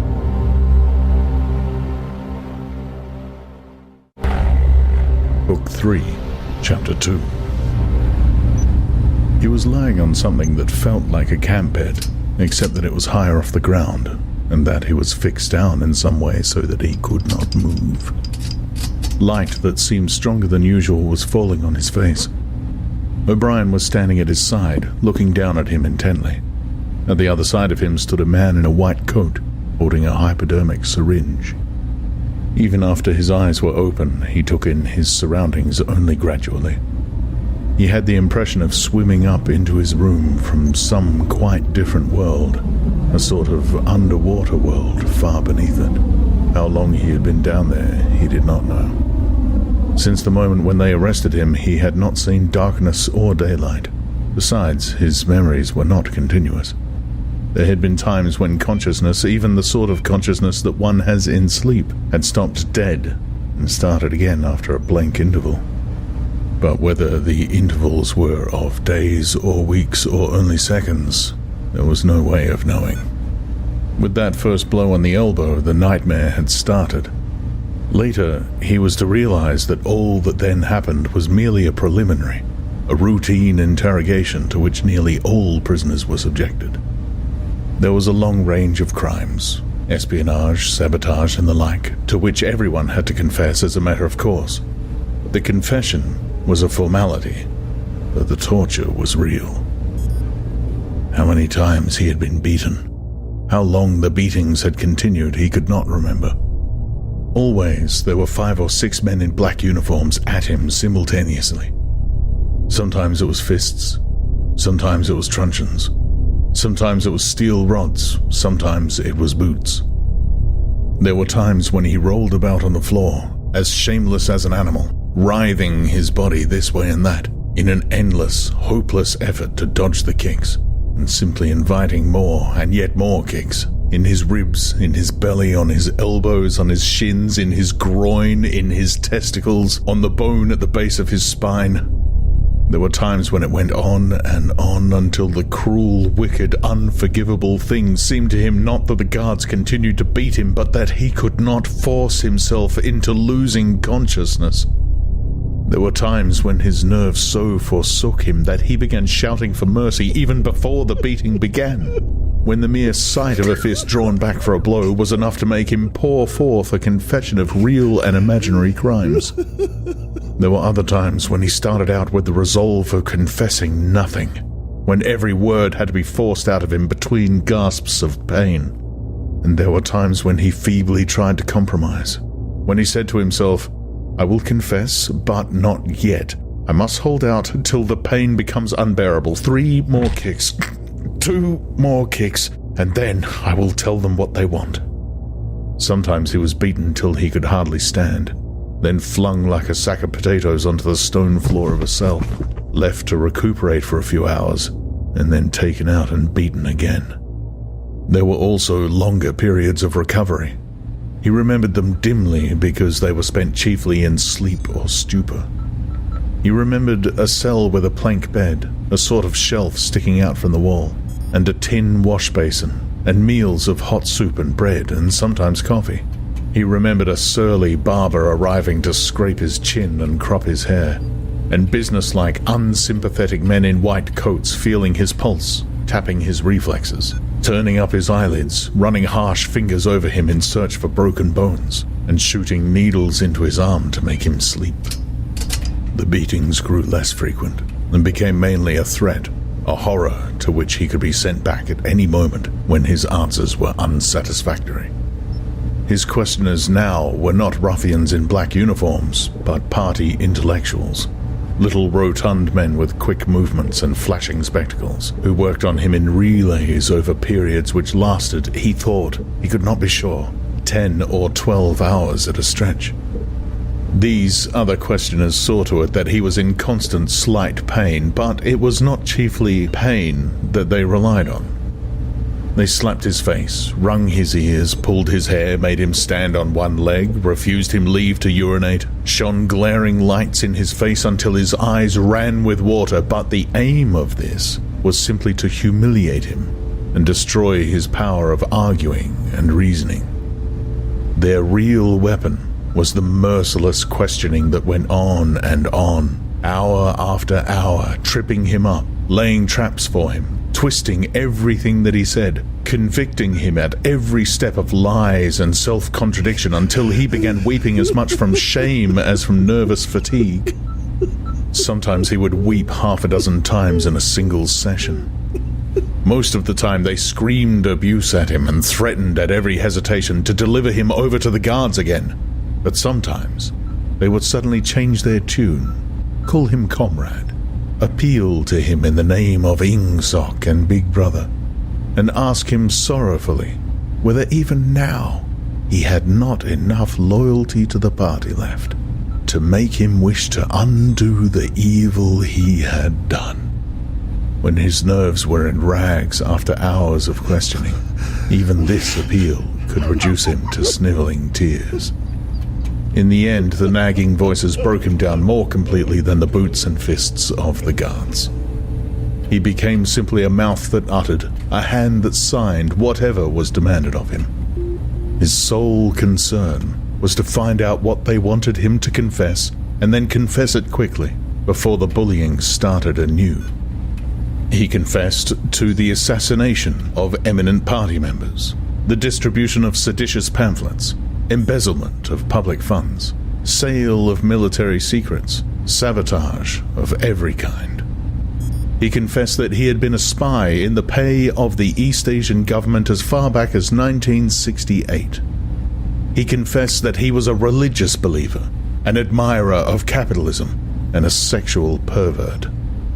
He confessed that he had murdered his wife, although he knew, and his questioners must have known, that his wife was still alive.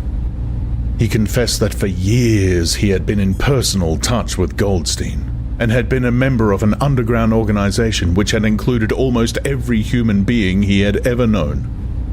It was easier to confess everything and implicate everybody. Besides, in a sense, it was all true. It was true that he had been an enemy of the party, and in the eyes of the party there was no distinction between the thought and the deed. There were also memories of another kind. They stood out in his mind disconnectedly, like pictures with blackness all round them. He was in a cell, which might have been either dark or light, because he could see nothing except a pair of eyes. Near at hand, some kind of instrument was ticking, slowly and regularly. The eyes grew larger and more luminous. Suddenly he floated out of his seat, dived into the eyes, and was swallowed up. He was strapped into a chair surrounded by dials under dazzling lights. A man in a white coat was reading the dials. There was a tramp of heavy boots outside. The door clanged open. The wax-faced officer marched in, followed by 2 guards. "Room 101, said the officer. The man in the white coat did not turn round. He did not look at Winston either. He was looking only at the dials. He was rolling down a mighty corridor, a kilometre wide, full of glorious golden light, roaring with laughter and shouting out confessions at the top of his voice. He was confessing everything, even the things he had succeeded in holding back under the torture. He was relating the entire history of his life to an audience who knew it already. With him were the guards, the other questioners, the men in white coats, O'Brien, Julia, Mr. Charrington, all rolling down the corridor together and shouting with laughter. Some dreadful thing which had lain embedded in the future had somehow been skipped over and had not happened. Everything was all right.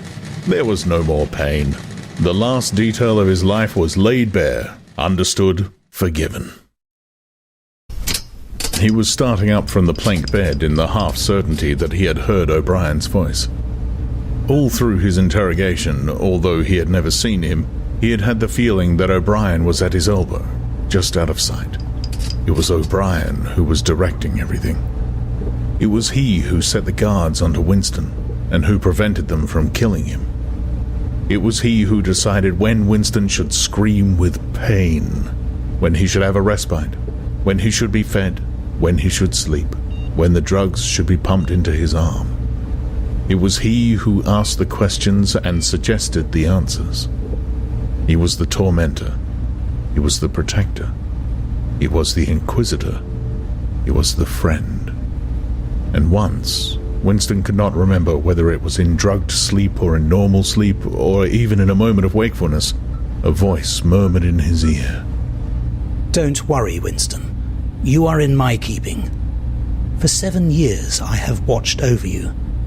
Now the turning point has come. I shall save you.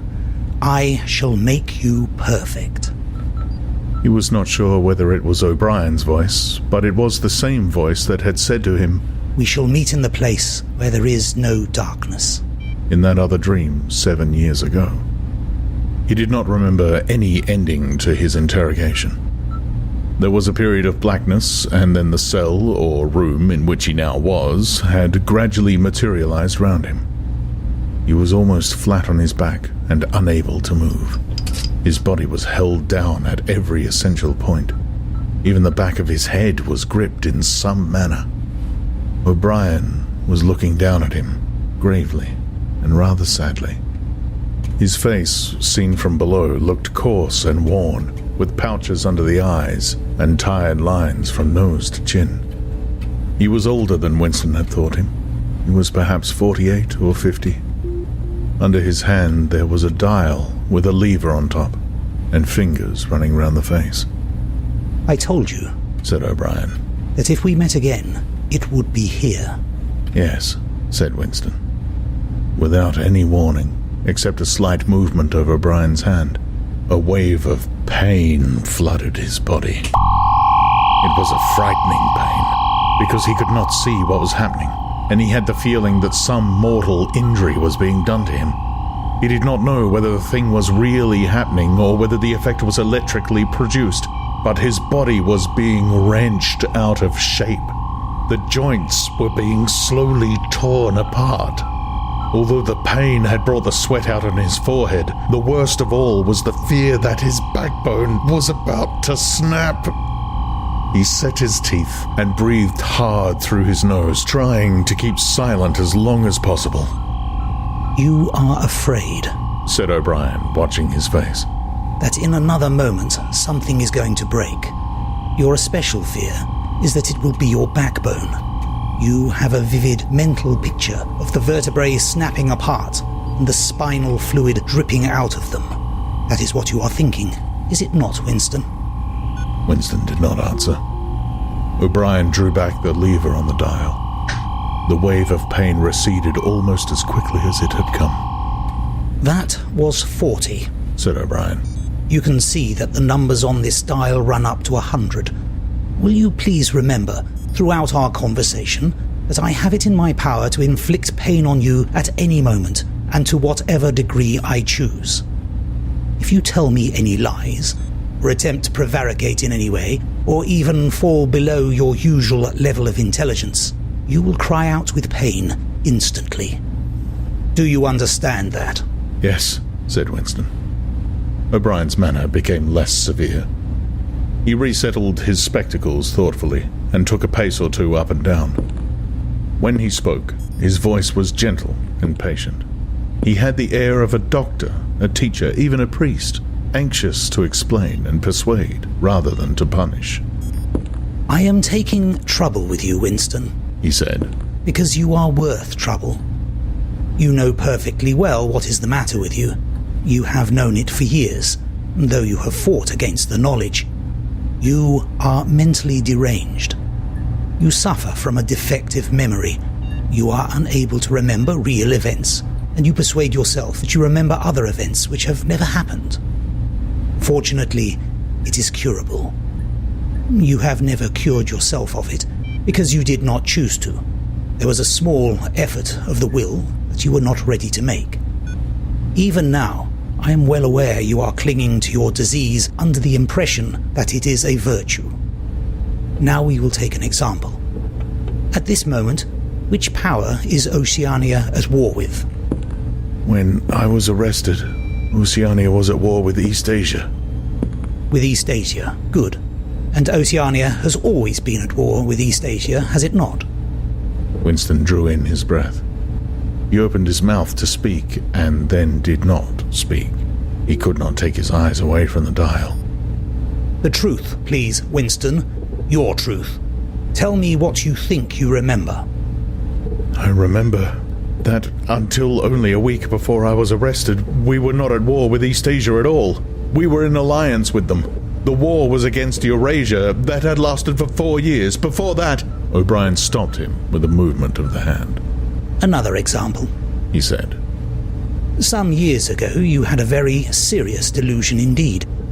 You believed that 3 men, 3 one-time party members named Jones, Aronson, and Rutherford, men who were executed for treachery and sabotage after making the fullest possible confession, were not guilty of the crimes they were charged with. You believed that you had seen unmistakable documentary evidence proving that their confessions were false. There was a certain photograph about which you had a hallucination. You believed that you had actually held it in your hands. It was a photograph, something like this. An oblong slip of newspaper had appeared between O'Brien's fingers. For perhaps 5 seconds it was within the angle of Winston's vision. It was a photograph, and there was no question of its identity. It was the photograph. It was another copy of the photograph of Jones, Aronson, and Rutherford at the party function in New York, which he had chanced upon 11 years ago and promptly destroyed. For only an instant it was before his eyes, then it was out of sight again. But he had seen it. Unquestionably he had seen it. He made a desperate, agonizing effort to wrench the top half of his body free. It was impossible to move so much as a centimeter in any direction. For the moment he had even forgotten the dial. All he wanted was to hold the photograph in his fingers again, or at least to see it. "It exists!" he cried. "No," said O'Brien. He stepped across the room. There was a memory hole in the opposite wall. O'Brien lifted the grating. Unseen, the frail slip of paper was whirling away on the current of warm air. It was vanishing in a flash of flame. O'Brien turned away from the wall. Ashes, he said. Not even identifiable ashes. Dust. It does not exist. It never existed. But it did exist. It does exist. It exists in memory. I remember it. You remember it. I do not remember it, said O'Brien. Winston's heart sank. That was doublethink. He had a feeling of deadly helplessness. If he could have been certain that O'Brien was lying, it would not have seemed to matter.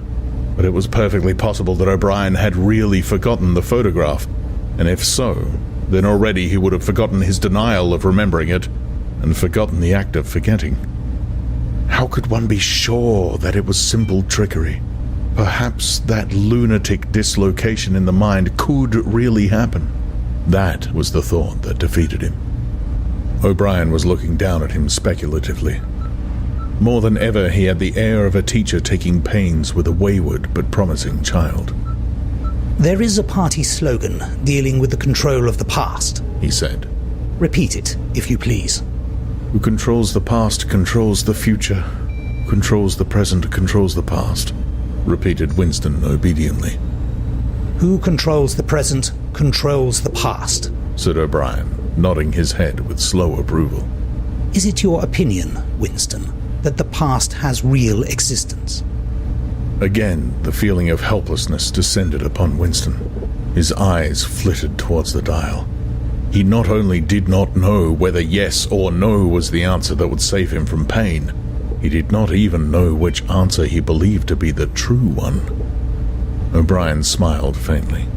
You are no metaphysician, Winston, he said. Until this moment, you had never considered what is meant by existence. I will put it more precisely. Does the past exist concretely in space? Is there somewhere or other a place, a world of solid objects where the past is still happening? No. Then where does the past exist, if at all? In records. It is written down. In records and... In the mind, in human memories. In memory. Very well then. We, the party, control all records, and we control all memories. Then we control the past, do we not? But how can you stop people remembering things? Cried Winston, again momentarily forgetting the dial. It is involuntary. It is outside oneself. How can you control memory? You have not controlled mine. O'Brien's manner grew stern again. He laid his hand on the dial. On the contrary, he said. You have not controlled it. That is what has brought you here. You are here because you have failed in humility, in self-discipline. You would not make the act of submission, which is the price of sanity. You preferred to be a lunatic, a minority of one. Only the disciplined mind can see reality, Winston. You believe that reality is something objective, external, existing in its own right. You also believe the nature of reality is self-evident. When you delude yourself into thinking that you see something, you assume that everyone else sees the same thing as you. But I tell you, Winston, that reality is not external. Reality exists in the human mind and nowhere else. Not in the individual mind, which can make mistakes, and in any case soon perishes. Only in the mind of the party, which is collective and immortal. Whatever the party holds to be the truth is truth. It is impossible to see reality except by looking through the eyes of the party. That is the fact that you have got to relearn, Winston. It needs an act of self-destruction, an effort of the will. You must humble yourself before you can become sane. He paused for a few moments as though to allow what he had been saying to sink in. Do you remember, he went on, writing in your diary, freedom is the freedom to say that 2 + 2 make 4? Yes, said Winston. O'Brien held up his left hand, its back towards Winston, the thumb hidden and the 4 fingers extended. How many fingers am I holding up, Winston? 4. And if the party says that it is not 4, but 5, then how many? 4. The word ended in a gasp of pain. The needle of the dial had shot up to 55. The sweat had sprung out all over Winston's body. The air tore into his lungs and issued again in deep groans, which even by clenching his teeth, he could not stop. O'Brien watched him, the 4 fingers still extended. He drew back the lever. This time the pain was only slightly eased. How many fingers, Winston? 4. The needle went up to 60. How many fingers, Winston? 4.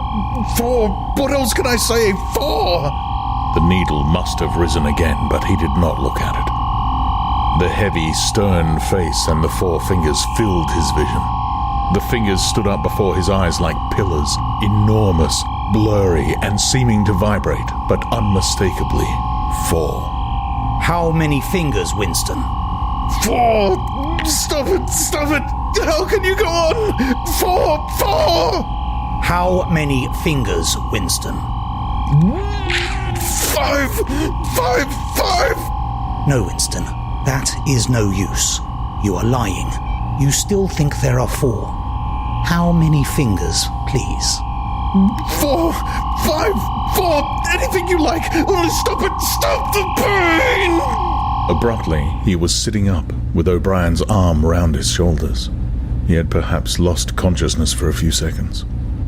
The bonds that had held his body down were loosened. He felt very cold. He was shaking uncontrollably. His teeth were chattering. The tears were rolling down his cheeks. For a moment he clung to O'Brien like a baby, curiously comforted by the heavy arm round his shoulders.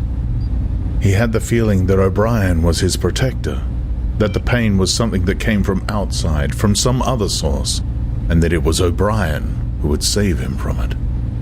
You are a slow learner, Winston, said O'Brien gently. How can I help it? He blubbered. How can I help seeing what is in front of my eyes? 2 and 2 are 4. Sometimes, Winston. Sometimes they are 5. Sometimes they are 3. Sometimes they are all of them at once. You must try harder. It is not easy to become sane. He lay Winston down on the bed. The grip of his limbs tightened again, but the pain had ebbed away, and the trembling had stopped, leaving him merely weak and cold. O'Brien motioned with his head to the man in the white coat, who had stood immobile throughout the proceedings. The man in the white coat bent down and looked closely into Winston's eyes, felt his pulse, laid an ear against his chest, tapped here and there. Then he nodded to O'Brien. Again, said O'Brien. The pain flowed into Winston's body. The needle must be at 70, 75. He had shut his eyes this time. He knew that the fingers were still there, and still 4. All that mattered was somehow to stay alive until the spasm was over. He had ceased to notice whether he was crying out or not. The pain lessened again. He opened his eyes. O'Brien had drawn back the lever. How many fingers, Winston? 4. I suppose there are 4. I would see 5 if I could. I'm trying to see 5. Which do you wish? To persuade me that you see 5, or really to see them? Really to see them. Again, said O'Brien. Perhaps the needle was 80, 90. Winston could not, intermittently, remember why the pain was happening. Behind his screwed-up eyelids, a forest of fingers seemed to be moving in a sort of dance, weaving in and out, disappearing behind one another and reappearing again. He was trying to count them. He could not remember why. He knew only that it was impossible to count them, and that this was somehow due to the mysterious identity between 5 and 4. The pain died down again. When he opened his eyes, it was to find that he was still seeing the same thing. Innumerable fingers, like moving trees, were still streaming past in either direction, crossing and recrossing. He shut his eyes again. How many fingers am I holding up, Winston? I don't know.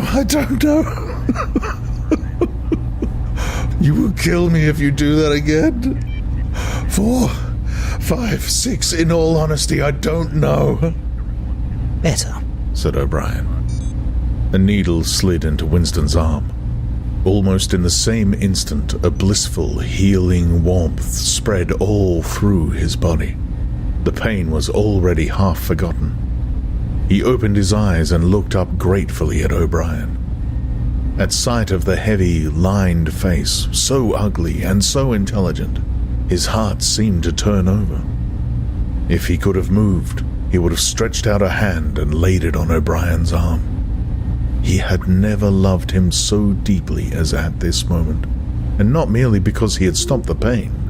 The old feeling that at bottom it did not matter whether O'Brien was a friend or an enemy had come back. O'Brien was a person who could be talked to. Perhaps one did not want to be loved so much as to be understood. O'Brien had tortured him to the edge of lunacy, and in a little while it was certain he would send him to his death. It made no difference. In some sense that went deeper than friendship, they were intimates. Somewhere or other, although the actual words might never be spoken, there was a place where they could meet and talk. O'Brien was looking down at him with an expression which suggested that the same thought might be in his own mind. When he spoke, it was in an easy, conversational tone. Do you know where you are, Winston? He said. I don't know. I can guess.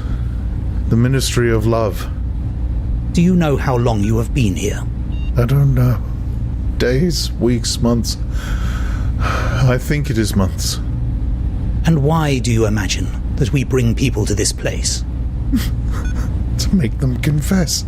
No, that is not the reason. Try again. To punish them. No! Exclaimed O'Brien. His voice had changed extraordinarily, and his voice had suddenly become both stern and animated. No! Not merely to extract your confession, not to punish you. Shall I tell you why we have brought you here? To cure you, to make you sane. Will you understand, Winston, that no one whom we bring to this place ever leaves our hands uncured? We are not interested in those stupid crimes that you have committed. The party is not interested in the overt act. The thought is all we care about. We do not merely destroy our enemies, we change them. Do you understand what I mean by that? He was bending over Winston. His face looked enormous because of its nearness, and hideously ugly because it was seen from below. Moreover, it was filled with a sort of exultation, a lunatic intensity. Again, Winston's heart shrank. If it had been possible, he would have cowered deeper into the bed. He felt certain that O'Brien was about to twist the dial out of sheer wantonness. At this moment, however, O'Brien turned away. He took a pace or two up and down. Then he continued, less vehemently. The first thing for you to understand is that in this place there are no martyrdoms. You have read of the religious persecutions of the past. In the Middle Ages there was the Inquisition. It was a failure. It set out to eradicate heresy and ended by perpetuating it. For every heretic it burned at the stake, thousands of others rose up. Why was that? Because the Inquisition killed its enemies in the open, and killed them while they were still unrepentant. In fact, it killed them because they were unrepentant. Men were dying because they would not abandon their true beliefs. Naturally, all the glory belonged to the victim, and all the shame to the inquisitor who burned him. Later, in the 20th century, there were the totalitarians, as they were called. There were the German Nazis, the Russian communists. The Russians persecuted heresy more cruelly than the Inquisition had done, and they imagined that they had learned from the mistakes of the past. They knew, at any rate, that one must not make martyrs. Before they exposed their victims to public trial, they deliberately set themselves to destroy their dignity.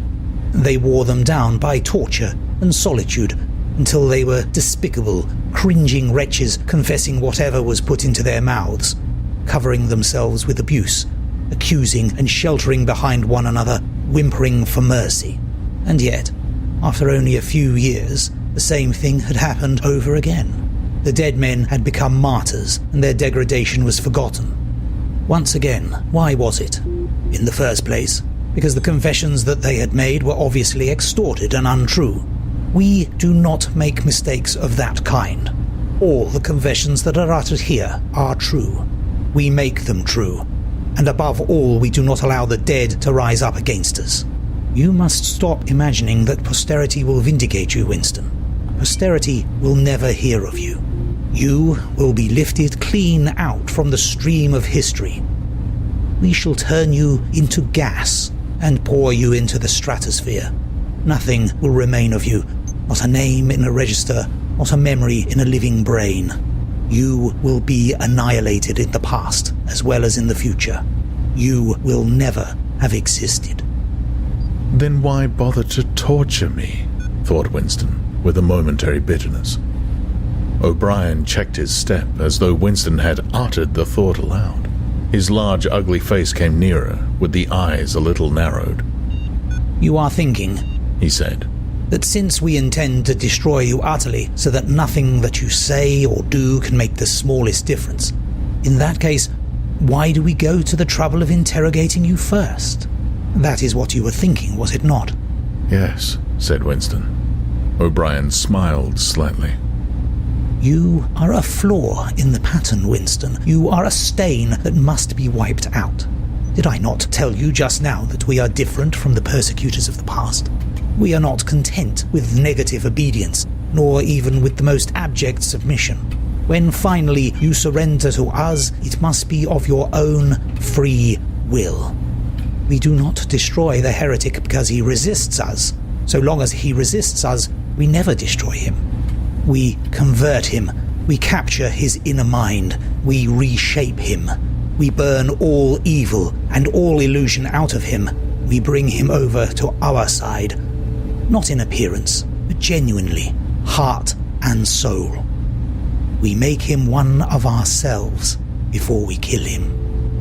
It is intolerable to us that an erroneous thought should exist anywhere in the world, however secret and powerless it may be. Even in the instant of death, we cannot permit any deviation. In the old days, a heretic walked to the stake still a heretic, proclaiming his heresy, exulting in it. Even the victim of the Russian purges could carry rebellion locked up in his skull as he walked down the passage waiting for the bullet. But we make the brain perfect before we blow it out. The command of the old despotisms was, "Thou shalt not." The command of the totalitarians was, "Thou shalt." Our command is, "Thou art." No one whom we bring to this place ever stands out against us.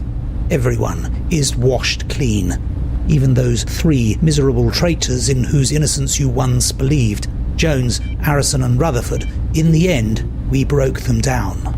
I took part in their interrogation myself.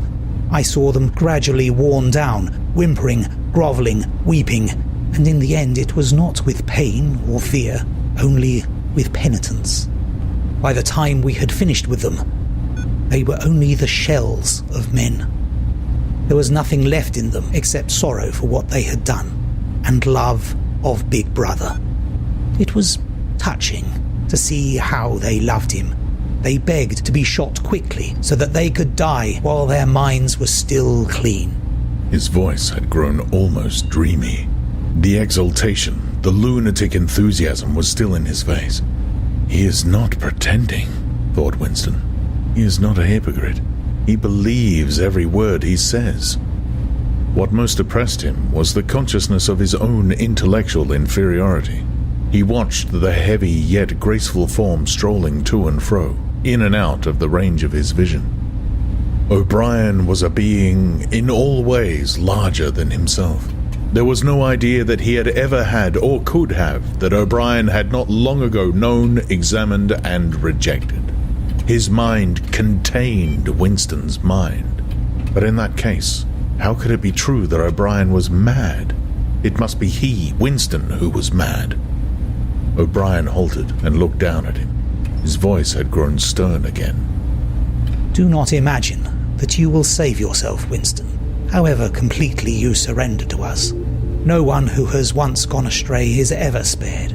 And even if we choose to let you live out the natural term of your life, Still, you would never escape from us. What happens to you here is forever. Understand that in advance. We shall crush you down to the point from which there is no coming back. Things will happen to you from which you could never recover if you lived 1,000 years. Never again will you be capable of ordinary human feeling. Everything will be dead inside you. Never again will you be capable of love, or friendship, or joy of living, or laughter, or curiosity, or courage, or integrity. You will be hollow. We shall squeeze you empty, and then we shall fill you with ourselves. He paused and signed to the man in the white coat. Winston was aware of some heavy piece of apparatus being pushed into place behind his head. O'Brien had sat down beside the bed, so that his face was almost on a level with Winston's. 3,000, he said, speaking over Winston's head to the man in the white coat. Two soft pads, which felt slightly moist, clamped themselves against Winston's temples. He quailed. There was pain coming, a new kind of pain. O'Brien laid a hand reassuringly, almost kindly, on his. This time it will not hurt, he said. Keep your eyes fixed on mine. At this moment, there was a devastating explosion, or what seemed like an explosion, though it was not certain whether there was any noise. There was undoubtedly a blinding flash of light. Winston was not hurt, only prostrated. Although he had already been lying on his back when the thing happened, he had a curious feeling that he had been knocked into that position. A terrific, painless blow had flattened him out. Also, something had happened inside his head.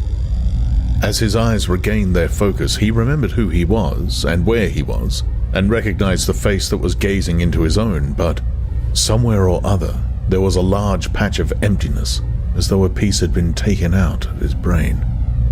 It will not last, said O'Brien. Look me in the eyes.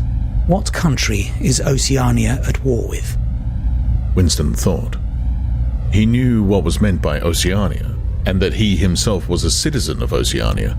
He also remembered Eurasia and Eastasia, but who was at war with whom he did not know. In fact, he had not been aware that there was any war. I don't remember. Oceania is at war with Eastasia. Do you remember that now? Yes. Oceania has always been at war with Eastasia. Since the beginning of your life, since the beginning of the party, since the beginning of history, the war has continued without a break. Always the same war. Do you remember that? Yes. 11 years ago, you created a legend about 3 men who had been condemned to death for treachery. You pretended that you had seen a piece of paper which proved them innocent. No such piece of paper ever existed. You invented it, and later you grew to believe in it. You remember now the very moment at which you first invented it. Do you remember that? Yes. Just now, I held up the fingers of my hand to you. You saw 5 fingers. Do you remember that? Yes. O'Brien held up the fingers of his left hand, with the thumb concealed. There are 5 fingers there. Do you see 5 fingers? Yes. And he did see them, for a fleeting instant, before the scenery of his mind changed. He saw 5 fingers, and there was no deformity. Then everything was normal again, and the old fear, the hatred, and the bewilderment came crowding back again. But there had been a moment, he did not know how long, 30 seconds perhaps, of luminous certainty, when each new suggestion of O'Brien's had filled up a patch of emptiness and become absolute truth, and when 2 and 2 could have been 3 as easily as 5, if that were what was needed. It had faded before O'Brien had dropped his hand, but though he could not recapture it, he could remember it, as one remembers a vivid experience at some period of one's life, when one was, in effect, a different person. You see now, said O'Brien, that it is at any rate possible. Yes, said Winston. O'Brien stood up with a satisfied air. Over to his left, Winston saw the man in the white coat break an ampule and draw back the plunger of a syringe. O'Brien turned to Winston with a smile. In almost the old manner, he resettled his spectacles on his nose. Do you remember writing in your diary, he said, that it did not matter whether I was a friend or an enemy, since I was at least a person who understood you and could be talked to? You were right. I enjoy talking to you. Your mind appeals to me. It resembles my own mind, except that you happen to be insane. Before we bring the session to an end, you can ask me a few questions if you choose. Any question I like. Anything. He saw that Winston's eyes were upon the dial. It is switched off. What is your first question? What have you done with Julia? Said Winston. O'Brien smiled again. She betrayed you, Winston. Immediately, unreservedly. I have seldom seen anyone come over to us so promptly. You would hardly recognize her if you saw her. All her rebelliousness, her deceit, her folly, her dirty-mindedness. Everything has been burned out of her. It was a perfect conversion. A textbook case. You tortured her? O'Brien left this unanswered. Next question, he said. Does Big Brother exist? Of course he exists. The party exists. Big Brother is the embodiment of the party. Does he exist in the same way that I exist? You do not exist, said O'Brien. Once again the sense of helplessness assailed him. He knew, or he could imagine, the arguments which proved his own non-existence. But they were nonsense. They were only a play on words. Did not the statement, "You do not exist," contain a logical absurdity? But what use was it to say so? His mind shriveled as he thought of the unanswerable, mad arguments with which O'Brien would demolish him. I think I exist, he said wearily. I am conscious of my own identity. I was born and I shall die. I have arms and legs. I occupy a particular point in space. No other solid object can occupy the same point simultaneously. In that sense, does Big Brother exist? It is of no importance. He exists. Will Big Brother ever die? Of course not. How could he die? Next question. Does the Brotherhood exist? That, Winston, you will never know. If we choose to set you free when we have finished with you, and if you live to be 90 years old, still you will never learn whether the answer to that question is yes or no. As long as you live, it will be an unsolved riddle in your mind. Winston lay silent. His breast rose and fell a little faster. He still had not asked the question that had come into his mind the first. He had got to ask it, and yet it was as though his tongue would not utter it. There was a trace of amusement in O'Brien's face. Even his spectacles seemed to wear an ironical gleam. He knows, thought Winston suddenly. He knows what I'm going to ask. At the thought, the words burst out of him. What is in room 101? The expression on O'Brien's face did not change. He answered dryly. You know what is in room 101, Winston. Everyone knows what is in room 101. He raised a finger to the man in the white coat. Evidently, the session was at an end. A needle jerked into Winston's arm. He sank, almost instantly, into deep sleep.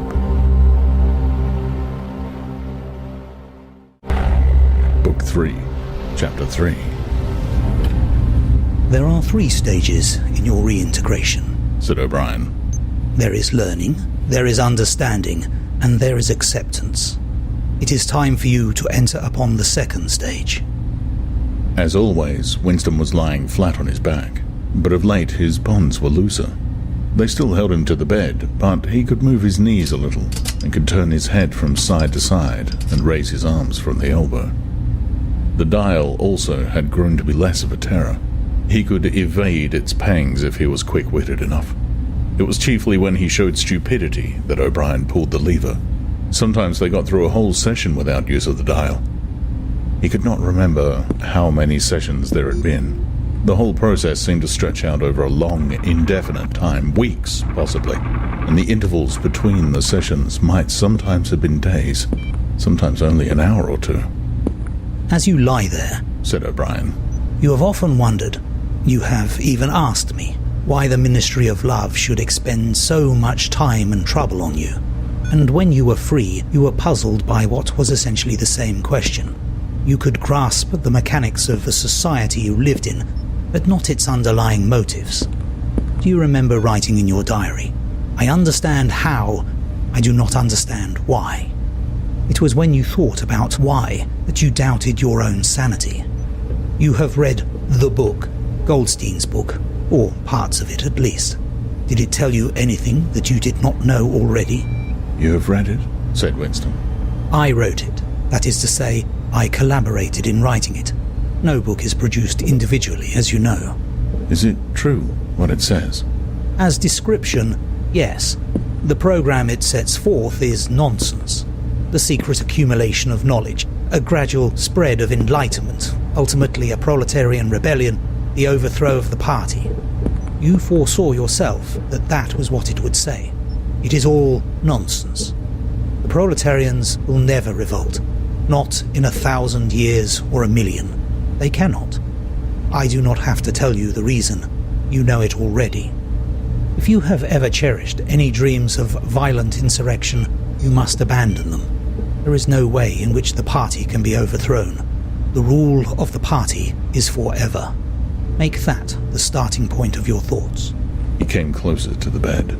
Forever, he repeated. And now let us get back to the question of how and why. You understand well enough how the party maintains itself in power. Now tell me why we cling to power. What is our motive? Why should we want power? Go on, speak. He added as Winston remained silent.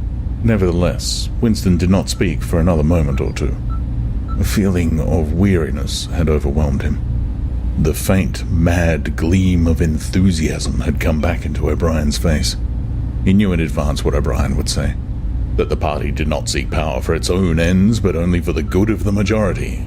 That it sought power because men in the mass were frail, cowardly creatures who could not endure liberty or face the truth, and must be ruled over and systematically deceived by others who were stronger than themselves. That the choice for mankind lay between freedom and happiness, and that for the great bulk of mankind, happiness was better. That the party was the eternal guardian of the weak, a dedicated sect doing evil that good might come, sacrificing its own happiness to that of others. The terrible thing, thought Winston, the terrible thing was that when O'Brien said this, he would believe it. You could see it in his face. O'Brien knew everything. 1,000 times better than Winston, he knew what the world was really like. In what degradation the mass of human beings lived, and by what lies and barbarities the party kept them there. He had understood it all, weighed it all, and it made no difference. All was justified by the ultimate purpose. What can you do, thought Winston, against the lunatic who is more intelligent than yourself, who gives your arguments a fair hearing, and then simply persists in his lunacy? You are ruling over us for our own good, he said feebly. You believe that human beings are not fit to govern themselves, and therefore... He started and almost cried out. A pang of pain had shot through his body. O'Brien had pushed the lever of the dial up to 35. That was stupid, Winston. Stupid, he said. You should know better than to say a thing like that. He pulled the lever back and continued.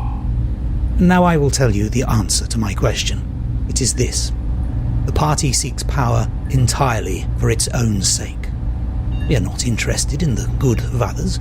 We are interested solely in power. Not wealth, or luxury, or long life, or happiness. Only power. Pure power. What pure power means you will understand presently. We are different from all the oligarchies of the past, that we know what we are doing. All the others, even those who resembled ourselves, were cowards and hypocrites. The German Nazis and the Russian communists came very close to us in their methods, but they never had the courage to recognize their own motives. They pretended, and perhaps they even believed, that they had seized power unwillingly and for a limited time, and that just round the corner there lay a paradise where human beings would be free and equal. We are not like that. We know that no one ever seizes power with the intention of relinquishing it. Power is not a means, it is an end. One does not establish a dictatorship in order to safeguard a revolution. One makes the revolution in order to establish the dictatorship. The object of persecution is persecution. The object of torture is torture. The object of power is power. Now do you begin to understand me?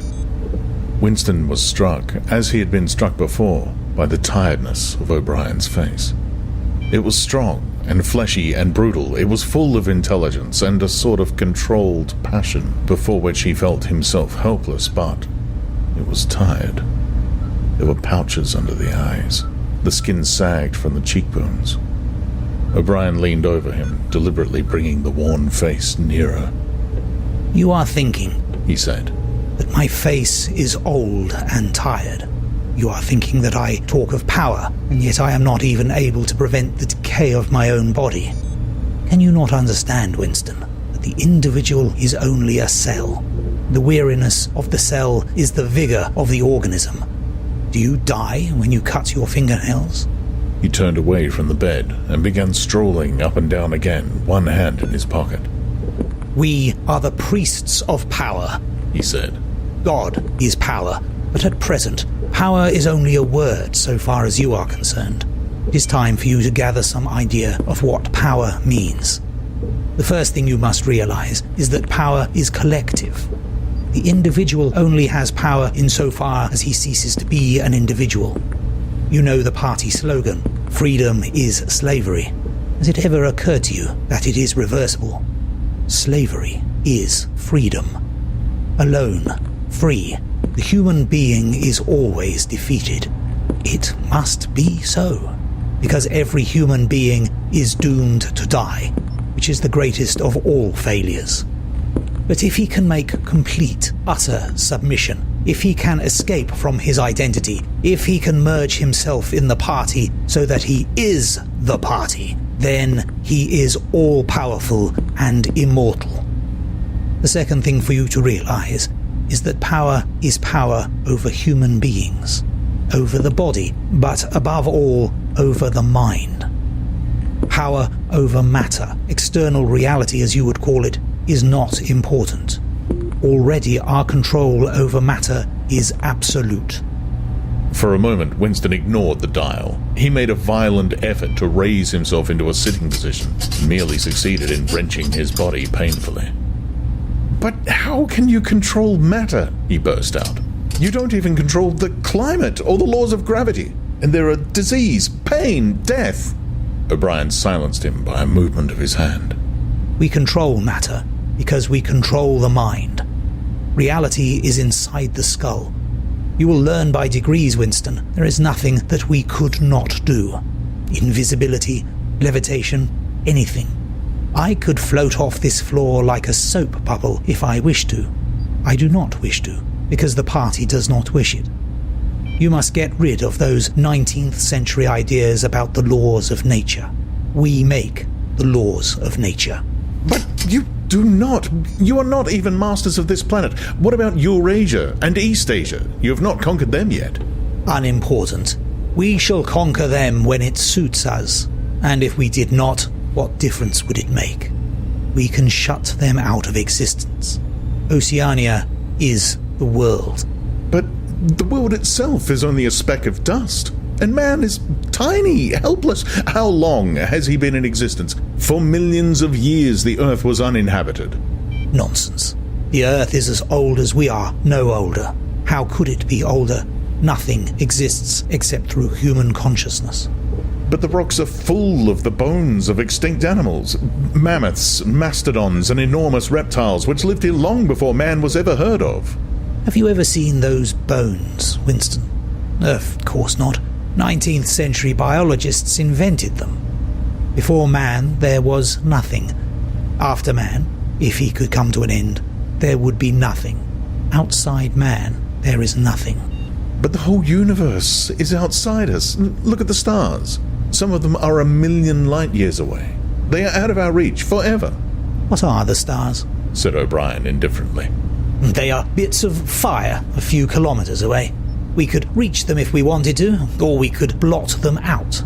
The Earth is the center of the universe. The sun and the stars go round it. Winston made another convulsive movement. This time he did not say anything. O'Brien continued as though answering a spoken objection. For certain purposes, of course, that is not true. When we navigate the ocean, or when we predict an eclipse, we often find it convenient to assume that the Earth goes round the sun and that the stars are millions upon millions of kilometers away. But what of it? Do you suppose it is beyond us to produce a dual system of astronomy? The stars can be near or distant, according as we need them. Do you suppose our mathematicians are unequal to that? Have you forgotten doublethink? Winston shrank back upon the bed. Whatever he said, the swift answer crushed him like a bludgeon, and yet he knew that he was in the right. The belief that nothing exists outside your own mind, surely there must be some way of demonstrating that it was false. Had it not been exposed long ago as a fallacy? There was even a name for it, which he had forgotten. A faint smile twitched the corners of O'Brien's mouth as he looked down at him. I told you, Winston, he said, that metaphysics is not your strong point. The word you are trying to think of is solipsism, but you are mistaken. This is not solipsism. Collective solipsism, if you like, but that is a different thing. In fact, the opposite thing. All this is a digression, he added in a different tone. The real power, the power we have to fight for night and day, is not power over things, but over men. He paused, and for a moment assumed again his air of a schoolmaster questioning a promising pupil. How does one man assert his power over another, Winston? Winston thought. By making him suffer, he said. Exactly. By making him suffer. Obedience is not enough. Unless he is suffering, how can you be sure that he is obeying your will and not his own? Power is inflicting pain and humiliation. Power is in tearing human minds to pieces and putting them together again in new shapes of your own choosing. Do you begin to see, then, what kind of world we are creating? It is the exact opposite of the stupid, hedonistic utopias that the old reformers imagined. A world of fear and treachery and torment, a world of trampling and being trampled upon, a world which will grow not less but more merciless as it refines itself. Progress in our world will be progress towards more pain. The old civilizations claimed that they were founded on love or justice. Ours is founded upon hatred. In our world, there will be no emotions except fear, rage, triumph, and self-abasement. Everything else we shall destroy. Everything. Already we are breaking down the habits of thought which have survived from before the revolution. We have cut the links between child and parent, and between man, and between man and woman. No one dares trust a wife, or a child, or a friend any longer. But in the future there will be no wives and no friends. Children will be taken from their mothers at birth, as one takes eggs from a hen. The sex instinct will be eradicated. Procreation will be an annual formality like the renewal of a ration card. We shall abolish the orgasm. Our neurologists are at work upon it now. There will be no loyalty, except loyalty towards the party. There will be no love, except the love of Big Brother. There will be no laughter, except the laugh of triumph over a defeated enemy. There will be no art, no literature, no science. When we are omnipotent, we shall have no more need of science. There will be no distinction between beauty and ugliness. There will be no curiosity, no enjoyment of the process of life. All competing pleasures will be destroyed. But always, do not forget this, Winston, always there will be the intoxication of power, constantly increasing and constantly growing subtler. Always, at every moment, there will be the thrill of victory, the sensation of trampling on an enemy who is helpless. If you want a picture of the future, imagine a boot stamping on a human face, forever. He paused as though he expected Winston to speak. Winston had tried to shrink back into the surface of the bed again. He could not say anything. His heart seemed to be frozen. O'Brien went on. And remember that it is forever. The face will always be there to be stamped upon. The heretic, the enemy of society, will always be there, so that he can be defeated and humiliated over again. Everything that you have undergone since you have been in our hands, all that will continue, and worse. The espionage, the betrayals, the arrests, the tortures, the executions, the disappearances will never cease. It will be a world of terror, as much as a world of triumph. The more the party is powerful, the less it will be tolerant.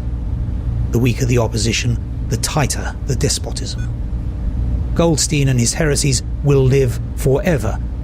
Every day, at every moment, they will be defeated, discredited, ridiculed, spat upon, and yet they will always survive. This drama that I have played out with you during 7 years will be played out over and over again, generation after generation, always in subtler forms. Always we shall have the heretic here at our mercy, screaming with pain, broken up, contemptible, and in the end utterly penitent, saved from himself, crawling to our feet of his own accord. That is the world that we are preparing, Winston. A world of victory after victory, triumph after triumph after triumph, an endless pressing upon the nerve of power. You are beginning, I can see, to realize what that world will be like. But in the end, you will do more than understand it. You will accept it, welcome it, become part of it. Winston had recovered himself sufficiently to speak. "You can't," he said weakly. What do you mean by that remark, Winston? "You could not create such a world as you have just described. It is a dream. It is impossible." Why? It is impossible to found a civilization on fear and hatred and cruelty. It would never endure. Why not? It would have no vitality. It would disintegrate. It would commit suicide. Nonsense. You are under the impression that hatred is more exhausting than love. Why should it be? And if it were, what difference would that make? Suppose we choose to wear ourselves out faster. Suppose that we quicken the tempo of human life till men are senile at 30. Still, what difference would it make? Can you not understand that the death of the individual is not death? The party is immortal. As usual, the voice had battered Winston into helplessness. Moreover, he was in dread that if he persisted in his disagreement, O'Brien would twist the dial again, and yet he could not keep silent. Feebly, without arguments, with nothing to support him except his inarticulate horror of what O'Brien had said, he returned to the attack. "I don't know. I don't care. Somehow you will fail. Something will defeat you. Life will defeat you." We control life, Winston, at all its levels. You are imagining that there is something called human nature, which will be outraged by what we do and will turn against us. But we create human nature. Men are infinitely malleable. Or perhaps you have returned to your old idea that the proletarians or the slaves will arise and overthrow us. Put it out of your mind. They are helpless, like the animals. Humanity is the party. The others are outside. Irrelevant. "I don't care. In the end, they will beat you. Sooner or later, they will see you for what you are, and then they will tear you to pieces." Do you see any evidence that that is happening? Or any reason why it should? No, I believe it. I know that you will fail. There is something in the universe, I don't know, some spirit, some principle that you will never overcome. Do you believe in God, Winston? No. Then what is it, this principle that will defeat us? I don't know. spirit of man. And do you consider yourself a man? Yes. If you are a man, Winston, you are the last man. Your kind is extinct. We are the inheritors. Do you understand that you are alone? You are outside history. You are non-existent. His manner changed, and he said more harshly, And you consider yourself morally superior to us with our lies and our cruelty? Yes, I consider myself superior. O'Brien did not speak. Two other voices were speaking. After a moment, Winston recognized one of them as his own. It was a soundtrack of the conversation he had had with O'Brien on the night when he had enrolled himself in the Brotherhood. He heard himself promise to lie, to steal, to forge, to murder, to encourage drug-taking and prostitution, to disseminate venereal diseases, to throw vitriol in a child's face. O'Brien made a small, impatient gesture, as though to say that the demonstration was hardly worth making. Then he turned a switch, and the voices stopped. Get up from that bed, he said. The bonds had loosened themselves. Winston lowered himself to the floor and stood up unsteadily. You are the last man, said O'Brien. You are the guardian of the human spirit. You shall see yourself as you are. Take off your clothes. Winston undid the bit of string that held his overalls together. The zip fastener had long since been wrenched out of them. He could not remember whether any time since his arrest he had taken off all his clothes at once.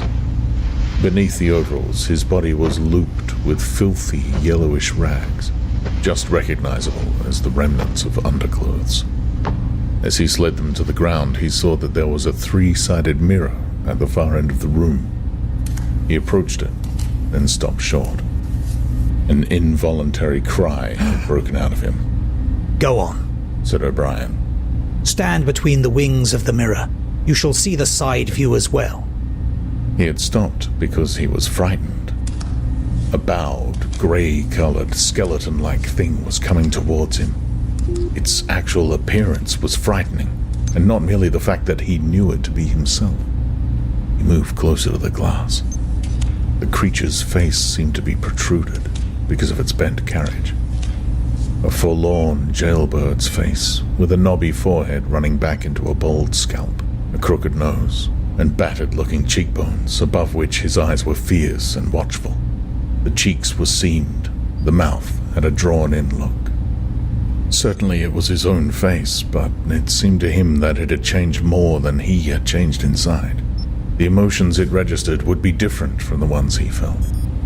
He had gone partially bald. For the first moment he had thought that he had gone grey as well, but it was only the scalp that was grey.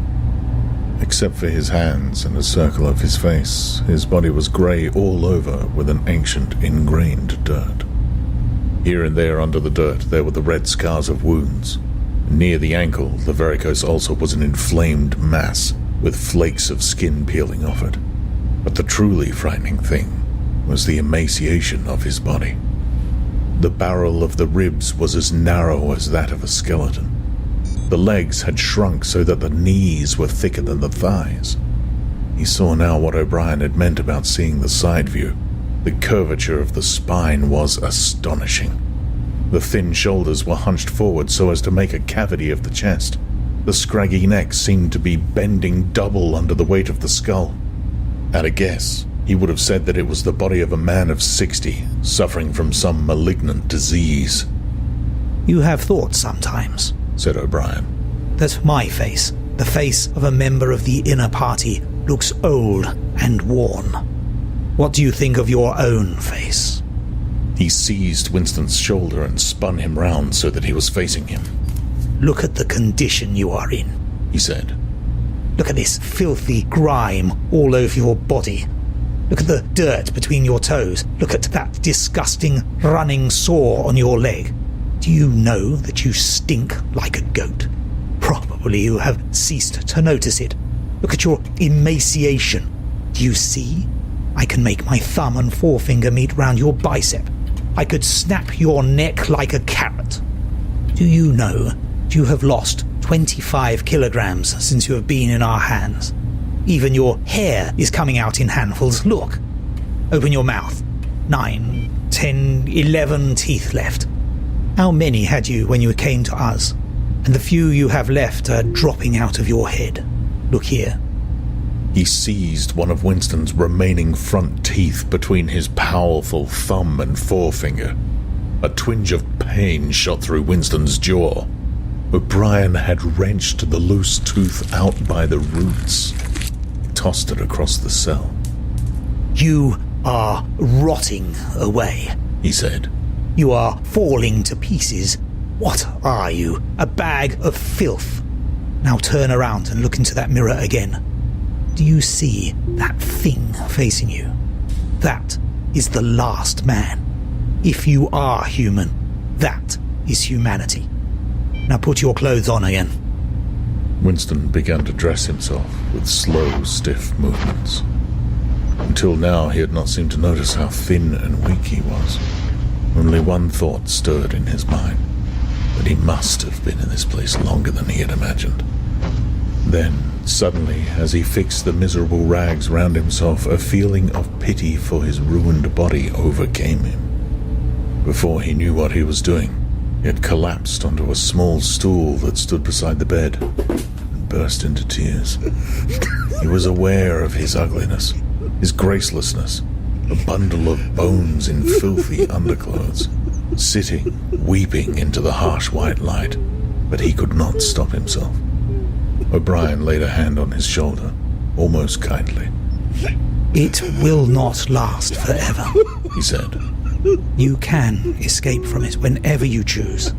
Everything depends on yourself. You did it, sobbed Winston.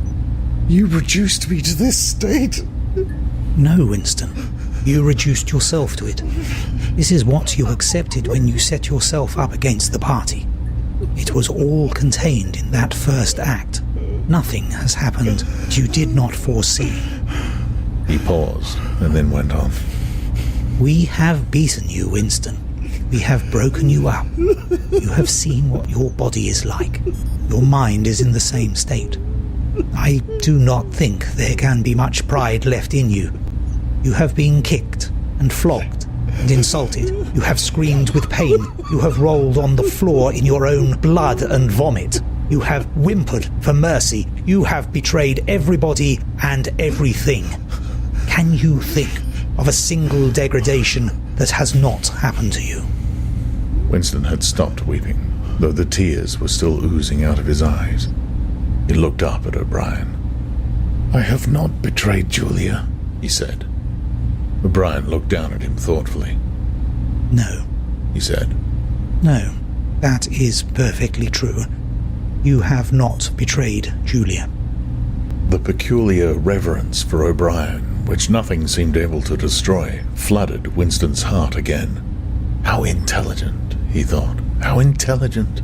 Never did O'Brien fail to understand what was said to him.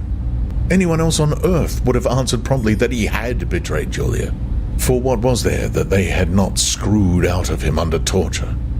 He had told them everything he knew about her. Her habits, her character, her past life. He had confessed in the most trivial detail everything that had happened at their meetings. All that he had said to her and she to him. Their black market deals, their adulteries, their vague plottings against the party, everything. And yet, in the sense in which he intended the word, he had not betrayed her. He had not stopped loving her. His feelings towards her had remained the same. O'Brien had seen what he meant without the need for explanation. Tell me, he said, how soon will they shoot me? It might be a long time, said O'Brien. You are a difficult case, but don't give up hope. Everyone is cured sooner or later. In the end, we shall shoot you.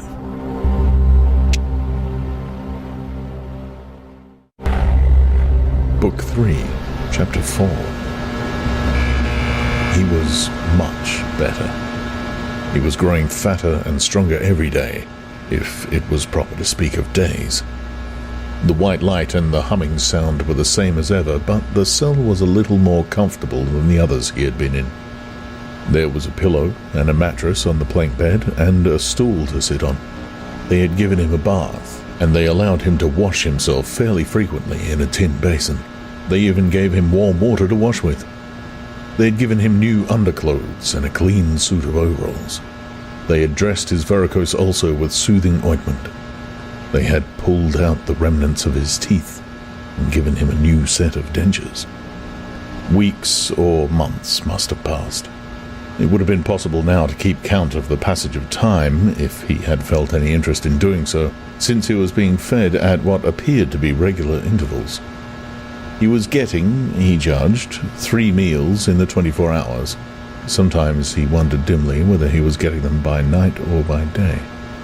The food was surprisingly good, with meat at every 3rd meal.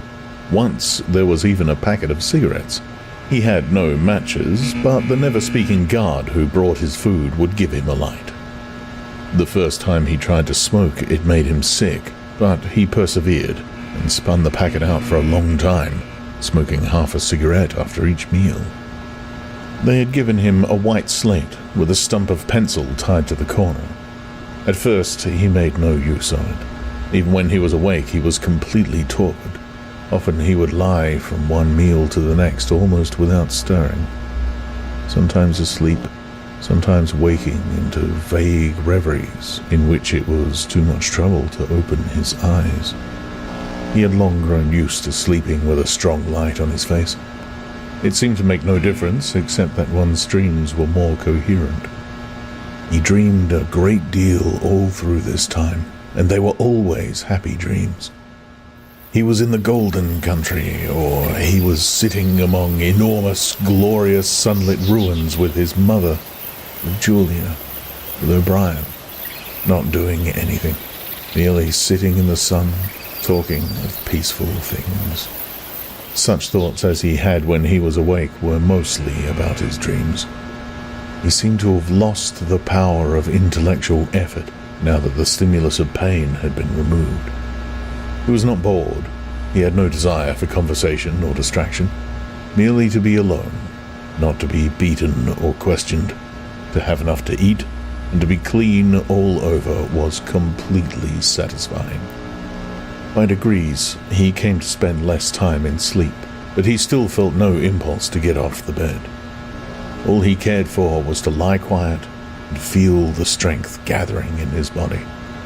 He would finger himself here and there, trying to make sure that it was not an illusion, that his muscles were growing rounder and his skin tauter. Finally, it was established beyond a doubt that he was growing fatter. His thighs were now definitely thicker than his knees. After that, reluctantly at first, he began exercising himself regularly. In a little while, he could walk 3 kilometers, measured by pacing the cell, and his bowed shoulders were growing straighter. He attempted more elaborate exercises and was astonished and humiliated to find what things he could not do. He could not move out of a walk. He could not hold his stool out at arm's length. He could not stand on one leg without falling over. He squatted down on his heels and found that with agonizing pain in thigh and calf, he could just lift himself to a standing position. He lay flat on his belly and tried to lift his weight by his hands. It was hopeless. He could not raise himself a centimeter. But after a few more days, a few more meal times, even that feat was accomplished. A time came when he could do it 6 times running. He began to grow actually proud of his body, and to cherish an intermittent belief that his face was also growing back to normal. Only when he chanced to put his hand on his bald scalp did he remember the seamed, ruined face that had looked back at him out of the mirror. His mind grew more active. He sat down on the plank bed, his back against the wall and the slate on his knees, and set to work deliberately at the task of re-educating himself. He had capitulated. That was agreed. In reality, as he saw now, he had been ready to capitulate long before he had taken the decision. From the moment when he was inside the Ministry of Love, And yes, even during those minutes when he and Julia had stood helpless while the iron voice from the telescreen told them what to do, he had grasped the frivolity, the shallowness of his attempt to set himself up against the power of the party. He knew now that for 7 years the thought police had watched him like a beetle under a magnifying glass. There was no physical act, no word spoken aloud that they had not noticed, no train of thought that they had not been able to infer. Even the speck of whitish dust on the corner of his diary they had carefully replaced. They had played soundtracks to him, showed him photographs. Some of them were photographs of Julia and himself. Yes, even... he could not fight against the party any longer. Besides, the party was in the right. It must be so. How could the immortal collective brain be mistaken? By what external standard could you check its judgments? Sanity was statistical. It was merely a question of learning to think as they thought. Only... The pencil felt thick and awkward in his fingers. He began to write down the thoughts that came into his head. He wrote first in large, clumsy capitals, "Freedom is slavery." Then, almost without a pause, he wrote beneath it, 2 and 2 make 5. But then there came a sort of check. His mind, as though shying away from something, seemed unable to concentrate. He knew that he knew what came next, but for the moment he could not recall it. When he did recall it, it was only by consciously reasoning out what it must be. It did not come of its own accord. He wrote, "God is power." He accepted everything. The past was alterable. The past never had been altered. Oceania was at war with Eastasia. Oceania had always been at war with Eastasia. Jones, Aronson, and Rutherford were guilty of the crimes they were charged with. He had never seen the photograph that disproved their guilt. It had never existed. He had invented it. He remembered remembering contrary things, but those were false memories, products of self-deception. How easy it all was. Only surrender, and everything else followed. It was like swimming against a current that swept you backwards, however hard you struggled, and then suddenly deciding to turn around and go with the current instead of opposing it. Nothing had changed except your own attitude. The predestined things happened in any case. He hardly knew why he had even rebelled. Everything was easy. Except... anything could be true. The so-called laws of nature were nonsense. The law of gravity was nonsense. If I wished, O'Brien had said, I could float off this floor like a soap bubble. Winston worked it out. If he thinks he floats off the floor, and if I simultaneously think I see him do it, then the thing happens. Suddenly, like a lump of submerged wreckage breaking the surface of water, the thought burst into his mind. It doesn't really happen. We imagine it. It is hallucination. He pushed the thought under instantly. The fallacy was obvious. It presupposed that somewhere or other outside oneself there was a real world where real things happened. But how could there be such a world? What knowledge have we of anything save through our own minds? All happenings are in the mind. Whatever happens in all minds truly happens. He had no danger in disposing of the fallacy, and he was in no danger of succumbing to it. He realized, nevertheless, that it ought never to have occurred to him. The mind should develop a blind spot whenever a dangerous thought presented itself. The process should be automatic, instinctive. Crime stop, they call it in Newspeak. He set to work to exercise himself in Crime Stop. He presented himself with propositions. The party says the earth is flat. The party says that ice is heavier than water, and trained himself in not seeing or not understanding the arguments that contradicted them. It was not easy. It needed great powers of reasoning and improvisation. The arithmetical problems raised, for instance, by such a statement as 2 and 2 make 5 were beyond his intellectual grasp. It needed also a sort of athleticism of mind, an ability at one moment to make the most delicate use of logic, and at the next to be unconscious of the crudest logical errors. Stupidity was as necessary as intelligence, and as difficult to attain.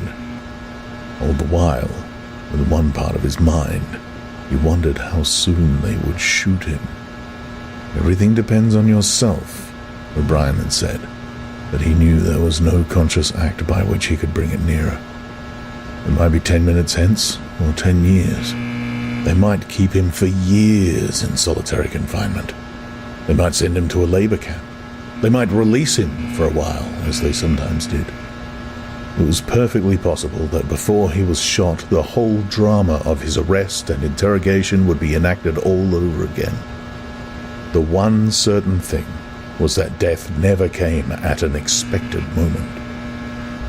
The tradition, the unspoken tradition, somehow you knew it, though you never heard it said, was that they shot you from behind, always in the back of the head, without warning, as you walked down a corridor from cell to cell. One day, but one day was not the right expression, just as probably it was in the middle of the night. Once, he fell into a strange, blissful reverie. He was walking down the corridor, waiting for the bullet.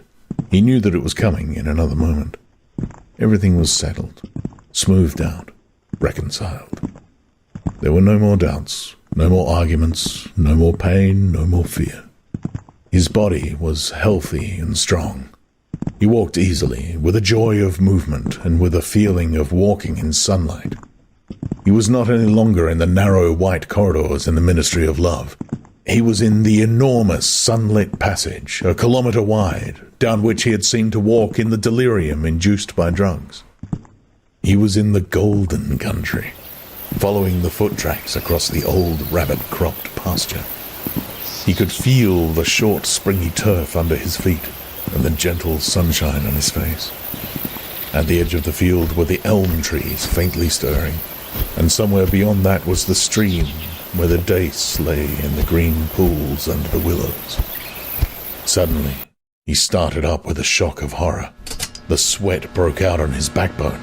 He had heard himself cry aloud, "Julia! Julia! Julia, my love! Julia!"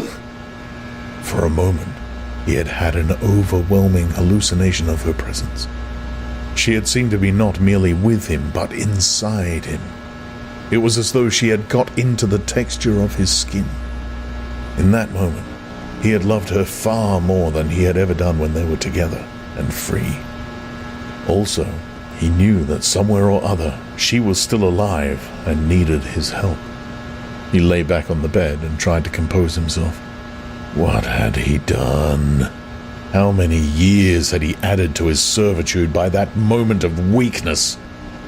In another moment, he would hear the tramp of boots outside. They would not let such an outburst go unpunished. They would know now, if they had not known before, that he was breaking the agreement he had made with them. He obeyed the party, but he still hated the party. In the old days, he had hidden a heretical mind beneath an appearance of conformity. Now, he had retreated a step further. In the mind, he had surrendered, but he had hoped to keep the inner heart inviolate. He knew that he was in the wrong, but he preferred to be in the wrong. They would understand that. O'Brien would understand it. It was all confessed in that single foolish cry. He would have to start all over again. It might take years. He ran a hand over his face, trying to familiarize himself with the new shape. There were deep furrows in the cheeks. The cheekbones felt sharp, the nose flattened. Besides, since last seeing himself in the glass, he had been given a complete new set of teeth. It was not easy to preserve inscrutability when you did not know what your face looked like. In any case, mere control of the features was not enough. For the first time he perceived that if you want to keep a secret, you must also hide it from yourself. You must know all the while that it is there, but until it is needed, you must never let it emerge into your consciousness in any shape that could be given a name. From now onwards, he must not only think right, he must feel right, dream right. And all the while, he must keep his hatred locked up inside himself like a ball of matter, which was part of himself and yet unconnected with the rest of him, a kind of cyst. One day, they would decide to shoot him. You could not tell when it would happen, but a few seconds beforehand, it should be possible to guess. It was always from behind, walking down a corridor. 10 seconds would be enough. In that time, the world inside him could turn over, and then suddenly, without a word uttered, without a check in his step, without the changing of a line in his face, suddenly the camouflage would be down, and bang would go the batteries of his hatred. Hatred would fill him like an enormous roaring flame. And almost in the same instant, bang, would go the bullet. Too late or too early, they would have blown his brain to pieces before they could reclaim it. The heretical thought would be unpunished, unrepented, out of their reach forever. They would have blown a hole in their own perfection. To die hating them, that was freedom. He shut his eyes. It was more difficult than accepting an intellectual discipline. It was a question of degrading himself, mutilating himself. He'd got to plunge into the filthiest of filth. What was the most horrible, sickening thing of all? He thought of Big Brother. The enormous face.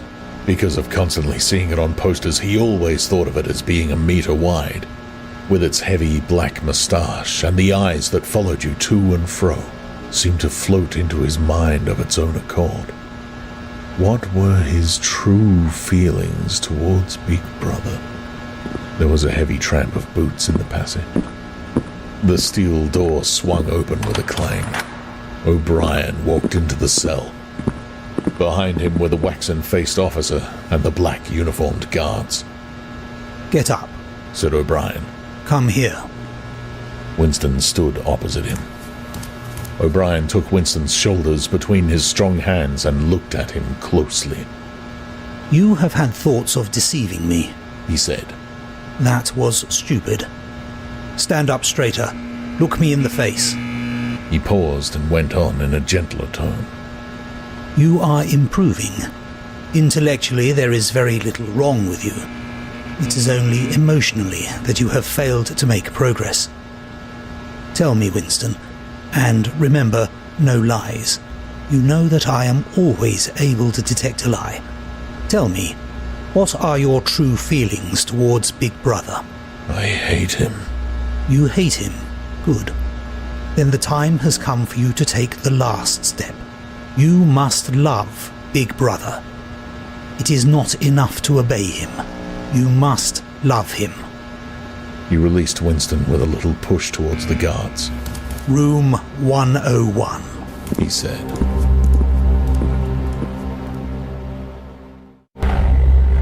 Book 3, Chapter 5.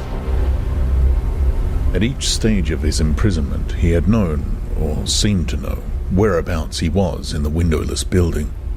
Possibly there were slight differences in the air pressure.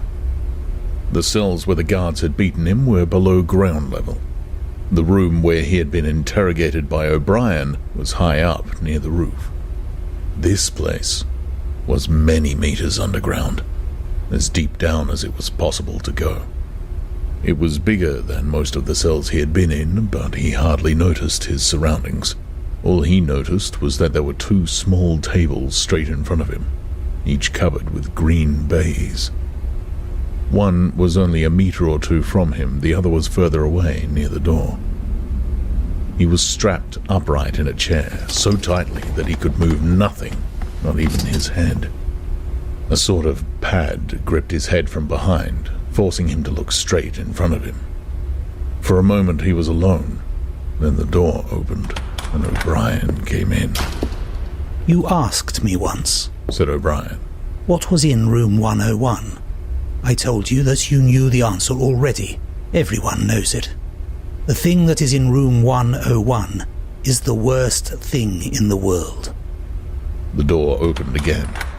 A guard came in carrying something made of wire, a box or basket of some kind. He set it down on the further table. Because of the position in which O'Brien was standing, Winston could not see what the thing was. The worst thing in the world, said O'Brien, varies from individual to individual. It may be burial alive, or death by fire, or by drowning, or by impalement, or 50 other deaths. There are cases where it is some quite trivial thing, not even fatal. He had moved a little to one side, so that Winston had a better view of the thing on the table. It was an oblong wire cage with a handle on top for carrying it. Fixed to the front of it was something that looked like a fencing mask, with the concave side outwards. Although it was 3 or 4 meters away from him, he could see that the cage was divided lengthways into 2 compartments, and that there was some kind of creature in each. They were rats. In your case, said O'Brien, the worst thing in the world happens to be rats. A sort of premonitory terror, a fear of he was not certain what, had passed through Winston as soon as he caught his first glimpse of the cage. But at this moment, the meaning of the mask-like attachment in front of it suddenly sank into him. His bowels seemed to turn to water. You can't do that, he cried out in a high, cracked voice. You couldn't. You couldn't. It's impossible. Do you remember, said O'Brien, the moment of panic that used to occur in your dreams? There was a wall of blackness in front of you, and a roaring sound in your ears. There was something terrible on the other side of the wall. You knew that you knew what it was, but you dared not drag it into the open. It was the rats that were on the other side of the wall. O'Brien, said Winston, making an effort to control his voice. You know this is not necessary. What is it that you want me to do? O'Brien made no direct answer. When he spoke, it was in the schoolmasterish manner that he sometimes affected. He looked thoughtfully into the distance, as though he were addressing an audience somewhere behind Winston's back. By itself, he said, pain is not always enough. There are occasions when a human being will stand out against pain, even to the point of death. But for everyone, there is something unendurable, something that cannot be contemplated. Courage and cowardice are not involved. If you are falling from a height, it is not cowardly to clutch at a rope. If you have come up from deep water, it is not cowardly to fill your lungs with air. It is merely an instinct, which cannot be destroyed. It is the same with the rats. For you, they are unendurable. They are a form of pressure that you cannot withstand, even if you wish to. You will do what is required of you. But what is it?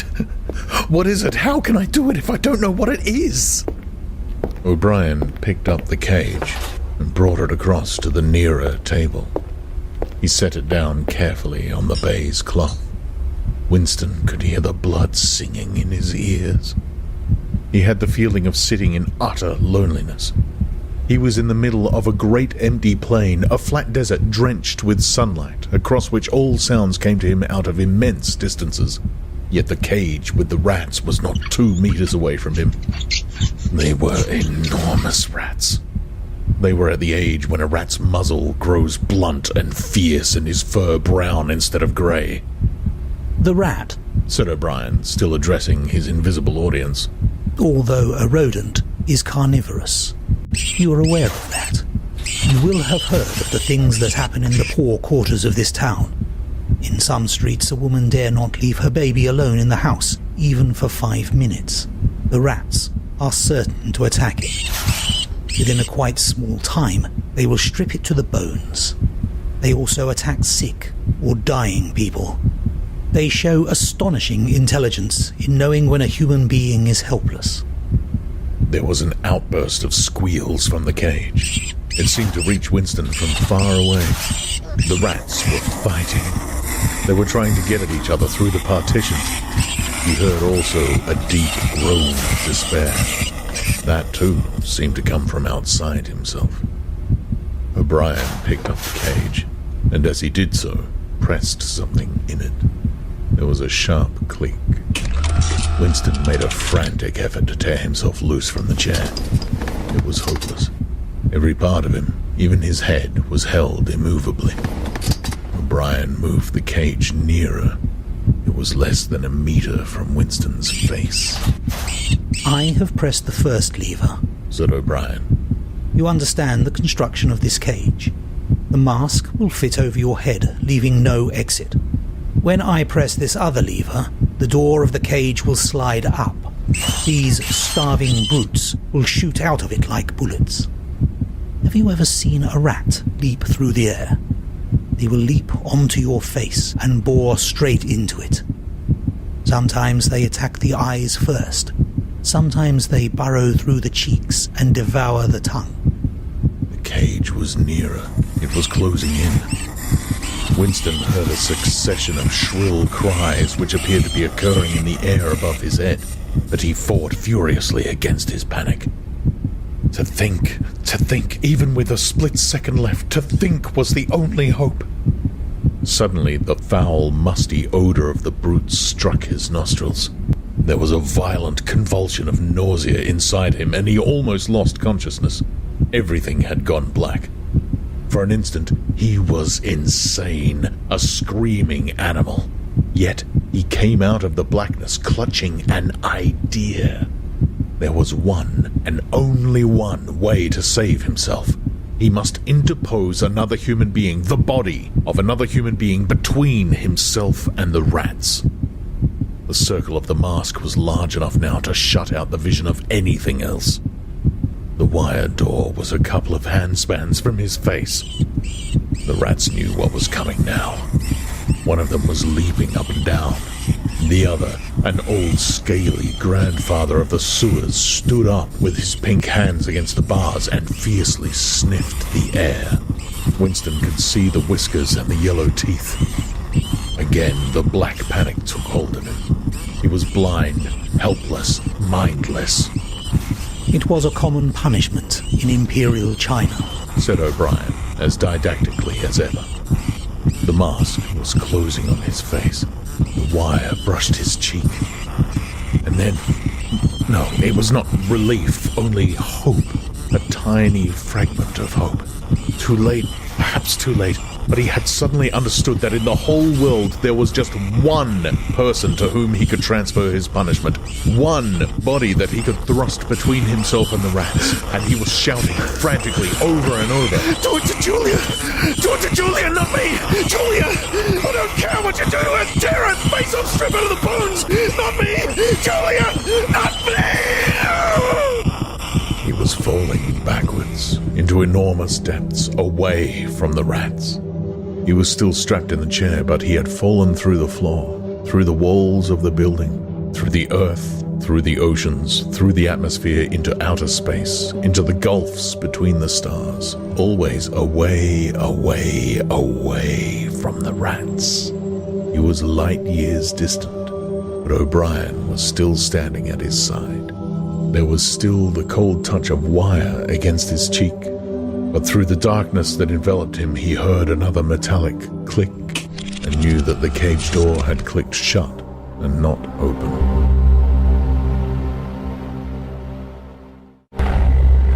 Book 3, Chapter 6. The chestnut tree was almost empty. A ray of sunlight slanting through a window fell on dusty tabletops. It was the lonely hour of 15. A tinny music trickled from the telescreens. Winston sat in his usual corner, gazing into an empty glass. Now and again he glanced up at the vast face which eyed him from the opposite wall. "Big Brother is watching you," the caption said. Unbidden, a waiter came and filled his glass up with Victory Gin, shaking into it a few drops from another bottle with a quill through the cork. It was saccharin flavored with cloves, the specialty of the cafe. Winston was listening to the telescreen.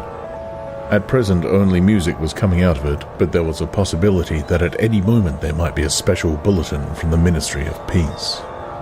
The news from the African front was disquieting in the extreme. On and off, he had been worrying about it all day. A Eurasian army, Oceania was at war with Eurasia, Oceania had always been at war with Eurasia, was moving southward at terrifying speed. The midday bulletin had not mentioned any definite area, but it was probable that already the mouth of the Congo was a battlefield. Brazzaville and Leopoldville were in danger. One did not have to look at the map to see what it meant. It was not merely a question of losing Central Africa. For the first time in the whole war, the territory of Oceania itself was menaced. A violent emotion. Not fear exactly, but a sort of undifferentiated excitement flared up in him, then faded again. He stopped thinking about the war. In these days, he could never fix his mind on any one subject for more than a few moments at a time. He picked up his glass and drained it at a gulp. As always, the gin made him shudder and even retch slightly. The stuff was horrible. The cloves and saccharin, themselves disgusting enough in their sickly way, could not disguise the flat, oily smell. And what was worst of all was that the smell of gin, which dwelt with him night and day, was inextricably mixed up in his mind with the smell of those... He never named them, even in his thoughts. And so far as it was possible, he never visualized them. They were something he was half aware of, hovering close to his face. A smell that clung to his nostrils. As the gin rose in him, he belched through purple lips. He'd grown fatter since they released him, and had regained his old color. Indeed, more than regained it. His features had thickened. The skin on nose and cheekbones was coarsely red. Even the bald scalp was too deep a pink. A waiter, again unbidden, brought the chessboard and the current issue of the Times, with the page turned down at the chess problem. Then, seeing that Winston's glass was empty, he brought the gin bottle and filled it. There was no need to give orders. They knew his habits. The chessboard was always waiting for him. His corner table was always reserved. Even when the place was full, he had it to himself, since nobody cared to be seen sitting too close to him. He never even bothered to count his drinks. At irregular intervals, they presented him with a dirty slip of paper which they said was the bill, but he had the impression that they always undercharged him. It would have made no difference if it had been the other way about. He had always plenty of money nowadays. He even had a job, a sinecure, more highly paid than his old job had been. The music from the telescreen stopped, and a voice took over. Winston raised his head to listen. No bulletins from the front, however. It was merely a brief announcement from the Ministry of Plenty. Preceding quarter, the 10th three-year plan's quota for bootlaces has been overfulfilled by 98%. He examined the chess problem and set out the pieces. It was a tricky ending, involving a couple of knights. White to play and mate in 2 moves. Winston looked up at the portrait of Big Brother. White always mates, he thought, with a sort of cloudy mysticism. Always, without exception, it is so arranged. In no chess problem since the beginning of the world has black ever won. Did it not symbolize the eternal, unvarying triumph of good over evil? The huge face gazed back at him, full of calm power. White always mates. The voice from the telescreen paused and added in a different and much graver tone. You are warned to stand by for an important announcement at 15:30. 15:30. This is news of the highest importance. Take care not to miss it. 15:30. The tinkling music struck up again. Winston's heart stirred. That was the bulletin from the front. Instincts told him that it was bad news that was coming. All day, with little spurts of excitement, the thought of a smashing defeat in Africa had been in and out of his mind. He seemed actually to see the Eurasian army swarming across the never-broken frontier and pouring down into the tip of Africa like a column of ants. Why had it not been possible to outflank them in some way? The outline of the West African coast stood out vividly in his mind. He picked up the white knight and moved it across the board. There was the proper spot. Even while he saw the black horde racing southward, he saw another force, mysteriously assembled, suddenly planted in their rear, cutting their communications by land and sea. He felt that by willing it, he was bringing that other force into existence, but it was necessary to act quickly. If they could get control of the whole of Africa, if they had airfields and submarine bases at the Cape, it would cut Oceania in two. It might mean anything. Defeat, breakdown, the redivision of the world, the destruction of the party. He drew a deep breath. An extraordinary medley of feeling. But it was not a medley exactly. Rather, it was successive layers of feeling, in which one could not say which layer was undermost, struggled inside him. Spasm passed. He put the White Knight back in its place, but for the moment he could not settle down to serious study of the chess problem. His thoughts wandered again. Almost unconsciously, he traced with his finger in the dust on the table.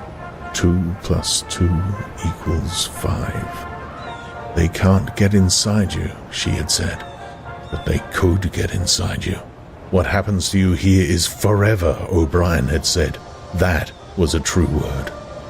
There were things, your own acts, from which you could never recover. Something was killed in your breast, burned out, cauterized out. He had seen her. He had even spoken to her. There was no danger in it. He knew, as though instinctively, that they now took almost no interest in his doings. He could have arranged to meet her a second time if either of them had wanted to. Actually, it was by chance that they had met. It was in the park, on a vile, biting day in March, when the earth was like iron and all the grass seemed dead, and there was not a bud anywhere except a few crocuses which had pushed themselves up to be dismembered by the wind. He was hurrying along with frozen hands and watering eyes when he saw her, not 10 meters away from him. It struck him at once that she had changed in some ill-defined way. They almost passed one another without a sign. Then he turned and followed her, not very eagerly. He knew that there was no danger. Nobody would take any interest in him. She did not speak. She walked obliquely away across the grass as though trying to get rid of him, and seemed to resign herself to having him at her side. Presently, they were in among a clump of ragged, leafless shrubs, useless either for concealment or as protection from the wind. They halted. It was vilely cold. The wind whistled through the twigs and fretted the occasional dirty-looking crocuses. He put his arm round her waist. There was no telescreen. They must be hidden microphones. Besides, they could be seen. It did not matter. Nothing mattered. They could have lain down on the ground and done that if they had wanted to. His flesh froze with horror at the thought of it. She made no response whatever to the clasp of his arm. She did not even try to disengage herself. He knew now what had changed in her. Her face was sallower, and there was a long scar, partly hidden by the hair, across her forehead and temple. But that was not the change. It was that her waist had grown thicker, and in a surprising way had stiffened. He remembered how once, after the explosion of a rocket bomb, he had helped to drag a corpse out of some ruins, and had been astonished not only by the incredible weight of the thing, but by its rigidity and awkwardness to handle, which made it seem more like stone than flesh. Her body felt like that. It occurred to him that the texture of her skin would be quite different from what it had once been. He did not attempt to kiss her, nor did they speak. As they walked back across the grass, she looked directly at him for the first time. It was only a momentary glance, full of contempt and dislike. He wondered whether it was a dislike that came purely out of the past, or whether it was inspired also by his bloated face and the water that the wind kept squeezing from his eyes. They sat down on 2 iron chairs, side by side, but not too close together. He saw that she was about to speak. She moved her clumsy shoe a few centimeters and deliberately crushed a twig. Her feet seemed to have grown broader, he noticed. "I betrayed you," she said boldly. "I betrayed you," he said. She gave him another quick look of dislike. "Sometimes," she said, "they threaten you with something you can't stand up to, can't even think about.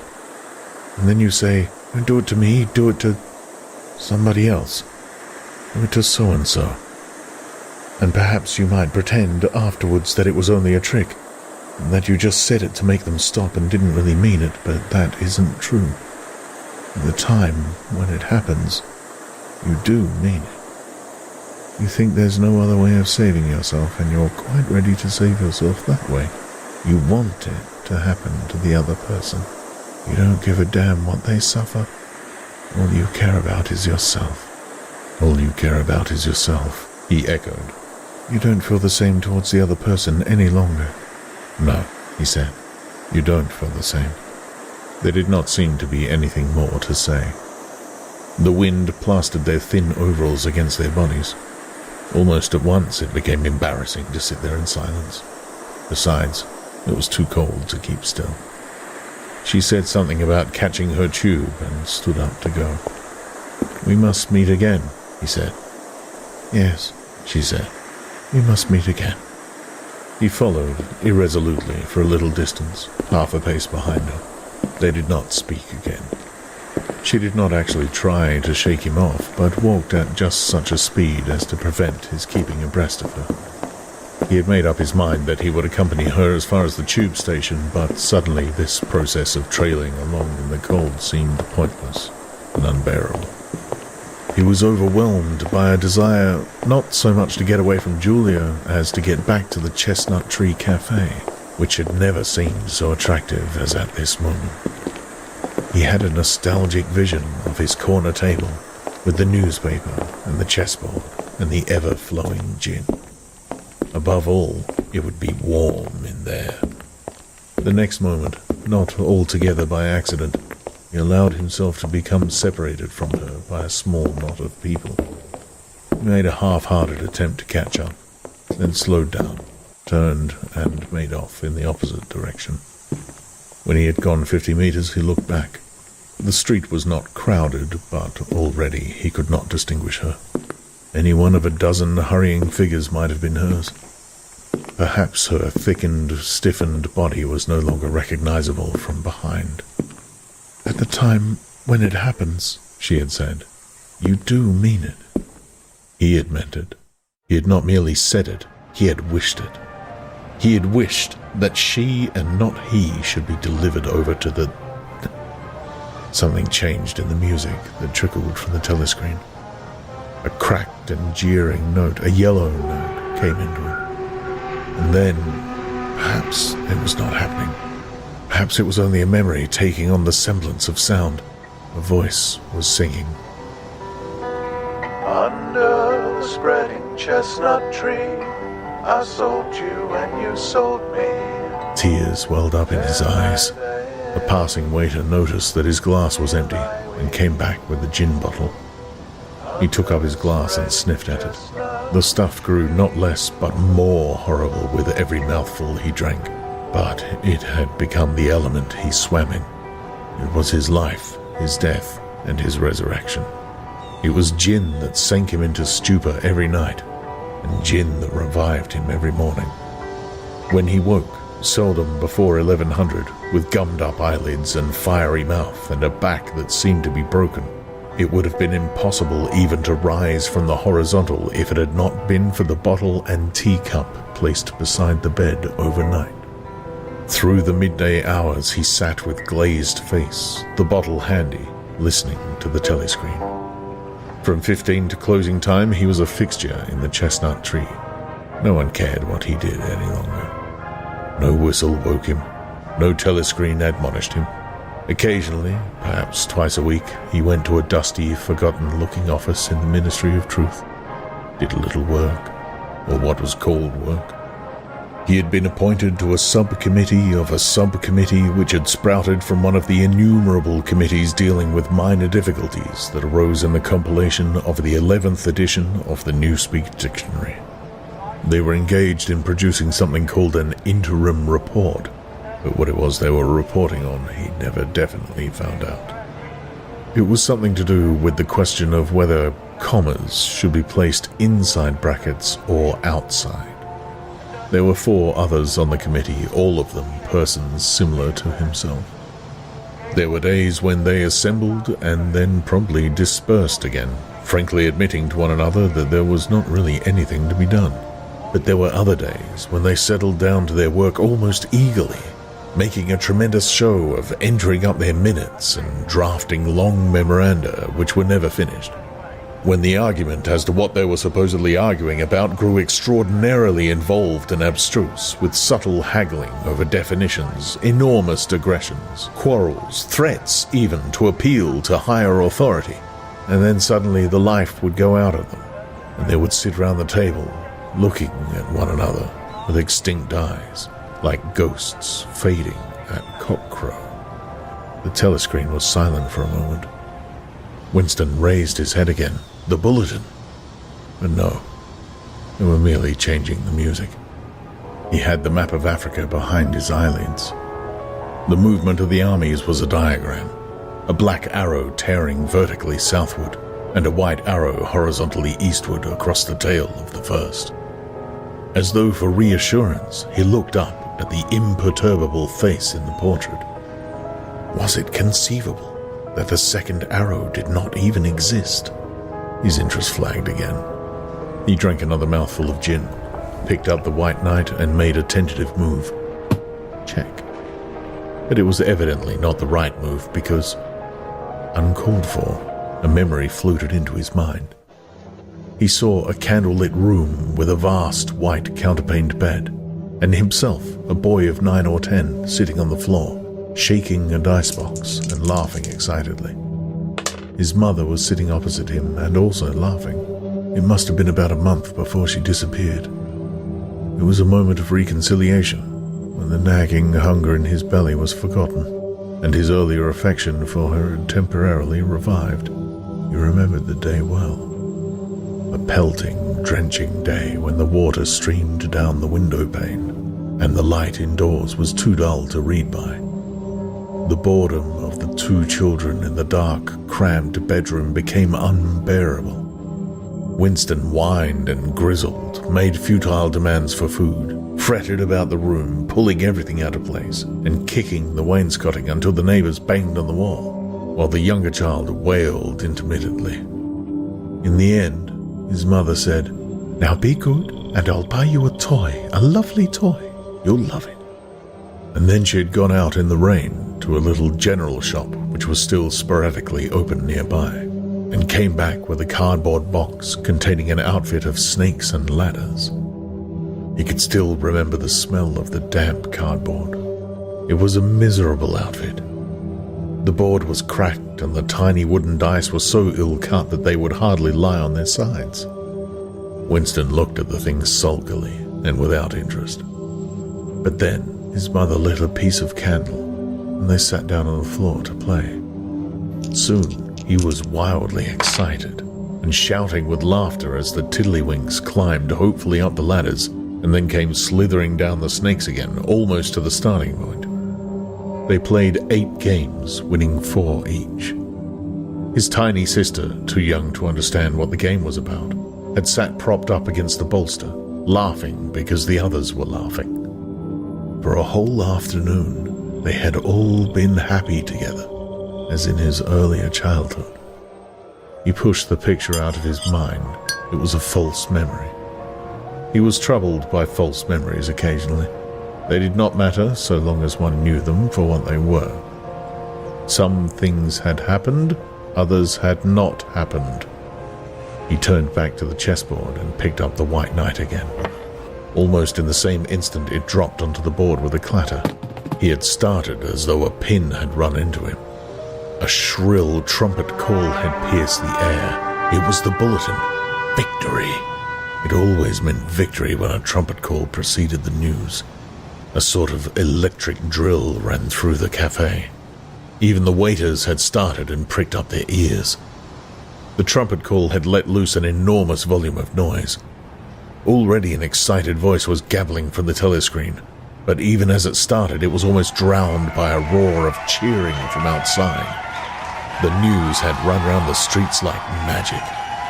He could hear just enough of what was issuing from the telescreen to realize that it had all happened as he had foreseen. A vast sea-borne armada had secretly assembled a sudden blow in the enemy's rear, the white arrow tearing across the tail of the black. Fragments of triumphant phrases pushed themselves through the din.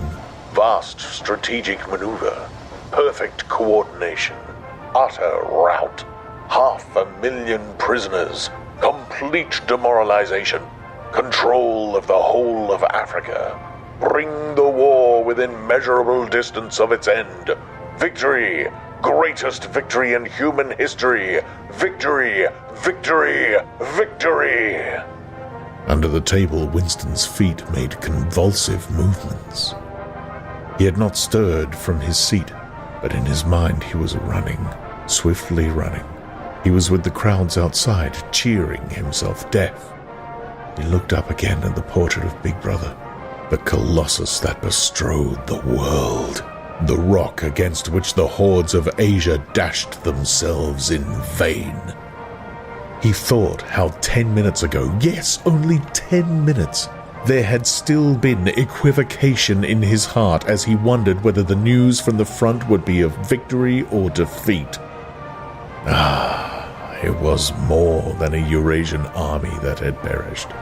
Much had changed in him since that first day in the Ministry of Love. But the final, indispensable healing change had never happened until this moment.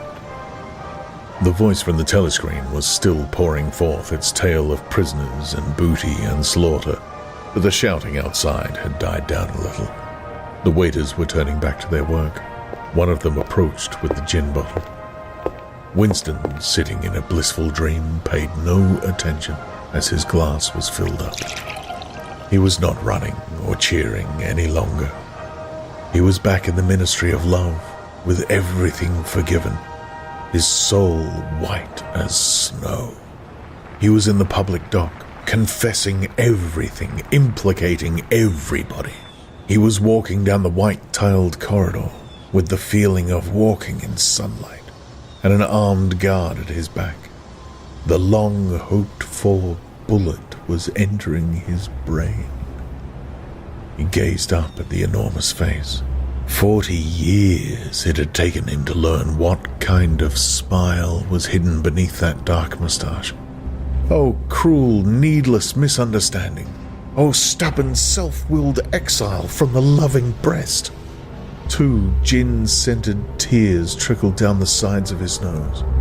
But it was all right. Everything was all right. The struggle was finished. He had won the victory over himself. He loved Big Brother. The end.